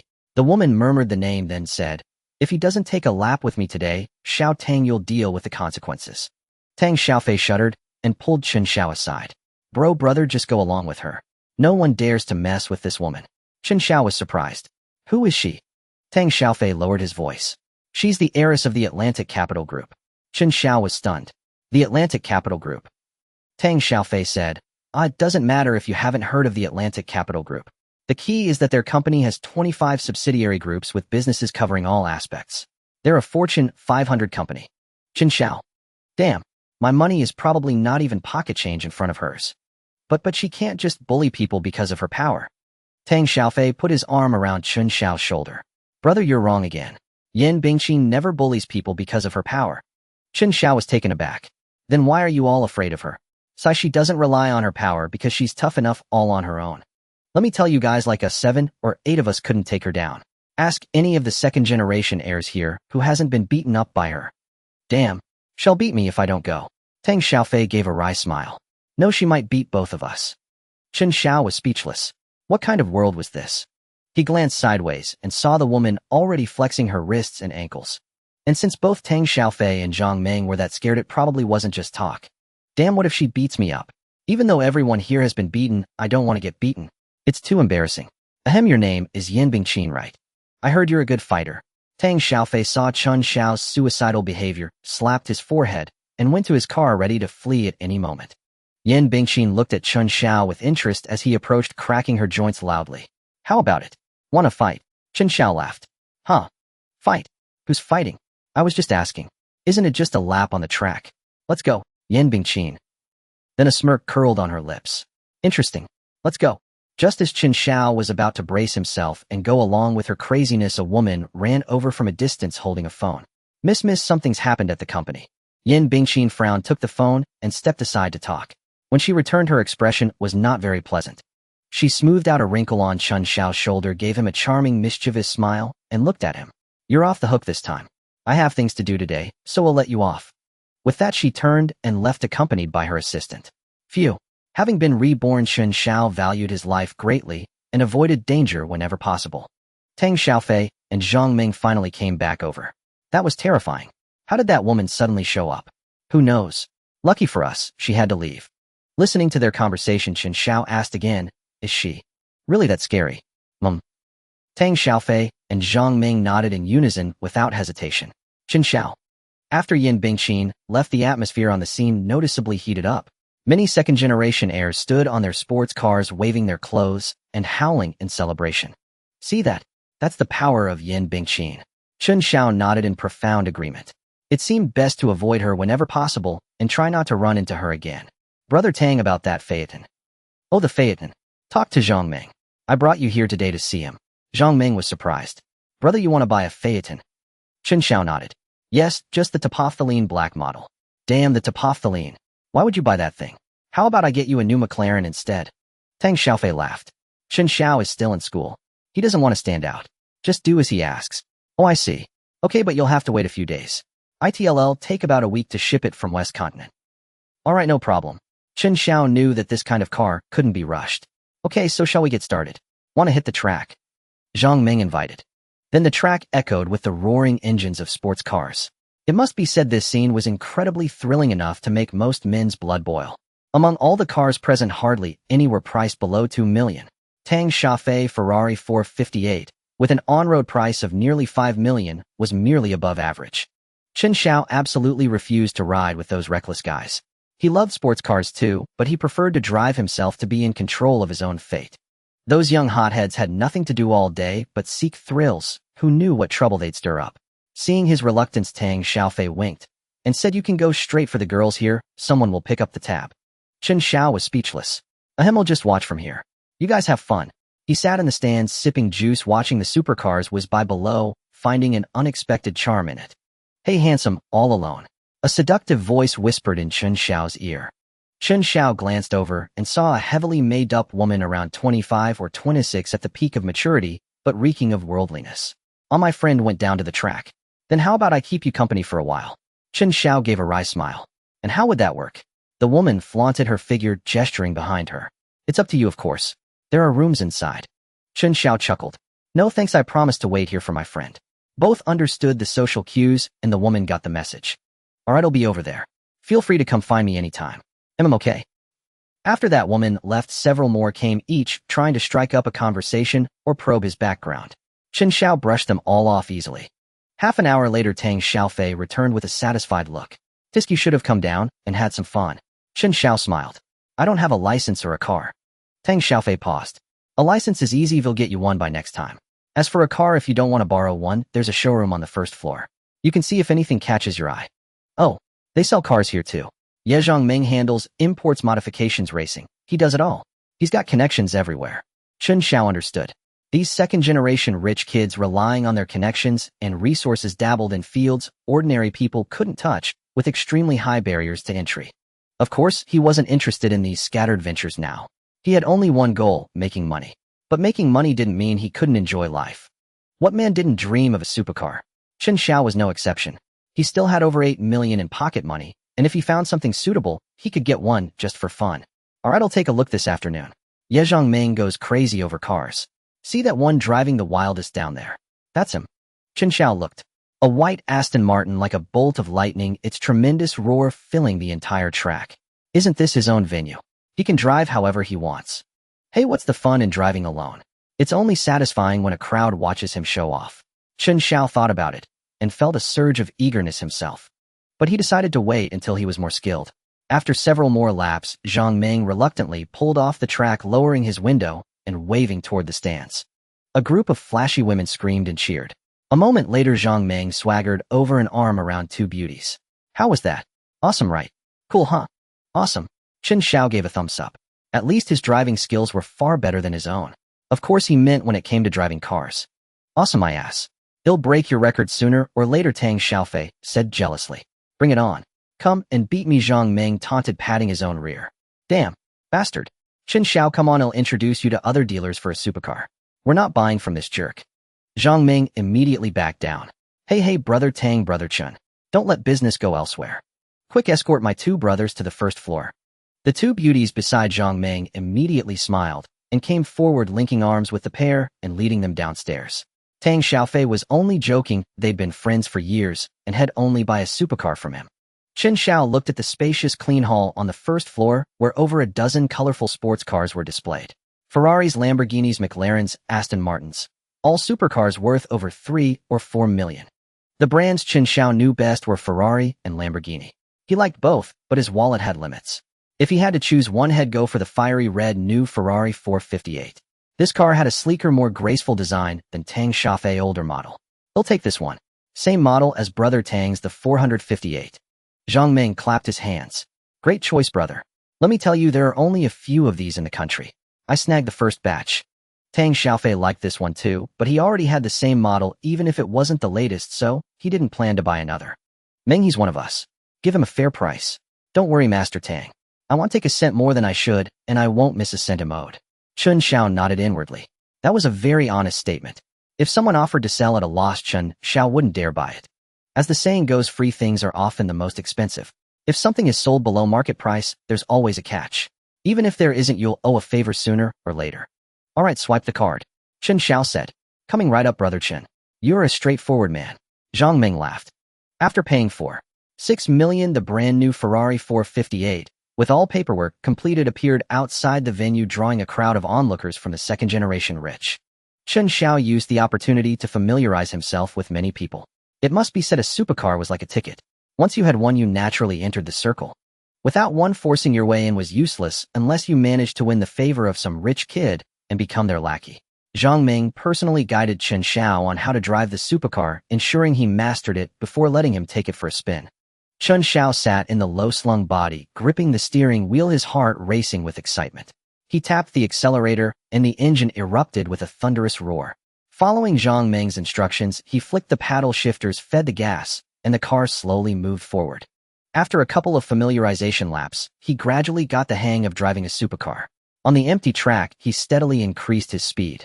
The deafening roar of the engine was overwhelming, but Chen Xiao was too thrilled by his first supercar drive to notice the drawback. When the speed exceeded 200 km/h, he truly experienced what speed and passion meant. The scenery on both sides blurred past, and he felt as if he were flying inches above the ground. Awesome. After a full 5 or 6 laps, Chen Xiao gradually slowed down and pulled off the track. As he stepped out of the car, his ears were ringing. Tang Xiaofei walked over. Not bad, little brother. You're way better than I was on my first supercar drive. Zhang Meng also praised great.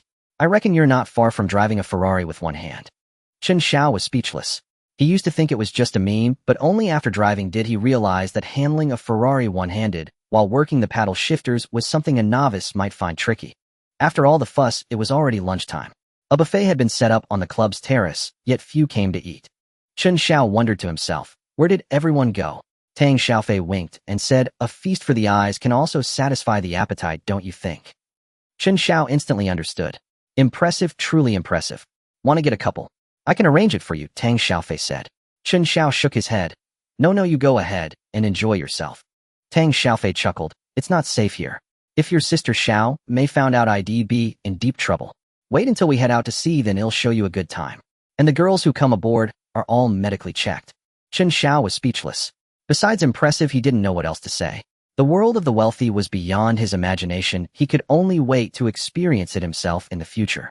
After the meal, Chen Xiao asked the club to arrange a tow truck to haul the Ferrari 458 to the parking lot under his company's building. However, Tang Xiaofei advised against it, because the supercar's chassis was too low. Even with the lift system raised to its maximum, there was still a risk of scraping the undercarriage when entering or exiting the underground parking lot. Chen Xiao was speechless. Buying a supercar without owning a house meant he had nowhere to park it. But leaving it behind after the purchase felt like he hadn't really gotten the car, which bothered him. It's fine, just send it back for me. I don't have a driver's license anyway. When I get my license, I'll have it moved out, and I'll buy a house to store the supercar then. Alright, let's do it that way, Zhang Meng said. No one found anything odd about casually buying a house to store a supercar, because those who could join this circle all had the means. Tang Xiaofei said, there's a separate room upstairs for you to rest. Go take a nap. They'll call you before I leave once the tow truck is arranged. Okay. Chen Xiao didn't ask Tang Xiaofei what he was up to, assuming everyone had their own privacy. He headed upstairs to the room. Planning to leave with Tang Xiaofei later, he didn't call old Lu and scrolled through his phone while waiting for the tow truck. After 2 days of settling, all the false negative news about Longzhong coal had completely vanished. In its place were major positive announcements from official sources. The comments were overwhelmingly in favor of this stock. Chen Xiao curled his lips, slightly turned off his phone, and lay comfortably on the sofa, pulling a blanket over himself. He could imagine just how explosive the stock would be when the market opened next Monday. Perhaps the relaxing environment made him drowsy as Chen Xiao found himself drifting off to sleep without realizing it. What he hadn't expected was that once a person had money, countless others would scheme to get their hands on it. For instance, the beautiful woman who had chatted him up earlier quietly slipped in while he was asleep. Chen Xiao felt as though he had a very long dream until he suddenly jolted awake. A soft, seductive voice whispered in his ear, "Sir, did you sleep well?" Chen Xiao was at a loss for words. You're not bad." The woman gave him a flirtatious glance. "If you slept well, could you give me the stamp from your invitation?" Chen Xiao was taken aback. Before coming, Tang Xiaofei had given him an invitation which he hadn't examined closely. Now he pulled it out and saw there was indeed a stamp on it. "What do you need this for?" The beauty smiled charmingly. "This stamp can be exchanged for money, you know." Chen Xiao instantly understood what Tang Xiaofei meant by "someone will foot the bill." "Damn, that's clever. All right, take it." "Thank you. Is there anything else you need?" "Anything at all." "Ahem. No, you can leave now." "Okay." The woman blew him a kiss before stepping out of the lounge. Chen Xiao checked to make sure no one was around, then quickly got up and straightened his clothes. After resting a while longer, Tang Xiaofei walked in. "Let's go, bro. It's all set." Chen Xiao got up and headed outside. Towing a supercar required specialized skills that ordinary people couldn't handle, but there was no need to worry. They all had high insurance coverage. Any scratches or accidents would be handled by the insurance company. Of course, the service fees were steep, but Zhang Meng was footing the bill for this trip, so Chen Xiao didn't have to worry. "Bro, want to come hang out at my place, or?" "Oh, I'm heading back to school. Brother Tang, just drop me off somewhere convenient." "Damn, saying that is an insult to me, isn't it? Come on, I'll drive you to school." "Cough, all right. Thanks, Brother Tang. No big deal." Chen Xiao didn't let Tang Xiaofei drive into the campus. He got off right at the entrance of the neighboring Jining Institute of Technology. Brother Tang will walk back. "You know how it is." All right. Catch you next time." "Okay, see you." At the Foreign Languages College dormitory, Xia Yudi felt much better after a day of rest. Apart from a slightly awkward gait, she couldn't feel any particular pain. Just then her phone rang. She answered and found out it was the delivery for her computer. "Shu Jietsung, could you help me bring the computer up?" "I am not convenient to go downstairs." "Thank you so much. I'll treat you to a meal when I'm better," Xia Yudi pleaded. Her 3 roommates adored the little princess of the dorm. Beautiful, sweet-voiced, kind, and generous. All right. But are you sure you don't need to go to the hospital? How can a sprained ankle be this serious?" Xia Yudi blushed. "Ahem, no, it's nothing. Another day of rest, and it'll be fine." "Oh, okay, you stay put. We'll get it for you." "Thanks, sisters." Soon they brought the computer back. Her 2 close friends helped her set it up and couldn't help but be curious. "Yudi, don't you already have a computer? Why buy another one? And this looks like a workstation, just with a much bigger case than usual." "Ahem, it was a gift from someone," Xia Yudi said shyly. "A gift? From who?" "A boyfriend," Shu Jia asked. Xia Yudi shook her head, embarrassed. "Know someone more important than a boyfriend." The 2 were stunned. "Then, your husband?" Xia Yudi was speechless. I'm still in school. Where would I get a husband? But he's more important than a husband. Huh. Oh, I get it. It's from your dad, right? Xia Yudi was left without words. Oh, I get it. It's from your dad, right? Xia Yudi was left without words. No, it's not from my dad. Why would he give me a computer? The two were puzzled. If it's not your dad, and it's this important, then who could it be? Yeah. Xia Yudi smiled dreamily. It's from a guy who belongs only to me, but I don't belong to him. The two were stunned, taking a moment to react. Oh my god, Yudi, you're our little fairy. What kind of man deserves this from you? Xia Yudi remained in a daze, murmuring, he's a boy who glows. The two exchanged glances. Sung Sung, let's go out tonight and see who's glowing, then take him out to save our little fairy. Sung Sung nodded in agreement. Does he glow at night too? Xia Yudi. No. Oh, let's check out the computer first. Shu Jie suddenly thought of something, pointing at Xia Yudi in horror. Yudi, you didn't come back last night, and today you. Could it be? Xia Yudi blushed and shyly nodded. Our fairy is no longer pure. Xia Yudi. After a bit more fussing, the three finally assembled the computer. Shu Jie grumbled, what glowing boy. He tricked our little fairy with a crappy office computer. Don't let me meet him. Hey, this office computer boots up pretty fast. Just a few seconds. Xia Yudi was also surprised. Oh, the boss said the store was running a promotion and upgraded the configuration for free. Maybe that's why. Then maybe it can run games. Let's try installing one. An office computer can run games. Let's just try. After a dozen or so minutes, they copied the game from a hard drive and clicked to open it. Hey, it actually works. Xia Yudi was pleasantly surprised, quickly entered her account and pressed enter. She logged in successfully and moved her character around a bit. It was surprisingly smooth. Yudi, try maxing out the graphics settings. Xia Yudi did as told, and to her astonishment, it still ran smoothly. Even smoother than her own computer that cost 5,000 or 6,000 yuan. Oh my god, Yudi, try running 2 clients at once. Xia Yudi thought about it and complied. Even dual client was smooth. The three were no longer calm. Yudi, is this really 1,000 yuan office computer? Yudi asked the boss if there are more. He'll take as many as he has.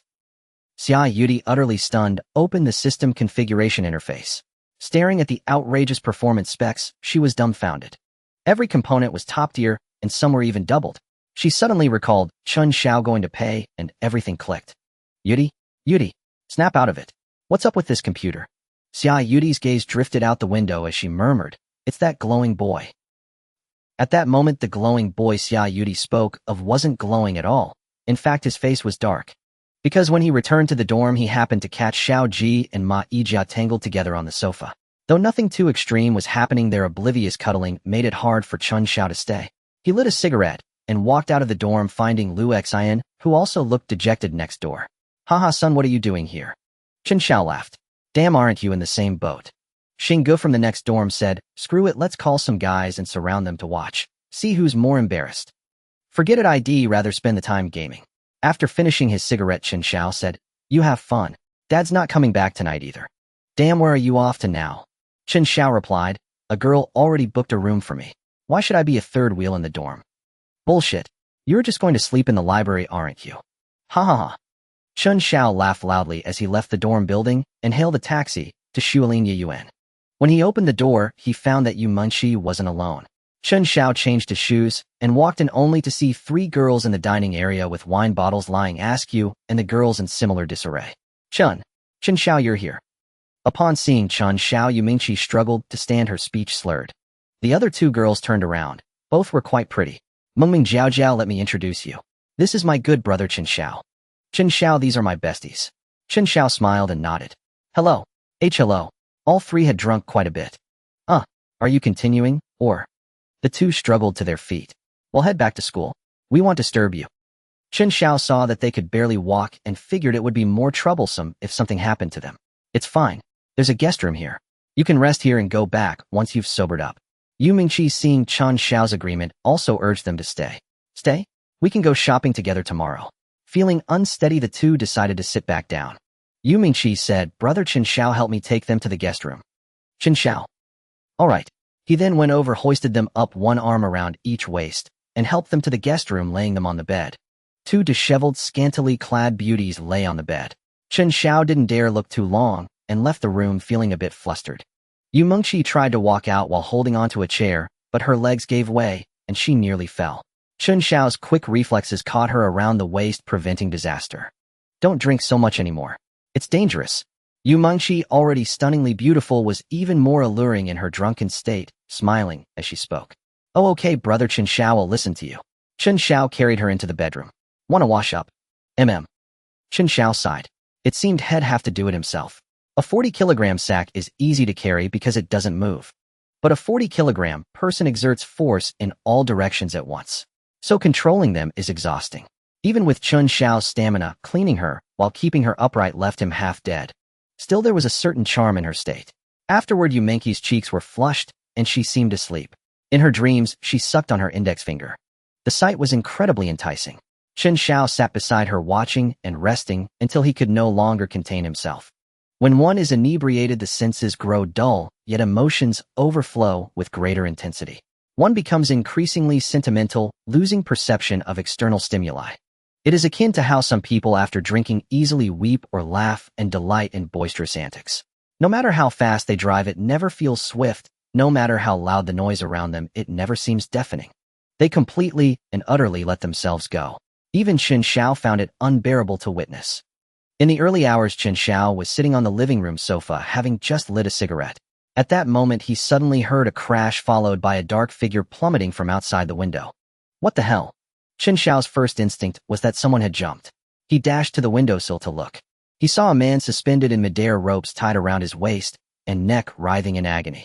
His face had turned blue, his eyes were rolling back, and he seemed on the verge of death. Regardless of the circumstances, saving a life took precedence. Chen Xiao grabbed the rope and pulled him closer to the wall. But the man, panicked and irrational, flailed his limbs, unable to find any foothold.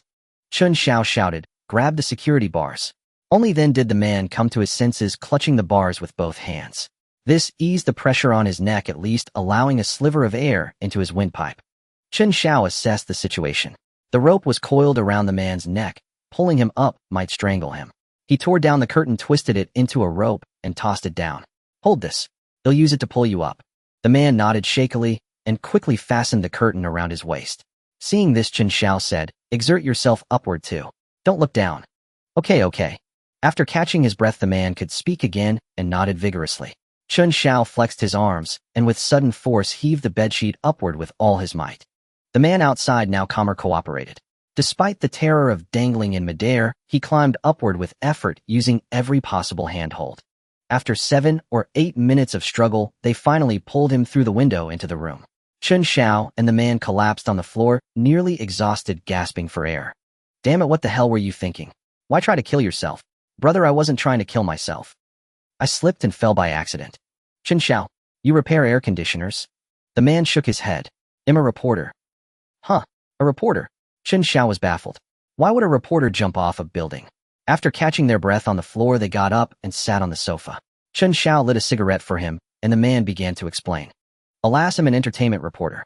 Tonight, a certain celebrity is staying with a female college student from Jining University in the building across. This building has the only perfect angle for photos, but the hallway has no windows facing it. So I tied a rope and rappelled down. Everything was fine, but I got too absorbed in shooting. I didn't notice the rope had wrapped around my neck 3 times. Then my foot slipped, and I ended up hanging myself on the spot." Chen Xiao, what a madman. The commotion in the living room hadn't disturbed the 3 girls, who were now fast asleep in sweet dreams. "Brother, what's your name?" The man finished his cigarette, his hands still trembling. "Brother Imanzhong. You saved my life today. From now on, whenever you need me, just say the word. Through fire and flood, I won't even furrow my brow." Chen Xiao was taken aback. This man was truly passionate. No need for thanks. When a life's at stake, no one would stand idly by. Brother, you can't say that. Though I'm not a hard news reporter, I know plenty about real-world news. There are many who would turn a blind eye. In any case, you'll never forget this life-saving grace." Chen Xiao said, "No thanks needed. But don't ever do such dangerous things again." And Zhong sighed. "Alas, I'm done with this damn job. The money I earn isn't enough to cover equipment and medical bills. A while back, I crouched in a swimming pool with an oxygen tank for 4 hours, finally got the scoop. But the camera got waterlogged and 10,000 yuan went down the drain." Chen Xiao, "In the pool. No one noticed you." "I had camouflage cloth. ID squat in a corner, blending in with the tiles, only the lens peeking out." Chen Xiao, "Brilliant. Another time I spent 7 days in a manhole covered, nearly suffocated. And once in a trash can, almost got hauled away by the garbage truck." Chen Xiao was stunned. You are way too dedicated. My God, is your job always like this? And Zhong waved his hand. No, I only go myself for high-value targets. For regular stuff, my informants suffice. Not to brag, but I have over a dozen informants just at Jining University.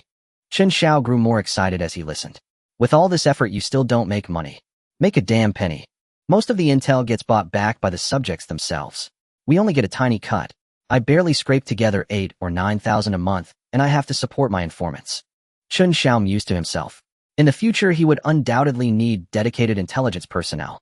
As his path broadened, he would encounter all sorts of unsavory characters. Not just intelligence agents, but also security legal teams and others. He needed to start building them. Otherwise, even a scumbag like Xing Yanqing could easily barge into his office and throw his weight around. That would be terrifying. With this in mind, Chen Xiao said, "Brother, and come on, let's go out for a drink to calm your nerves." And Zhong nodded. "My treat truly, brother. Without you today, I would have surely died." Let's not speak of it. Let's go. The two found a small restaurant nearby, took a seat, ordered a few dishes and a case of beer, eating and chatting as they went. After a few rounds of drinks, and Zhong became even more talkative. "Brother, I'm not boasting, but do you know what we call our line of work?" Chen Xiao thought for a moment. "Paparazzi." And Zhong was taken aback. That's one term, but it's for ordinary entertainment reporters. Do you know what they call someone as outstanding as your big brother here? The king of dogs. And Zhong was speechless. What the hell is the king of dogs? Your big brother is called the Phantom of the Darkness, the sovereign of the intelligence world. Chen Xiao raised his glass. "Come, a toast to the sovereign." They clinked glasses and downed their drinks in one go. "Brother, and would you be willing to come and help me out?" Setting down his glass, Chen Xiao asked. And Zhong was startled. "Brother, are you also in the entertainment magazine business?" Chen Xiao shook his head. "No, but I also need intelligence." And Zhong slammed the table. "Then say no more. If my brother needs it, it'll definitely help." "Deal. Just tell me what intelligence you need." Chen Xiao thought it over. Though Zhong spoke with enthusiasm, his actual capability was uncertain. To rashly set Xing Yanqing as a target might alert the enemy, and he would become even more cautious afterward. So he said, "The intelligence I need isn't difficult. I've started an investment company. You just need to ensure everyone inside is trustworthy." "No problem. See you at the company tomorrow morning," and Zhong said. "Good. The company address is..." Chen Xiao began, but Zhong interrupted him. Don't say it. Your big brother works in intelligence. If I needed the boss to tell me the company address, I'd be too incompetent. See you tomorrow morning." Chen Xiao chuckled inwardly, finding it quite interesting. "All right, come on, let's drink." They clinked glasses again. After finishing, Zhong said, "Boss, let's stop here for today. I don't want to be late for work tomorrow." Chen Xiao smiled. For Zhong to appear in his office tomorrow, he would likely have a busy night ahead. "All right, well, have a proper drink another day." "Good." The two left the restaurant and parted at the entrance. The more Chen Xiao thought about it, the more amusing it seemed. He shook his head and headed back to Shuilin Yiyuan. After washing up and getting into bed, Yu Mengqi sensed Chen Xiao's return and rolled over, immediately wrapping herself around him. 10 minutes later, the two girls in the guest room woke with a start from their dreams. "Oh, don't those two ever stop? Don't they get tired?" The next morning, Yu Mengqi rose early to prepare breakfast for Chen Xiao. Her two best friends came out with dark circles under their eyes. "Mengqi, your man. He's really something." Yu Mengqi's face flushed. "Ahem, did I disturb you?" "Disturbing us is nothing as long as our school beauty is living well." Yu Mengqi was left speechless. Before long, Chen Xiao finished getting ready and came out. Yu Mengqi's best friends blushed and hurried back to the guest room. "Let's eat breakfast." Breakfast was simple fried eggs, toast, and warm milk. Chen Xiao hadn't planned to eat, but since Yu Mengqi had gotten up early to prepare it as a gesture of care, he sat down and ate. As he was leaving, Yu Mengqi helped straighten his clothes and handed him his bag. "Chen Xiao, I have a performance at school in a few days. Can you come watch?" Chen Xiao was taken aback. "What time?" "Thursday evening at 8 o'clock. Chen Xiao thought about it. He usually had nothing to do in the evenings, so he might as well go. "All right," Yu Mengqi added, "and can you drive that Mercedes?" Chen Xiao chuckled inwardly. So she wanted some face. "Sure, I'll be there." Yu Mengqi happily kissed him on the cheek. "Drive safe, bye-bye." Downstairs, he got into the car. Old Lu, seeing Chen Xiao approach, got out ahead of time to open the door and wait. "Morning, brother Lu. Have you eaten?" "Eaten, boss." "Straight to the company or breakfast first?" "I've eaten." "Straight to the company." "Got it." The E300 glided smoothly out of the residential complex with Chen Xiao's favorite music playing inside. Old Lu was extremely dedicated. No matter the time, he was always in a suit. The car and its exterior spotless with a faint, pleasant scent. He paid great attention to detail. Sitting in the car, Chen Xiao wondered how Zhong would find the company. He couldn't help but look back. Could it be by tailing him? Following him? But this time he was completely wrong. When he arrived at the company and Zhong was already standing at the entrance. Chen Xiao was greatly surprised. Arriving before him meant he hadn't followed him, but had already looked up the company's address. This guy was quite skilled. Just as Chen Xiao was about to speak and Zhong gave a slight shake of his head, turned, and walked away down the stairwell. Soon a message came through. Better if the company people don't see me. ITLL make things easier. See you downstairs. Chen Xiao checked the time, it was still early. He told old Lu and went down the stairs alone.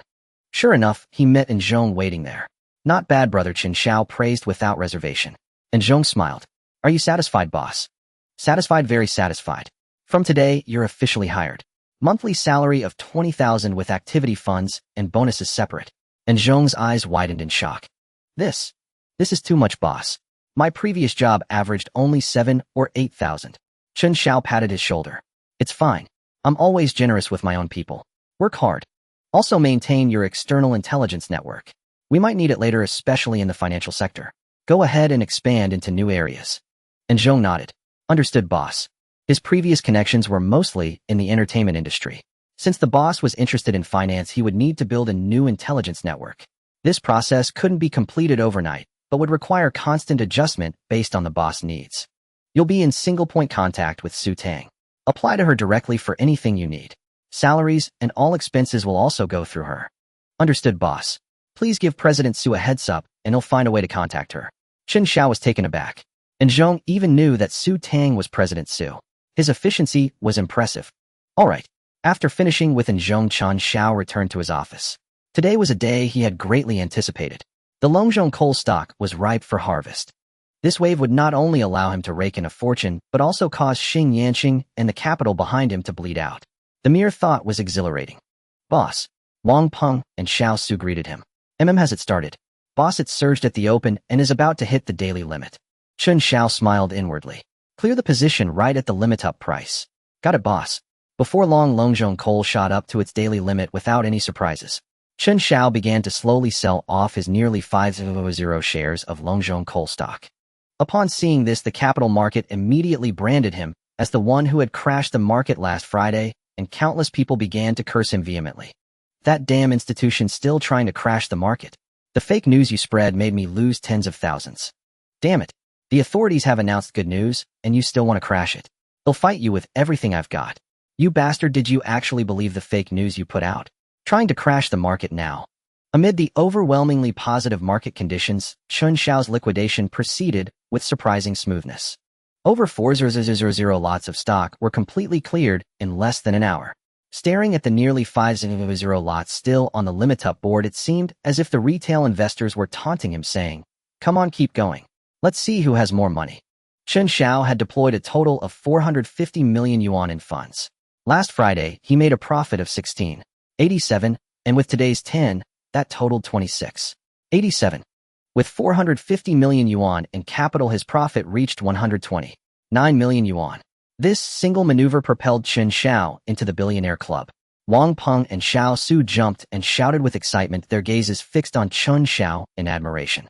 Su Tang stood nearby, gazing at Chen Xiao's back, momentarily lost in a trance. Chen Xiao himself was so thrilled that he could clearly hear his own heartbeat. Over 100 million. A figure that most could only dream of. For him, it was not just a small goal, but a monumental leap. Even the hand holding his cigarette trembled slightly. Su Tang immediately stepped forward to light it for him. Chen Xiao took a deep drag. Su Tang, distribute the bonuses. Yes. Though each red envelope contained only 10,000 yuan, it was the second time this month. Chen Xiao added, Wang Peng, Xiao Su, I'll prepare a big red envelope for you two at the end of the month. The two quickly declined. Boss, it's all thanks to your brilliant command. We were just doing our jobs. No, we are a team, and everyone contributed. It's settled. Everyone was overjoyed. Soon from top to bottom, Chen Xiao's team all received their red envelopes. The sisters Lin Yanran and Lin Yinyu chattered excitedly about going out for a lavish dinner to celebrate the company's substantial earnings. Dong Shuwen felt a surge of gratitude and emotion, reflecting that for her this might be the best job in the world, one she could never find elsewhere. Meanwhile, the cleaning lady stood by the restroom door, clutching a thick stack of cash, lost in thought. What should she do? The office was already spotless. Perhaps she could scrub the toilet with a toothbrush until it reached food-grade standards. Chen Xiao planned to leave 110 million yuan in the capital account and withdraw 10.9 million to his personal account. Combined with the remaining 4 million from the car purchase, his pocket money totaled 14.9 million. Back in his office, new hidden information refreshed. June 15th, Jiutian Huodian maximum increased 10.00 June 15th to June 26th. Jinning Pharmaceutical total increase 100.00. Chen Xiao was stunned. He had completely overlooked Jiutian Huodian's limit up. Jinning Pharmaceutical's stock price doubling in 12 days. He quickly searched for Jinning Pharmaceutical and discovered that the company had been stable until yesterday, when it suddenly hit the limit down, continuing the same trend today. After digging through the information, he learned that the stock had plummeted because a new miracle drug heavily funded by Jinning Pharmaceutical was suspected of causing severe complications. However, the fact that its stock price would double from tomorrow to the 26th clearly indicated that the alleged severe complications were false. Chen Xiao immediately called Su Tang in. Quick, tell Wang Peng and Xiao Su to invest all funds into Jinning Pharmaceutical, but be careful not to break its limit down. Seeing her boss so urgent, Su Tang wasted no time. She acknowledged the order and rushed to the trading room. Upon receiving the message, Wang Peng and Xiao Su opened their trading accounts and began executing without even checking. The two had complete faith in their boss. No information was more valuable than his judgment. Now, with 100 million yuan in principal, they could leverage it tenfold to control 1 billion yuan. However, the negative news about Jinning Pharmaceutical was explosive. Though not yet trending, it had swept across the entire media landscape. On Jinning Pharmaceutical's limit down board, massive sell orders were piling up. Wang Peng and Xiao Su had no trouble. Within 10 minutes, they had bought over 100 million yuan without making a dent in the total sell orders. The two traded frantically, placing orders of 1,000 and even 1,000 lots at a time. Meanwhile, at the Jinning Pharmaceutical headquarters, Yin Bingqin looked grim. How far has the investigation gone? The group spent over 3 billion on road, and this is the result you give me. If this is true, all involved will lose their year-end bonuses, and the project leaders can pack their bags and get out. The dozen or so executives before her were terrified into silence. Though the woman was stunningly beautiful, her words carried twice the weight. If something had truly gone wrong, the project leaders would face more than just dismissal. They might end up behind bars. The oppressive atmosphere lingered as everyone silently awaited the final test results. Yin Bingqin's scarlet nails tapped rhythmically on the table, each tap echoing in everyone's hearts. Her beautiful eyes gleamed with a fierce light, and no one dared to breathe too loudly. Finally, the lab director rushed in with the results, not even bothering to straighten his askew glasses. The results are out. The results are out. Everyone immediately crowded around. Yin Bingqin demanded sharply, move aside. What are the results? The lab director, drenched in sweat, adjusted his crooked glasses and said, no problem. Our drug is fine. The 20 patients at that hospital must have suffered organ failure due to other medications. A collective sigh of relief swept through the room. Yin Bingqin also exhaled deeply. If such a major incident had occurred, it would not only severely impact Jinning Pharmaceutical, but also likely harm the parent company. Then her stepmother's faction would seize the opportunity to take control of Jinning Pharmaceutical. With the crisis averted, Yin Bingqin did not relax, but instead began to think rapidly. This was both a major crisis and a significant opportunity for her. Soon a plan took shape in her mind. Everyone hand over your phones. The executives were bewildered. What was she planning? But fearing Yin Bingqin, they complied, placing their phones on the table. Yin Bingqin asked the lab director, who knows about the test results? Only the lab personnel, President Yin. Good, bring them all to my office. Soon everyone from the lab gathered in her spacious office. Since phones were not allowed in the lab, the researchers' devices were in their lockers. Yin Bingqin announced, from now until the next day or two, everyone must stay in my office. No one is allowed to leave or contact the outside world. I am about to execute a major business strategy. Soon everyone from the lab gathered in her spacious office. Since phones were not allowed in the lab, the researchers' devices were in their lockers. Yin Bingqin announced, from now until the next day or two, everyone must stay in my office. No one is allowed to leave or contact the outside world. I am about to execute a major business strategy. Soon everyone from the lab gathered in her spacious office. Since phones were not allowed in the lab, the researchers' devices were in their lockers. Yin Bingqin announced, from now until the next day or two, everyone must stay in my office. No one is allowed to leave or contact the outside world. I am about to execute a major business strategy. Soon everyone from the lab gathered in her spacious office. Since phones were not allowed in the lab, the researchers' devices were in their lockers. Yin Bingqin announced, "From now until the next day or two, everyone must stay in my office. No one is allowed to leave or contact the outside world. I am about to execute a major business strategy." Soon everyone from the lab gathered in her spacious office. Since phones were not allowed in the lab, the researchers' devices were in their lockers. Yin Bingqin announced, "From now until the next day or two, everyone must stay in my office. No one is allowed to leave or contact the outside world. I am about to execute a major business strategy." Soon everyone from the lab gathered in her spacious office.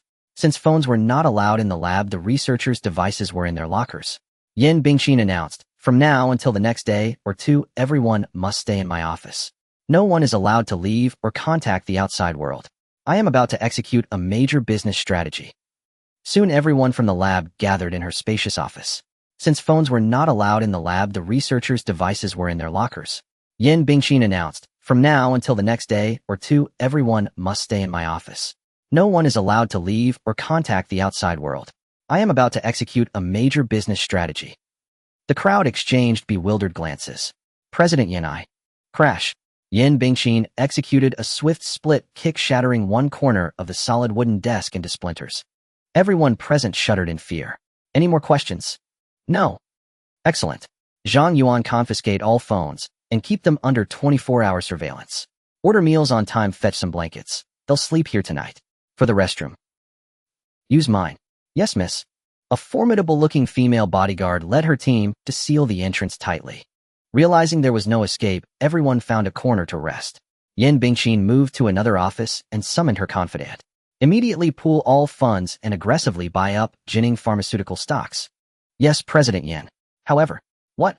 This morning at market open, someone has been steadily purchasing our company's shares. Their identity is unknown. Yin Bingqin frowned. Could that wretch have gotten wind of something?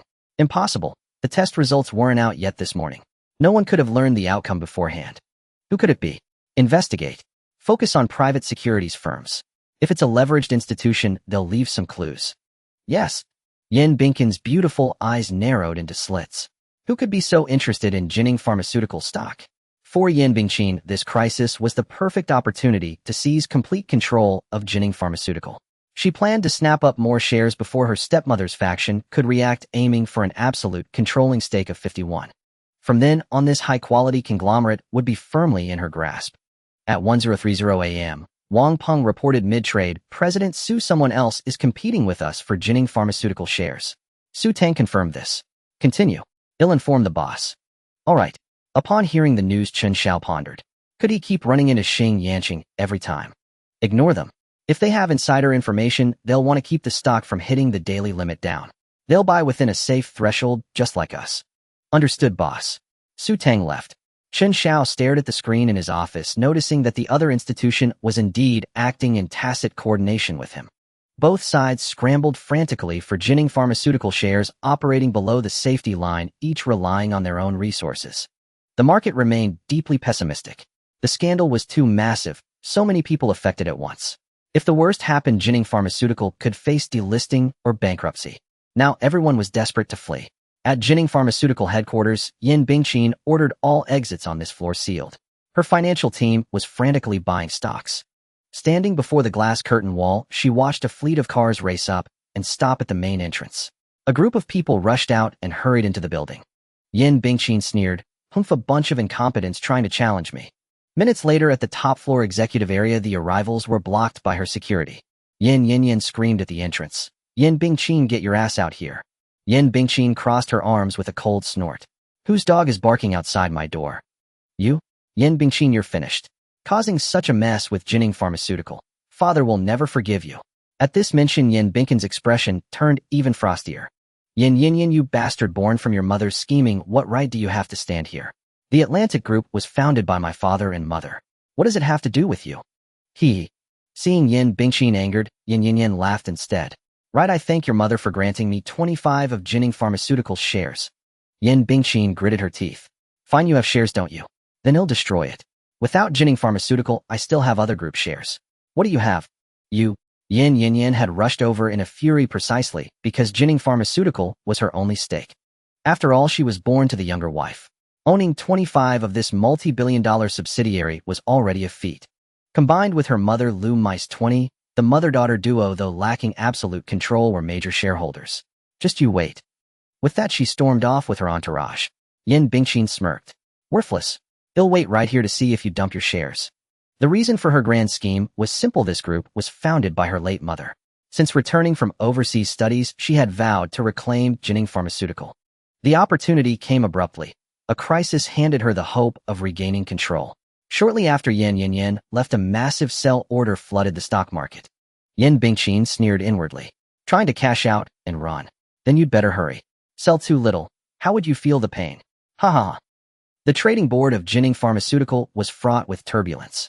Some institutions sensed something unusual, but dared not blindly follow, given the enormity of the incident. Once they entered, they might not even have a chance to escape. Chen Xiao's side also saw sudden massive sell orders, each hanging out tens of thousands of lots. Buy? Snatch them all. Chen Xiao shouted excitedly. He thought his 1 billion yuan might not be fully spent today, but fortune smiled upon him. Wang Peng and Xiao Su went all in. Even with all their purchases, they wouldn't break the daily limit down. There were too many sell orders above. Quick, pool all funds and pour them in. Chen Xiao ordered. Keeping only 1 million for pocket money, he took the remaining 13.9 million plus 10 million in margin, totaling 23.9 million, and applied tenfold leverage, gaining another 239 million. He invested it all into Jining Pharmaceutical shares. By then, Chen Xiao had purchased a total of 239 billion yuan worth. In 12 days, it would double, netting another 239 billion in profit. The trading room fell silent. Though Wang Peng and Xiao Su trusted their boss, this was another Allen bet, staking the company's entire capital. The pressure was palpable. Chen Xiao's heart raced with excitement. For the first time, he felt his money was too little. Sell orders kept flooding the market, while he could only watch helplessly. Forget it. One shouldn't be too greedy. Soon enough, they'll have endless ammunition. After muttering to himself, Chen Xiao announced loudly, all employees 10 days off. The crowd was stunned. 10 days off. Had their boss lost his mind? A boss? What if the market fluctuates? Chen Xiao thought, what fluctuations? Every day would bring only one trend. Limit up, and limit up again.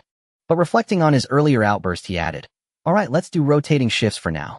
Await my orders. With that, Chen Xiao returned to his office. The remaining employees exchanged bewildered glances. Although the boss had announced a holiday, no one left. Wang Peng and Xiao Su scrolled through news about Jining Pharmaceutical, finally grasping the magnitude of the crisis. Their hearts pounded with unease. Unless this was a blunder, the boss was utterly doomed. But had the boss ever misjudged before? At the Jining Pharmaceutical building, Yan Bingqin was still frantically snapping up shares. So far, she had mobilized most of her liquid capital, raising her stake from 43 to 48. Just 3 percentage points more would secure her controlling interest. Her first move would be to expel Lu Mei and Yin Yanyan's people from Jining Pharmaceutical. President Yin, the institutions that were competing with us have stopped. We're the only buyers in the market now. Oh, stopped. Given their aggressive stance earlier, they must have run out of funds, Yan Bingqin remarked. They had such confidence in Jining Pharmaceutical buying heavily like that, likely a financing institution. Any results from the investigation? Boss, were leveraging connections at relevant agencies. Results should come soon. Yan Bingqin nodded, a rare smile gracing her face. But her good fortune was short-lived. Before the morning session ended, the hospital involved in the incident released an announcement. It stated that the cause of multiple patients' organ failure had been identified and had nothing to do with Jining Pharmaceutical's products. For the shareholders, institutions, and investors who had just sold Jining Pharmaceutical shares in relief, this news struck like a nuclear bomb. Damn it. Buy them back now. They'll sue that hospital into bankruptcy. Buy them back immediately. Shameless hospital, give me back my hard-earned money. Yan, who had been frantically offloading Jining Pharmaceutical shares to cut her losses, was dumbfounded. Who could have predicted such a colossal blunder? Stop selling. You idiots, buy them back at once. Lu Mei called to berate Yan, but it changed nothing. Every sell order in the market vanished in an instant. Yan Bingqin slammed her fist on the desk. Damn it. I was just 3 points away from a controlling stake. Why did they release the news now? But the outcome was immutable. In this game of wits, the only one who profited handsomely was Chen Xiao. Wang Peng and Xiao Su, upon seeing the hospital's announcement, leaped from their chairs and roared with exhilaration. Colleagues rushed over, thinking the pair had lost their minds. Startled, Chen Xiao hurried over. Wang Peng, Xiao Su, calm down. What's going on? Wang Peng's eyes were bloodshot. Boss, good news has arrived. It's here. Chen Xiao froze. About Jining Pharmaceutical. Yes. The hospital involved issued a statement. The organ failure was caused by something else, not Jennings' products. Chen Xiao stood stunned. He had known this news would come, but not so soon. The hidden intel only mentioned the stock price doubling from the 15th to the 26th, not the 14 THS movements. It seemed the gain would be more than double. Good, very good, ha. Chen Xiao laughed. Steady, don't panic. Let's see how the afternoon goes. As the morning session closed, Jennings Pharmaceutical had already broken through the daily limit down. Everyone had their predictions for the trend, but only the afternoon session would reveal the truth. Chen Xiao's team enjoyed a lavish takeout meal from a top restaurant, laughing and chatting in a relaxed atmosphere. Meanwhile, at Jennings Pharmaceutical, the lockdown on executives was lifted. Yan Bingqin returned to her office and said, "My apologies, everyone. The situation was urgent, and I had no choice." Some astute individuals, guessing Yan Bingqin's motives, expressed understanding. Anyone in her position would have seized the opportunity. "President Yin, you're too kind. Complying with the company's major decisions is our duty. All right, go rest now." In a luxurious villa, Yin hung her head in shame. "Useless. Who told you to sell Jennings Pharmaceutical shares?" Lu Mei fumed. "Mom, everyone was selling. If the worst happened, our money would have been lost." "Mph. You lack steadiness. How can I entrust you with heavy responsibilities?" He Dishing, Yan's husband chimed in. "Mom, please calm down." Yan couldn't have foreseen this outcome. Lu Mei glared. "You're useless too. Why didn't you stop her?" He Dishing fell silent. As a son-in-law who had married into the Yan family, he had little standing and could only endure the reprimand. After a moment's thought, Lu Mei asked, "How many shares did you sell?" I sold 5%. I still have 20% left." Lu Mei nodded, counting on her fingers. "You sold 5%, I sold 3. Together that's..." Yan and He Dishing exchanged speechless glances. So she had been selling too and still scolded them. Where was the justice in that? "Forget it, that's not important. I heard someone's still buying Jennings Pharmaceutical shares. Find them and buy the shares back. They must not fall into Yan Bingqin's hands." "Yes, Mom. I'll investigate immediately." Meanwhile, Yan Bingqin sat in her office awaiting her subordinate's report. Soon someone entered. "President Yan, we've traced it. The buyer of our company's shares isn't an institution. It's an individual." "Oh, who is it?" "Chen Xiao." He raised a photo of his ID. Yan Bingqin took it and stared for several minutes. How could it be him? She recalled the young man she had briefly met at the supercar club. He was buying up Jennings Pharmaceutical shares. "All right, I understand. You may go." "Yes." Pondering, Yan Bingqin picked up her phone and dialed. "Hello? Xiao Tang. Send me Chen Xiao's number." Tang Xiaofei was taken aback. "Sister Qin, what's this about?" "Oh, do you really want to know?" Yan Bingqin's tone sharpened. No, I don't want to know. He'll send it right away." Tang Xiaofei had thought to inquire on Chen Xiao's behalf, but weighing the risks decided against it. She was not someone to trifle with. With the number in hand, Yan Bingqin smiled faintly and called Chen Xiao. Seeing an unfamiliar number, Chen Xiao ignored it. Only on the third ring did he answer. "Hello? Who is this?" "Chen Xiao, Sculpture Department, School of Art and Design, Jennings University. It's you, isn't it?" Chen Xiao, recognizing a vaguely familiar voice, frowned and asked, "Who are you?" "Who am I? Forgotten so soon. I said I'd take you for a spin." Chen Xiao's hand trembled. "Holy shit. How could it be that woman?" "Ahem. Sister Qin, sorry, I don't have your number. Is there something you need from me?" "Oh, nothing much. Just wanted to ask when you're free so I can take you for that spin." Chen Xiao. "Oh well. I'm not in town right now. I'm in the Magic City seeing a doctor. The doctor said my heart isn't good and I shouldn't do anything too stimulating." "Mph. If you had bad teeth, maybe your big sister would spare you a bowl of soft rice." "A bad heart?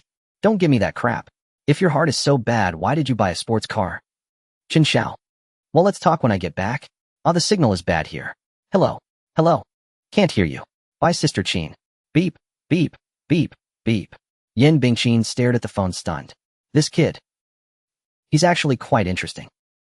Chen Xiao returned to the dormitory. Xiao Ji was still gaming. Brother Xiao got a cigarette. Chen Xiao. "Didn't I give you 2 packs? I gave them to the teacher. Had to smooth over my truancy." Chen Xiao thought to himself, like hell, I believe you. You probably gave them to the hotel and the condom machine. Too lazy to argue, he took out 2 cigarettes and tossed one to Lu Xian. But Lu Xian didn't catch it. He sat at his desk, head in his hands, staring blankly. "What's up, bro? Get boiled alive," Chen Xiao said. That phrase was still popular at the time. Boiled my ass. I took a huge loss. 5000 turned into 4000. Chen Xiao was speechless. "Weren't you doing pretty well a few days ago?" "TCH, don't even mention it. I sold a limit up stock and bought back in on a dip, planning to sell high. ended up catching a falling knife at the peak. Chen Xiao laughed. Give it up. Your talent is picking up girls. Make good use of it, or you'll regret it later.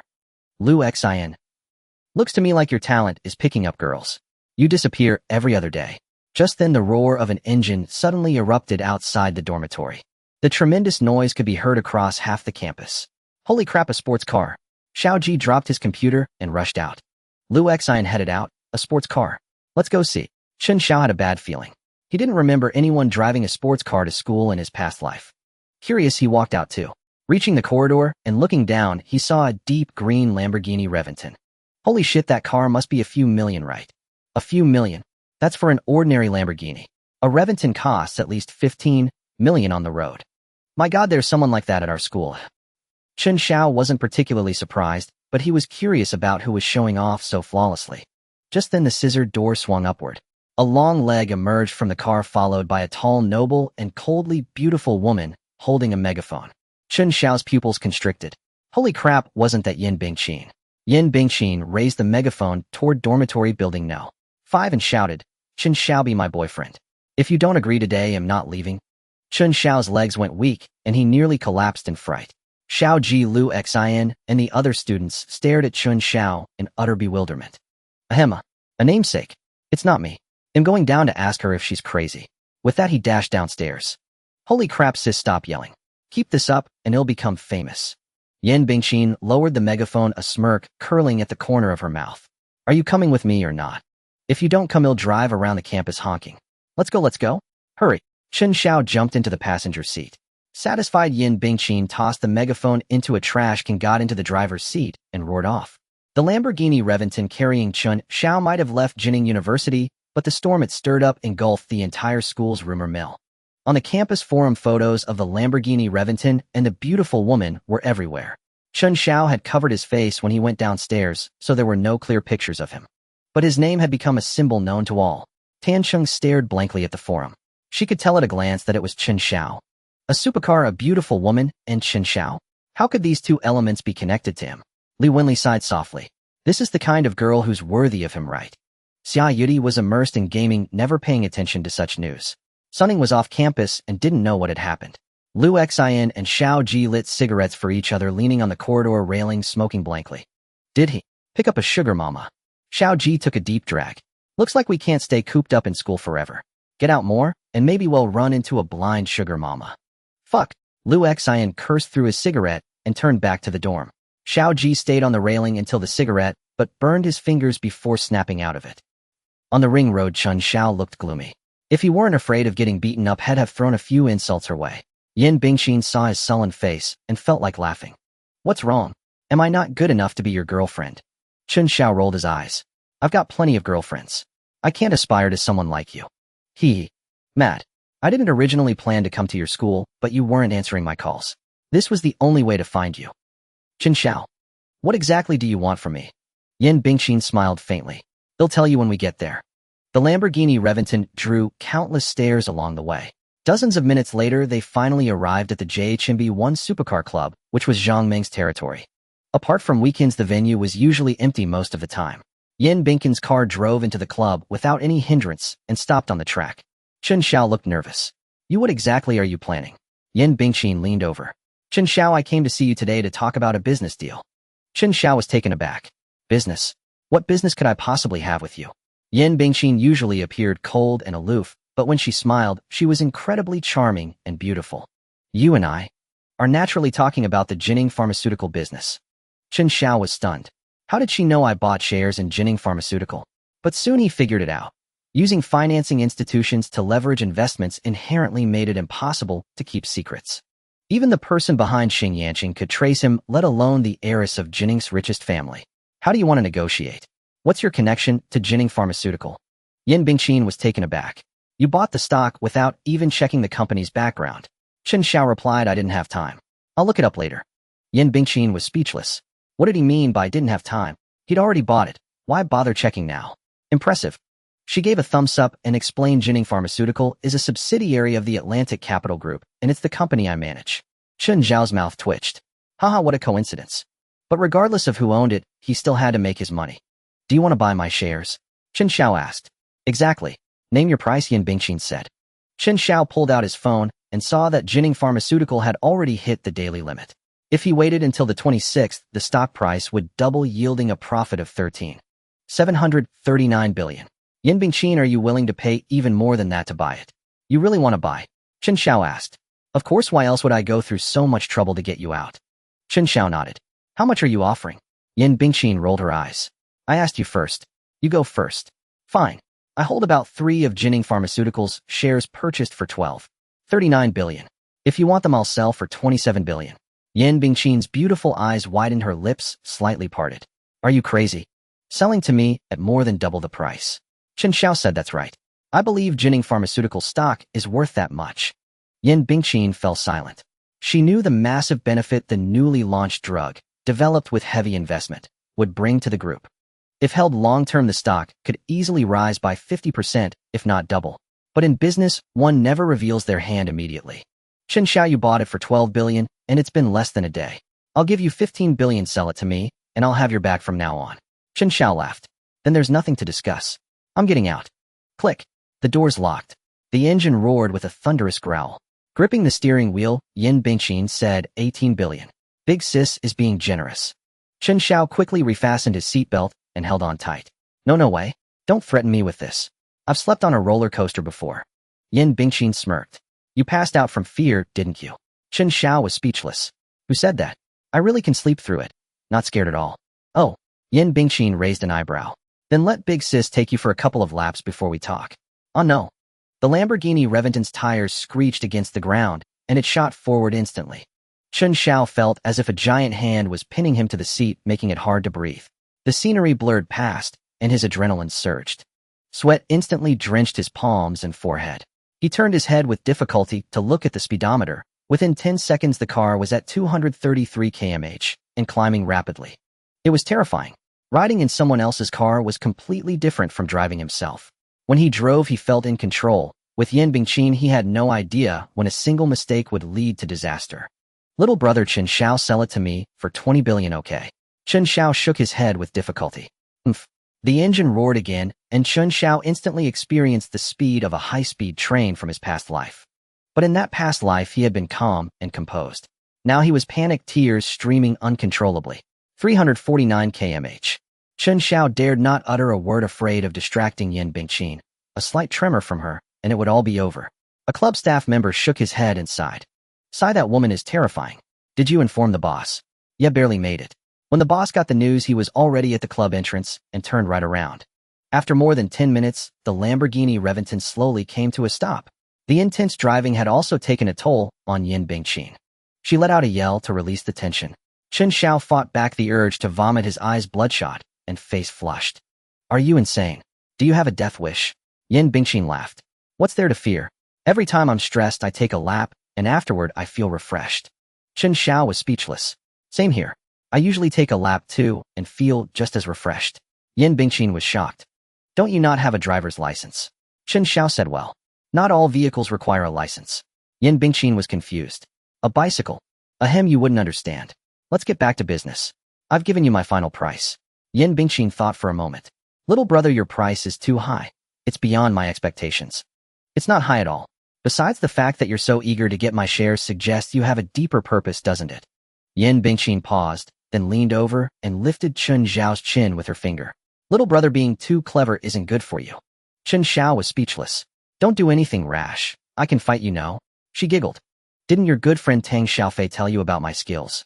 Chen Xiao grew nervous, afraid she might get angry at his high price and beat him up right there. So what if he did? We live in a society governed by law. Hey, get off me. Yin Bingqin smoothly flipped over and straddled him, locking his throat with her arm and applying slight pressure. Big Sis will give you one last chance, 22 billion. That's already beyond my expectations. Chen Xiao shook his head vigorously. Yin Bingqin might not know that her company's stock would soar with a dozen consecutive limit-ups, but he couldn't explain, nor could he give in. Yin Bingqin whispered in his ear, little brother, the throat is the most vulnerable part of the body, and right now I have it locked. She looked down at their compromising position, and her face flushed instantly. You. She flipped back into the driver's seat. Tisk, pervert. Chen Xiao coughed. You're the one who climbed over here. Yin Bingqin raised her fist, and Chen Xiao immediately chose to stay silent. The atmosphere in the car fell into silence. At this moment, Yin Bingqin couldn't care less about feeling shy. She was rapidly calculating the value of this 3-stock price.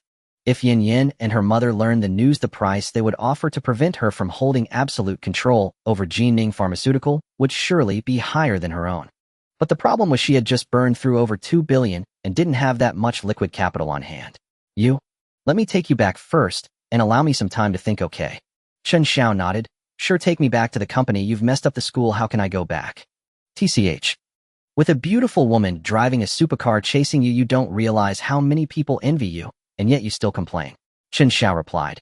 If it were someone else, it would be quite nice. You, however, are not. Yin Bingqin slapped the steering wheel. What's wrong with me? Who do you think I can't compare with? Cough, cough. Don't get worked up. I was just joking. You're not really pursuing me. Chen Xiao said. Yin Bingqin rolled her beautiful eyes and after a moment said, what if I really pursued you? Chen Xiao shivered. No. I am not worthy. If I think you're not worthy either, you scoundrel. Chen Xiao. Upon arriving at the company, Chen Xiao hurriedly got out of the car and dashed into the office building. Yin Bingqin stared at his back, a faint smile unconsciously appearing on her lips. Stinky little brother, you think you can earn a few billion from me? Sooner or later, I will make you cough up a few billion. This was something Chen Xiao did not hear, otherwise he would have thought the wrong way again. Upon returning to the company, he found a group of people standing at the entrance. Chen Xiao frowned. Who are you people? The group remained silent, and Su Tang ran out to say, boss, someone is looking for you. Who? She didn't say, just insisted on seeing you. She won't leave if she can't see you. What kind of day is this? Chen Xiao felt frustrated. How could just anyone find him? Entering the office, he saw a man and a woman sitting on the sofa. The woman appeared composed while the man was flattering her. Are you looking for me? The woman elegantly stood up. Are you Chen Xiao? That's right. Let's talk in the office, the woman said. All right. Chen Xiao entered the office first, and after sitting down he asked, who are you? What do you want from me? The woman chuckled and introduced herself. I am Yin Yin, a director at Jining Pharmaceutical. I came today to buy the stocks of Jining Pharmaceutical that you hold. Chen Xiao frowned. Oh, she had the same goal as Yin Bingqin with the same surname. It was obviously a tale of family feud and power struggles. However, he had a poor impression of this woman. She carried an inherent wildness and arrogance. This arrogance didn't stem from confidence, but rather from looking down on everyone, full of hubris. Nevertheless, Chen Xiao quoted his price. If Yin Yin could meet it, he would sell to her without hesitation. 2.7 billion. Yin Yan's eyes widened in shock. What? 2.7 billion? Are you crazy? The man beside her jumped up directly. 2.7 billion. In less than a day it doubled. Why aren't you scrambling for it? Chen Xiao frowned. The man was like a small dog leaning against its master, making him feel quite annoyed. Seeing Chen Xiao's displeased expression, Yin rolled her eyes and said, Dishing, you go out first. I'll talk to Mr. Chen for a while. Dishing was taken aback, but, out. Yin Yan's face turned cold. Fine, I'll wait outside. Dishing finished glancing at Chen Xiao warningly. Chen Xiao chuckled, took out a cigarette, and lit it. But unexpectedly Yin stood up and came to his side, snatching the cigarette from his mouth and putting it in her own. Chen Xiao was taken aback and could only take out another cigarette and light it. That guy. Is he your boyfriend? Yin draped her hand over Chen Xiao's shoulder, saying no. Oh, I thought so. Chen Xiao realized that he was probably just a man pursuing Yin. He's my husband, Yin added. Cough, cough. Chen Xiao choked on the smoke. What the hell, your husband is outside, and you're here flirting with me. Chen Xiao stood up, leaving his seat, and walking to the floor-to-ceiling window. The price is the price. Whoever can afford it gets the stocks. Yin Yan's eyes narrowed. The implication of his words was that someone had already contacted him. Yin playfully leaned against Chen Xiao's back. Handsome, give me a discount, and I'll spend more time with you later. Cough, cough. Chen Xiao directly threw the cigarette away. He had choked on it twice. He turned around and assessed the softness behind him from top to bottom. Though they were sisters, Yin Yan's looks were leagues behind Yin Bingqin's. She could only be considered slightly above average, and it was only with the wrapping of luxury goods that she had a hint of allure. I'm not interested in married women, Chen Xiao said. Yin followed closely again, linking her arm with his, saying, What's wrong with that? We can still have fun the same way. Chen Xiao, can you actually afford this price? If you can, we can make a deal. If not, please leave. He really couldn't stand Yin anymore. He thought to himself, do rich families play like this? Yin bit her lips secretly, and then smiled. If you don't like me, it's fine. I can find someone you like for you. How about a celebrity? Seeing that she was still trying to take a crooked path, Chen Xiao sternly said, I want money. I only sell for money. Only then did Yin give up her thoughts and sat down in defeat. 1.5 billion plus all my previous conditions. 2.7 billion is the bottom line. Yin stomped her foot in anger and stood up. Chen Xiao, be careful not to choke on that money you eat. I have cameras in my office. If you threaten me today, no matter what happens to me later, you will be the prime suspect. Yin was taken aback, coldly glancing at Chen Xiao before turning to leave. Chen Xiao sat on the chair pondering for a moment. It was indeed time to get some security forces, otherwise anyone could come knocking at his door. And what was with the financing institutions? Did they sell him out completely? With that in mind, he took out his phone. Hello? And Zhong, I need to know who spread my information at the financing institutions. Understood, boss. I'll investigate right away. After hanging up, Lin Yinran knocked and entered, glancing at the boss desk, her pretty face slightly flushed. Boss, Mr. Tang Xiaofei is looking for you. Oh, please come in quickly. Sir, please, Lin Yinran said. Tang Xiaofei walked in with his hands in his pockets. Little brother, the girls in your company are really beautiful. Do any of them have boyfriends? Lin Yinran quickly replied. We are a non-marriage group and do not date. Tang Xiaofei was taken aback. Oh, could it be that something is happening between you and the boss? Lin Yanran's face instantly turned bright red. Yinran, you go ahead and get busy, Chen Xiao said. Brother Tang, how do you have time to come see me? Oh, nothing much, just dropping off your driver's license. It's done. Thanks, Brother Tang. Chen Xiao hadn't expected it to be so fast. Tang Xiaofei waved a hand. It's a small matter. Well, brother, that crazy woman Yin Bingqin called me asking for your contact info and personal details. I had no choice but to give her your phone number in school. Sorry about that. Chen Xiao chuckled. It's fine. If she didn't ask, you should ask Zhang Ming or someone else. Can't hide it. Sigh, that woman's too ruthless. Once a second-generation rich kid in our circle offended her, and TSK. Don't even mention it. He spent 3 months in the hospital. Chen Xiao. Brother Tang, am thinking of hiring some bodyguards. Sigh, useless. That woman has a group of girls around her, all championship level in free fighting. Chen Xiao. This was way too brutal. Chen Xiao shuddered at the thought, thankful that woman hadn't done anything to him.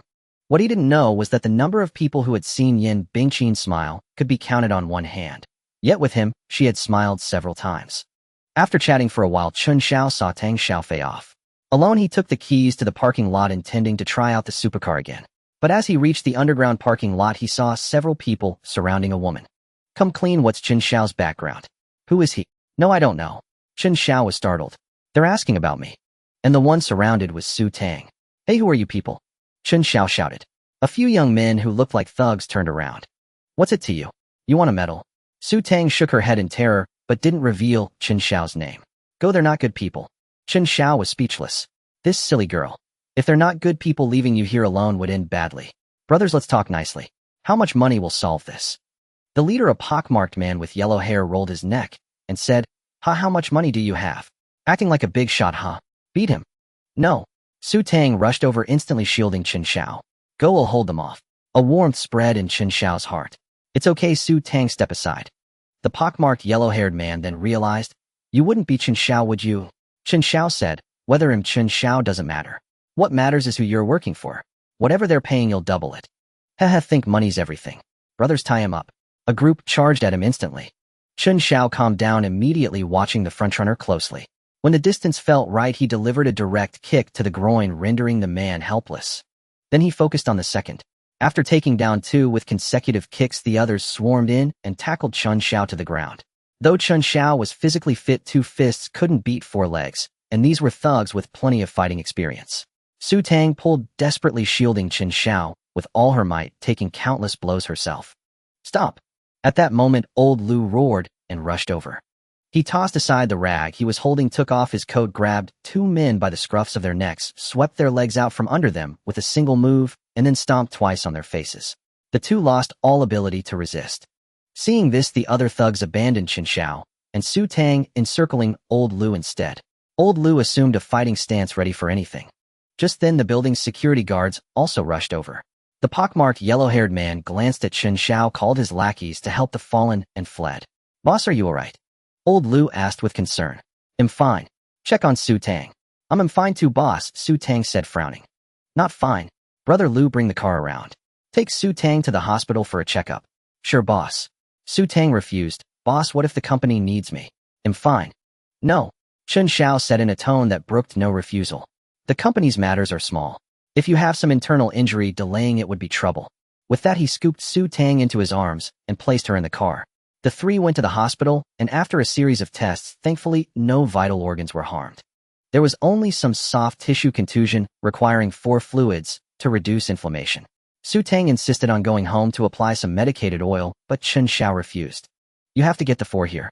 Leave only when the doctor says it's okay. Boss'll go buy some daily necessities, old Lu said. All right, go ahead. Thanks, brother Lu. Hey, it's nothing. Chen Xiao sat by Su Tang's bedside pondering who was investigating him. It couldn't be Yin Bingqin, and probably not Yin Yin Yin either. Aside from them, it could only be Xing Yanqing and the forces behind him. Su Tang watched Chen Xiao's face shift between gloom and uncertainty, by her bedside, a warmth surging in her heart. Chen Xiao's hand resting on the edge of the bed was less than an inch from hers. Su Tang stared at the inch of distance, torn with indecision. Su Tang. Off. Su Tang was startled. I'm going out for a smoke. I'll be right back. Don't wander off. Oh, okay, boss. I'm fine. Outside the hospital, Chen Xiao lit a cigarette and mulled things over in his mind. Security was a must. Beyond that, he needed to gather intelligence on the other side and plan retaliation. Chen Xiao pulled out his phone and sent a text to Zhong. Investigate Zhongfu Securities on the down low. Confirm if today's attack was their doing. Either way, try to gather any evidence favorable to us. At this point, trust those you use and use those you trust. He couldn't wait any longer. Chen Xiao took a deep drag on his cigarette, tossed the butt into the trash bin, and prepared to head back to the hospital. But a sudden remark made him stop. Brother, I swear I'll turn myself in right after this job. Mom's illness can't wait any longer. No, this is home soil. The targets you're going after are ordinary civilians, not terrorists or vicious drug dealers. Then what can we do? Even if we leave the country right now, it's too late. Borrow it. Borrow. From where? After Sanzi died, the brothers gave all the money to his family. Are we supposed to ask for it back now?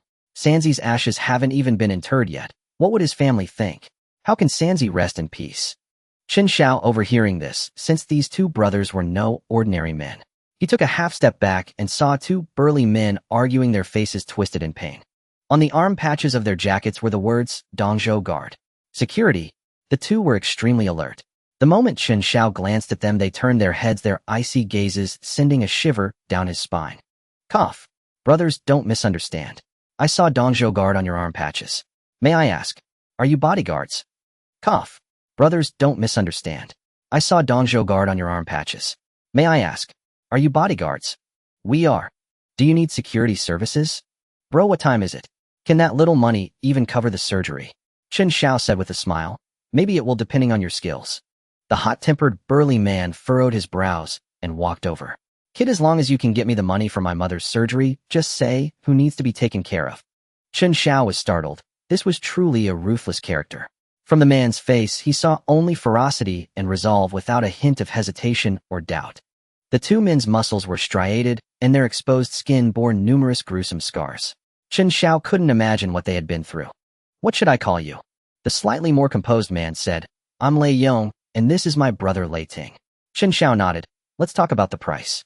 If it works, I'll advance your salary.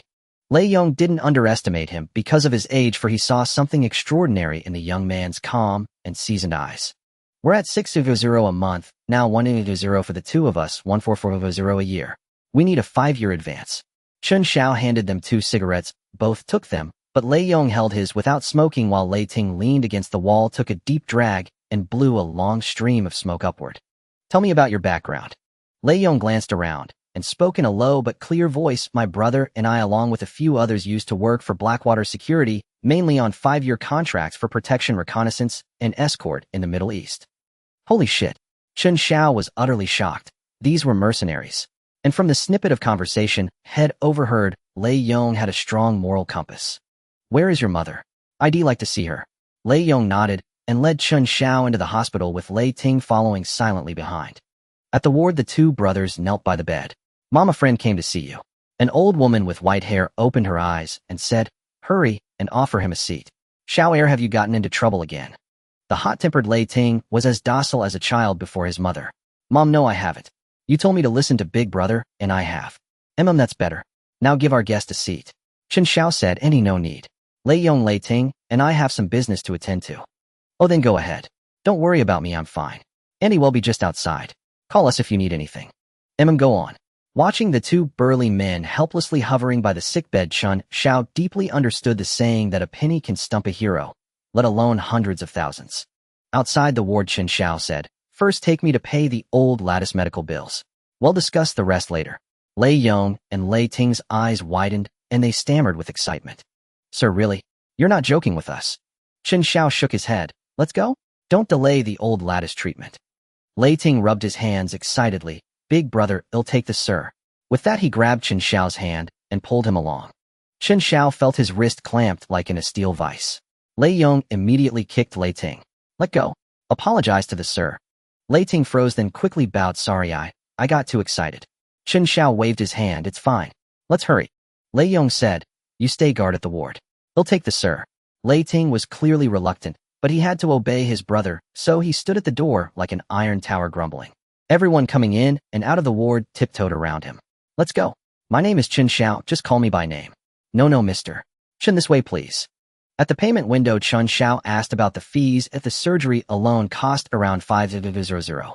He directly deposited 8,000 into the old lattice account. "Keep this money in the account. Let me know if it's not enough." Lei Yong finally relaxed completely. Gripping Chen Xiao's hand, he said emotionally, "Boss, I won't say much. Just this, from now on my life is yours. Hey, it's not that serious. I run a legitimate business. You two just need to provide good security. Once your mother is stable, work hard and live well." Lei Yong nodded firmly. One reason they had returned to China was that their third brother had died. The other was that their mother was old. If they didn't come back, they might never have the chance to care for her in her final years. But unfortunately, half the brother's money had gone to the third brother's family. The remaining 100,000 or so was drained after just a few days of their mother's hospitalization. Back at the ward, Lei Ting rushed over and looked at Lei Yong questioningly. Only when Lei Yong nodded did he relax. "Boss, if you ever need someone to walk through fire or wade through boiling oil, just say the word. If I Lei Ting so much as frown, am not my mother's son." Hey. "No need. I trust you too. Take good care of your mother. I left my number with your brother. He'll be in touch." After seeing Chen Xiao off, the brothers hurried to contact the nurse to arrange the surgery immediately. For hours later, the light above the operating room went out, and both brothers stood up at once. The doctor came out and said, "Don't worry, the surgery was a success. She'll need to stay for a week to have the stitches removed, then rest well." The brothers breathed a sigh of relief. "Thank you, doctor." "Thank you. It's nothing. Take good care of your mother." After settling their mother, Lei Yong relaxed and said to his brother, "You've been yelling about dying for a cause. Now you can die for Mr. Chen." Lei Ting thumped his chest and said, "So what? If Mr. Chen needs it, this worthless life of mine is his anytime. I've been on the brink of death more times than I can count. If you can die, but Mr. Chen must not. And remember, we're in China. Don't cause him any trouble." "Oh, I know. You're so annoying. Looking for a beating." "Hey, no, mom's awake." At 8 in the evening, Su Tang lay on the hospital bed, watching Chen Xiao asleep with his head resting on the edge. Her jade-like fingers gently ran through his hair, her eyes filled with the utmost tenderness. This man, destined to stand at the pinnacle of the world, had unknowingly become deeply etched in her heart. "My." Chen Xiao woke from his sleep, his arm numb from the pressure. Su Tang quickly withdrew her hand and pretended to be asleep. Chen Xiao wiped the corner of his mouth, tucked the blanket around Su Tang, and walked out of the ward. "Brother Lu, why haven't you gone home? I've got this covered." "It's fine. The kid's with his mother. They'll stay in case anything comes up." "All right, I'll go downstairs for a smoke." "Go ahead. They'll keep watch here." Chen Xiao nodded and walked downstairs. The hospital was especially quiet at night. By the flower bed, a towering figure was silently smoking. "Huh, Lei Ting." Lei Ting saw Chen Xiao and quickly stood up. "Mr. Chen, care for another one?" "Heh, sure." Thunder scratched the back of his head and took it. After they lit up, Chen Xiao asked, "What's wrong? You seem troubled." Thunder sighed. "Boss, you really want to hear?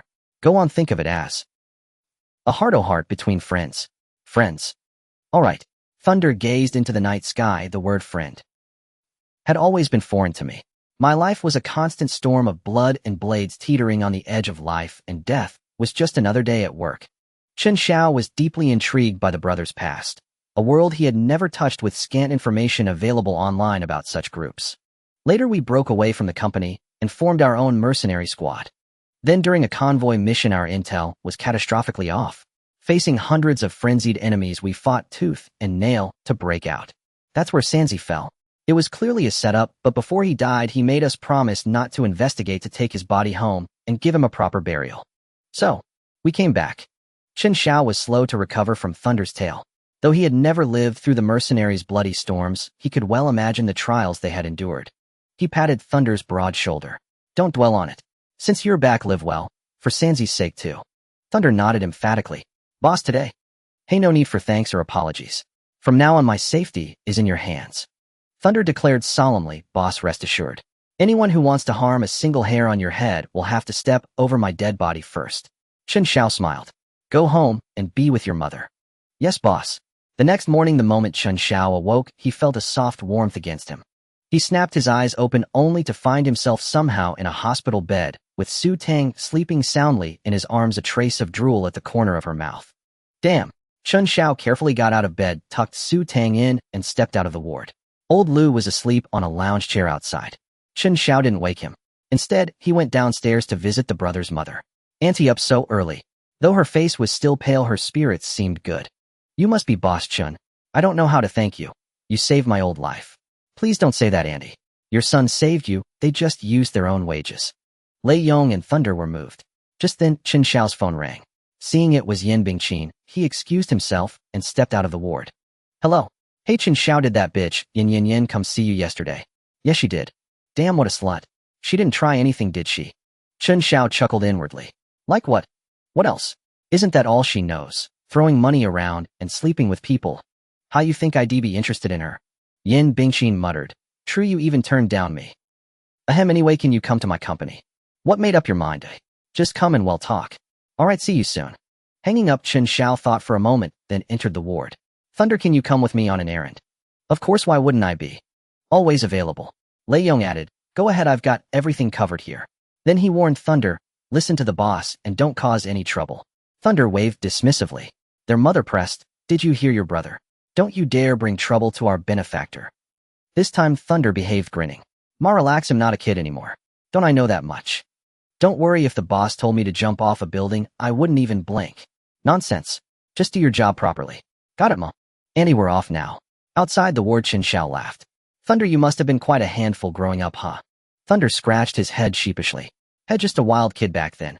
Always messing around, getting into fights. When they returned, Su Tang was awake. Chen Xiao had her call Dong Shuwen to come keep watch, then took Thunder and got into old Liu's car.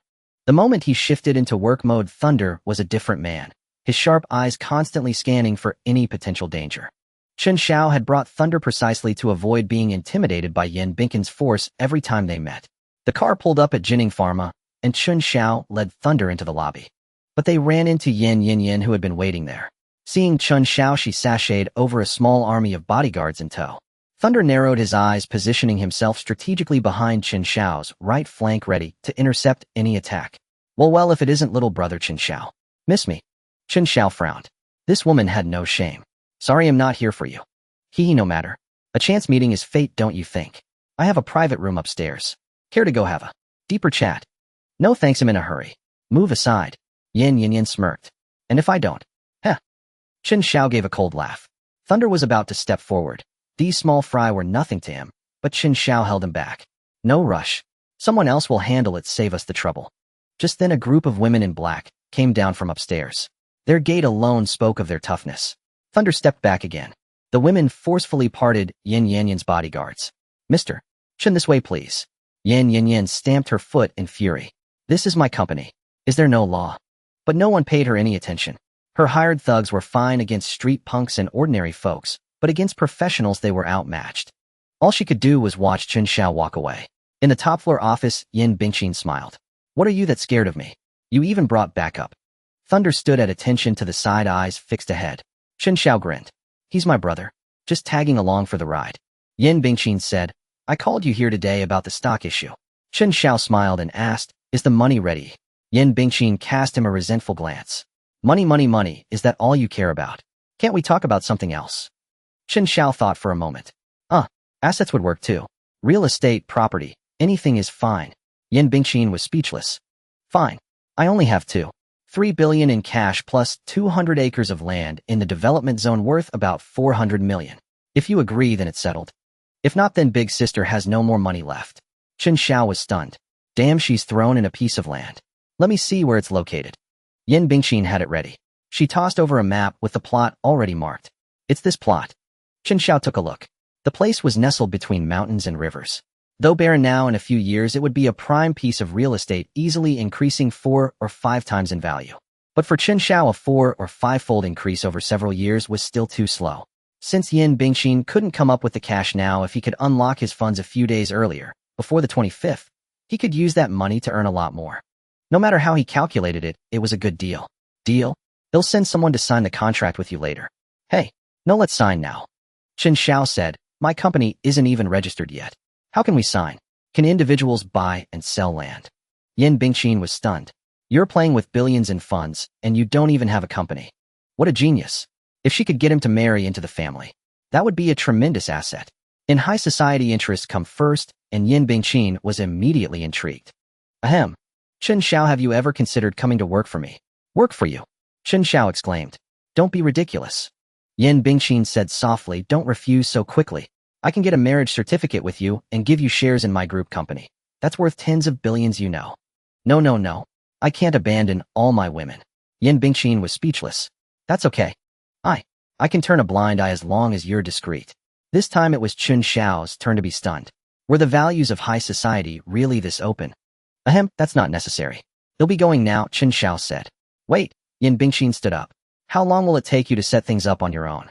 Let me help you register the company. We'll get the contract done this afternoon. Fine. Since someone was willing to help, Chen Xiao was happy to take it easy. Under Yin Bingqin's arrangements, he headed to the leisure area to wait for the paperwork. Chen Xiao and Yin Bingqin's conversation wasn't kept from Lei Ting. Though he appeared calm on the surface, his mind was in turmoil. He had thought Chen Xiao was just an ordinary rich second generation. But the deals he talked about were worth billions. The amount from a single deal was more than a mercenary squad could earn in 8 lifetimes. Lei Ting, relax and have some fun. You don't have to stand there all day. Lei Ting shook his head. It's fine, boss. I'm used to this work mode. That afternoon, professionals from Su Tang's law firm arrived, and Yin Bingqin helped Chen Xiao register his company. The name Chen Xiao chose was Tung Xiao Capital Management Co., Ltd. After both sides' lawyers reviewed the documents, Chen Xiao and Yin Bingqin began signing the contract. She received a 3% stake in Jinning Pharmaceutical, then transferred $3 billion in cash to Chen Xiao's personal account. The land transfer contract was also completed, with all subsequent matters handled by the lawyers. Finally, they stood up and shook hands. Yin Bingqin said meaningfully, you can think about my proposal when you get back. Chen Xiao was speechless. Thank you for the offer, but I think it's unnecessary. With that, he left Jinning Pharmaceutical with Lei Ting and the legal team. Yin Bingqin watched Chen Xiao leave with a smile, then her expression turned cold. Someone convene an emergency shareholders meeting. That afternoon, Jinning Pharmaceutical's board underwent a major reshuffle. All members of Lu Mei and Yin Yanyan's factions were purged from core management. Jinning Pharmaceutical became a group company under Yin Bingqin's absolute control. Chen Xiao transferred $2 billion of the $3 billion into his capital account, keeping $100 million in his card as pocket money. He didn't plan to repay the $239 billion in financing funds for now, but he also wouldn't use the borrowed money for investments. First, he already had enough capital. A few billion was more than sufficient for short-term trading. Second, he still hadn't figured out who had repeatedly sold his information. If he continued using leverage and offended someone, they could still trace it back to him. Of course, if another long-term investment opportunity arose, Chen Xiao wouldn't hesitate to use leverage again. As for enemies, as long as the profits were big enough, it didn't matter. The afternoon trading session had already closed. Seeing the hidden news, it was too late to act, so he could only wait until tomorrow. Back at the hospital, after a follow-up examination by the doctor, Su Tang was discharged. Lei Yong and Lei Ting hired a caregiver for their mother and insisted on starting work immediately, saying it was their mother's wish and they couldn't disobey. After work, they would take turns visiting their mother. Chen Xiao had no choice but to agree. He asked old Lu to arrange a private room for Lei's mother and hired 3 caregivers for 3 shifts. This also made it easier for the Lei brothers to rest when they visited. As long as money could solve a problem, it was trivial for Chen Xiao. On the way back, old Lu drove. Su Tang sat in the passenger seat, and Chen Xiao sat in the back with the 2 Lei brothers. This made him realize a problem. He needed to buy another car. Back at the company's underground parking lot, as luck would have it, the same group of punks led by the blonde thug and the pockmarked face were lingering around. Chen Xiao said coldly, they're the ones who injured Su Tang. Lei Ting, eager to repay his boss, saw an opportunity delivered to his doorstep. Boss, leave these scumbags to me. Chen Xiao nodded. Watch your limits. Keep it within civil liability. Also find out who sent them and what their goal is. Got it, boss. The car stopped and Lei Ting and Lei Yong got out first. Then Chen Xiao stepped out with Su Tang and old Lu flanking him. The blonde thug and the pockmarked face saw Chen Xiao and grinned as they surrounded him. You got lucky yesterday. What just got out of the hospital? Oh, brought 2 helpers. Ha ha ha. Lei Ting strode toward the blonde thug. The blonde froze, feeling a murderous aura radiating from the man, sending chills down his spine. But with so many underlings watching, he couldn't back down. He forced himself to shout, "Get him! Take down this poser!" Despite their unease, the underlings charged forward, relying on their numbers. The one in front threw a punch at Lei Ting's cheek. Lei Ting sidestepped, swiftly grabbed his wrist, and was about to break it, but remembering his boss instructions, he kicked the man in the stomach instead. The guy flew 3 meters through the air, landing on the ground and vomiting everything he'd eaten. Another came at him. Lei Ting's massive palm struck him across the face, sending teeth flying.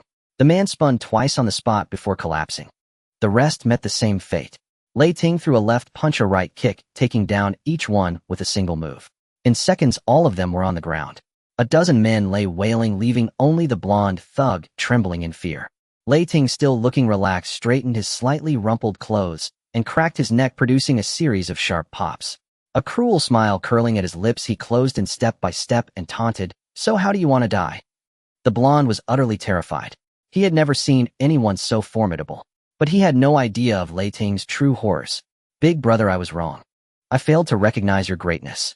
Please spare me." "Whether to spare you or not isn't up to me. You'll have to ask my boss." The yellow-haired man was about to rise and dash toward Chen Xiao, but Thunder kicked him squarely in the back of his knee. "Kneel and crawl over." The yellow-haired man thudded to his knees, a searing pain instantly jolting his mind. He wondered if his kneecaps had shattered. He let out a muffled groan, crawling on his knees before Chen Xiao. "Mr. Chen, I'm sorry I was blind and failed to recognize your greatness. Let me ask you who put you up to this." Chen Xiao looked down at him. The yellow-haired man hesitated. "Well, this. Not talking, huh?" Thunder, take him aside and give him some proper hospitality. "Mr. Chen, no one put me up to it. It was my own wicked scheme, all my fault." Before he could finish, Thunder grabbed him by the scruff of his neck and dragged him away. "Mr. Chen, it really was my own idea." A few minutes later, Chen Xiao heard no screams, but the yellow-haired man, trembling all over and bearing no visible injuries, crawled back step by step. Then he confessed honestly, "Mr. Chen, it was Wang Jiankai who put me up to it." Chen Xiao didn't know what methods Thunder had used, but as long as the goal was achieved, it was fine. "Wang Jiankai. What does he do?" The yellow-haired man said he runs websites, but they're all shady or overseas gambling sites. Chen Xiao was puzzled. How had he crossed paths with such a person? After a moment's deliberation, eliminating all impossibilities, he ultimately guessed it had to be related to Zhongfu investment. However, no matter who he was, if he dared to reach out, he had to be prepared to pay the price. Chen Xiao turned and went back to the car to make a call. "Hello? And Zhong, how's the investigation on Zhongfu investment coming along?" "Boss, I've roughly sorted out the main threads and am tracking Shi Zhongfu." "Oh, is there a man named Wang Jiankai by his side?" "Yes, boss. That old bastard has dirty hands, playing all sorts of heinous tricks. Focus on gathering evidence of his crimes first and try to send him off for good." "Got it, boss. I've been itching to do that for a while." Stay safe." "Will do." Hanging up, Chen Xiao said to Lei Yong, "Take these scumbags inside and make them confess their crimes." "Yes, boss." With that, Chen Xiao took Su Tang and old Lu upstairs first. The Lei brothers cracked their knuckles step by step, approaching the yellow-haired man. Half an hour later, the yellow-haired man trembled as he called the police. "Hello, I want to turn myself in." Only after entering the police station did the yellow-haired man feel a shred of safety. Truly, it was a place of justice where even someone like him could find peace of mind. "Su Tang will give you a few days off to rest and recover." "No need, boss. I feel more stifled at home. The company is where I truly recharge. Besides, I have interviews this afternoon." Chen Xiao had no choice but to relent. Su Tang had deeply grasped the essence of his headhunting expertise, learning to discern candidates' backgrounds from every angle. She also conducted background checks and integrity investigations quite proficiently. Sitting in his office, Chen Xiao pondered that although there were no trades today, he had plenty to do. In summary, there were 2 main tasks: buying a car and buying a house. One E300 and one Ferrari 458 could no longer meet the company's needs. Moreover, both office space and private residence needed consideration. He couldn't keep crowding into this office building with so many other companies. Nor could he always stay in hotels. In the end, nothing beat the comfort of home. To handle these two matters quickly and efficiently, he needed to consult those in the know. And who knew luxury cars and mansions best? The second-generation circle, of course. Chen Xiao picked up the phone and called Tang Xiaofei. Hello. Brother Tang, I want to buy some things and need the brother's advice. Tang Xiaofei was taken aback. Needing the brother's advice meant it was no small matter. Did you make another fortune, kid? You haven't even driven the Ferrari yet, and now what are you buying? Nothing much. The team's growing, and we're short on cars and houses. Tang Xiaofei. Awesome. I'll arrange it and send you the address. About 10 minutes later, Tang Xiaofei sent the location of a riverside tea house. Chen Xiao stood up and said, Lei Yong, come with me. Yes, boss. Lei Yong, already equipped with professional radio communication gear, spoke into his earpiece. Brother Lu, the boss, is heading out. Need the car. A reply came through the earpiece, copy. By the time Chen Xiao and Lei Yong came downstairs, the car was already waiting at the door. Seamless transition, not a single second wasted. After getting in the car, Chen Xiao said, Brother Lu, do you have any friends looking to change jobs? You can bring them to our company. You might be too busy alone later. Old Lu replied, actually I do. I have a few old buddies I grew up with. Decent folks well known to me. I'm good. Bring them all over and form a team. You'll be the captain. Well, this. Boss, I'd rather just drive for you. I don't want to be any captain. Chen Xiao smiled. Being a good captain for me is a bigger help. Then all right. Lei Yong, I heard you have brothers in this line of work too. Yes, boss, but I don't think our company needs them yet. The two of us are enough to keep you safe. Chen Xiao said, it's fine. Our company is about to move to a new place and we'll need a lot of security. Call them over and we'll train more. You'll be the security advisor. Well, this. All right. As they chatted, the car quickly arrived at a riverside courtyard. Seeing the decor which clashed with the surrounding buildings, it was clear this was some tycoon's private domain. As they approached, the gates slowly slid open to both sides. On the second floor terrace, Tang Xiaofei, coffee cup in hand, gestured to Chen Xiao. After parking, old Lu waited by the car, while Lei Yong followed Chen Xiao upstairs. Brother Tang, this place is fantastic. A panoramic view of the Chongqing River. Tisk college students sure have a way with words, unlike some who only say damn. Zhang Meng. Damn is the most genuine and heartfelt expression. Oh, what the hell do you know? Chen Xiao chuckled as he surveyed the private gathering. Besides Tang Xiaofei, Zhang Meng, and a few familiar faces, there was one person Chen Xiao had never seen before. Well, let me introduce you, brother. This is Xiong Chao, the son of Jining Yijian. Xiong Chao, this is my friend Chen Xiao. Chen Xiao extended his hand and shook Xiong Chaos. Sorry to trouble you, brother, to come all this way for my trivial matters. Brother Chen, you're too kind. I've been wanting to come relax at old Tang's place for a while, but he never opened his mouth. This is the perfect opportunity, ha. Chen Xiao formed a good impression of Xiong Chao. The man was dressed very casually. Ordinary jeans, a random t-shirt, and plain sneakers. Though clean, they looked a bit worn. From his appearance, no one would guess he was the son of a real estate tycoon worth tens of billions. Tang Xiaofei teased. Brother Chen, let me tell you, Xiong Chao is filthy rich, but also stingy as hell. He's always looking to freeload off others. And he has one big hobby, collecting luxury mansions. His favorite thing is to trample on the floors of multi-million-dollar homes with his beat-up 82/8-inch sneakers. Xiong Chao, I'm not that bad. I occasionally switch to a pair of 87 second-hand sneakers, alright. Chen Xiao. Xiong Chao, I'm not that bad. I occasionally switch to a pair of 87 second-hand sneakers, alright. Chen Xiao. He truly couldn't fathom the hobbies of the wealthy. What kind of twisted tastes were these? Yet Tang Xiaofei had invited Xiong Chao over, presumably to offer advice on buying a house. After exchanging greetings, they took their seats one by one, admiring the scenery of the Chongqing River while engaging in casual conversation. Brother, tell me, what do you need? Chen Xiao replied. I need a few cars, 2 vans, 2 SUVs, and 2 sedans. Tang Xiaofei asked, still using Mercedes for the sedans? Chen Xiao nodded, yes, Mercedes. Get 2 S-Class models. Got it. They'll make a bit of profit too, Tang Xiaofei said with a smile. Haha, you deserve to earn. I can't always freeload. It'd be embarrassing for a brother, Chen Xiao remarked. He wasn't short on money, and at times like this favors were more valuable than cash, so he tried to avoid owing any. The second-generation heirs present understood this principle well. Sometimes deliberately making others owe you a favor could instead breed resentment. I have connections for SUVs and vans too, and I can get them cheaper than market price. There's a car show this weekend. Let's go take a look together. Sure. Zhang Ming, who had been waiting impatiently, couldn't help but ask, Brother Xiao, aren't you getting a sports car or something? Chen Xiao replied. I'll grab a Ferrari. I've never driven one before.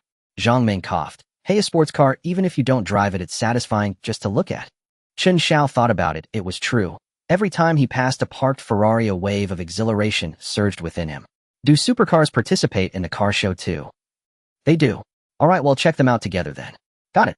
Zhang Ming's face lit up with joy. Among this group, each had their own area of expertise, but what amazed them most about Chen Xiao was his cash flow. These second-generation heirs all claimed to be worth billions, but that wealth was tied up in property, businesses, and fixed assets. Few could immediately produce 100 million in cash. For instance, Yin Bingqin, worth tens of billions, couldn't even come up with 2.7 billion in a short time and had to use land to make up the difference. With the cars arranged, Tang Xiaofei said, Xiong Chao is the expert on houses. Brother, what kind do you want? Xiong Chao smiled. I've done a bit of research. Brother Chen, tell me what you need, and I'll help you figure it out. In truth, Chen Xiao already knew exactly where he wanted to live. He was just looking for a new office space, something he'd never looked into in his past life. Oh, it's like this. Our company is currently in an office building, but it's too crowded and inconvenient. I'm looking for a new workplace, preferably a standalone building near Jining University. The group was taken aback. A standalone building. He wanted an entire building. Xiong Chao clearly hadn't expected Chen Xiao to want to buy a whole structure. Had thought a villa would be the limit. After a moment to compose himself, Xiong Chao straightened up from his lazy posture and said earnestly, Brother, I'm not bragging, but I do have a project that fits your requirements perfectly. Oh, tell me about it. Xiong Chao said, You know Qianhu Lake, right? Our company has a real estate project by Qianhu Lake, mainly villas. There's an 8-story building totaling 1600 square meters with 200 square meters per floor. It was originally built as a supporting office building for the villa area, but later. Anyway, it should suit your needs. Chen Xiao paused. Xiong Chao didn't finish his sentence, but Chen Xiao recalled something. He remembered that the Qianhu Lake Villa project had run into major trouble due to funding issues, leading to a prolonged construction halt. Thanks to the well-developed surrounding facilities, students from Jining University would flock there in groups during holidays to relax and have fun. Chen Xiao had been there a few times and remembered it well. Has the main structure been completed? Xiong Chao replied, The office building and surrounding facilities are done. The villa area is still under construction. Oh, Chen Xiao thought it over. If the villas were halted, so be it. He wanted the office building. All right, let's go take a look later. Xiong Chao picked up his coffee cup and said, Honestly, Brother Chen, if you like it, you'd be doing me a huge favor. Chen Xiao smiled, Not at all. I happen to need it, and you happen to have it. If it's suitable, it's only natural, right? His words pleased Xiong Chao. Come on, let's toast with coffee instead of wine. They clinked cups and drank. Then Chen Xiao added, We've sorted out the cars and the company. I also need a riverview apartment along the Chongting River. Everyone was speechless. Though they were all second-generation heirs, they were still shocked by Chen Xiao's spending speed. In this era, the economy wasn't as developed as in later years, and the heirs' net worth hadn't skyrocketed yet. None of them had personally experienced dropping 100 million without batting an eye. What? What kind of house? Xiong Chao asked. Chen Xiao thought for a moment. A large flat, not too big. Under 1,000 square meters will do. Everyone was dumbfounded again. Under 1,000 square meters. Was he planning to raise pigs? All right, it seems. My ultimate luxury home won't be mine anymore, Xiong Chao said. Haha, your ultimate luxury home paired with our ultimate cash king. A perfect match, Tang Xiaofei joked. Chen Xiao could tell Xiong Chao had connections. Worthy of a real estate second-generation heir, truly professional. Xiong Chao sighed. Well, there's a penthouse unit at Riverside, one that a friend reserved for me, but with the company needing funds, I can't buy it anytime soon. I didn't want to keep them waiting forever, so since you need it, Brother Chen, go take a look. So taking something you love, Chen Xiao said. Oh, it's nothing. I can't buy it for now anyway, and they're holding it out of politeness, tying up so much capital. I feel bad about it too. If you take it, Brother Chen, it'll be like solving a problem for me. Seeing Xiong Chaos' sincerity, Chen Xiao nodded. All right, let's start looking at houses then. Let's go. The group of heirs had nothing better to do and loved being part of the excitement, so they clamored to join. When they went downstairs, the courtyard was filled with a motley assortment of cars. Some drove sports cars, others SUVs, but among them all Chen Xiao's E300 was the cheapest. Tang Xiaofei looked around and said, Brother, you really need to change your car. Haha, I'll get everything at the car show this weekend. Zhang Ming said, Brother Chen, your Phaeton is arriving this weekend. Can I borrow it for a display? You can have it back on Monday. Sure, no problem. Once the car arrives, you can do whatever you want with it. Zhang Ming gave a thumbs up. Brother Chen, you're classy. Soon the group formed a convoy and set off toward Qianhu Lake in a grand procession. The scenery of Qianhu Lake was second to none in Jining and its surroundings. With its high forest coverage, excellent water quality, fresh air, and rippling blue waters, the area would be restricted from real estate development in a few years to protect the natural environment. The early real estate projects scattered around Qianhu Lake became a rarity. Housing prices skyrocketed beyond imagination, with homes worth over $100 million becoming commonplace. The early real estate projects scattered around Qianhu Lake became a rarity. Housing prices skyrocketed beyond imagination, with homes worth over $100 million becoming commonplace. The convoy cruised along a tree-lined avenue with green mountains on one side and clear waters on the other. Chen Xiao rolled down the window and took a deep breath. Indeed, it was vastly different from the city. Before long, the convoy reached the mountainside. From this point upward, all the way to the summit, belonged to Xiong Chaos Lakeside Elegance Project. The 8-story office building he mentioned was situated on a platform halfway up the mountain. Looking down, the boundless Qian Lake unfolded before their eyes. Complementing this building was a spacious courtyard spanning several thousand square meters. Brother Chen, what do you think? Buy the building, get the courtyard and underground parking lot for free. A bonus of thousands of square meters. Chen Xiao was thoroughly pleased. Not only was it close to the city center, but the environment was also exceptionally elegant. The standalone 8-story structure, excluding the basement, boasted over 16,000 square meters, more than sufficient for his needs. All right, let's talk about the price. Xiong Chao was overjoyed. The price is negotiable. Originally, we planned to sell it at 7,000 per square meter at launch. But since you're one of us, and it's a whole building sale, let's settle on 5,000 per square meter. Damn, 5,000 for this godforsaken place. Give us a better deal, Tang Xiaofei said. Brother Tang, any cheaper, and I'd be taking a loss. Still, Xiong Chao felt it was a bit steep. After all, this was the suburbs where surrounding property prices hovered around 4,000, and even the best locations in the city barely exceeded 10,000. Ahem. Brother Chen, how about this? You buy this building, and I'll throw in a villa next door as a bonus. Chen Xiao nodded. Fine deal. To him, the price of 5,000 per square meter was practically a steal. In 8 or 9 years, property here would cost at least 50,000 per square meter. That 400 to 500 square meter standalone villa, now a mere bonus, would become a mansion worth tens of millions in the future. Since both buyer and seller were in agreement, no one else objected. Still, everyone felt Chen Xiao had overpaid. Xiong Chao was delighted. Tonight's on me to thank Brother Chen for his generous support. Chen Xiao said. They'll have someone handle the paperwork with you. Come on, let's go check out the penthouses. Great, let's go. Who would have guessed that this group, in less than half an hour, had sealed a deal worth nearly 100 million? Though Tang Xiaofei and the others weren't the buyers, they still found it exhilarating to be part of the excitement. Such a massive transaction in their own companies would have required a meeting and deliberation. But Chen Xiao handled it like buying vegetables at the market. A quick look, a brief chat, and the deal was done. The group drove back to the city center and arrived at the prestigious Riverside 1 community. This was practically the ceiling of Jinning's property prices. Any unit here cost no less than 10,000 per square meter. Units with better floors and layouts sold for around 12 to 13,000. Of course, compared to the future when prices would soar to 70 or 80,000, this was still incredibly cheap. Surrounding the community were 5-star hotels, business districts, and elite kindergartens, primary schools, middle schools, and high schools. A complete and well-developed set of amenities. Since Xiong Chaos Friend wasn't available, he arranged for a company executive to receive them. The executive led the group directly to the 50th floor, the top level. This unit occupied the entire floor, spanning 800 square meters. It featured a gym, private cinema, office area, reception area, and living quarters, all decorated with elegant luxury. Brother Chen, what do you think of this one? The ultimate home for life, Xiong Chao said with a sigh of admiration. Chen Xiao nodded.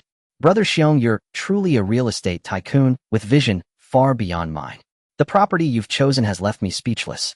They'll take this one. Great, President Wang, sell it to my brother at the price we agreed upon earlier. Certainly, Mr. Xiong. The total price for this unit is 12 million. Sir, will you be paying by card or bank transfer? Give me an account number, I'll transfer the funds. Right away. After receiving the account details, Chen Xiao called Su Tang. A few minutes later, 12 million arrived. President Wang went to handle the paperwork and handed Chen Xiao the keys ahead of time. Tang Xiaofei and the others surveyed the property, clicking their tongues in admiration. Damn, now I want one too. This is way more comfortable than a villa. Each has its own merits. If you like it, just get one, Chen Xiao said. I'll forget it. The economy's been accelerating these past few years, and overseas investments are massive. If I dared to squander a large chunk of liquid cash, my old man would break my legs. While Chen Xiao was buying the apartment, the contract for the office building was also ready for signing. At 5,000 per square meter for 16,000 square meters, the total came to 80 million. Chen Xiao instructed Su Tang to transfer the funds to the corporate account designated by Xiong Chao, completing the transaction. Both President Wang of Riverside 1 and Xiong Chao wanted to treat Chen Xiao to dinner. Chen Xiao said, "Brothers, after a long day of travel, you must let me show my gratitude. This meal is on me." Unable to dissuade him, the group relented, joking that they would feast at the expense of the Cash King. Chen Xiao and his entourage headed straight to the adjacent five-star hotel, booked the largest private room, and arranged a full itinerary of karaoke, baths, and massages. After partying with the group until 8 o'clock, Chen Xiao pulled Tang Xiaofei aside. "Brother Tang, I made plans with a girl a few days ago. I can't stay with everyone tonight." Tang Xiaofei was taken aback. He put his arm around Chen Xiao's shoulder, envy coloring his face. "Brother, you sure know how to live. Damn, I'm jealous as hell. But your sister-in-law Xiao Mei keeps me on a tight leash. Since I can't have fun, you've got to enjoy it for me, brother. Leave things here to me, go on ahead." Chen Xiao was speechless. "Thanks, Brother Tang. Let's hang out, just the two of us sometime." Tang Xiaofei waved his hand. "Go on, get out of here." The group was having a blast. Fine food, fine wine, beautiful women, and no one noticed when someone slipped away. Chen Xiao led Lei Yong out of the hotel and said to old Lu, "Brother Lu, back to the company." "Got it." At the company, everyone else had already left for the day. Chen Xiao uncovered the Ferrari and said to old Lu, "Brother Lu, you can clock out. He'll drive myself tonight." "All right, I'll leave the car with Lei Yong. He'll follow you." Chen Xiao was taken aback. I can manage on my own." Lei Yong shook his head. "Boss, don't worry. I won't disturb you at all." Cough, that's not. In the end, Chen Xiao decided to listen to Lei Yong. Just in case of any emergencies, it was better to have someone on hand. "All right, once I'm home, you can drive back and rest." "Yes, boss." The two got into their respective cars. Chen Xiao started the Ferrari 458, and the low rumble of the engine roared to life. A surge of adrenaline rushed to his head. No wonder these cars, despite being so uncomfortable, still attracted countless wealthy enthusiasts. Supercars at times could indeed ignite a man's testosterone. With a couple of revs, Chen Xiao eased the Ferrari out of the underground parking lot. A few days earlier, old Lu had negotiated with the property management and spent some money to modify the entrance and exit to accommodate supercars. Thus, Chen Xiao drove smoothly onto the road. As soon as the Ferrari 458 appeared, it instantly became the center of attention. Fortunately, the tinted glass was dark enough, otherwise Chen Xiao felt his image would have been captured by countless onlookers. Lei Yong followed behind Chen Xiao's car in his E300, always shielding him from prying eyes on one side. Chen Xiao's destination was Jining Institute of Technology. He had promised Yu Mingqi that he would watch her performance tonight at 8. The fiery red Ferrari 458 glided like a nocturnal enchantress, elegantly weaving through the neon-lit city. At Jining Institute of Technology, the performance had already begun, but Yu Mingqi was gloomily peering backstage. He said he'd come tonight. Will he really? Big liar, you're not really going to stand me up, are you? Oh, look who's here. Our campus beauty isn't in high spirits. Ming Ming teased. Who says I'm not? I'm memorizing the lyrics. All right, memorizing lyrics, huh? I thought you were waiting for someone. Yu Mingqi retorted. I wasn't waiting. Fine. But Wang Hao is going to give you flowers later. Are you really not going to accept them? In front of so many people on stage? No way. I've made it clear to him. If he insists, don't blame me for embarrassing him. All right. Actually, Wang Hao isn't bad. He's rich, handsome, and I heard his family has some background. Yu Mingqi rolled her eyes. Wang Hao was moderately wealthy among the students. But compared to other classmates, he was nothing. In front of truly wealthy people, he was insignificant. Hey, Mingqi, quick, it's your turn. Oh, lost in thought, Yu Mingqi quickly stood up and walked toward the stage. The appearance of the campus beauty immediately electrified the atmosphere. Countless boys shouted wildly, whistles rising and falling, trying desperately to catch the campus bow tie's attention. Standing on stage, Yu Mingqi scanned the periphery of the audience again, but there was still no sign of that Mercedes. Only a few cheap cars worth a few thousand yuan were parked by the roadside, their occupants frantically waving toward the stage. Somewhat disappointed, Yu Mingqi composed herself and said with a smile, "Good evening, everyone. I'm Yu Mingqi. He'll be singing Will You Come Tonight. I hope you enjoy it." Another roar erupted from the audience. Many shouted, "Mingqi, you'll come." Yu Mingqi smiled gently and began to sing with deep emotion.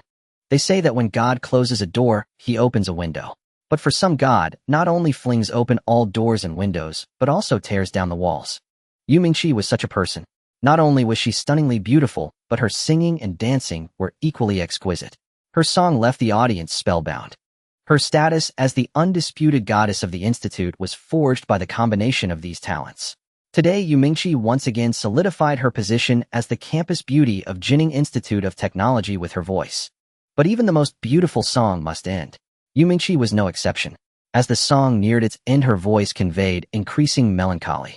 That man had not come after all. Just as Yu Mingqi sang the final note and slowly closed her eyes.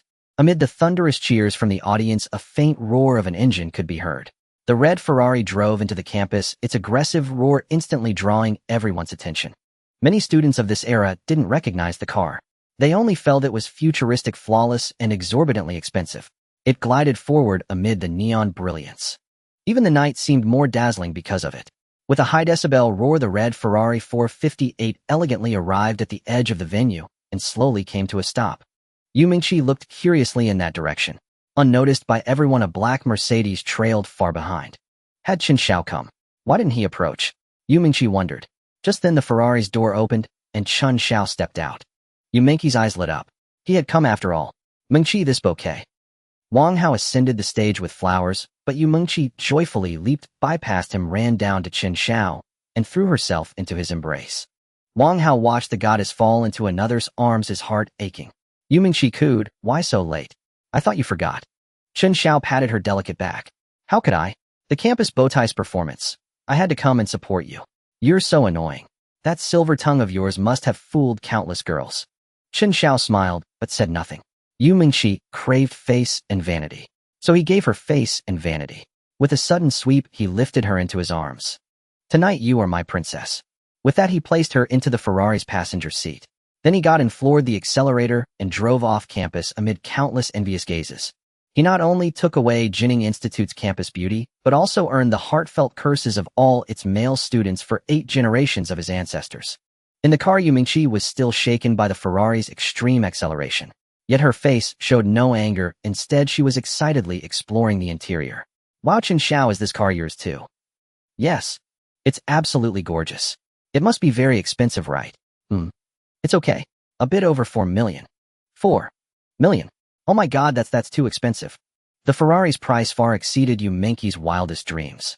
A 10,000 yuan handbag or a few thousand yuan cosmetics were the peak of luxury in her world.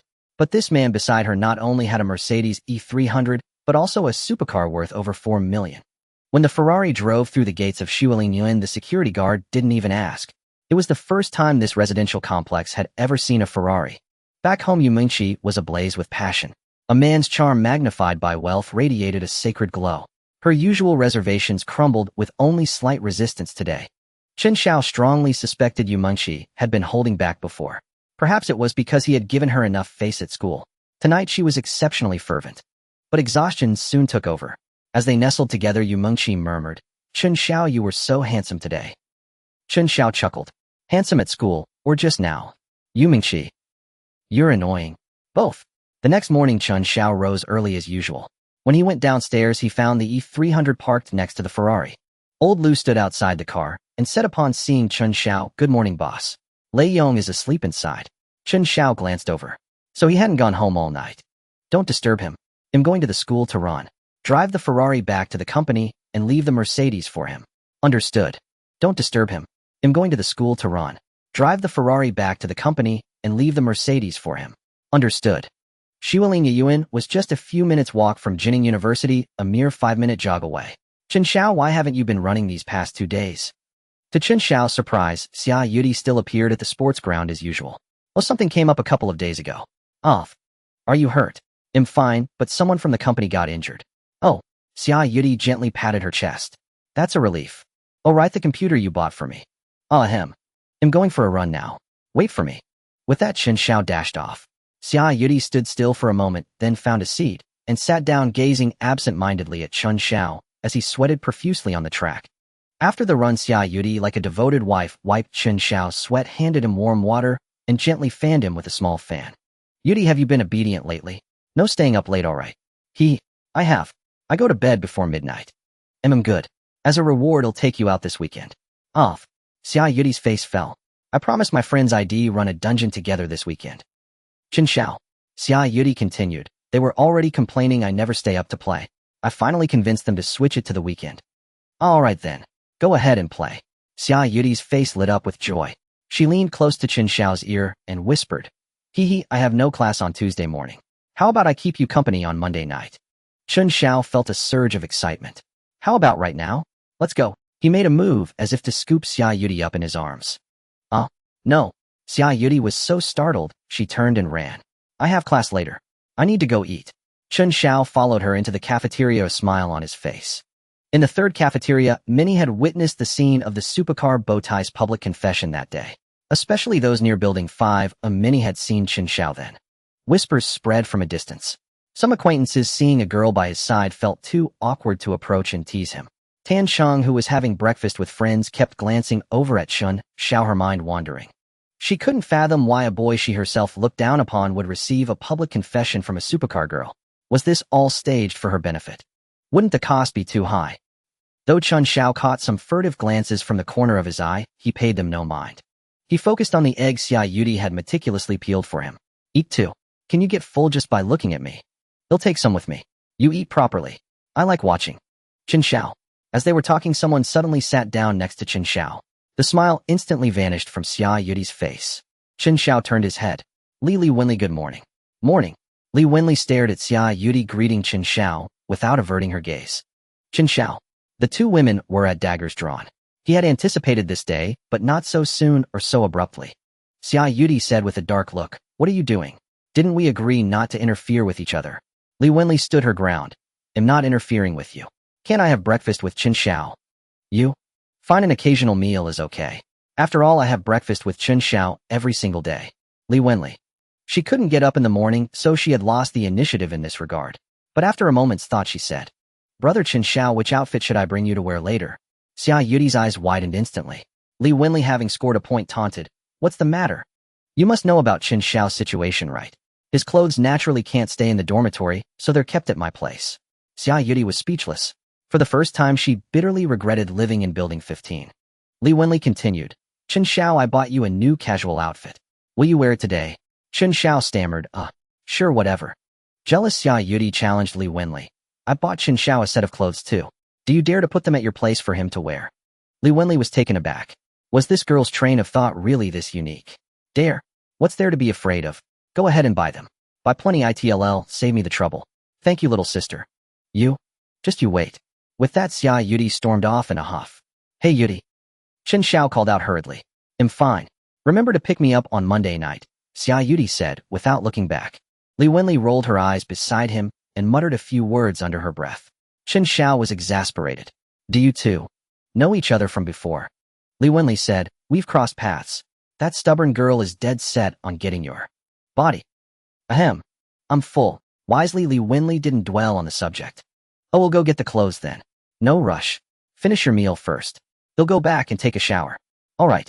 Back in the dormitory, Xiao Ji and Lu Xin were still asleep. After washing up, Chen Xiao went downstairs. Li Wenli was already waiting with the clothes. Chen Xiao found a secluded spot to change, then asked, Are you free this weekend? Li Wenli meticulously smoothed the wrinkles on his shirt and whispered in his ear, Whenever you need me, I'm free. Chen Xiao smiled. Good. Come with me to the auto show this weekend. All right, Li Wenli said happily. Soon the E300 arrived, and Li Wenli quickly covered his head with the clothes. Chen Xiao then dashed out. The tale of a masked man dashing into a Mercedes early in the morning between buildings 5 and 6 became campus lore. But no one knew who it was. The only one in the know, Li Wenli, just smiled knowingly. Upon arriving at the company, Chen Xiao noticed many more people. Su Tang had reorganized the team and also assigned assistants to Wang Peng and Xiao Su. The driver team grew by 2 and the security team by 4. Chen Xiao roughly calculated that his employees now numbered nearly 30. For a company scale, it was nothing, but for his current needs, it sufficed. Lei Tang, how is Auntie recovering? Thank you for your concern, boss. My mom is recovering well. She can get her stitches out in a few days. Don't be careless. Focus your energy on the hospital for now. Don't worry, I can handle both. Good. Lei Tang pushed open the door to the boss office. After Chen Xiao entered, he closed the door and stood to the side. Chen Xiao opened his phone to check today's hidden messages. Although Jinning Pharmaceutical had been sold the message about, it was still posted. As a result, there was only one new hidden message today.